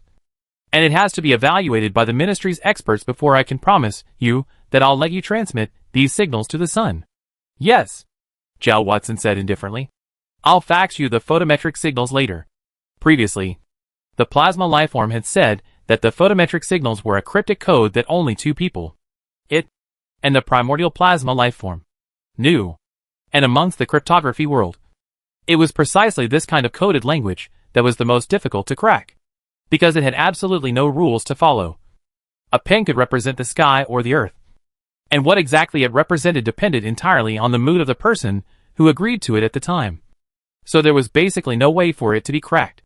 This also meant that it was impossible for human civilization to decipher the exact meaning of the signals. However, Zhao Huaxing didn't care about this. There was no point in deciphering these specific signals, as long as it could achieve its purpose.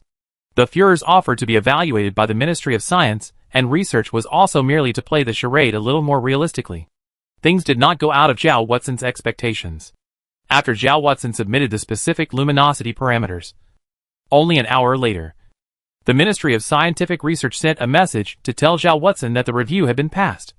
And in half an hour, the segment of information would be sent to the sun. So Zhao Watson and the plasma lifeform waited under the sun together, waiting for a reply from the solar civilization above the sun. About 3 hours later, the plasma lifeform's voice appeared in Zhao Watson's mind. "The primordial plasma lifeform has received my message. In a few moments ago, it similarly told me in a coded language that it had decided to accept my suggestion to hold off on its retaliatory actions against the human civilization." Chapter 105. Ice Cold reappears. Although he had already anticipated this outcome, Zhao Watson still felt relieved when he heard the plasma lifeform tell him this piece of information in person. Zhao Watson wasn't worried that the plasma lifeform was deceiving himself, because that was meaningless. If the false comet deterrent plan had been leaked, or if the information that he was still in contact with the human civilization had been leaked, the plasma lifeform would probably have just killed himself instead of coming to deceive himself. The information that the plasma lifeform told itself was quite credible, since it had said so. Zhao Watson knew that the last obstacle facing the moon base plan had been removed. Later on, within a few days to a month's time, the solar civilization will send a signal to the human civilization in a language that the human civilization can understand. telling the human civilization that the solar civilization has accepted this deal, and requesting that the human civilization adjusts the EP61 asteroid to an orbit that won't hit the sun. The plasma lifeform continued. After the EP61 asteroid loses its threat to the solar civilization, retaliation from the solar civilization will reach Earth. Feel free. By that time the moon base plan had already been completed. And no matter what kind of disaster befalls the human civilization, it has nothing to do with me, Zhao Huaxing said indifferently. Indeed, it has nothing to do with you, the plasma lifeform said. However, I'm still curious about one point. And that is, since the human civilization knows full well that even if the solar civilization finally accepts the deterrence of the human civilization, the deterrence time limit of the EP61 asteroid can only last for 3 to 4 years. And after this time period passes, everything would not change. And the human civilization would likewise face the crisis of extinction. So, why on earth is the human civilization doing this? It's just a desperate struggle, Zhao Huaxing said. It's better to die later than earlier. The human civilization is stalling for time.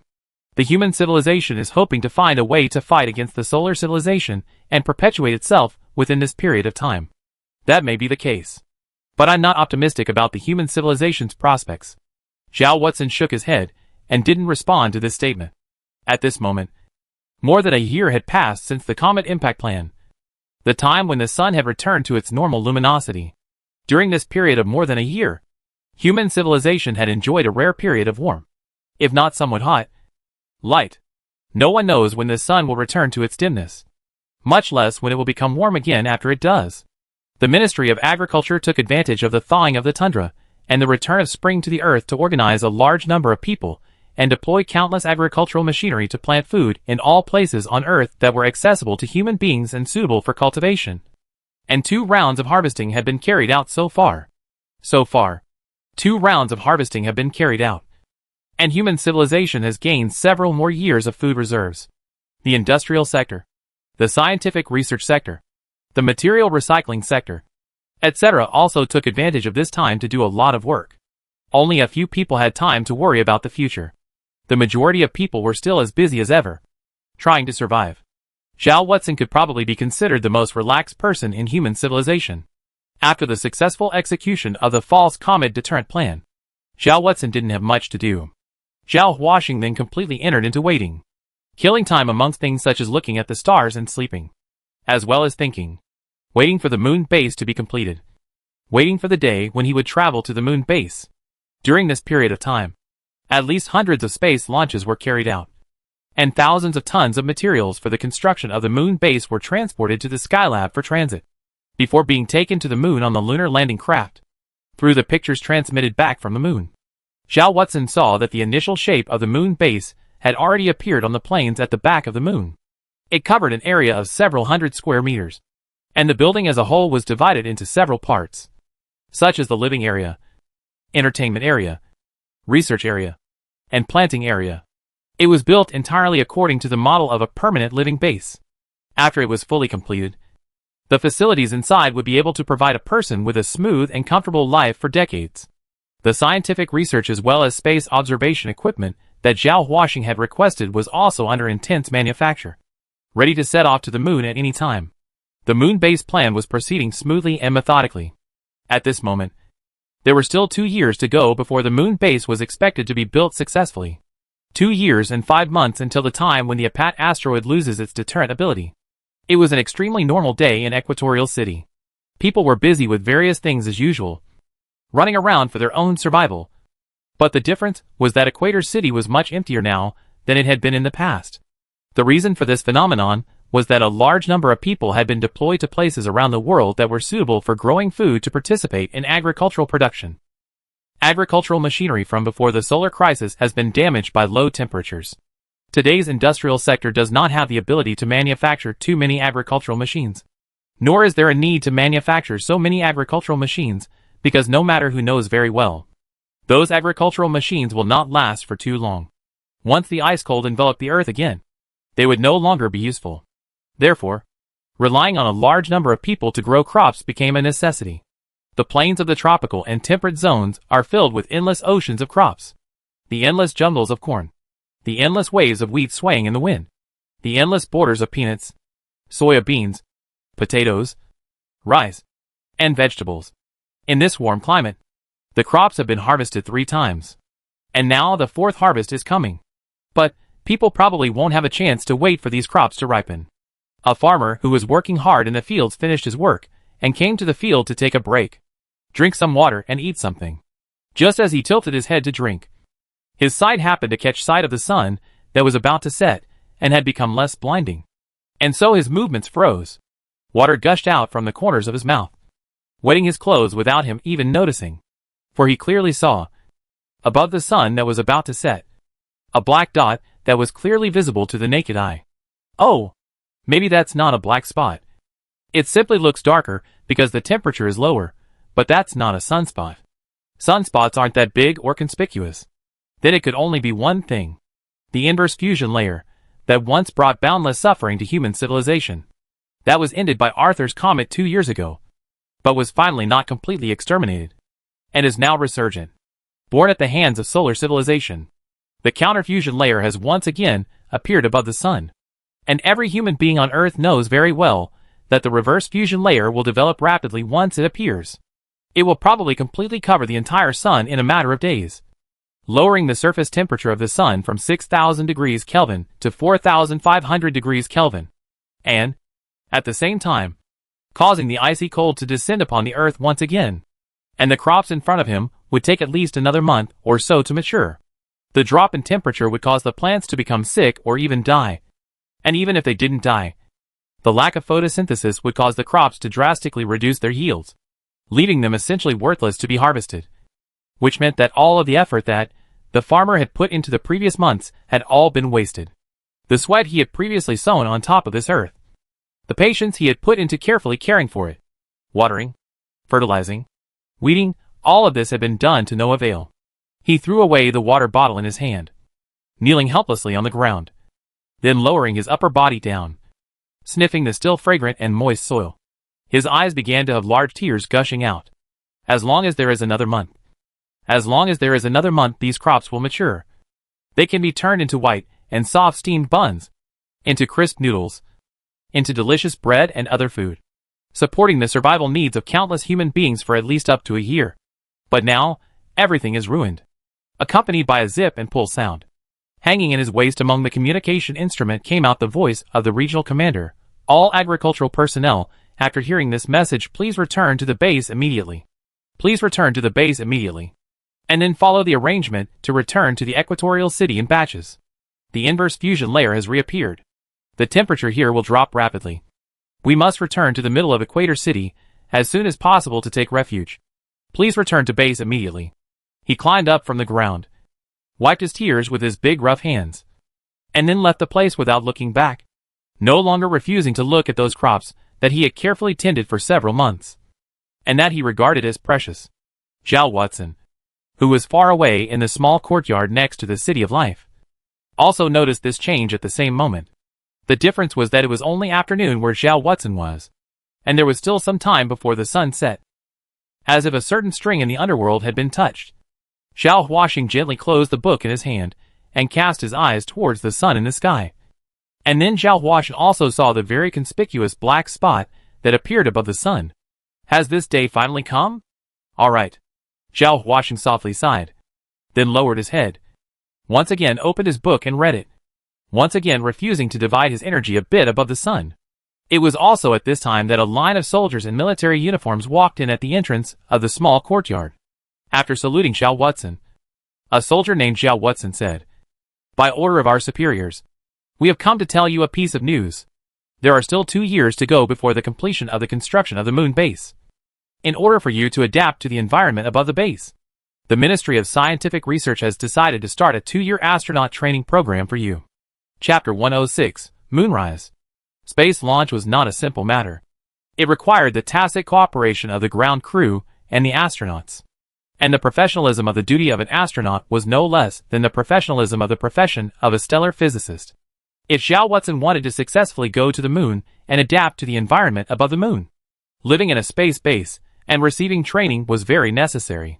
After hearing the orders conveyed by this soldier, Zhao Huaxing put down the books in his hands, then stood up and said, "All right, please take me there." The soldier was silent as he led Zhao Watson to the car. And after a few hours, he arrived in front of a huge complex of buildings. This was an astronaut training base. Basically all astronauts in human civilization underwent training here, and only after passing the training could they carry out space missions.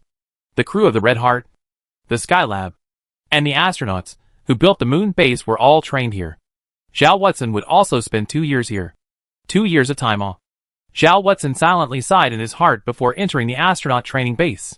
Zhao Huaxing knew that if there were no accidents, this would probably be his last 2 years on top of Earth. There were many skills that a qualified astronaut needed to master. Instrument operation, machine control, simple medical and human structure knowledge, propulsion and engine knowledge, maintenance knowledge, as well as astral positioning, navigation and other related knowledge must be mastered. Especially the knowledge of surviving in weightlessness or microgravity had to be firmly mastered. Under the cover of the dim moonlight, Zhao Watson spent his first night in the astronaut training base. The facilities in the astronaut training base were very complete, with all the necessities of life. In the next 2 years, Zhao Watson probably wouldn't leave here again if nothing happened. The Earth was cold again, and human civilization began to wait again in silence and quiet. But what would be ushered in by this wait? No one knew. Zhao Watson didn't know either. Zhao Watson just quietly did his own thing, accepting the training of one expert after another with exceptional diligence and seriousness. And time slipped away in this silence. From the time the first piece of inverse fusion layer material appeared, only a few days had passed before it completely covered the sun. So the brief warmth was stripped away, and the sun was once again plunged into coldness and gloom. The climate above the Earth also slowly decreased over a period of 2 months, and eventually dropped to its previous temperature level. Once again, the entire planet was enveloped in freezing cold. The oceans were once again covered in a thick ice cap, and all the crops died. They remained standing on top of the frozen Earth, shivering with the cold winds that blew through them. Everything on the Earth exuded an aura of death and slaughter. Time passed slowly. 1 year and 9 months after Zhao Watson had begun his training, the moon base had been built, and the astronauts and the ground engineer team had begun to test the modules of the moon base and carry out a series of post-production repairs and other work. It took several years, and with the participation of millions of outstanding talents, this great building unprecedented in human history was finally constructed. And Zhao Watson would be the owner of this great building. Zhao Watson had seen the actual image of the moon base. To put it simply, it looked like a spider with 6 legs. Its main building was a long strip, and from the 2 sides of the strip, there were 3 short strips on each side, and the different functional areas of the moon base were distributed in these different locations. A few hundred meters away from the main body of the building was a large area of solar power generation panels. When there was sunlight, the light energy would be converted into electricity and then stored in the base. When there was no sunlight, the moon base relied on this electricity and the chemical fuel stored in the base to obtain energy, calculating according to the power generated by the solar panels and the amount of fuel stored in the base. The moon base could maintain normal operation for at least 60 years without obtaining external supplies. This could already be considered a veritable permanent survival base. The human government completed this building according to Zhao Watson's requirements without any discounts, and also placed their hopes for the revival of human civilization on this building, and on Zhao Watson as well. The last 3 months within the astronaut training base also passed quietly. Today was the 5th year after the outbreak of the solar crisis, and today was the last day of Zhao Watson's life on Earth. Zhao Watson was about to take a new type of rocket to Skylab, and after arriving at Skylab, Zhao Watson would go to the moon with 3 astronauts and the last batch of supplies. After landing at the moon base, the 2 astronauts who stayed at the moon base and the 3 astronauts who came with Zhao Watson would take the spaceship and return home, leaving Zhao Watson here alone. It was still like a normal day for Zhao Watson. In the morning, Zhao Watson woke up, washed his face, brushed his teeth, combed his hair, and left his residence after having breakfast. There were already a few staff members waiting for him outside. Unlike the pomp and circumstance of the launch of the Crimson Heart spacecraft, Zhao Watson's trip to the moon seemed unusually low-key. The human government didn't publicize this launch. Instead, it kept it strictly secret. Therefore, most of the people in Equator City did not know about this event. There was no media, no audience, and no limelight.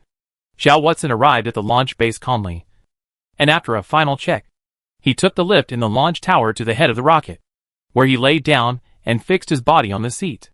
Wang Tang, Li Wei, Meng Zhuo, the Führer, and some scientists, as well as a few staff members belonged to the only audience of the launch event. Zhao Watson was lying expressionless in the launch module, and the few fellow astronauts beside him didn't make any movements except for operating some instruments. The camera in the launch module broadcast the scene in real time to the control hall. Looking at Zhao Watson's expressionless face, Li Wei's eyes suddenly overflowed with tears. Although she didn't know exactly what Zhao Watson's plan was, Li Wei could probably feel that this would be the last time she and Zhao Watson would be on the same planet. After this, the distance between the two would no longer be able to be described as the ends of the Earth. Even if it was the end of the world, it was still on the same piece of Earth after all. The atmosphere in the control hall was silent and serious. The staff was shuttling between different instruments, busy confirming the information of the rocket's modules. And finally, the mouth of Wang Tang, the chief launch commander, spat out the words, "Launch countdown. 30 seconds. The tail of the rocket already had something that looked like white mist emerging. The cold wind blew over to disperse the white mist. But then more white mist appeared, always covering the tail of the rocket in a dense atmosphere. Zhao Watson calmly looked at the numbers that were constantly jumping around in the launch bay. His face remained expressionless. Zhao Huashan felt the weight of his body, felt the sense of pressure that the Earth's gravity brought for him, and had some feelings of disappointment in his heart. Zhao Huashan knew that after he left Earth, he was afraid that this feeling would never be felt again. This was because there was no gravity in space, and the gravity above the moon was only 1/6 of Earth's. A slight tremor reached Zhao Watson's body. It was very weak at first, but after only a few seconds, the tremor increased to the point where it caused people's hearts to panic. Zhao Huashan clearly heard the words that Wang Tang uttered in the ground control base. 1-0. Ignition. Launch. The few astronauts traveling with Zhao Watson had obviously had many launch experiences, and they had experienced this trembling at this moment many times. Compared to Zhao Huashan, they appeared more seasoned and calm. Although Zhao Watson had endured 2 long years of training, he had no actual experience after all. Zhao Huashan felt as if a large stone was being pressed on his chest. Not only that, but his limbs, head, and so on, all felt like they were being pressed hard on the floor by a powerful hand. Unable to move at all. That was the irresistible force, because of the inertial force brought about by the acceleration of the rocket. And at the same time, it was also the Earth's retention of Zhao Watson. But the Earth's retention was unable to keep Zhao Watson after all. The rocket's force was too great, and the acceleration was too fast. Zhao Watson glanced at the number above the dashboard, and that number was 17,800 meters. In this short period of time, he had risen to a height of 17.8 kilometers. This height was more than twice the height of the Himalayas. In these last moments of leaving Earth, many images flashed through Zhao Watson's mind. There were the images of when he and Li Qi had dinner together. There were the images of the first time he and Li Wei met. And there was also the first embrace, the first kiss. Everyone he had met and everything that had happened on top of the Earth was so clear in Zhao Watson's mind at this moment. The rocket was still flying at a high speed. Its speed had long since broken through the sound barrier, and the arrow pierced through the atmosphere, as well as the gas residue at the end, leaving a white line in the sky. But it was nighttime at the moment, so that white line was probably invisible. The only thing that could be seen from the ground was the bright flames of the rocket's tail. Li Wei left the control hall at this time and walked outside. She tilted her head up and looked at the rocket's tail flame in the sky like a star, silently folded her hands together, and then closed her eyes. The little tail flame finally disappeared from the sky, not knowing where it had gone. Chapter 107, Earth's Belt. Not many people knew about this rocket launch mission, and even fewer knew the truth. Just 2 people. One was the Führer, and the other was Li Wei. Only the 2 of them knew that the person riding in the rocket that had just pierced the firmament and set off from Earth to reach the middle of space carried the hope of the entire human civilization. The billions of people, the more than 500 million square kilometers of land, the countless species living on Earth, as well as the future of the entire human civilization, all depended on Zhao Watson alone. Agreeing to cooperate with Zhao Watson's request to set up a base on top of the moon for Zhao Watson was the most important move that the Führer made on behalf of the human civilization. If this move succeeded, human civilization could continue. If this move failed, The solar civilization would become the only civilization in the solar system. Zhao Huaxing silently closed his eyes. His heart as calm as a summer night pond. There was nothing more to think about as the plan had progressed to this point. As long as he took the last step and played the last flag, the war between the human civilization and the solar civilization would come to an end. Of course, at this moment, it was still hard to say who would be the final winner. The noise of the rocket that was rising rapidly into the air was loud. The sound of gaseous fuel injection. The sound of the engine roaring. The sound of the aero body and air friction. All of these sounds were intertwined together. And when they were transmitted to Zhao Huaxin's ears, they turned into a weird, at the same time, letting people not be able to distinguish the details of the buzzing sound. Like the sound of a car traveling on a highway with the windows closed. Surrounded by this buzzing sound, Zhao Huaxing silently calculated the time in his mind. After only a few minutes of time, Zhao Huaxing suddenly felt his body loosen up. In that very instant, the boulder that had been pressing down on him was gone.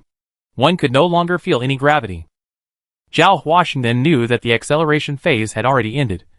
And at this moment, he had probably entered the Earth's orbit. Because he had already reached the first cosmic speed. The Earth's gravity could no longer bind him. And he was already weightless. However, because of the seat belt, Zhao Huaxin was still bound to the seat. The three astronauts traveling with Zhao Huaxin, on the other hand, unbuckled their own safety belts and floated in the air to start operating one instrument, while reporting a series of data to the ground staff.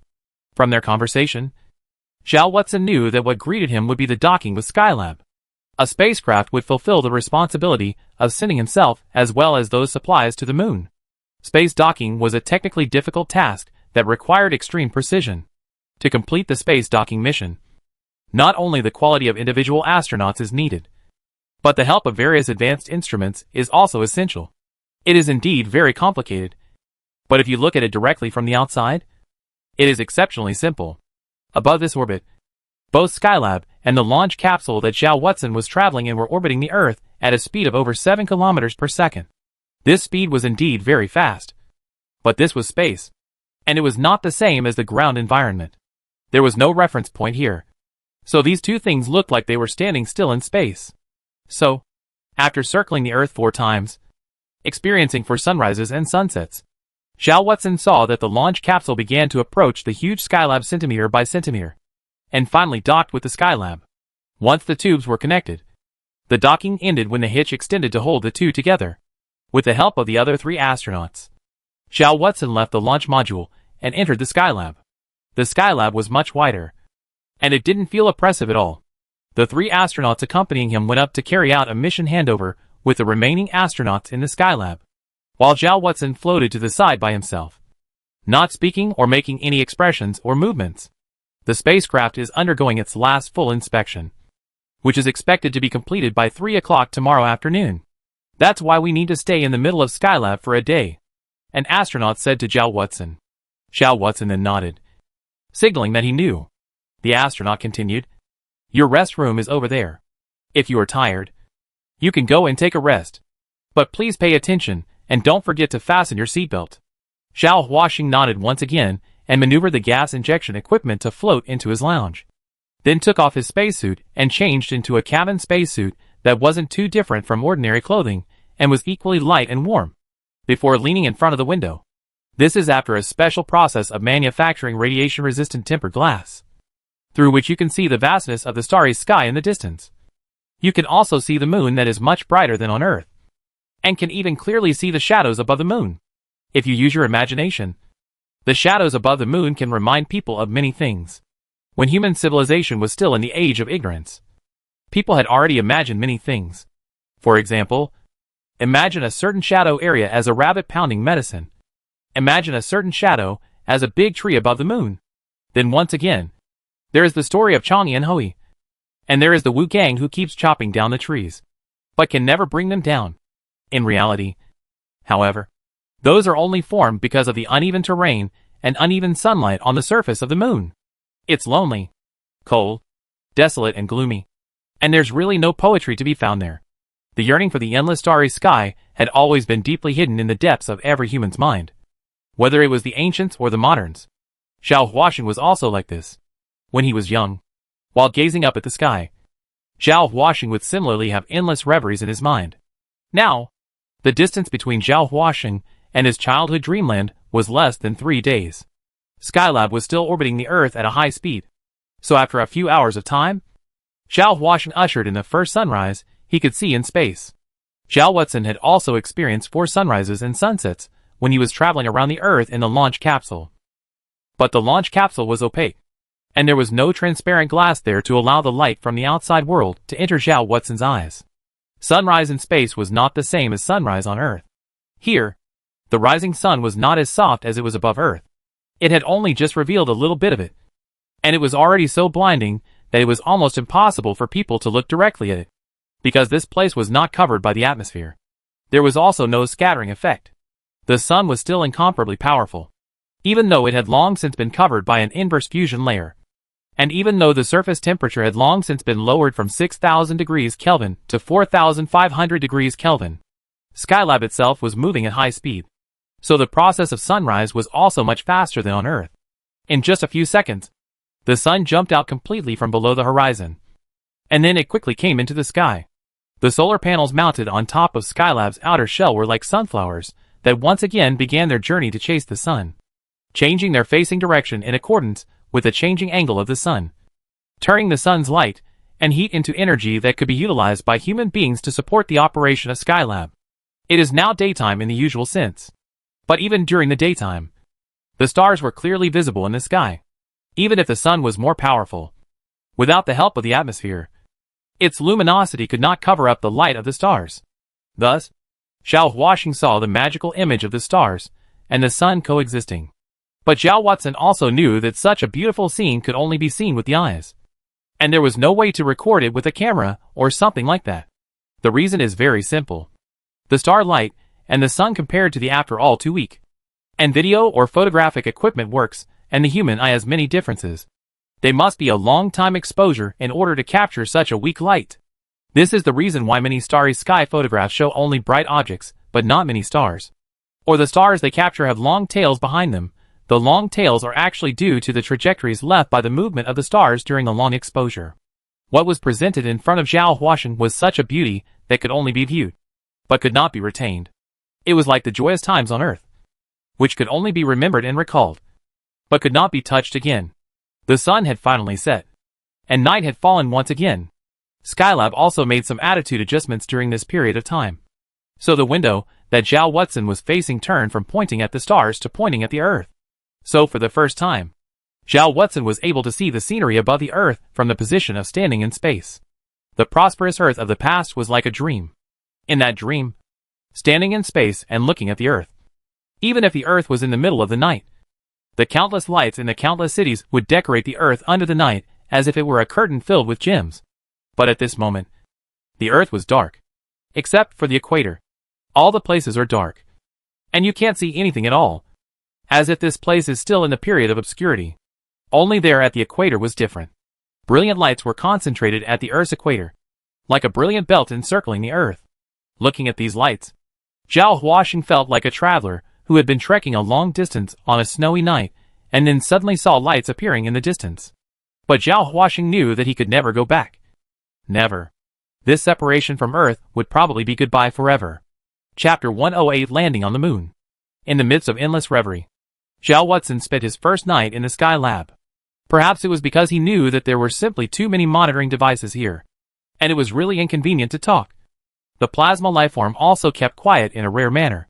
During this period of time, it hadn't talked to Zhao Huaxing. However, that slight itching sensation on the skin of his head had been reminding Zhao Huaxing that the plasma lifeform had always been by his side and had never left, not even for a moment. While Zhao Huaxing could rest, the remaining few astronauts never did. They cooperated with each other, and under the command of the ground staff and each other's cooperation, they transported the supplies stored in the Skylab to the Hoi spacecraft in batches. Spacecraft. They were busy for a few hours to complete this, and then they took a short break, and the journey to the moon officially began. The Hoi was probably the first real spacecraft in the history of mankind. Unlike the Red Heart, which was disposable, not just the Red Heart, but all previous spacecraft launched by mankind were disposable. They were customized to carry out a particular mission. and were discarded once they had been used to complete a particular mission. The Hohe spacecraft, however, is reusable, and can either be moored in Skylab's spacecraft harbor for repairs and inspections, or it can be used for manned trips to the moon. It was built entirely for space travel, which also meant that it could not land on the surface of a planet. The existence of Skylab solves this problem. However, the Skylab acted as a transit station, a bridge between the Hohe spacecraft and the surface of the planet. At this moment, Zhao Watson came inside the Hohe spacecraft with 3 astronauts. The astronauts were nervously manipulating various instruments and proofreading various data, while Zhao Huashan once again silently tied himself to the seat with a safety belt. After communicating with the ground staff, a blazing white flame was ejected from the rear of the Hohe spacecraft, and under the impetus of this flame, it slowly left the port in the Skylab and stepped into space.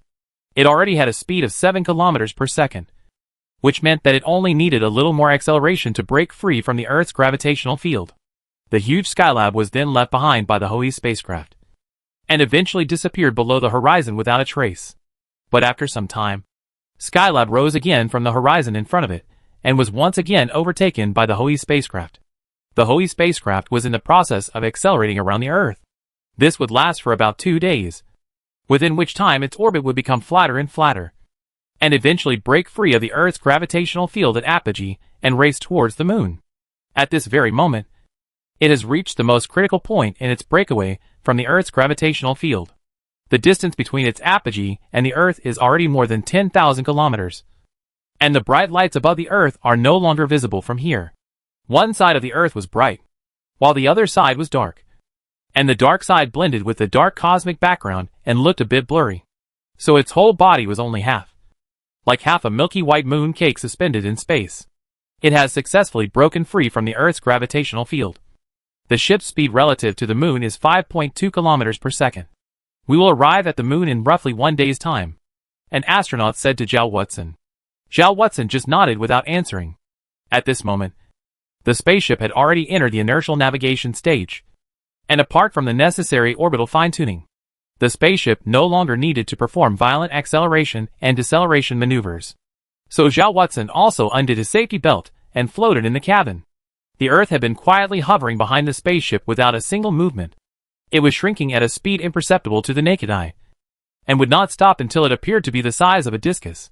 At that point, the moon would be there. In contrast to the Earth, which is shrinking, the moon is expanding. The bridge between these two different changes is the Hohe spacecraft flying at high speed. The dark and deep universe, the dazzling sun, the beautiful Earth, the quiet moon. These things constitute all the world that Zhao Watson can see. Time then continued to pass in this quietness, and after Zhao Huashan experienced another sleep break, the moon already looked bigger than the sun. At this moment, there were still 60,000 kilometers to the moon. Even before this distance, the Hohe spacecraft had already begun to slow down in preparation for entering the orbit around the moon. At that time, the Hohe spacecraft would orbit the moon at a speed of 1.5 kilometers per second, and the landing module would take the supplies, as well as Zhao Watson and a few astronauts, to the moon's land. The moment came 7 hours later. The Hohe spacecraft successfully entered the orbit of the moon and began to orbit the moon at a stable angle and speed. After it reached the right place, Zhao Watson and the 2 astronauts who went down with him put on their spacesuits and entered the landing module. The remaining astronaut will stay in the Hohe spacecraft, responsible for the operation and control of the Hohe spacecraft. The landing module also has its own fuel. After detaching from the Hohe spacecraft, the landing module began to slow down. As it decelerated, it began to approach the surface of the moon in a parabolic spiral.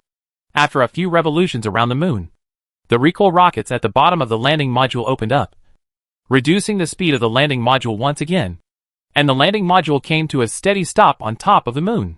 Before the landing module landed on top of the moon, Zhao Watson had already felt the moon's gravity, but the previous feeling wasn't as real as the one he felt at this moment. It was a feeling like staying in water and feeling light all over, as if one could fly without noticing. I'm sorry. There was a small deviation in the landing module's attitude control system during the landing process. We didn't land at the predetermined location, but instead landed at a place 10 kilometers away from the moon base, an astronaut said to Zhao Watson. But it doesn't matter. Please don't worry. The astronauts who stayed behind in the middle of the moon base have already rushed over in their lunar rovers. They'll be here soon. Good. Shal Watson nodded. Then said, "Can we leave here now?" "Yes," the astronaut said, reaching within the landing module and operating it a few times. And the hatch opened. Shal Watson climbed up and walked out of the landing module along the ladder. Behind him, the two astronauts followed suit. So the three of them stood on top of the Earth on the surface of the moon. This place was very dark. Very dark. Except for the light of the searchlight on the spacesuit. There was no other visible light source here. But because of this, the starry sky here appeared even more transparent. Like a large black jewel with many jewels dotted on it. The Earth was at the back of the moon. So it was impossible to see the Earth at this moment. The vague connection between that and the Earth in Zhao Huaxing's heart was nevertheless unbroken. Zhao Huaxing knew that there were countless of his own compatriots surviving on top of that star not far away. And that he came from there, and had always belonged there. Zhao Huaxing lowered his head. And the light from the searchlight shone just above the surface of the moon. The surface of the moon was all covered in some gray dust. But the dust here was rough. Not rounded at all. But angular. This was very different from that above the Earth. Because the dust and gravel on Earth cannot retain their edges for long after being subjected to the impact of water and air currents. And friction between each other. The dust here is so thick that if you step on it, you can sink into it several centimeters deep. But the space here is so transparent that you can't even see the columns of light that appear in the air when you shine a searchlight through it. Because the column of light is because of the dust that exists in the air, as well as the scattering of the gas to appear. But there is nothing above the moon. Naturally, there is no scattering. Here is eternal coldness and darkness. In thousands of years of human history, no human footsteps have ever ventured here. Not even robots. But it had always existed. No matter what magnificent changes had taken place above the planet that bordered it. No matter what the vicissitudes of the world. If there were no accidents, the situation here would always exist like this. For all eternity. Zhao Watson tried to take 2 steps above the surface of the moon. And the discomfort of gravity caused Zhao Watson to stumble and almost fall. Zhao Huaxing then became a little more careful. Carefully moving his steps here and there before leaving a long series of footprints behind him. If there was no external influence, these footprints would also exist for at least millions of years. All around was a darkness like water. So thick that one couldn't help but feel depressed in their hearts. At the same time, the person living here was helpless. Because no matter what kind of predicament he encountered, no one would come to help him. And Zhao Huaxing would survive in this darkness as thick as water, never having the chance to return again. Zhao Watson didn't go too far, but merely circled around the landing bay and then began to wait. While Zhao Watson waited, the other 2 astronauts were also busy, unloading the supplies carried inside the landing module and stacking them to the side. After waiting for a while longer, Zhao Watson saw 2 beams of light suddenly shoot out from the darkness in front of him. When Zhao Huaxing looked more closely, he saw 2 vehicles with tractor-like front ends driving over in a crooked manner. Zhao Watson knew that it was the 2 astronauts who had stayed behind in the moon base who had come to greet him. Chapter 109, Darkness. Through the radio built into the spacesuit, Zhao Watson heard a slightly muffled male voice. "Hey guys. How are you? We're here to pick you up. Did the journey go well?" "It went well. It's just that the scenery above the moon is a bit boring," an astronaut said, while nimbly lifting up a box of unknown supplies and placing it on top of the lunar rover. There were empty spaces at the back of the lunar rover where specimens of lunar material were loaded. And it was just right to place the supplies that had been carried there. Several astronauts chatted while carrying the materials onto the lunar rover. And then a total of 5 people rode on these 2 vehicles.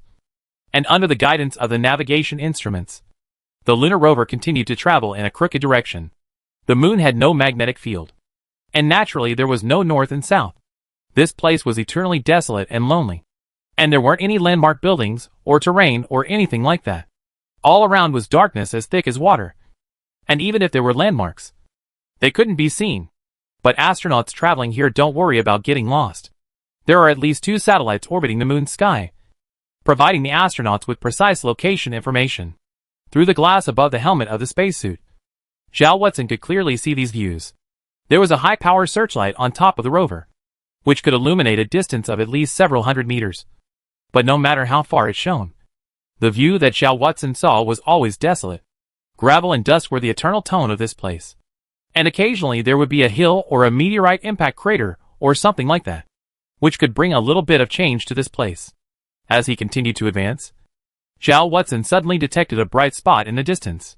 The bright spot was initially very small, but as the distance got closer, it kept brightening up, eventually allowing Zhao Watson to see its full appearance. It was a great structure that shocked people to no end. In this boundless darkness, it lay prostrate on the ground like a giant beast, quietly gazing at the place. When the lunar rover arrived in front of it, a door opened silently, and the rover drove straight in. Then the hatch closed behind it. At this time, several astronauts and Zhao Watson left the lunar rover, incidentally moving those supplies behind another open door. Once everything was in order, this door was closed as well. After waiting for a few more moments, Zhao Watson suddenly heard a bared sound. The presence of sound proved that there was a medium such as air or something. Otherwise the sound could not be transmitted. So Zhao Watson knew that after being isolated from the external environment of the moon, this place started to inflate and pressurize.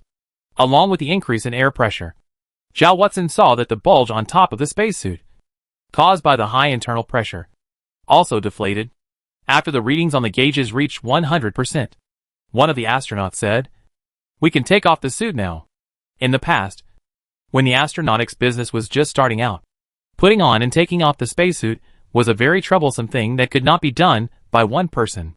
However, with the advent of the technological explosion of human civilization, the spacesuits had become much easier and more advanced, and it no longer required much effort for a person to put on or take off the spacesuit. Zhao Watson took off the spacesuits and kept them here before entering the main building part of the moon base through the corridor. The place was spacious, bright, and full of humane and technological designs.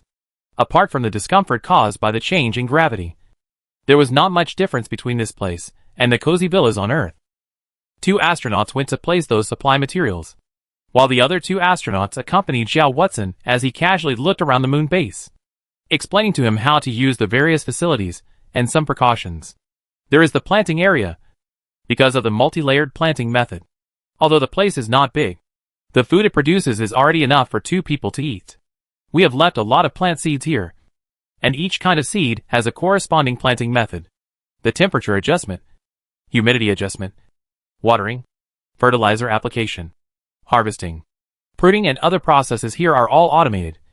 So when you are planting the plants, you only need to set the parameters of the automated planting apparatus according to the data on the guidebook, and they will be taken care of by the robots. This is the entertainment area. Here you can open or close the data connection channel with Earth as you wish, and you can freely choose whether or not to synchronize the data with the Earth database. If you choose to sync, the latest music, books, films, and other things carefully selected by the experts will be transmitted here. This is the rest area. You can choose the parameters that suit you to set the temperature, the sound, and the height and softness of the bed here. If you want to sleep under the stars, you can flip this switch. When you do, the ceiling will become transparent and the starlight will be reflected. You don't need to be concerned about radiation or interstellar meteorite impacts. First of all, an interstellar meteorite impact is a very small probability relative to a specific area. And even if it does eventually hit here, the high-strength protective layer can properly protect you. This is the dining and kitchen area. The automatic cooking robots have already stored 3,079 methods of preparing dishes. All you need to do is put the prepared raw materials here, and it will automatically cook the dishes for you. There is no need to worry about the taste of the dishes they produce. Their every parameter has been precisely calibrated by a team of gastronomy experts and a team of culinary experts. And the cooking robots are no less capable than any top chef above Earth. This is the research area. We have equipped this place with the latest type of powerful computers, as well as the most sophisticated observation equipment. Because of the special environment, the resulting accuracy of the optical and radio telescopes here is no worse than any giant telescope above Earth. If you want to communicate with your counterparts on Earth, you can choose to turn on the data switch here, and any of the top scientists on Earth will be more than happy to exchange the latest discovered scientific data with you. This is the power module. It is powered primarily by chemical and nuclear fission fuel stockpiled on the base, as well as an array of solar panels placed a few hundred meters away from the base. You don't need to worry about a lack of energy, as long as the sun is there. The energy supply here will never be cut off. This is the tools and maintenance area. There is information about the installation and maintenance of all the modules of the entire base, as well as the corresponding replacement parts. If any of them malfunction, you can follow the repair manuals or the guidance of Earth experts to fix them properly. You have had 2 years of specialized training on Earth, so I'm sure this won't be a hindrance to you. This is the air and water recycling equipment area. This is the waste recycling area. Under the leadership of those 2 astronauts, Zhao Watson spent almost 3 hours touring the entire moon base, roughly understanding the distribution of the equipment and areas of the moon base, and getting a general understanding of the moon base. After looking at the last location that needed attention, Zhao Watson gently nodded, his face still without the slightest expression. Then, from now on, this place will be yours. That astronaut spread his hands and said to Zhao Watson, the delivery of the moon base had already been completed, and those 2 astronauts had also placed the supplies in the designated location. So the 4 of them came together to confess to Zhao Watson, after which they walked into the isolation module, put on their spacesuits inside the isolation module, and left the moon base on that note. Through the cameras installed outside the moon base, Zhao Watson clearly saw a lunar rover carrying the 4 astronauts towards the landing module 10 kilometers away. After boarding the landing module, the lunar rover would be abandoned here, and Zhao Watson could remotely control the lunar rover to come back again through the remote control device. Sitting in front of the surveillance screen, Zhao Watson watched in a daze as the lunar rover grew farther and farther away, eventually disappearing into the thick darkness. After another period of time, the monitoring device captured a bright fire in the distance. Zhao Watson knew that it was the landing module taking off. The landing module would dock with the Hoi spacecraft in orbit around the moon, and then the Hoi would take them back to Skylab and then back to Earth. Looking at the firelight in the dark sky that eventually faded away, Zhao Watson knew that at this moment, he was really the only one left on the moon. From this moment onwards, no matter what Zhao Watson looked at, he would notice a sense of loneliness and depression.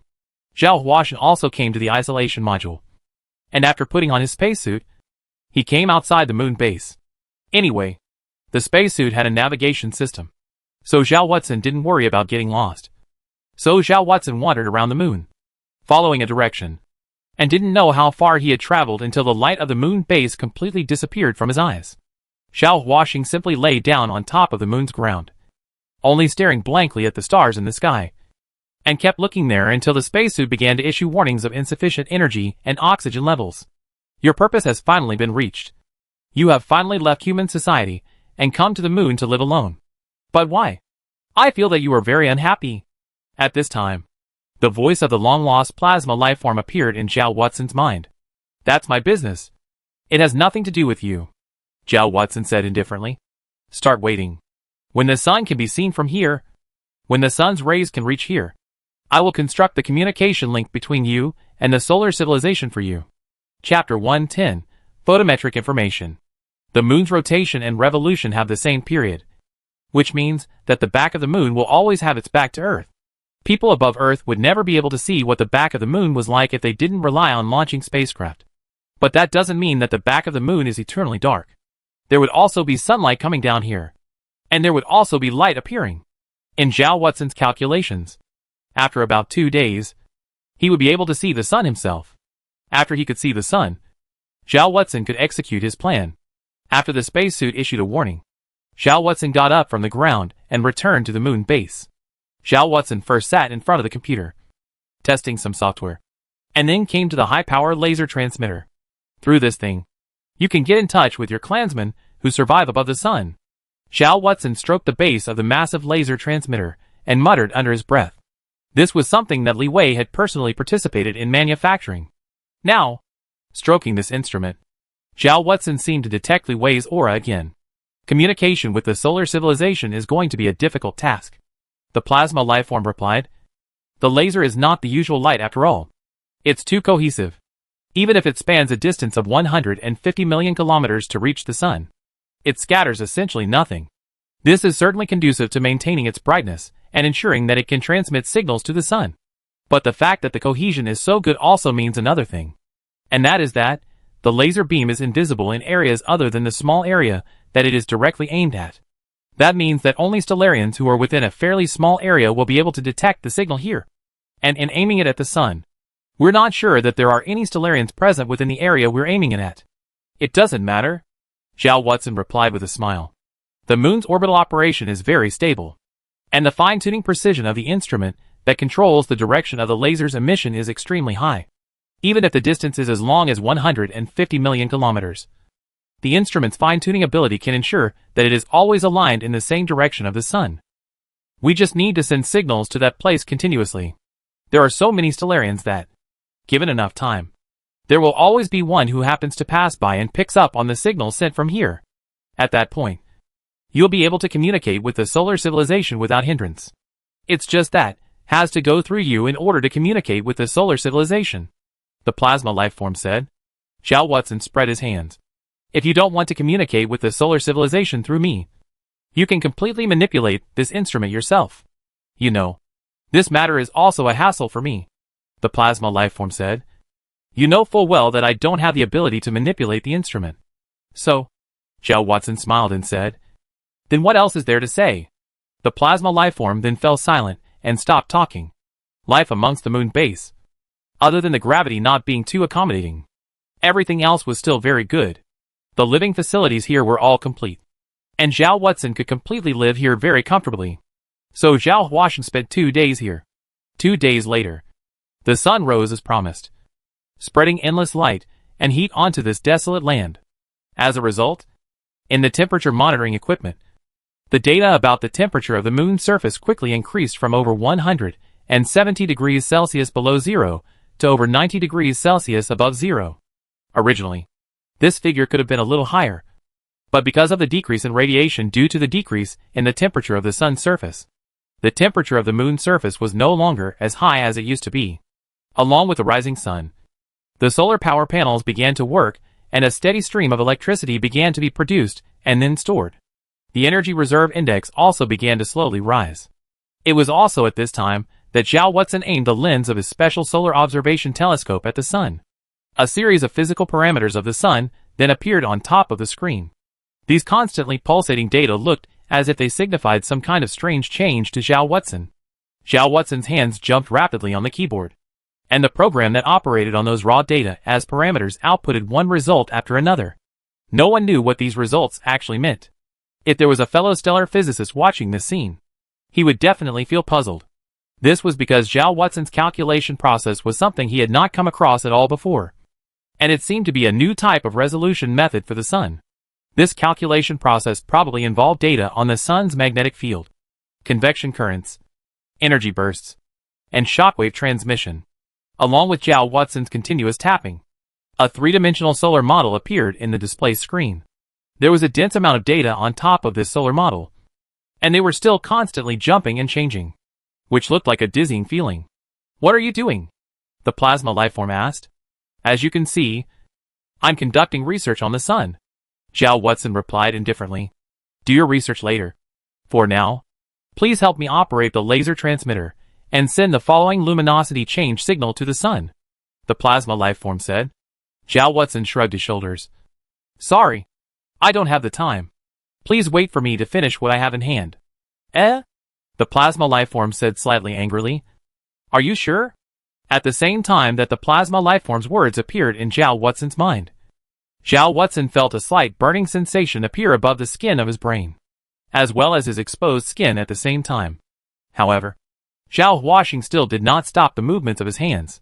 As Zhao Huashan tapped on the keyboard, he replied, If you're not happy, you can kill me.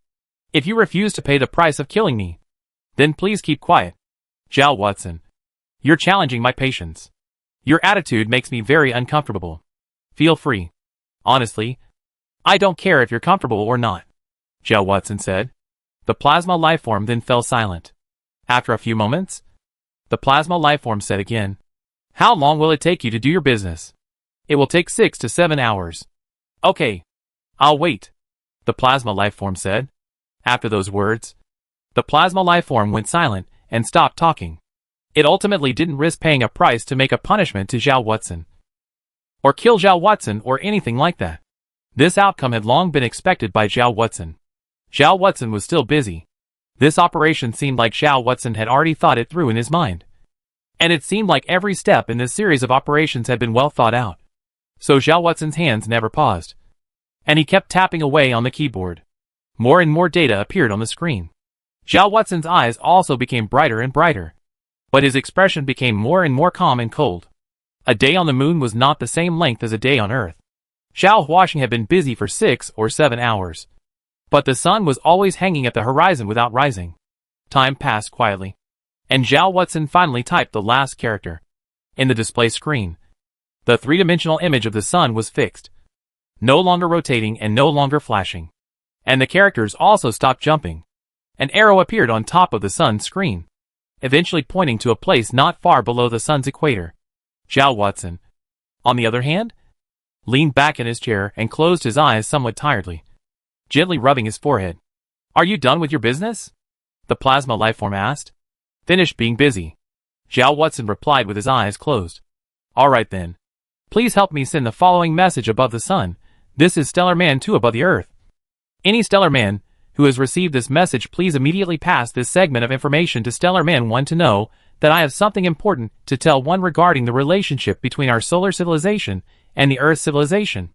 The segment of the message is translated into the corresponding luminosity change signal as follows. "Wait a moment. I'm going to take a break," Zhao Watson said as he stood up from on top of his seat, then went to the kitchen area and brewed himself a cup of coffee, standing quietly in the middle of the room taking small sips. The plasma lifeform also maintained a rare patience at this moment, and did not speak out to urge Zhao Watson. Or perhaps, it knew that it would be useless even if it urged him.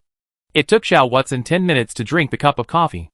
After drinking it, Zhao Watson came back before the wall, then adjusted the wall into transparent mode of course.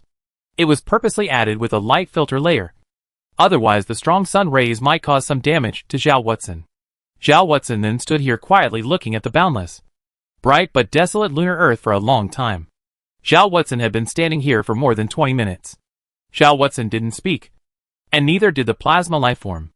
After watching for a long time, Zhao Watson finally let out a long sigh and came before the laser emitter console. Then his hands once again began to rapidly tap, entering a series of data into the console. After tapping the confirmation button, Zhao Watson heard a low humming sound. Zhao Watson knew that this was the laser emitter adjusting its firing angle. "Alright. I've entered the information you need into the console. And later on, it will send that information to the sun," Zhao Watson said with a smile. The plasma lifeform was silent for a moment, then said in a voice filled with a low tone, "No. I perceive that what you sent to the sun is not the information I mentioned." Chapter 111. What the hell have you done? What you sent to the sun was not the photometric information I told you about. I can detect that. Tell me, exactly what information you sent towards the sun. And what are you trying to do by doing so? The plasma lifeform's low voice slowly appeared in Zhao Watson's mind. The humming sound from the highest power laser transmitter specially made for Zhao Watson by Li Wei, as well as the high-energy laser research laboratory to adjust the angle of emission was still coming into Zhao Watson's mind. After the data had been entered, it would take some time for the instrument to operate. But as long as no one issued a revocation command or damaged it completely, the process would be irreversible. It would definitely follow the current instructions to carry out the mission. Therefore, even if the plasma lifeform had already discovered that Zhao Watson had not followed its instructions, Zhao Watson did not panic at all. Zhao Watson's face still wore a faint smile, and the tone in which Zhao Watson spoke was similarly light, which was even mixed with some hints of the ease of eventual relief. At this point in time, I don't think there's any point in you obsessing over what exactly is the message that I've sent to the sun above. What do you mean by that? The plasma lifeform's voice became stern once again, while Zhao Watson felt that faint burning sensation reappear on top of his skin. Meaning? Actually doesn't have too many other meanings. Just one point. That is, Zhao Huaxing said faintly.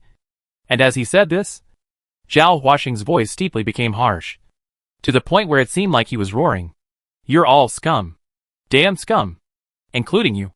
All the plasma lifeforms in your solar civilization are all scum.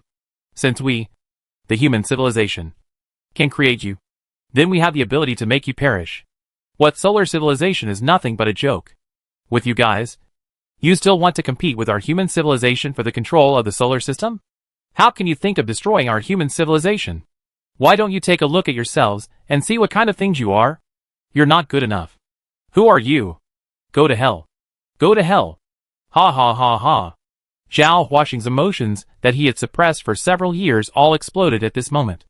The calmness, composure, and indifference of the past completely disappeared from Zhao Huaxing's body, and there was no longer any shadow to be found. At this moment, Zhao Huaxing was laughing wildly. His face was even distorted due to his overexcitement. Looking like a madman, Zhao Huaxing recalled many things. Remembering the innocent people who had died tragically on Earth. Remembering the frozen Earth. Remembering the yellowed plants. Remembering the frozen animal corpses in the ice and snow. Remembering Li Wei who had to be separated from himself. Remembering Meng Zhuo who was clenching his fists behind his back when he was taken away. Remembering the millions of tens of millions of scientists and engineers who had been working round the clock. Remembering all the things that had happened to the Earth.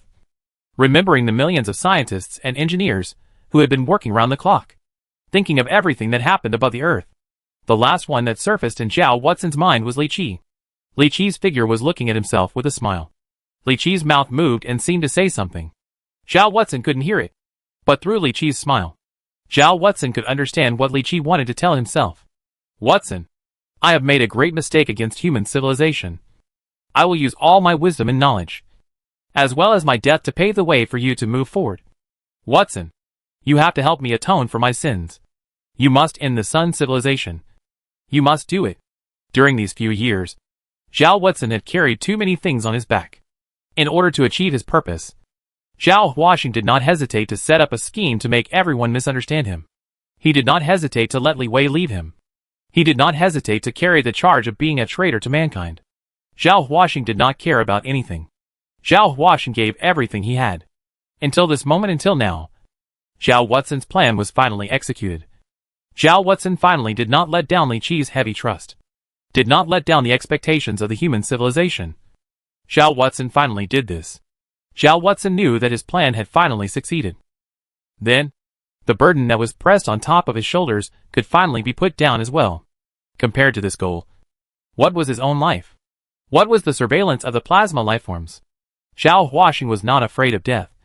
So Zhao Huaxing had never been afraid of plasma lifeforms that could kill him at any time. Before, he was just trying to survive in order to complete his mission. But at this moment, Zhao Huaxing had completely lost all scruples. Zhao Huaxing was still laughing madly. And that laughter was full of madness and relief. What did you say? The plasma lifeform's voice was a little incoherent because it was too shocked. What the hell did you do to the sun? Done what? Just like I said. Destroy your solar civilization and kill all the plasma scum that survives above the sun. Zhao Huaxing's tears came out of his eyes as he laughed. And his voice began to become hoarse. Kill all you bastards. Revenge. Revenge for all the innocent dead Earth humans. How did you do that? What exactly was contained in the message you sent to the sun? Did you unknowingly complete the task of spreading the virus on the sun? And the message you just sent was the message to activate the virus? No. That's impossible. I've been watching you the whole time. There's absolutely no chance of you completing such a task. Zhao Huaxing, you must be going crazy right now. You lunatic. Ha ha ha ha ha. Zhao Huaxing was still laughing madly. You fool. Fool. My so-called conception of employing a virus to exterminate your solar civilization was merely used to deceive you. And only a fool like you would take it as true. How could I have told you my true concept so easily? If you are a fool. Do you think I am a fool too? I have been planning and calculating for years for this very moment. To send this deadly high-energy laser to the sun. I can tell you frankly. The so-called Li Wei's betrayal. The so-called human civilization's suspicion. The so-called disappointment with the human society, and finally coerced the human civilization's government to agree to my conditions. The so-called betrayal of Li Wei. The so-called suspicion of human civilization. The so-called disappointment of human society. And finally coercing the government of human civilization to agree to my conditions. To build this base on top of the moon for me. All of this was all planned by me. And it's all fake. Fake. My ultimate goal is to transport this high-energy laser transmitter, which can destroy the entire solar civilization, to the moon. Zhao Huaxing felt that burning sensation above his body grow stronger, to the point of having a taste of pain. The plasma lifeform didn't speak at this time, but Zhao Huaxing knew it must be thinking nervously. At this moment, it certainly had no way of determining whether the words that Zhao Huaxing had spoken were true or not. But, since Zhao Huaxing said that everything that had happened before The so-called betrayal of Li Wei and things like that were all fake, and that they were all plotted by Zhao Watson. Then, Zhao Huaxing's words were bound to have an extremely high degree of credibility, because the logic of a madman could not be this tight. Since this was the case, did this mean that Zhao Watson's words that he could destroy the solar civilization were also true? There was no way for the plasma lifeform to be certain of this, but it would rather believe that it was true. It couldn't afford to take that risk. Even if you end up succeeding, so what? The plasma lifeform's voice had regained its composure at this moment. Don't forget that the laser emitter is still in the middle of angle fine-tuning, and that deadly laser beam hasn't been fired yet. I can completely destroy this instrument. Do you think I'm a fool? Zhao Huaxing said in a tone full of mockery. Li Wei has long known of your existence, and that you are spying on me. So how could Li Wei not add the appropriate protective measures when she built this instrument? I have also checked it before. The armored steel plate of this high-energy laser transmitter can even defend against bombs. Your little bit of ability can't affect its operation at all. At first, because she didn't know what means the plasma lifeforms all possessed. When she built this instrument, Li Wei used all the defensive means she could imagine on top of this instrument. Li Wei didn't know if these means could block the destruction of the plasma lifeforms. But Zhao Watson, who had a very deep understanding of the plasma lifeforms, knew clearly that these means would definitely be able to defend against the destruction of the plasma lifeforms. For sure. What about you? The plasma lifeform said. I know that you must have a way to undo the operation. Now, I order you to cancel the operation immediately. Otherwise, I will let you die in endless pain. At this point, do you think I still care about whether I live or die? Zhao Huaxing laughed out loud and said, From the time I started this mission, Zhao Huaxing as a person was already dead.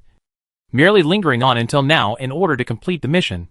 You are now using my life to threaten me. Don't you feel ridiculous? Zhao Huaxing felt his skin become more and more painful. Zhao Huaxing lowered his head and saw a blister suddenly rise above his arm, while a burst of meteoroma began to emanate from above his body. Zhao Huaxing's body began to convulse uncontrollably and eventually fell to the ground. However, Zhao Huaxing kept laughing, not stopping for a moment. Fool! Fool! Zhao Huaxing laughed hard and roared hard. Anyway, even if I hide all this from you, you'll still kill me when the solar civilization is finally destroyed by me. That's why I'm telling you all this now. I'd rather die a little bit earlier and let you taste what the pain of losing your people is really like a little bit earlier. Chapter 112, The Time of Death. The current Zhao Huaxing was in pain. A great deal of pain. This pain was even greater than the pain of being put directly on top of a fire and roasted. Because this was the plasma lifeform that was burning itself with its special ability. A burning that started from the inside and outside together. Zhao Watson finally realized how great the pain that Li Qi had endured before he died was. Li Qi, a person whom he had always held in great reverence, and who was his beloved's own brother, had died in such pain. And now, he himself had also stepped onto this path. Zhao Huaxing's body couldn't control it, and began to roll on the ground. And between those rolls, the blisters that had sprung up on top of his skin due to the high temperature burning were crushed. So pus flowed out along with the blood, wetting Zhao Huaxing's clothes and leaving a mark on the ground as well. Because it was too painful, uncontrollable moans began to emanate from Zhao Huaxing's mouth. But Zhao Huaxing was still laughing, never stopping. At this moment, after finally completing the mission, finally realizing his plan, finally having to personally save one civilization while burying another, when the hatred in his heart finally erupted. The feeling of euphoria in his mind even suppressed the pain above his body. 5 years, full 5 years. Zhao Watson saw too many deaths, saw too many disasters. The human civilization paid too much for this. Zhao Watson also carried too much on his back. Ever since the plasma lifeforms came to his side and began to monitor him, Zhao Watson had never felt at ease for a moment, and had never revealed his true emotions for a moment. Even in his sleep, Zhao Watson had never slept peacefully.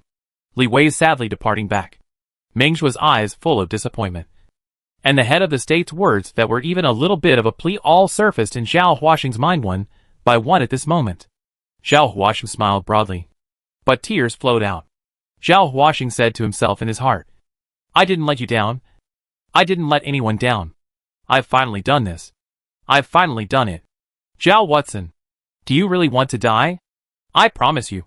As long as you're willing to withdraw your operation of the laser emitter, As long as you're willing to give up the idea of destroying the solar civilization, I promise that I'll convince the primordial plasma lifeforms.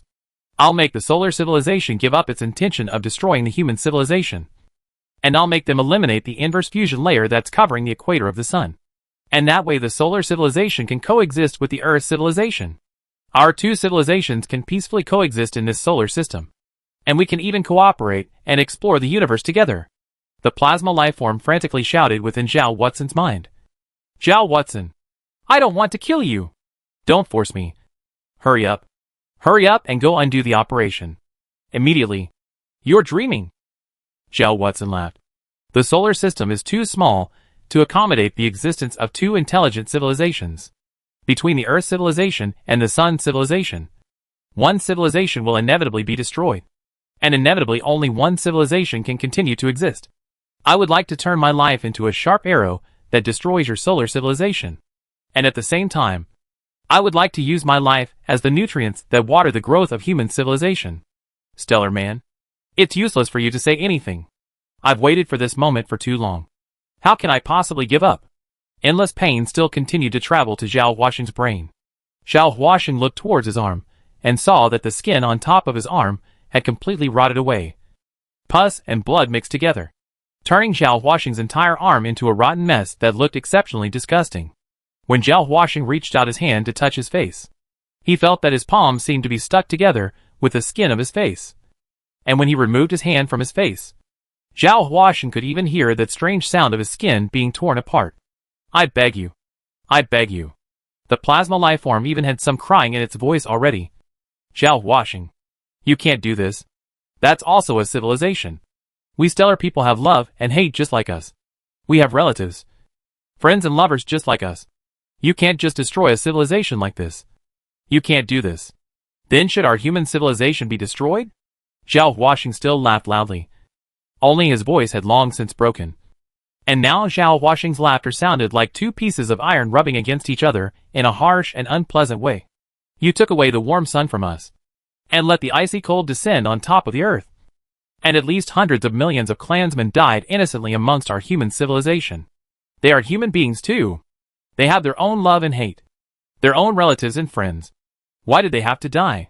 Your solar civilization could have spared the equatorial region of the sun from the very beginning and not covered it with an inverse fusion layer. This is hard to do, but I believe that your solar civilization must have the ability to do this. In that case, the solar civilization would be able to coexist with the Earth civilization. But you didn't do that? Didn't do that? Zhao Huaxing still roared hoarsely. It was Director Li Qi who created your plasma lifeforms in the first place. It was Director Li Qi who personally sent you to the sun, to your homeworld. Yet, you refused to make such a small sacrifice for the sake of human civilization. Hundreds of millions of your people died in the cold. And you even killed Director Li Qi who made you in the first place. Now, you're telling me that you want me to take pity on your solar civilization? You want me to spare your solar civilization? You're dreaming. I pity your solar civilization. Why did you refuse to pity our human civilization in the first place? Tell me why. Zhao Huaxing roared like a madman. I'm avenging the deaths of the innocent humans. I'm avenging the death of Director Li Qi at your hands. All the plasma scum deserve to die. Please, please, please. You can't do this. I swear. After this incident, our solar civilization has recognized the power of your human civilization. We will treat you with an equal and just attitude. We will remove the inverse fusion layer in the equatorial region of the sun, and seek a way for the two civilizations to coexist. Please promise me to revoke the directive at once. That way, you won't die. The solar civilization won't perish. And the earth will end the cold winter and usher in warmth. None of us will die. None of us will die. For me to believe you. Unless the sun blows up at this moment. Zhao Huaxing struggled to pull the corners of his mouth, revealing an ugly smile. And although he was still roaring out the words, the voice sounded like a mosquito humming. Zhao Huaxing knew that he was probably about to die. The current Zhao Huaxing could no longer feel the pain above his body. But the pain leaving was not a good thing. Zhao Huaxing knew that it was because his pain nerves had been destroyed, or the organ in his brain that perceived pain was overwhelmed and had temporarily blocked out the pain. No matter which possibility it was, it meant that death was close to Zhao Huaxing. Since you've already steeled your heart, then I have to do this, the plasma lifeform said.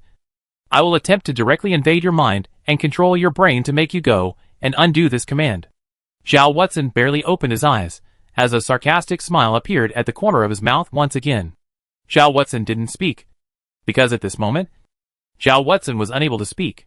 However, Zhao Watson wasn't worried about the plasma lifeform's words about controlling his brain and such, because the plasma lifeform hadn't used this trick until this moment. That would inevitably prove that this was its last resort. And it would inevitably pay a price for this that was so great as to be beyond imagination. And it was very likely that after using this method, it would also die as a result. At the same time, the success rate of this method was bound to be very low.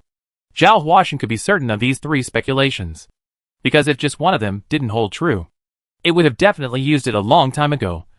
Where would it have waited until now?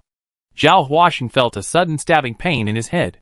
Although Zhao Huaxin had already endured so much pain to the point of being somewhat numb during the previous process, this pain at this moment was still clear and excruciating. Zhao Huaxin once again let out a groan, his hands trembling as he clutched his head. Zhao Huaxin suddenly felt that his body was somewhat out of his control. For example, his legs began to curl up and his arms began to scratch on the ground, as if he was struggling to stand up. Zhao Huaxin then summoned up his last bit of strength and maneuvered his arm to slowly raise it, before slamming it towards the ground. Zhao Huaxin's arm was already on the verge of being burnt, and the force of this slam was a little too great. So Zhao Huaxin's little arm directly detached from his arm, revealing white bones there at the elbow. However, Zhao Huaxin was still unable to fully control his body. There was always a movement that seemed to be the body's natural reflex to support Zhao Watson to climb up. Zhao Huaxin then began to use his willpower to fight against this instinctive movement.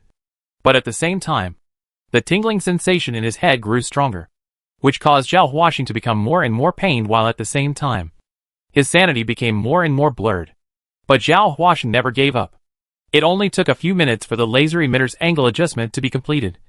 And now, it was almost done. And as long as the program started running, then even Zhao Watson had no way to make it stop midway. Zhao Watson didn't know how long he had held on, didn't know how long he had resisted. Perhaps 10,000 years had passed, or perhaps only a few seconds had passed. Zhao Huaxin only barely saw a green light above the laser transmitter suddenly light up. Zhao Huaxin then completely relaxed and gave up all resistance, because Zhao Watson knew that the laser transmitter had finally been activated, and those high-energy laser beams carrying the deadly message had finally been launched and started to run towards the sun. It was also at this moment that Zhao Watson finally lost consciousness. Chapter 113. May the Moonflower Stream Shine on June. The Führer didn't play any tricks during the construction of the moon base, nor did he install some monitoring equipment or something like that wasn't under Zhao Watson's control. So at this moment, the Führer didn't know what kind of things were actually happening in the moon base. The Führer was like a gambler who had put all his money on the gambling table and was anxiously waiting for the outcome of the gamble to come out. The Führer's thoughts have never been so confused as they are now. The chief executive would always lift his head to look at the moon in the sky without thinking, trying to see something. But every time he saw the same scene, the moon always hung there quietly, never changing. Watson, what exactly is your plan like, the moon base? The highest power laser transmitter. What kind of relationship is there between all this and the destruction of the solar civilization? Will your plan work or not? What are you doing now? Is that plasma lifeform still watching you? There were countless questions swirling around in the Führer's mind, never stopping for a moment. Ever since Zhao Watson started his journey to the moon and left Earth, the Führer had been waiting for a reply. But he had never received any message from Zhao Watson.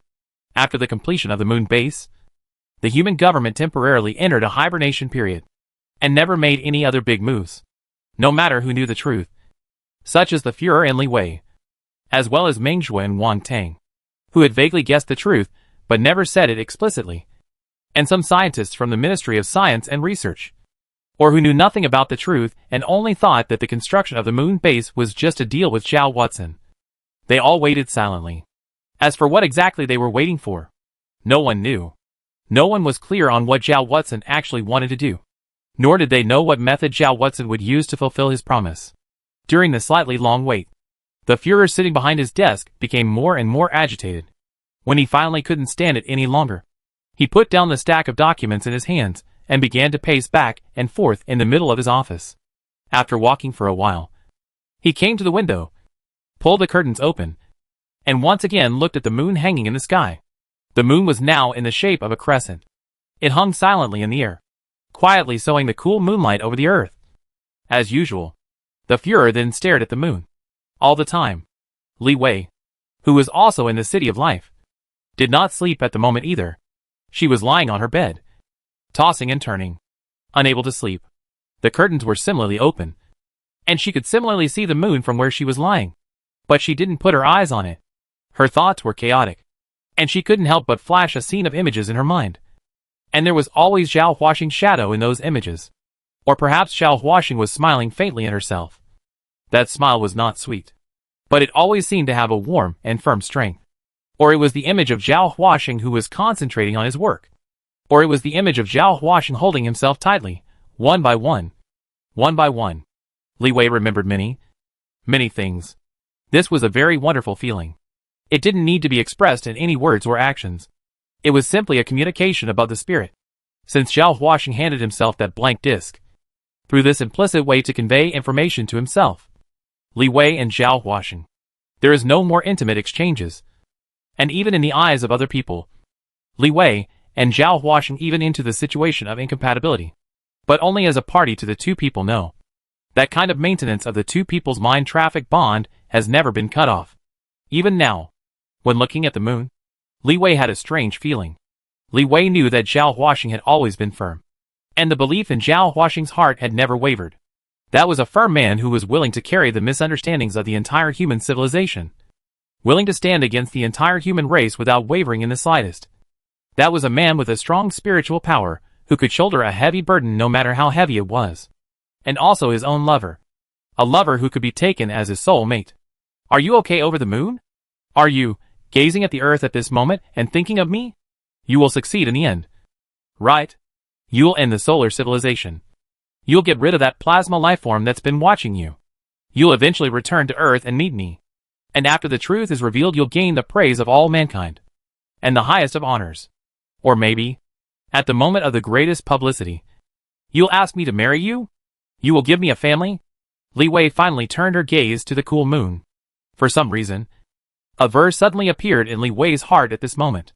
At this time, we look at each other and don't hear each other. I wish to chase the moonflower to flow to shine on the gentleman. Hong and long fly light does not degree. Fish and dragon dive into the water to become a text. Look at each other and don't hear each other. Look at each other and don't hear each other. Li Wei silently recited these two verses. And suddenly tears began to slip from her eyes. Li Wei whimpered in a somewhat painful voice. I hope that the moonlight at this moment is likewise shining on you. At this moment, Meng Shuo was standing on top of a mountain. It was a small mountain. Not too high.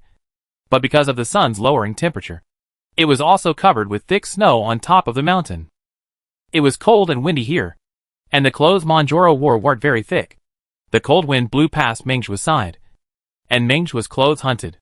However, Meng Shuo always stood motionless, just like a pine tree that had been standing for millions of years. Meng Shuo's expression and gaze were calm, without the slightest fluctuation. Meng Shuo quietly looked at the low moon, not knowing what he was thinking in his mind. Manzhou just kept standing like this, seemingly until the time when heaven and earth would end and the universe would be destroyed. Frank was not finally taken to prison. The Führer realized his mistake soon after issuing that order to detain Frank, and knew that he shouldn't be angry with Frank. After all, Frank had only come up with an idea, and it was he himself who had ultimately decided to carry out the Comet Impact Plan. If one were to seriously pursue the matter, the Führer was the more responsible party in that incident. Although the Comet Impact Plan did not bring about too many serious consequences, it was saved by relying on Zhao Huaxing to stake his life on it. This made the Führer feel that he was no longer suitable for the position of Führer. And while he withdrew his order to imprison Frank, he also made the decision to resign once the solar crisis was over. So Frank remained under house arrest in his own home. At this moment, Frank was standing in front of the windowsill, also quietly looking at the moon. The glory of the past. The cheers of the public had only turned into some incoherent images in his memory, which were very far away from Frank. What happened after the reappearance of the inverse fusion layer above the sun was the most real. Frank also knew that the moon-based plan was finally cancelled, and also knew clearly that Zhao Huaxing had already arrived at the moon at this moment. Frank vaguely guessed what Zhao Huaxing wanted to do, but was never sure. So, are you the savior of human civilization? On top of your path to becoming the savior, not only did I not bring you a helping hand, I instead dragged you down. Frank smiled bitterly, not knowing what to feel in his heart. Perhaps it really is me who misunderstood you. If you can really end the solar civilization, I will kneel in front of you and sincerely beg for your forgiveness. Zhao Huaxing. No matter what kind of fault between the two of us, we all belong to the same human race. We have the same wishes and expectations. We all hope that the solar civilization can be ended.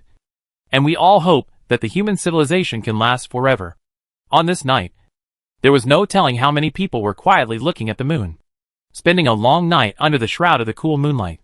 The sun finally rose from below the horizon, showering the weak sunlight onto the earth once again, and waking up the city that had been sleeping all night in the cold night.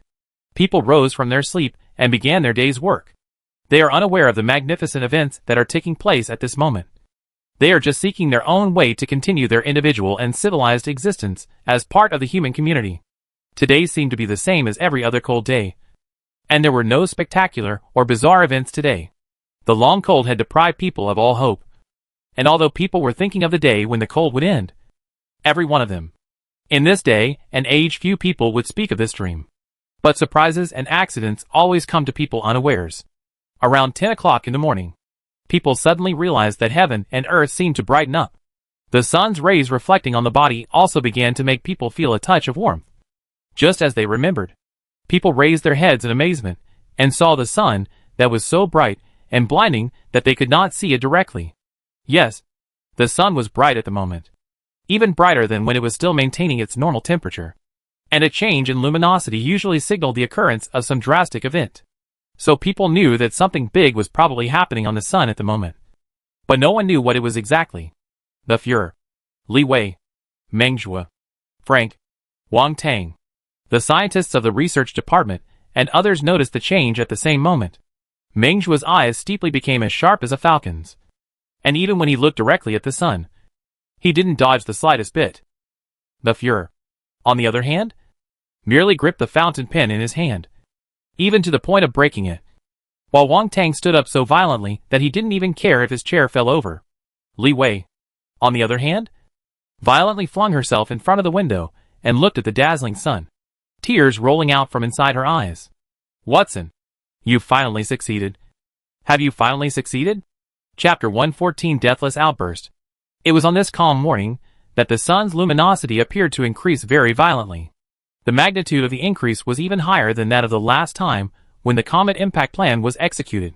To a certain extent, this also means that the changes happening on the sun at this moment are even more intense than the eruption triggered by the impact of Arthur's comet.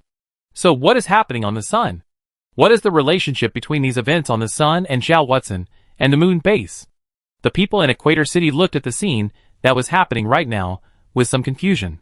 The sun's luminosity had indeed increased many times, and even the snow piled up under their feet had begun to show signs of melting at this moment. But the people weren't too excited. There were no cheers issued. People just looked at all this somewhat woodenly. Because of the Arthur Comet impact event, people have not dared to show their emotions too early. Because this change, it is equally likely that it is just a basket case. In a few minutes after the sun's luminosity violently increased, installed in the streets of the huge screen, as well as every can receive the signal of the television, as well as every terminal communication equipment received by the government-led message sent, emergency notice. Emergency notice. All people immediately go to the nearest shelter. Do not stay in the open space. Immediately go to the nearest shelter. Don't stay in the open space. Go to the nearest shelter immediately. Emergency notification. Emergency notification. Helicopter formations even appeared in the sky. These helicopters all had the highest power amplification equipment installed on top of them. So the sound that was like a thunder version of a boom also spread throughout the entire equatorial city at this moment. And that message once again entered people's minds in the form of sound. And so people probably knew that something really big had changed. The people of Equator City had already experienced emergency drills for situations like this, and had long since memorized the locations of nearby shelters. So after a moment of panic, people quickly calmed down, either entering the shelters, or entering the buildings with special radiation protection layers. The originally crowded streets quickly became empty, except for the military and police, who were wearing radiation protection suits to patrol, evacuate and maintain order. At this very moment, an observer was reporting a piece of information to the Führer in a very fast speech, through the observation of ground observation bases and space observation satellites. We confirmed that some time ago, a violent eruption occurred above the sun. The mechanism of the eruption is not clear, but we can be sure that the sun's intensity of this eruption is much more violent than that of the time of the collision of Arthur's Comet. Than the impact of Arthur's Comet. Preliminary analyses suggest that the eruption is probably related to some interplay between the sun's magnetic field and the corona. The types of outbursts are primarily electromagnetic waves and neutrinos, with intense neutrino streams observed by neutrino telescopes and intense visible light as well as gamma rays, and X-ray bursts observed by optical and radio telescope arrays. The Führer quickly replied, immediately assess the possible consequences of this eruption of the sun. This includes the effects on the Earth's environment, as well as the possible changes to the sun's surface environment. Most importantly, I need to know whether the plasma lifeforms among the solar civilization can survive this level of solar eruption. The experts of the Ministry of Scientific Research are already working on the assessment and analysis of this. The observer continued. The results will be reported soon. Just as the observer said. 10 minutes later, another scientist barged into the conference room, with no time to worry about protocol or anything else. The scientist said quickly, the effects of this solar eruption on the Earth's environment are mainly centered on the destruction of the ozone layer and the radiation sickness of the human body. In terms of human radiation sickness, although the gamma ray eruption is strong, it is not even on the same level as the supernova eruption, and it is unlikely to have too much of an impact on the Earth's ecosystem. After the solar eruption, people were evacuated to shelters within a short period of time and were not exposed to large doses of radiation. Our initial assessment is that diseases caused by genetic mutations could increase by 3 to 5% over the next 1 to 3 decades, while the ozone layer has once again been severely damaged, and UV and X-ray rays could lead to a 10% increase in the incidence of cancers over the coming period. Overall, these consequences are within our tolerable range, and it won't shake the fundamentals of human civilization, as long as there is a time buffer. If this solar crisis can really be ended, the direction of the human government from now on will be towards repairing the Earth's environment, repairing the ozone layer, as well as researching and developing special medicines for cancers and other diseases caused by genetic mutations. The Führer replied, so as long as it's not an acute, massively lethal disease. How long will this solar eruption last? Does the Ministry of Science and Research have any assessment on this? We are not quite sure of the exact mechanism of this solar eruption for the moment, but we agree that the eruption in terms of electromagnetic waves as well as neutrinos will probably last for a few hours. And what we need to be aware of is the subsequent onslaught of massive solar winds that may come. We think the probability that there will be a solar wind outburst is extremely high, in response to the large-scale solar wind caused by the previous comet impact plan. We have already figured out some methods to deal with it. And in the midst of this solar wind intrusion, there will be serious damage to our power grid equipment, communication equipment, and other sorts of electrical equipment. But as long as we deal with it appropriately, the impact we will suffer will be a lot smaller than that of the last time. That's good. The Führer let out a soft sigh of relief. What about the Red Heart ship? Where are the astronauts in Skylab? The Red Heart spacecraft had already followed your order to hide at the back of Mercury when Joe Watson boarded the moon. And the astronauts in Skylab also returned to Earth yesterday without incident and have been properly accommodated. The scientist answered the Führer's question, while his expression was a little strange. The Führer had indeed issued an order for the Red Heart ship to take cover, and for the Skylab astronauts to return to Earth when Joe Watson boarded the moon. Which was why the scientist felt strange, because these two events were too coincidental. It seemed that the Führer had known about the great eruption that would occur in the sun from early on. The Führer did not explain this matter. After listening to the scientist's report, the Führer thought for a moment and then instructed, start trying to contact Joe Watson. At the same time, continue to strengthen your monitoring of the sun. I want you to parse out what is happening above the sun as fast as possible. Okay. The scientist agreed and turned around to leave the conference room. The Führer, on the other hand, continued to sit here, constantly giving the next instructions to the staff, who came to report the information. This busy time was the passage of several hours. The scientist once again came into the conference room and reported to the Führer. We were unable to get in contact with Joe Watson. We can tell that all the instruments in the moon base are functioning normally. But Zhao Watson has never answered. We don't know what's going on in the moon base. As for what exactly happened above the sun, we are still not quite sure. The only thing we can be sure of is that the solar eruption was very violent and spread to the entire sun. The entire sun was affected by the eruption without any dead space. The Ministry of Science estimates that no plasma life form could survive such an intense dead-end eruption, because the eruption was all-encompassing. No plasma life forms could have escaped the effects of the eruption, no matter where they hid. This is different from the comet impact plan. If the effects of the comet impact plan on the sun were a net, then this solar eruption is cloth without a single emission. The Führer, who had learnt the news that the solar crisis might indeed be brought to an end, did not have much excitement in his heart. At this moment, the Führer's thoughts once again drifted to the distant moon. Watson, how are you at this moment? What about that plasma life form that was watching you? How in the world did you do this? Thinking for a moment, the Führer once again inquired. If we were to send astronauts above the moon to explore the situation at the moon base, could we do it now? No, I am not suggesting that, the scientist replied. The moon base uses the most perfect radiation protection system, and it doesn't have to be in constant contact with Earth. So the moon base won't be affected by this solar eruption. At this moment, we don't have any spacecraft that is strong enough to withstand the subsequent solar storm. If we were to send a spacecraft to the moon right now, it would probably lose contact with Earth and be completely destroyed in a subsequent solar storm. If you decide to send astronauts to the moon, I suggest you do so after the solar storm is over. But Watson might, now. The Führer hesitated for a moment, and in the end did not utter the words Watson may be in danger, and may be in need of help. Instead, he sighed and said, Fine. During this period of time, continue to closely monitor all the changes happening above the sun. At the same time, try to call Zhao Watson again. If Watson hasn't answered, after the solar storm ends, immediately send astronauts to the moon.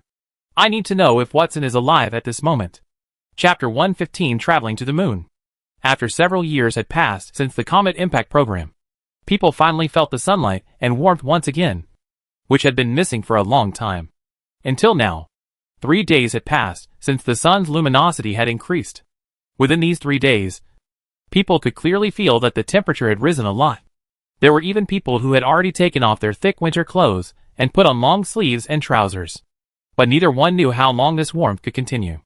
People have already experienced 2 losses. So in the face of this gain, people are taking a more wait-and-see attitude. The solar storm predicted by the Ministry of Science and Research came as promised now 3 days later. This solar storm was more violent than the outburst at the time of the Comet Impact Plan. But the impact on human society was much smaller. This was a good thing. But in the midst of this good thing, was a piece of bad news. Both the Ho-E spacecraft and Skylab suffered some damage during the solar storm. Although the damages were not serious, it would take at least a month to repair them. For this reason, the Führer had to once again hold down his anxiety, and once again postpone his intention to send the spacecraft and astronauts to the moon base. After the end of the solar storm, a new round of space launches had already begun. Restoration work on the Ho-E spacecraft and Skylab was being carried out intensively. At the same time, the Ministry of Scientific Research had not given up on calling Zhao Watson. During this month's time, the Ministry of Scientific Research had called Zhao Watson at least 10 million times. But not once did they get a reply. Because of the lack of definite information, the Führer and Li Wei did not release the truth. Human society was still waiting in silence. During this period of time, the Führer gazed at the moon more than once, and then silently said in his heart, Watson, I am waiting for you to return to Earth to receive the congratulations and accolades of all mankind. I wait for the moment when I personally award you the Medal of Heroism. But the moon always hung coolly in the sky, only quietly sowing its light, never responding to the Führer's words. Li Wei was similarly gazing at the moon. Li Wei knew very well that the longer the time dragged on, the smaller the hope that Zhao Washing would still survive. But Li Wei never dared to think too deeply in this direction. Li Wei didn't dare to think about how she would spend her future life if she lost Zhao Washing. In the past few years, although she and Zhao Washing have not seen a few faces, and there has been no emotional or verbal and physical communication, but Li Wei has never doubted Zhao Washing's strength and his feelings for himself. This is a huge spiritual power. It is this spiritual power to support Li Wei eventually also strong, and finally completed the Zhao Huaxing entrusted to their own tasks. But now, Li Wei couldn't feel these forces anymore. It was a very lonely and isolated feeling. However, the final truth was still not fully presented. Even if the hope was slim, it was still hope.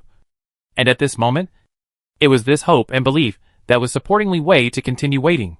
How could you die? You are the greatest hero amongst humans. You personally ended a civilization. Personally brought a new life to a civilization. You are the biggest hero in recorded human history.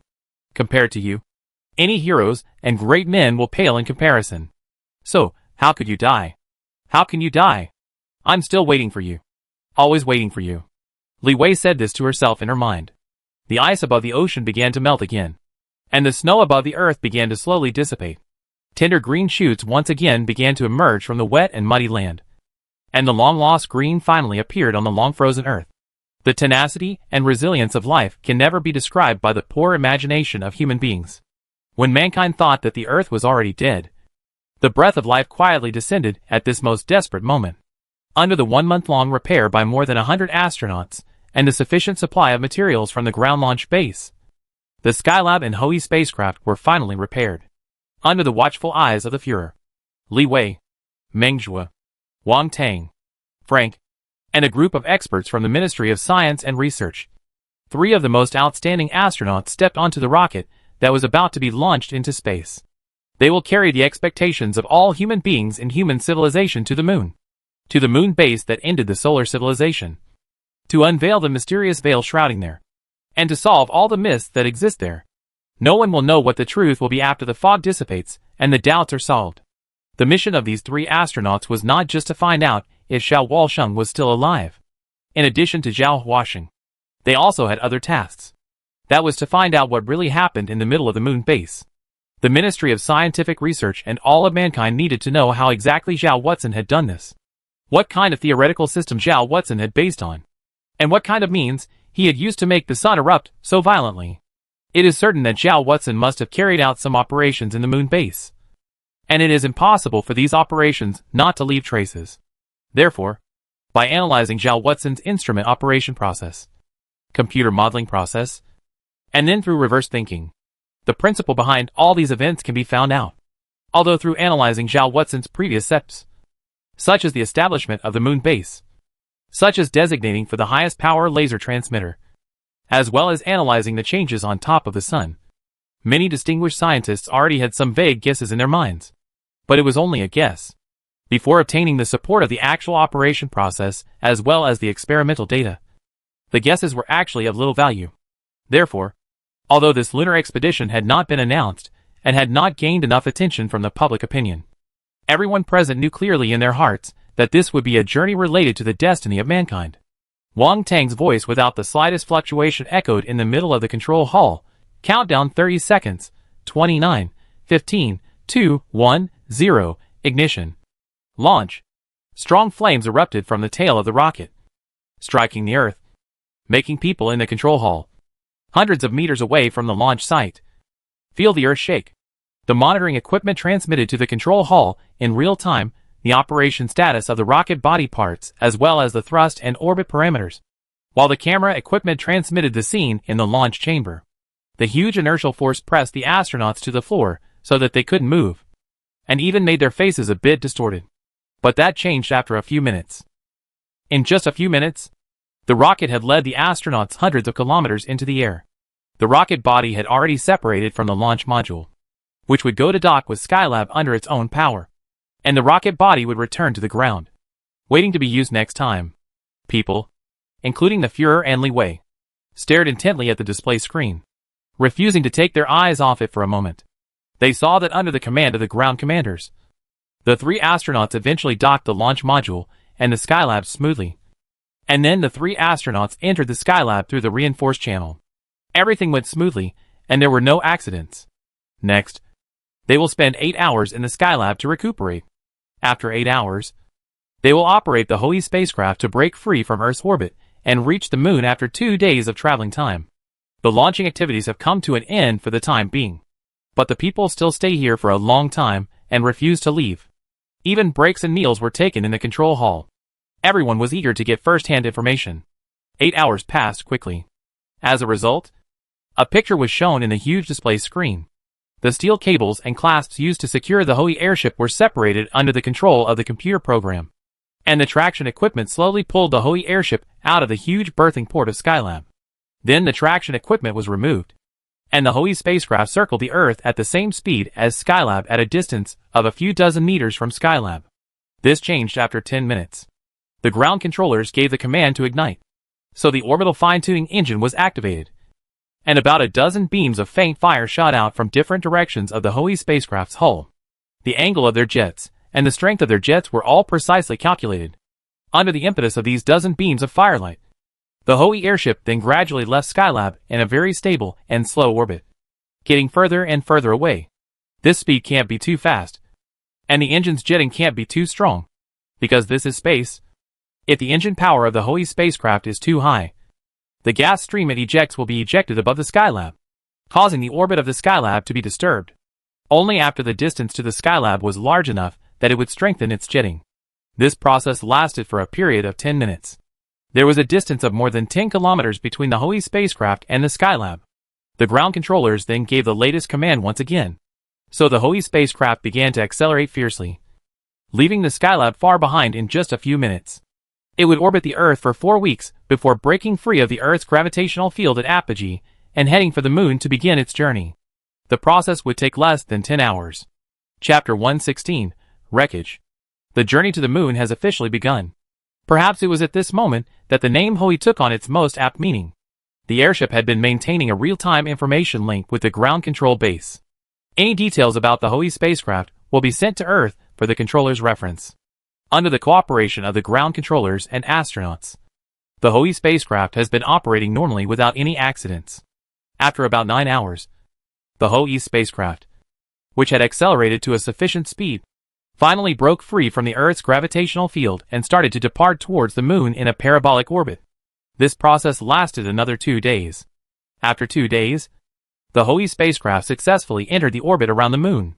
Thereafter, the spacecraft will continuously adjust its orbit during the circling process, and after the orbit is adjusted appropriately, it will release the lander. 2 astronauts will also land on the Moon, and the other astronaut will stay in the Hoey spacecraft. During the orbiting process, the Hoey spacecraft once again started to try to call the Moon base, but as usual, the Moon base still didn't make any response. In the images of the Moon base taken by the Hoey spacecraft, people can clearly see that the Moon base is still lying dormant on the Moon's Earth, still keeping its light, and no damage can be seen from the exterior. So people were sure that the Moon base had not suffered any damage during this period of time. The strong solar storm eruption hadn't affected it. This undoubtedly helped boost Xiao Watson's chances of survival. At this moment, this thought even appeared in the minds of the Führer and Li Wei. Perhaps, it was simply that the strong solar storm damaged the communication equipment of the Moon base, and that's why the Moon base hasn't been able to respond to calls from the Earth side? Perhaps, after the astronauts had entered the Moon base, Watson had already prepared a table of food and was waiting there to entertain his friends from home who had traveled a long way. If the solar civilization is finally ended while Watson is still alive, then the plasma lifeform that is watching and controlling him probably has no threatening power over him. Watson should finally be able to say what's on his mind without hindrance. Human society's misunderstanding of Watson will be dispelled, and Watson will finally be able to obtain the honor he deserves. After a 6.5-hour orbital journey, the Hoey spacecraft finally orbited to a suitable location. The 2 astronauts in charge of the landing had already entered the landing module an hour earlier and were ready to go.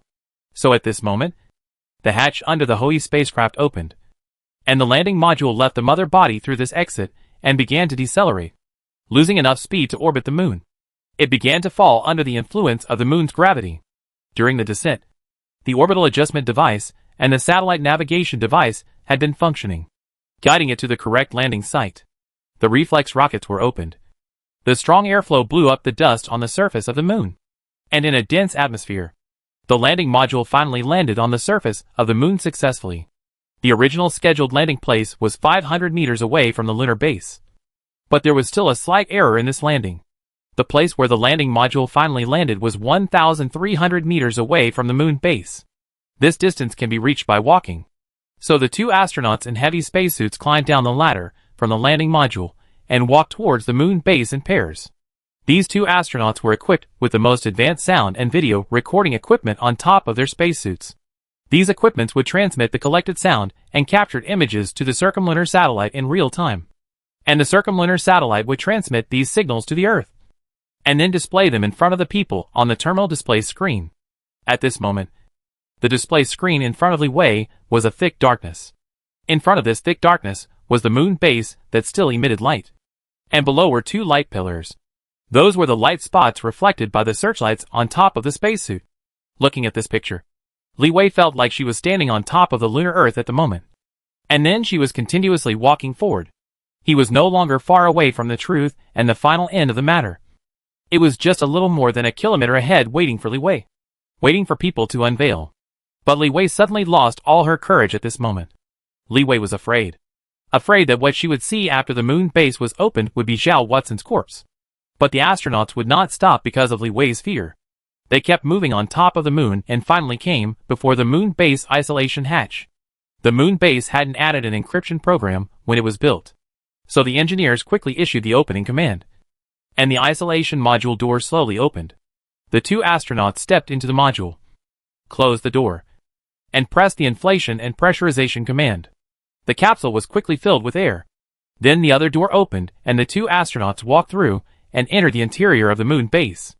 The air testing instruments indicated the oxygen content, and the analyses showed that the air was suitable for breathing. But the two astronauts did not take off their spacesuits. No one knew what had happened on the moon base or what the conditions were like at the moment. And the suits provided protection against the dangers that might exist in the shadows. The moon base is brightly lit, and the atmosphere is very different from the darkness of the moon. But Li Wei's mood is getting more and more nervous, because Li Wei knew that the truth was right in front of her. And the truth was about to be revealed. We are now roughly in the equipment maintenance area. We will head to the living area to try and find Zhao Watson. If we can't find him, we will head to the following areas in order to search, the astronauts said as they moved forward while switching on the call system. The pre-recorded voice then played out and began to echo amongst the moon base. Watson. Zhao Watson, can you hear me? Please answer us if you can hear us. We are all concerned about your condition. The astronauts were moving on. They first came into the living area and entered the bedroom prepared for Zhao Watson. When the astronauts looked inside the bedroom, they saw the quilt that was still wrapped in plastic, as well as some other unopened equipment and living facilities. We're in the middle of Zhao Watson's bedroom, but it looks as if he never used it. Everything here is brand new, and there's not the slightest sign of it having been used, the two astronauts said. There is no valuable information here. Our next step will be to head to the dining room and kitchen area to take a look around. The picture above the display unit changed as the two astronauts walked around. Leaving the bedroom, they crossed a corridor to the dining room and kitchen area. We found some signs of use here, and there's a little bit of kitchen waste here, but they have deteriorated and seem to have existed here for a long time. It's important to note that there's not a lot of this kitchen waste, and there are very few signs of use of the kitchen equipment. This basically confirms that Zhao Watson hasn't used the place too many times. We'll take a look at the recreation area next. Okay. We've arrived at the recreation area. The equipment here likewise shows no signs of use, as if Zhao Watson has never been here or used it. We are now on top of the road to the research area. If possible, we hope to retrieve some surveillance footage from there, so we can figure out what exactly happened here. The Führer and Li Wei's hearts were sinking, all the way to the bottomless abyss. There was a very simple logic that if Zhao Watson had been alive all this time, there was no way that Zhao Watson hadn't left traces in the middle of the moon base. Perhaps it was better that the equipment in the leisure area had not been used. And it was barely understandable that the living area and bedroom had not been used after all. No one here had stipulated that Zhao Watson had to sleep in the bedroom. But it was not too easy to explain that there were only a few traces of use in the kitchen and dining room area. After all, Zhao Watson could sleep elsewhere. But it was impossible to make food without using the kitchen. Could it be that Zhao Watson is already dead? At the time of the change in the sun above has died? It seems that only the inference that Zhao Watson had died long ago could reasonably explain everything that happened here. From amongst the equipment in the research area we can retrieve the surveillance footage within the moon base over this period of time. Hopefully that equipment hasn't been damaged, an astronaut said. The air testing equipment detected that the air in this vicinity seems to contain something strange, like dust, but more like ash generated after the burning of certain organic materials. Ground control base. Can you help us analyze what exactly is in this air? Before the ground controllers could reply, an astronaut's exclamation of surprise came out. Oh my God! What is this? What's going on here? Because of the angle, the camera on that astronaut didn't capture the image in front of him. This exclamation made Li Wei's heart tighten violently. In the end, what the hell happened? Li Wei clenched her fists tightly and clenched her teeth. The astronaut's body moved and adjusted the camera's angle, so the people in the middle of the control hall saw the image in front of them. It was a black, roughly maintained human body like wreckage. Chapter 117, Hero. It was indeed a wreck.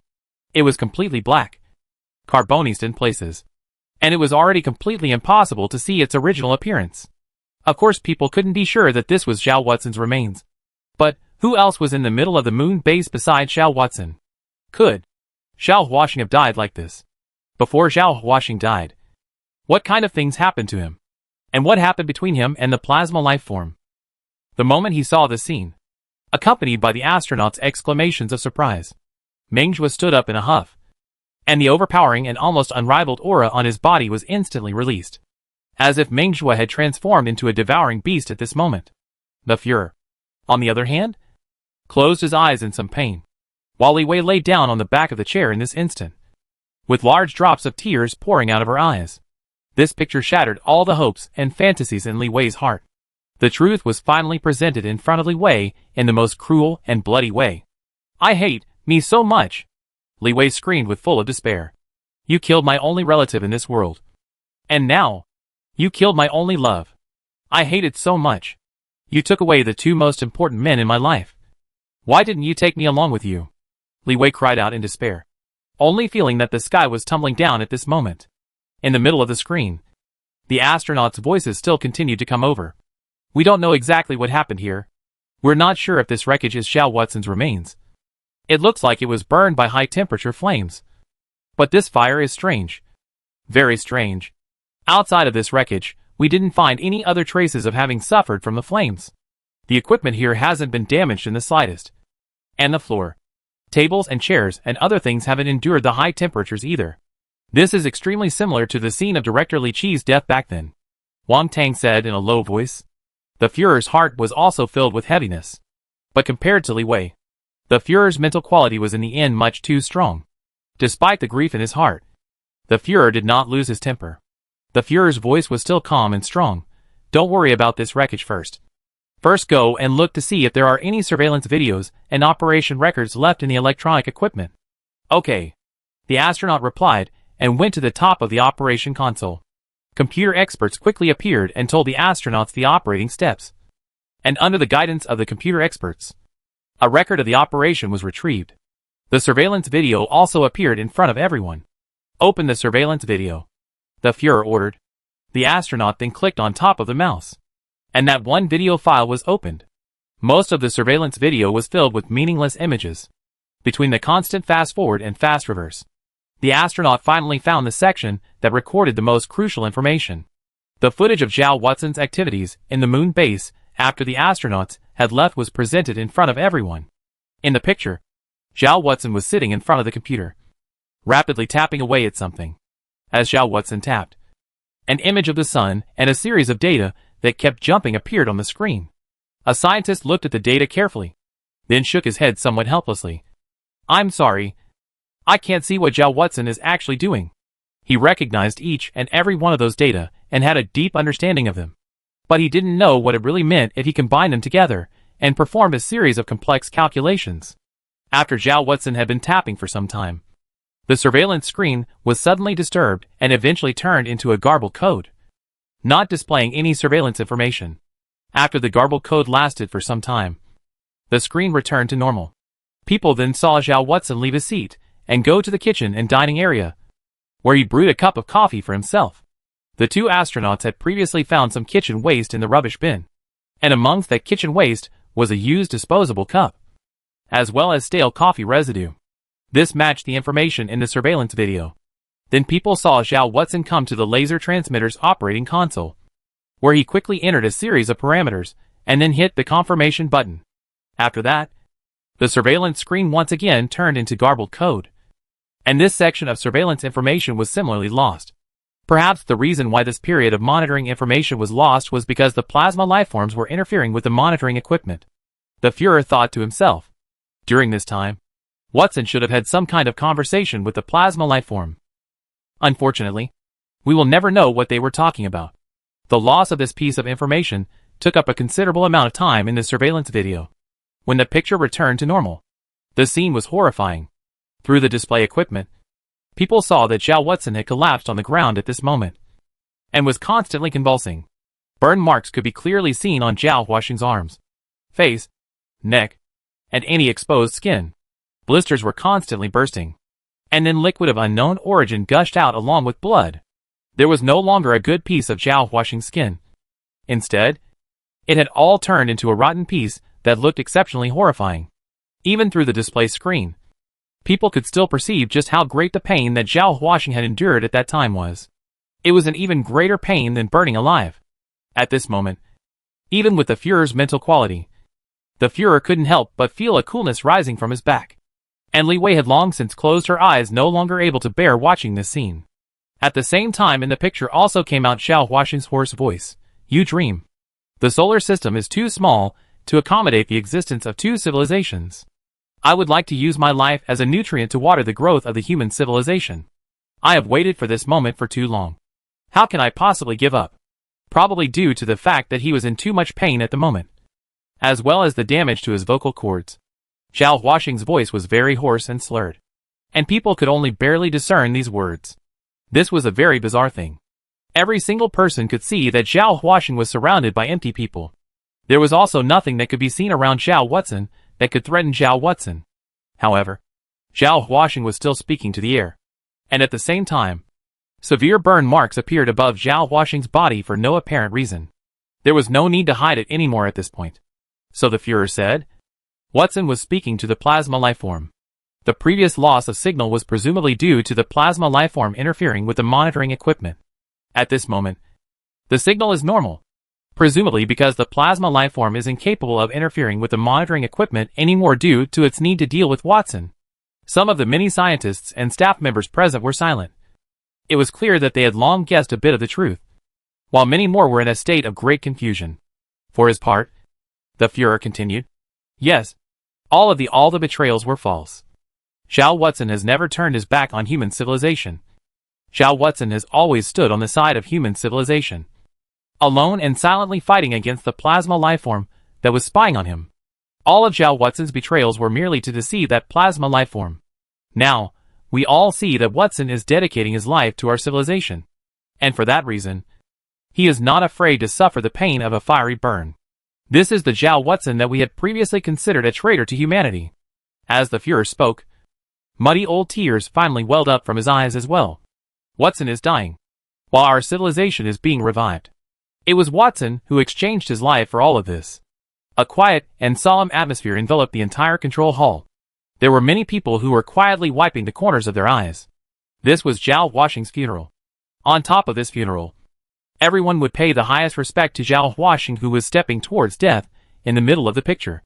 In the midst of the pain-filled struggle, Zhao Watson's second sentence also came out intermittently. Why did you guys refuse to take pity on our human civilization in the first place? I am avenging the death of that innocent and tragic human being in the death of in your hands. Director Li Qi's revenge. All plasma dregs deserve to die. For me to believe you, unless the sun blows up at this moment. Zhao Watson's voice was still slurred, but whoever it was could detect the firmness of Zhao Watson's tone from his words. Everyone was silently watching Zhao Huaxing gradually step towards death. At this moment, everyone was solemn in their hearts. Zhao Huaxing had convinced everyone present with his unparalleled strength and deep love for human civilization, and his willingness to sacrifice himself for the continuation of civilization. Zhao Huaxing was a hero, the greatest hero mankind had ever known. However, at this moment, this greatest hero was suffering the most painful torture. The Führer felt his heart dripping blood, and Meng Zhuo's eyes, who was like a man of iron, also moistened.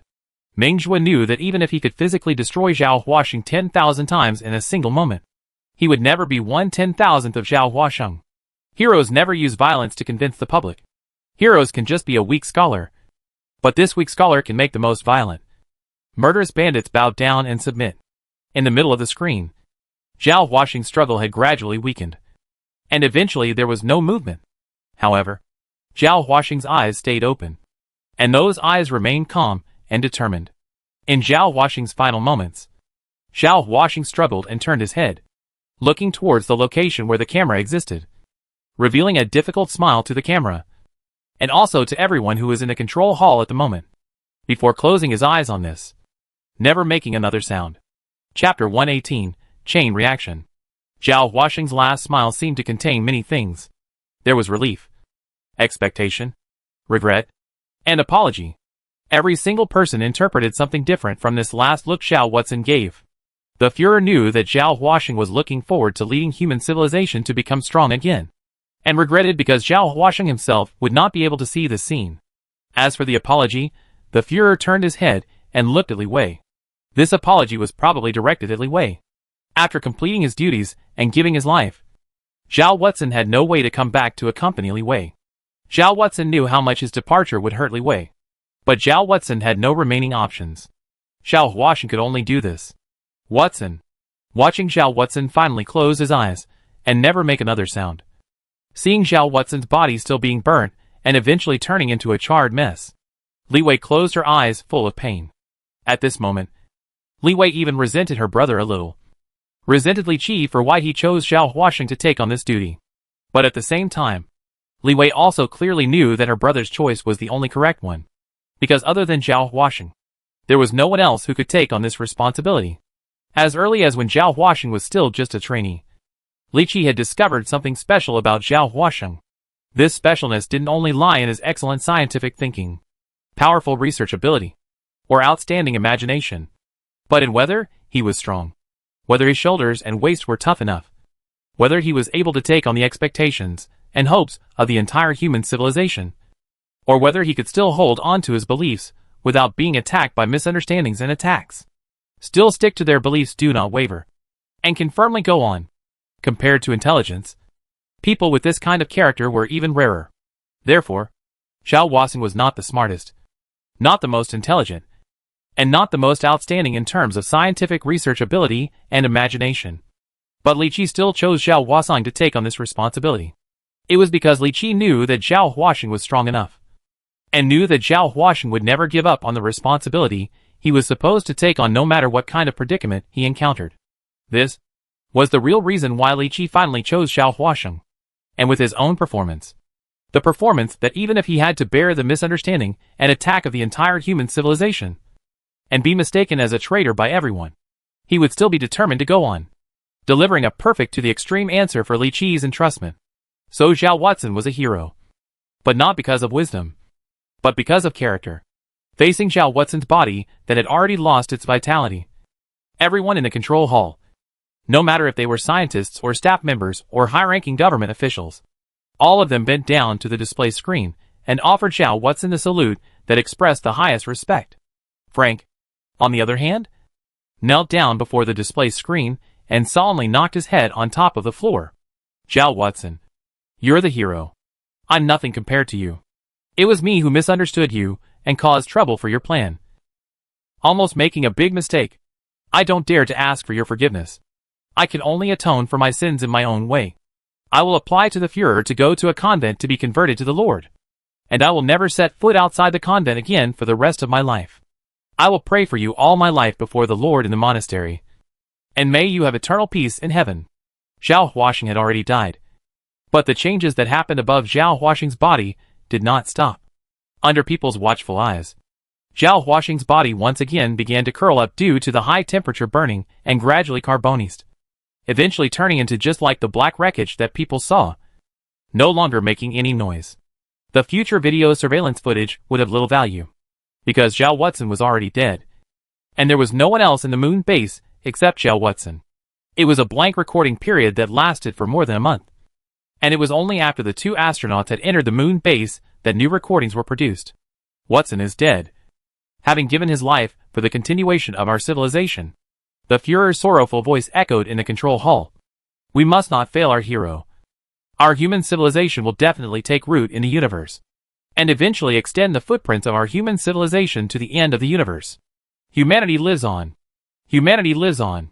At this moment, whoever it was shouted out this slogan together. After the roar died down, the Führer issued a new order. I order that you immediately retrieve the operation records and related information from the computer equipment and send them to Earth. We need to figure out as soon as possible exactly what method Watson used to terminate the solar civilization, so as to assess the possibility of the solar civilization coming back from the dead again. Okay. We'll do it as soon as possible. Those two astronauts promised, and once again started working under the guidance of the computer experts. It took a full hour of busy work before that information was completely sent to Earth. The experts in various fields under the Ministry of Scientific Research then gathered together once again and began to analyze the information left behind by Zhao Watson. The parsing operation lasted for 10 days.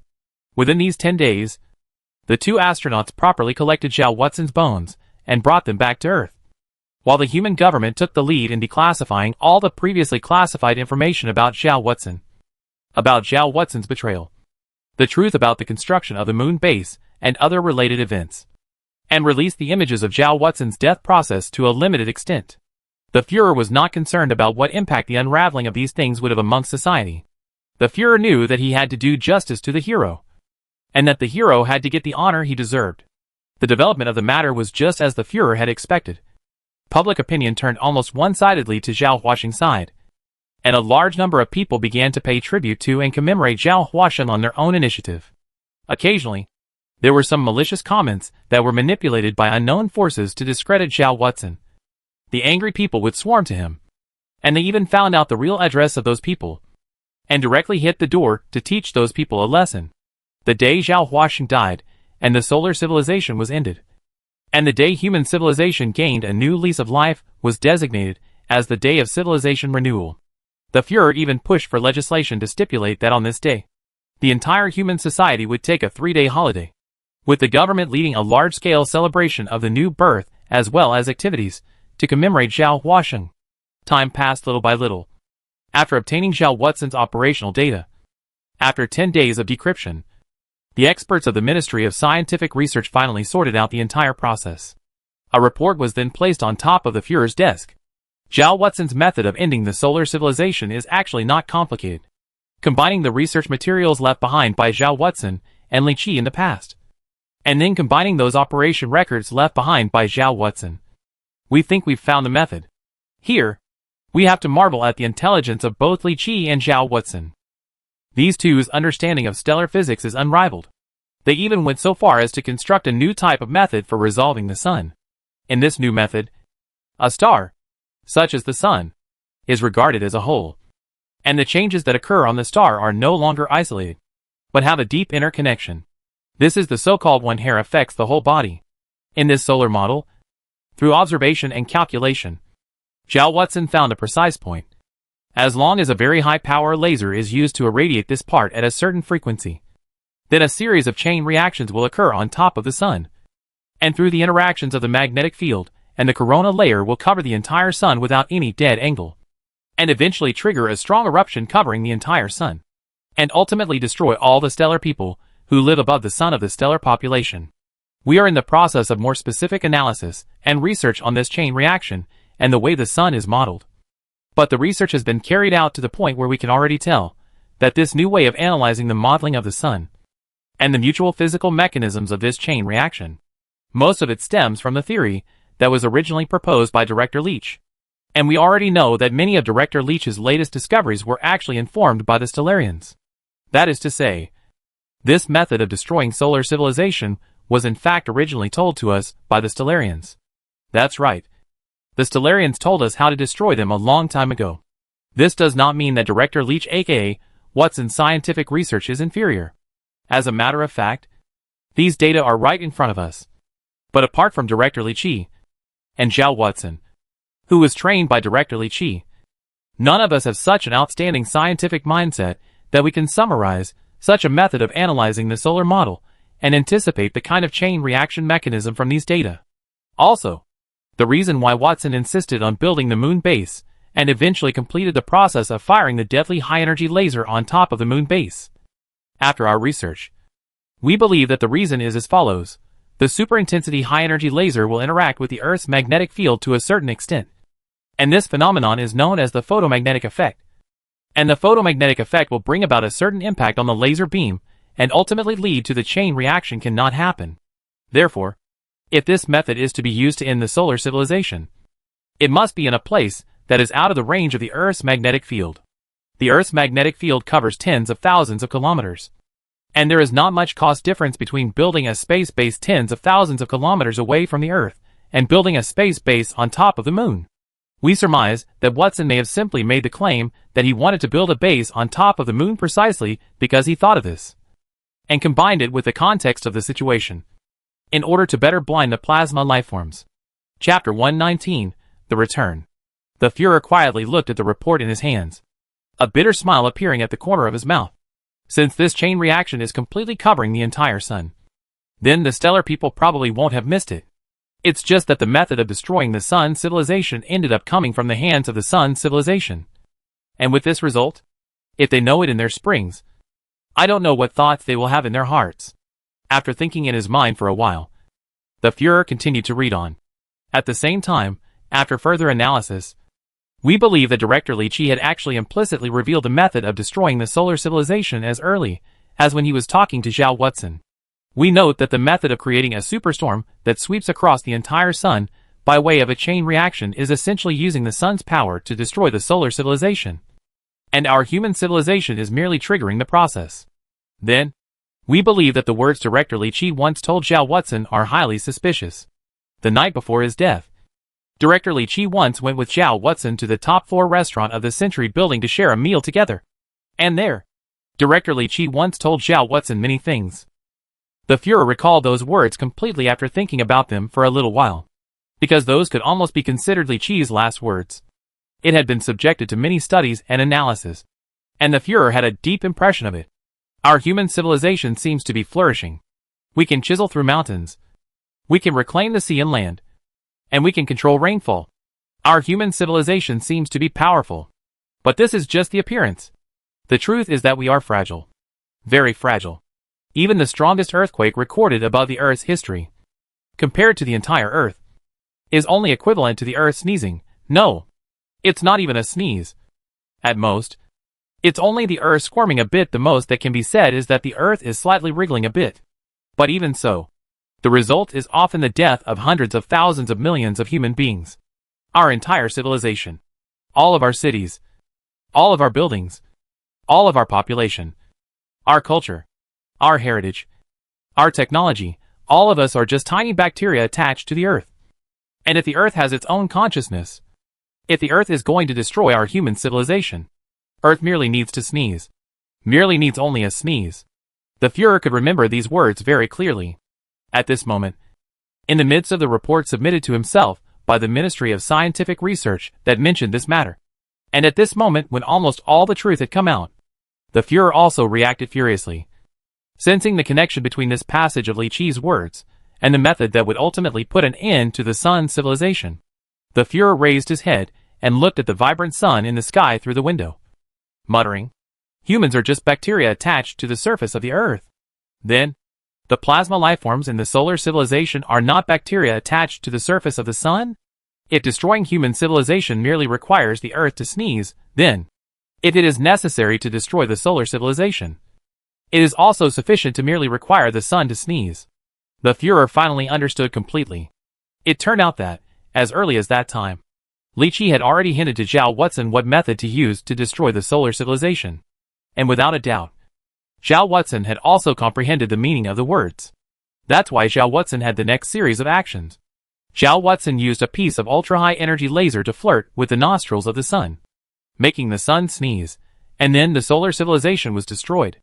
The survival or demise of a civilization is determined by a sneeze from the sun or the Earth. The Führer put down the information in his hand and came to the huge floor-to-ceiling window, looking at everything under his feet through the window. Because of the hope, the equatorial city, although as crowded as ever, as harsh as ever, and strained for survival resources, at the moment looked surprisingly prosperous. The crowd was blazing, and the traffic was like a dragon. The Führer also slowly opened his arms, as if he wanted to embrace it all. looking at this civilization with emotion. Our entire civilization. All of our cities. All of our buildings. All of our population. Our culture. Our heritage. Our technology. All of us are just tiny bacteria attached to the earth. Indeed, we are only bacteria. To destroy us, only need the earth gently sneeze.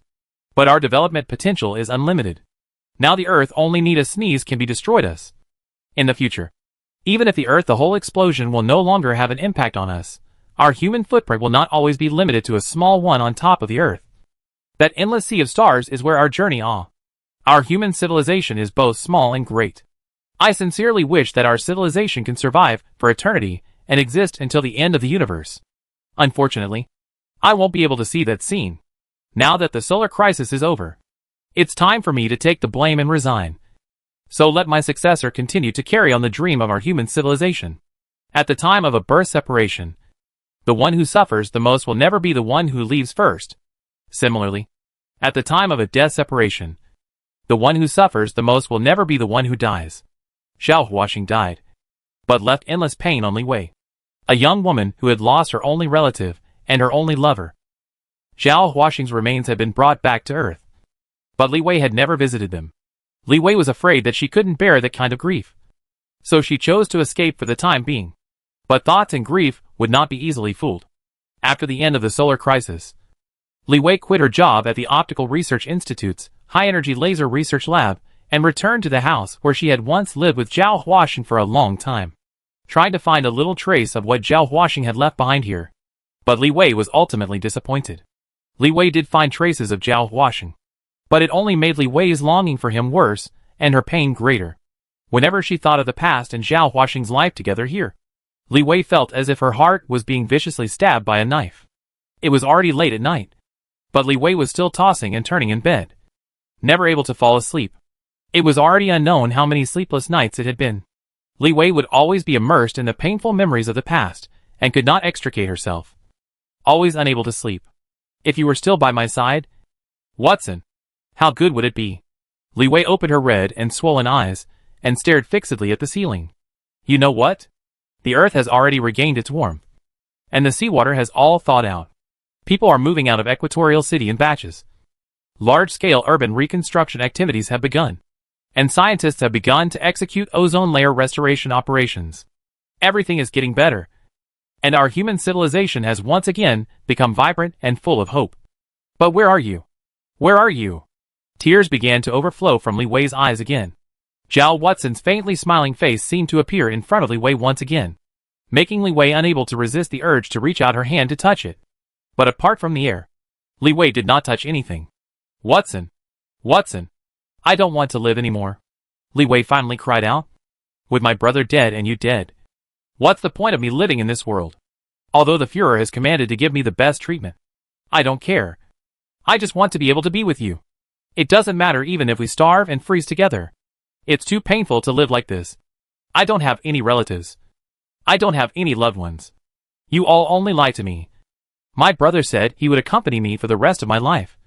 And in the end, my brother died. And you also said you would always be with me. And you also left me. You are all liars. You all only lie to me. Li Wei covered her head with a pillow. But that suppressed crying still came out from under the pillow. Just at this time, Li Wei suddenly felt an additional itchy sensation on her head, just like the wooden and somewhat itchy sensation caused by too much static electricity accumulating on top of her hair. A moment after this feeling appeared, a familiar voice resounded in Li Wei's mind. Dear, when have I ever lied to you? Watson! Li Wei snapped out of her pain and sat up in a flash, shouting Zhao Watson's name full of excitement. But what was presented in front of Li Wei was still a darkness. The darkness was full of silence. Apart from the occasional sound of some car hooters coming in from outside the window, there was nothing else, nor any other movement. Li Wei was lost in thought and sat down for a while, and then lay down again. The appearance of this hallucination made Li Wei's heart even more sad, and her thoughts about Zhao Huaxin also became more and more intense. However, right after Li Wei laid down again, the hallucination unexpectedly appeared in Li Wei's mind once again. My dear, if I said I would be with you forever, I will definitely be with you forever. Why is this phantom hearing so realistic? It's like it's real. After that voice appeared, a bitter smile appeared at the corner of Li Wei's mouth, somewhat self-deprecatingly saying to herself, "No, my dear, this is not phantom hearing. I'm Zhao Watson. I'm back. I've come to accompany you here." The voice continued. "Watson. Watson. Is it really you? Where are you? Where are you? Why can't I see you? Is your spirit back? Why won't you show yourself so I can see you? Do you know how much I missed you during your absence?" Li Wei sat up once again and shouted at the empty room at the top of her voice. Chapter 120, Fusion. In the middle of the empty, dark room, Li Wei's hissing voice continuously echoed in the place.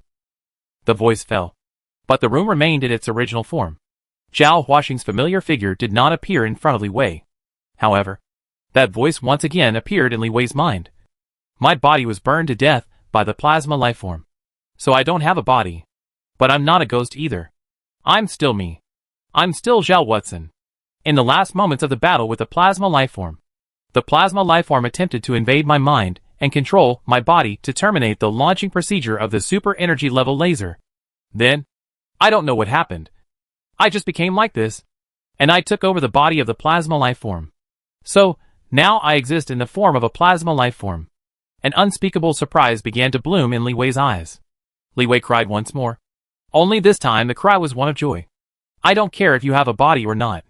As long as you are by my side. As long as you are by my side.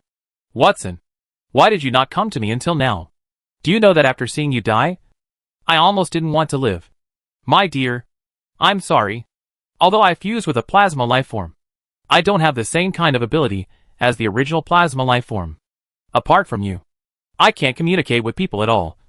I can't send messages to others. I can't receive messages from others. And I can't walk around this world at will. I followed the Hoi spacecraft back to Earth, and then started to walk from the launch base there to here. And I've been walking all the way until now to come here. I knew that you must be right here. Then why can you communicate with me? I don't know. Maybe because you miss me so much." The voice spoke. "I have absolutely no idea what is going on above my body. I can't figure it all out. I'm going to find the Führer." Li Wei quickly got up from the bed, and then put on her clothes. "I want the Führer to gather all the outstanding scientists amongst all human civilizations to analyze your current state, and shape a better living environment for you. If possible, I even want them to recreate a body for you so that you can also live freely in this world."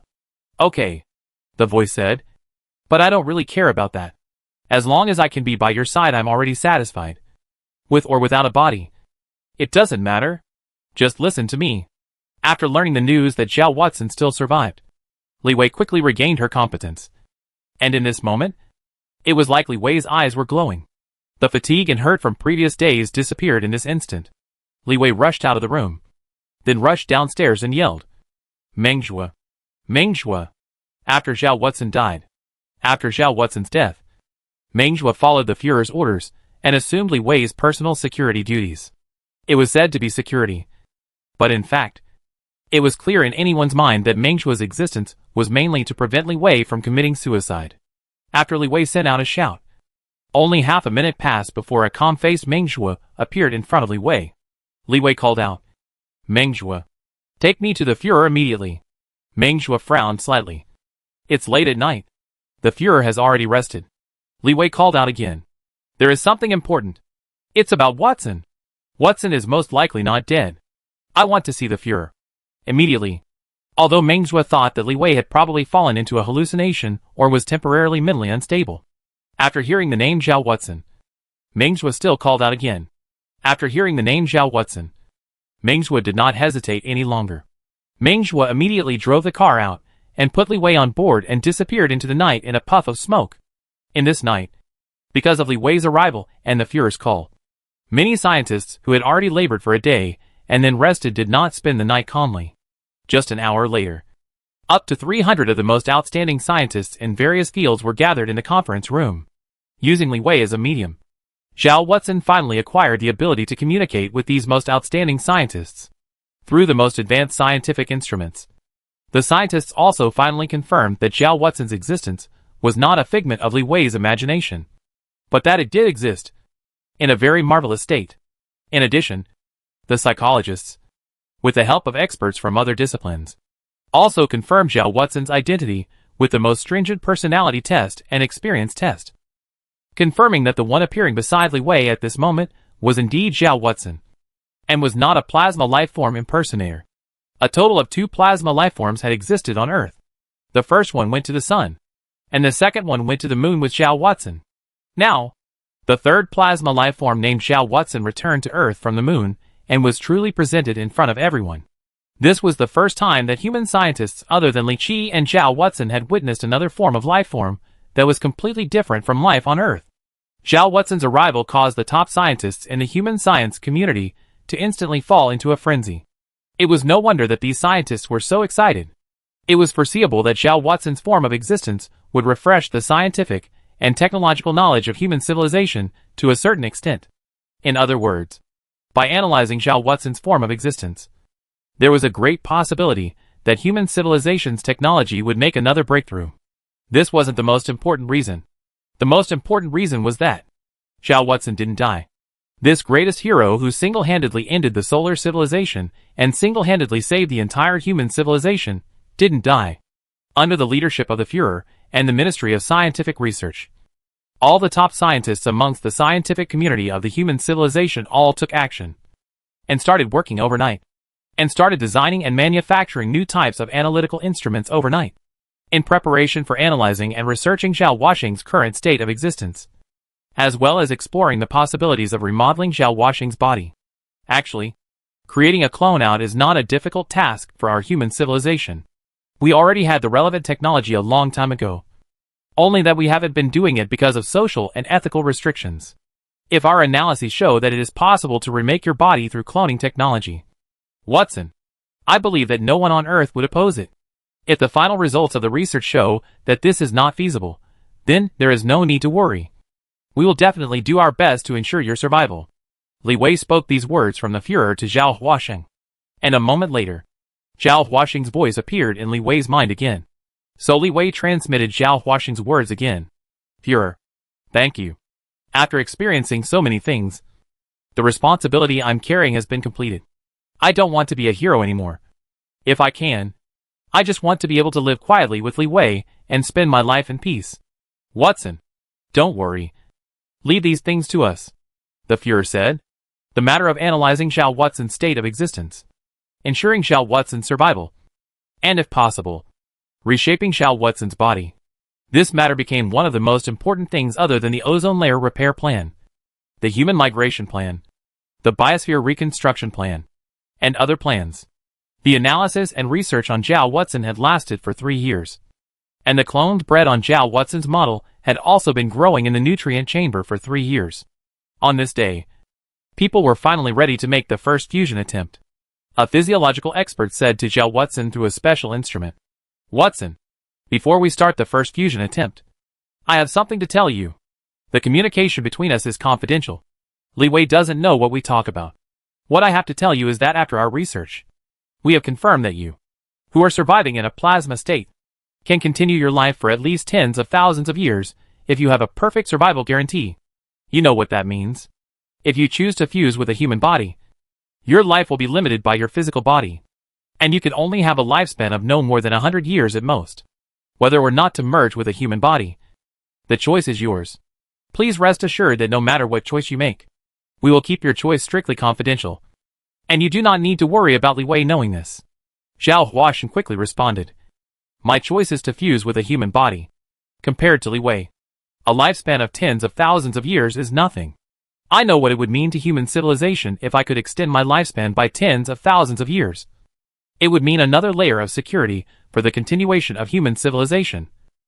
But I've already sacrificed myself once for human civilization, and for the rest of my life, I want to spend it on my own terms. For myself, and for Li Wei as well. Okay, we respect your choice. Now then, please begin the fusion procedure as follows. The fusion procedure lasted for more than 3 full hours under the operation of hundreds of experts. After the fusion procedure was completed, under the anxious waiting of hundreds of experts, as well as Li Wei, the Führer, Wang Tang, Meng Zhua and the others, the clone lying in the nutritional pod finally slowly opened its eyes. The stimulation of light caused Zhao Watson to feel slightly uncomfortable. But that uncomfortable feeling soon disappeared. Zhao Huaxing squinted his eyes. And then he truly saw the people who were guarding his side. Zhao Huaxing stepped out of the nutritional pod and hugged the tearful Li Wei tightly. Looking at the two who were hugging tightly, even Meng Zhuo, who always had a cold face, revealed a smile. At this moment, clapping and cheering resounded through the sky. Outside the window, a bright sun hung there, shedding endless light and heat onto the earth. Today, it was another fine day, with a beautiful breeze and sunshine.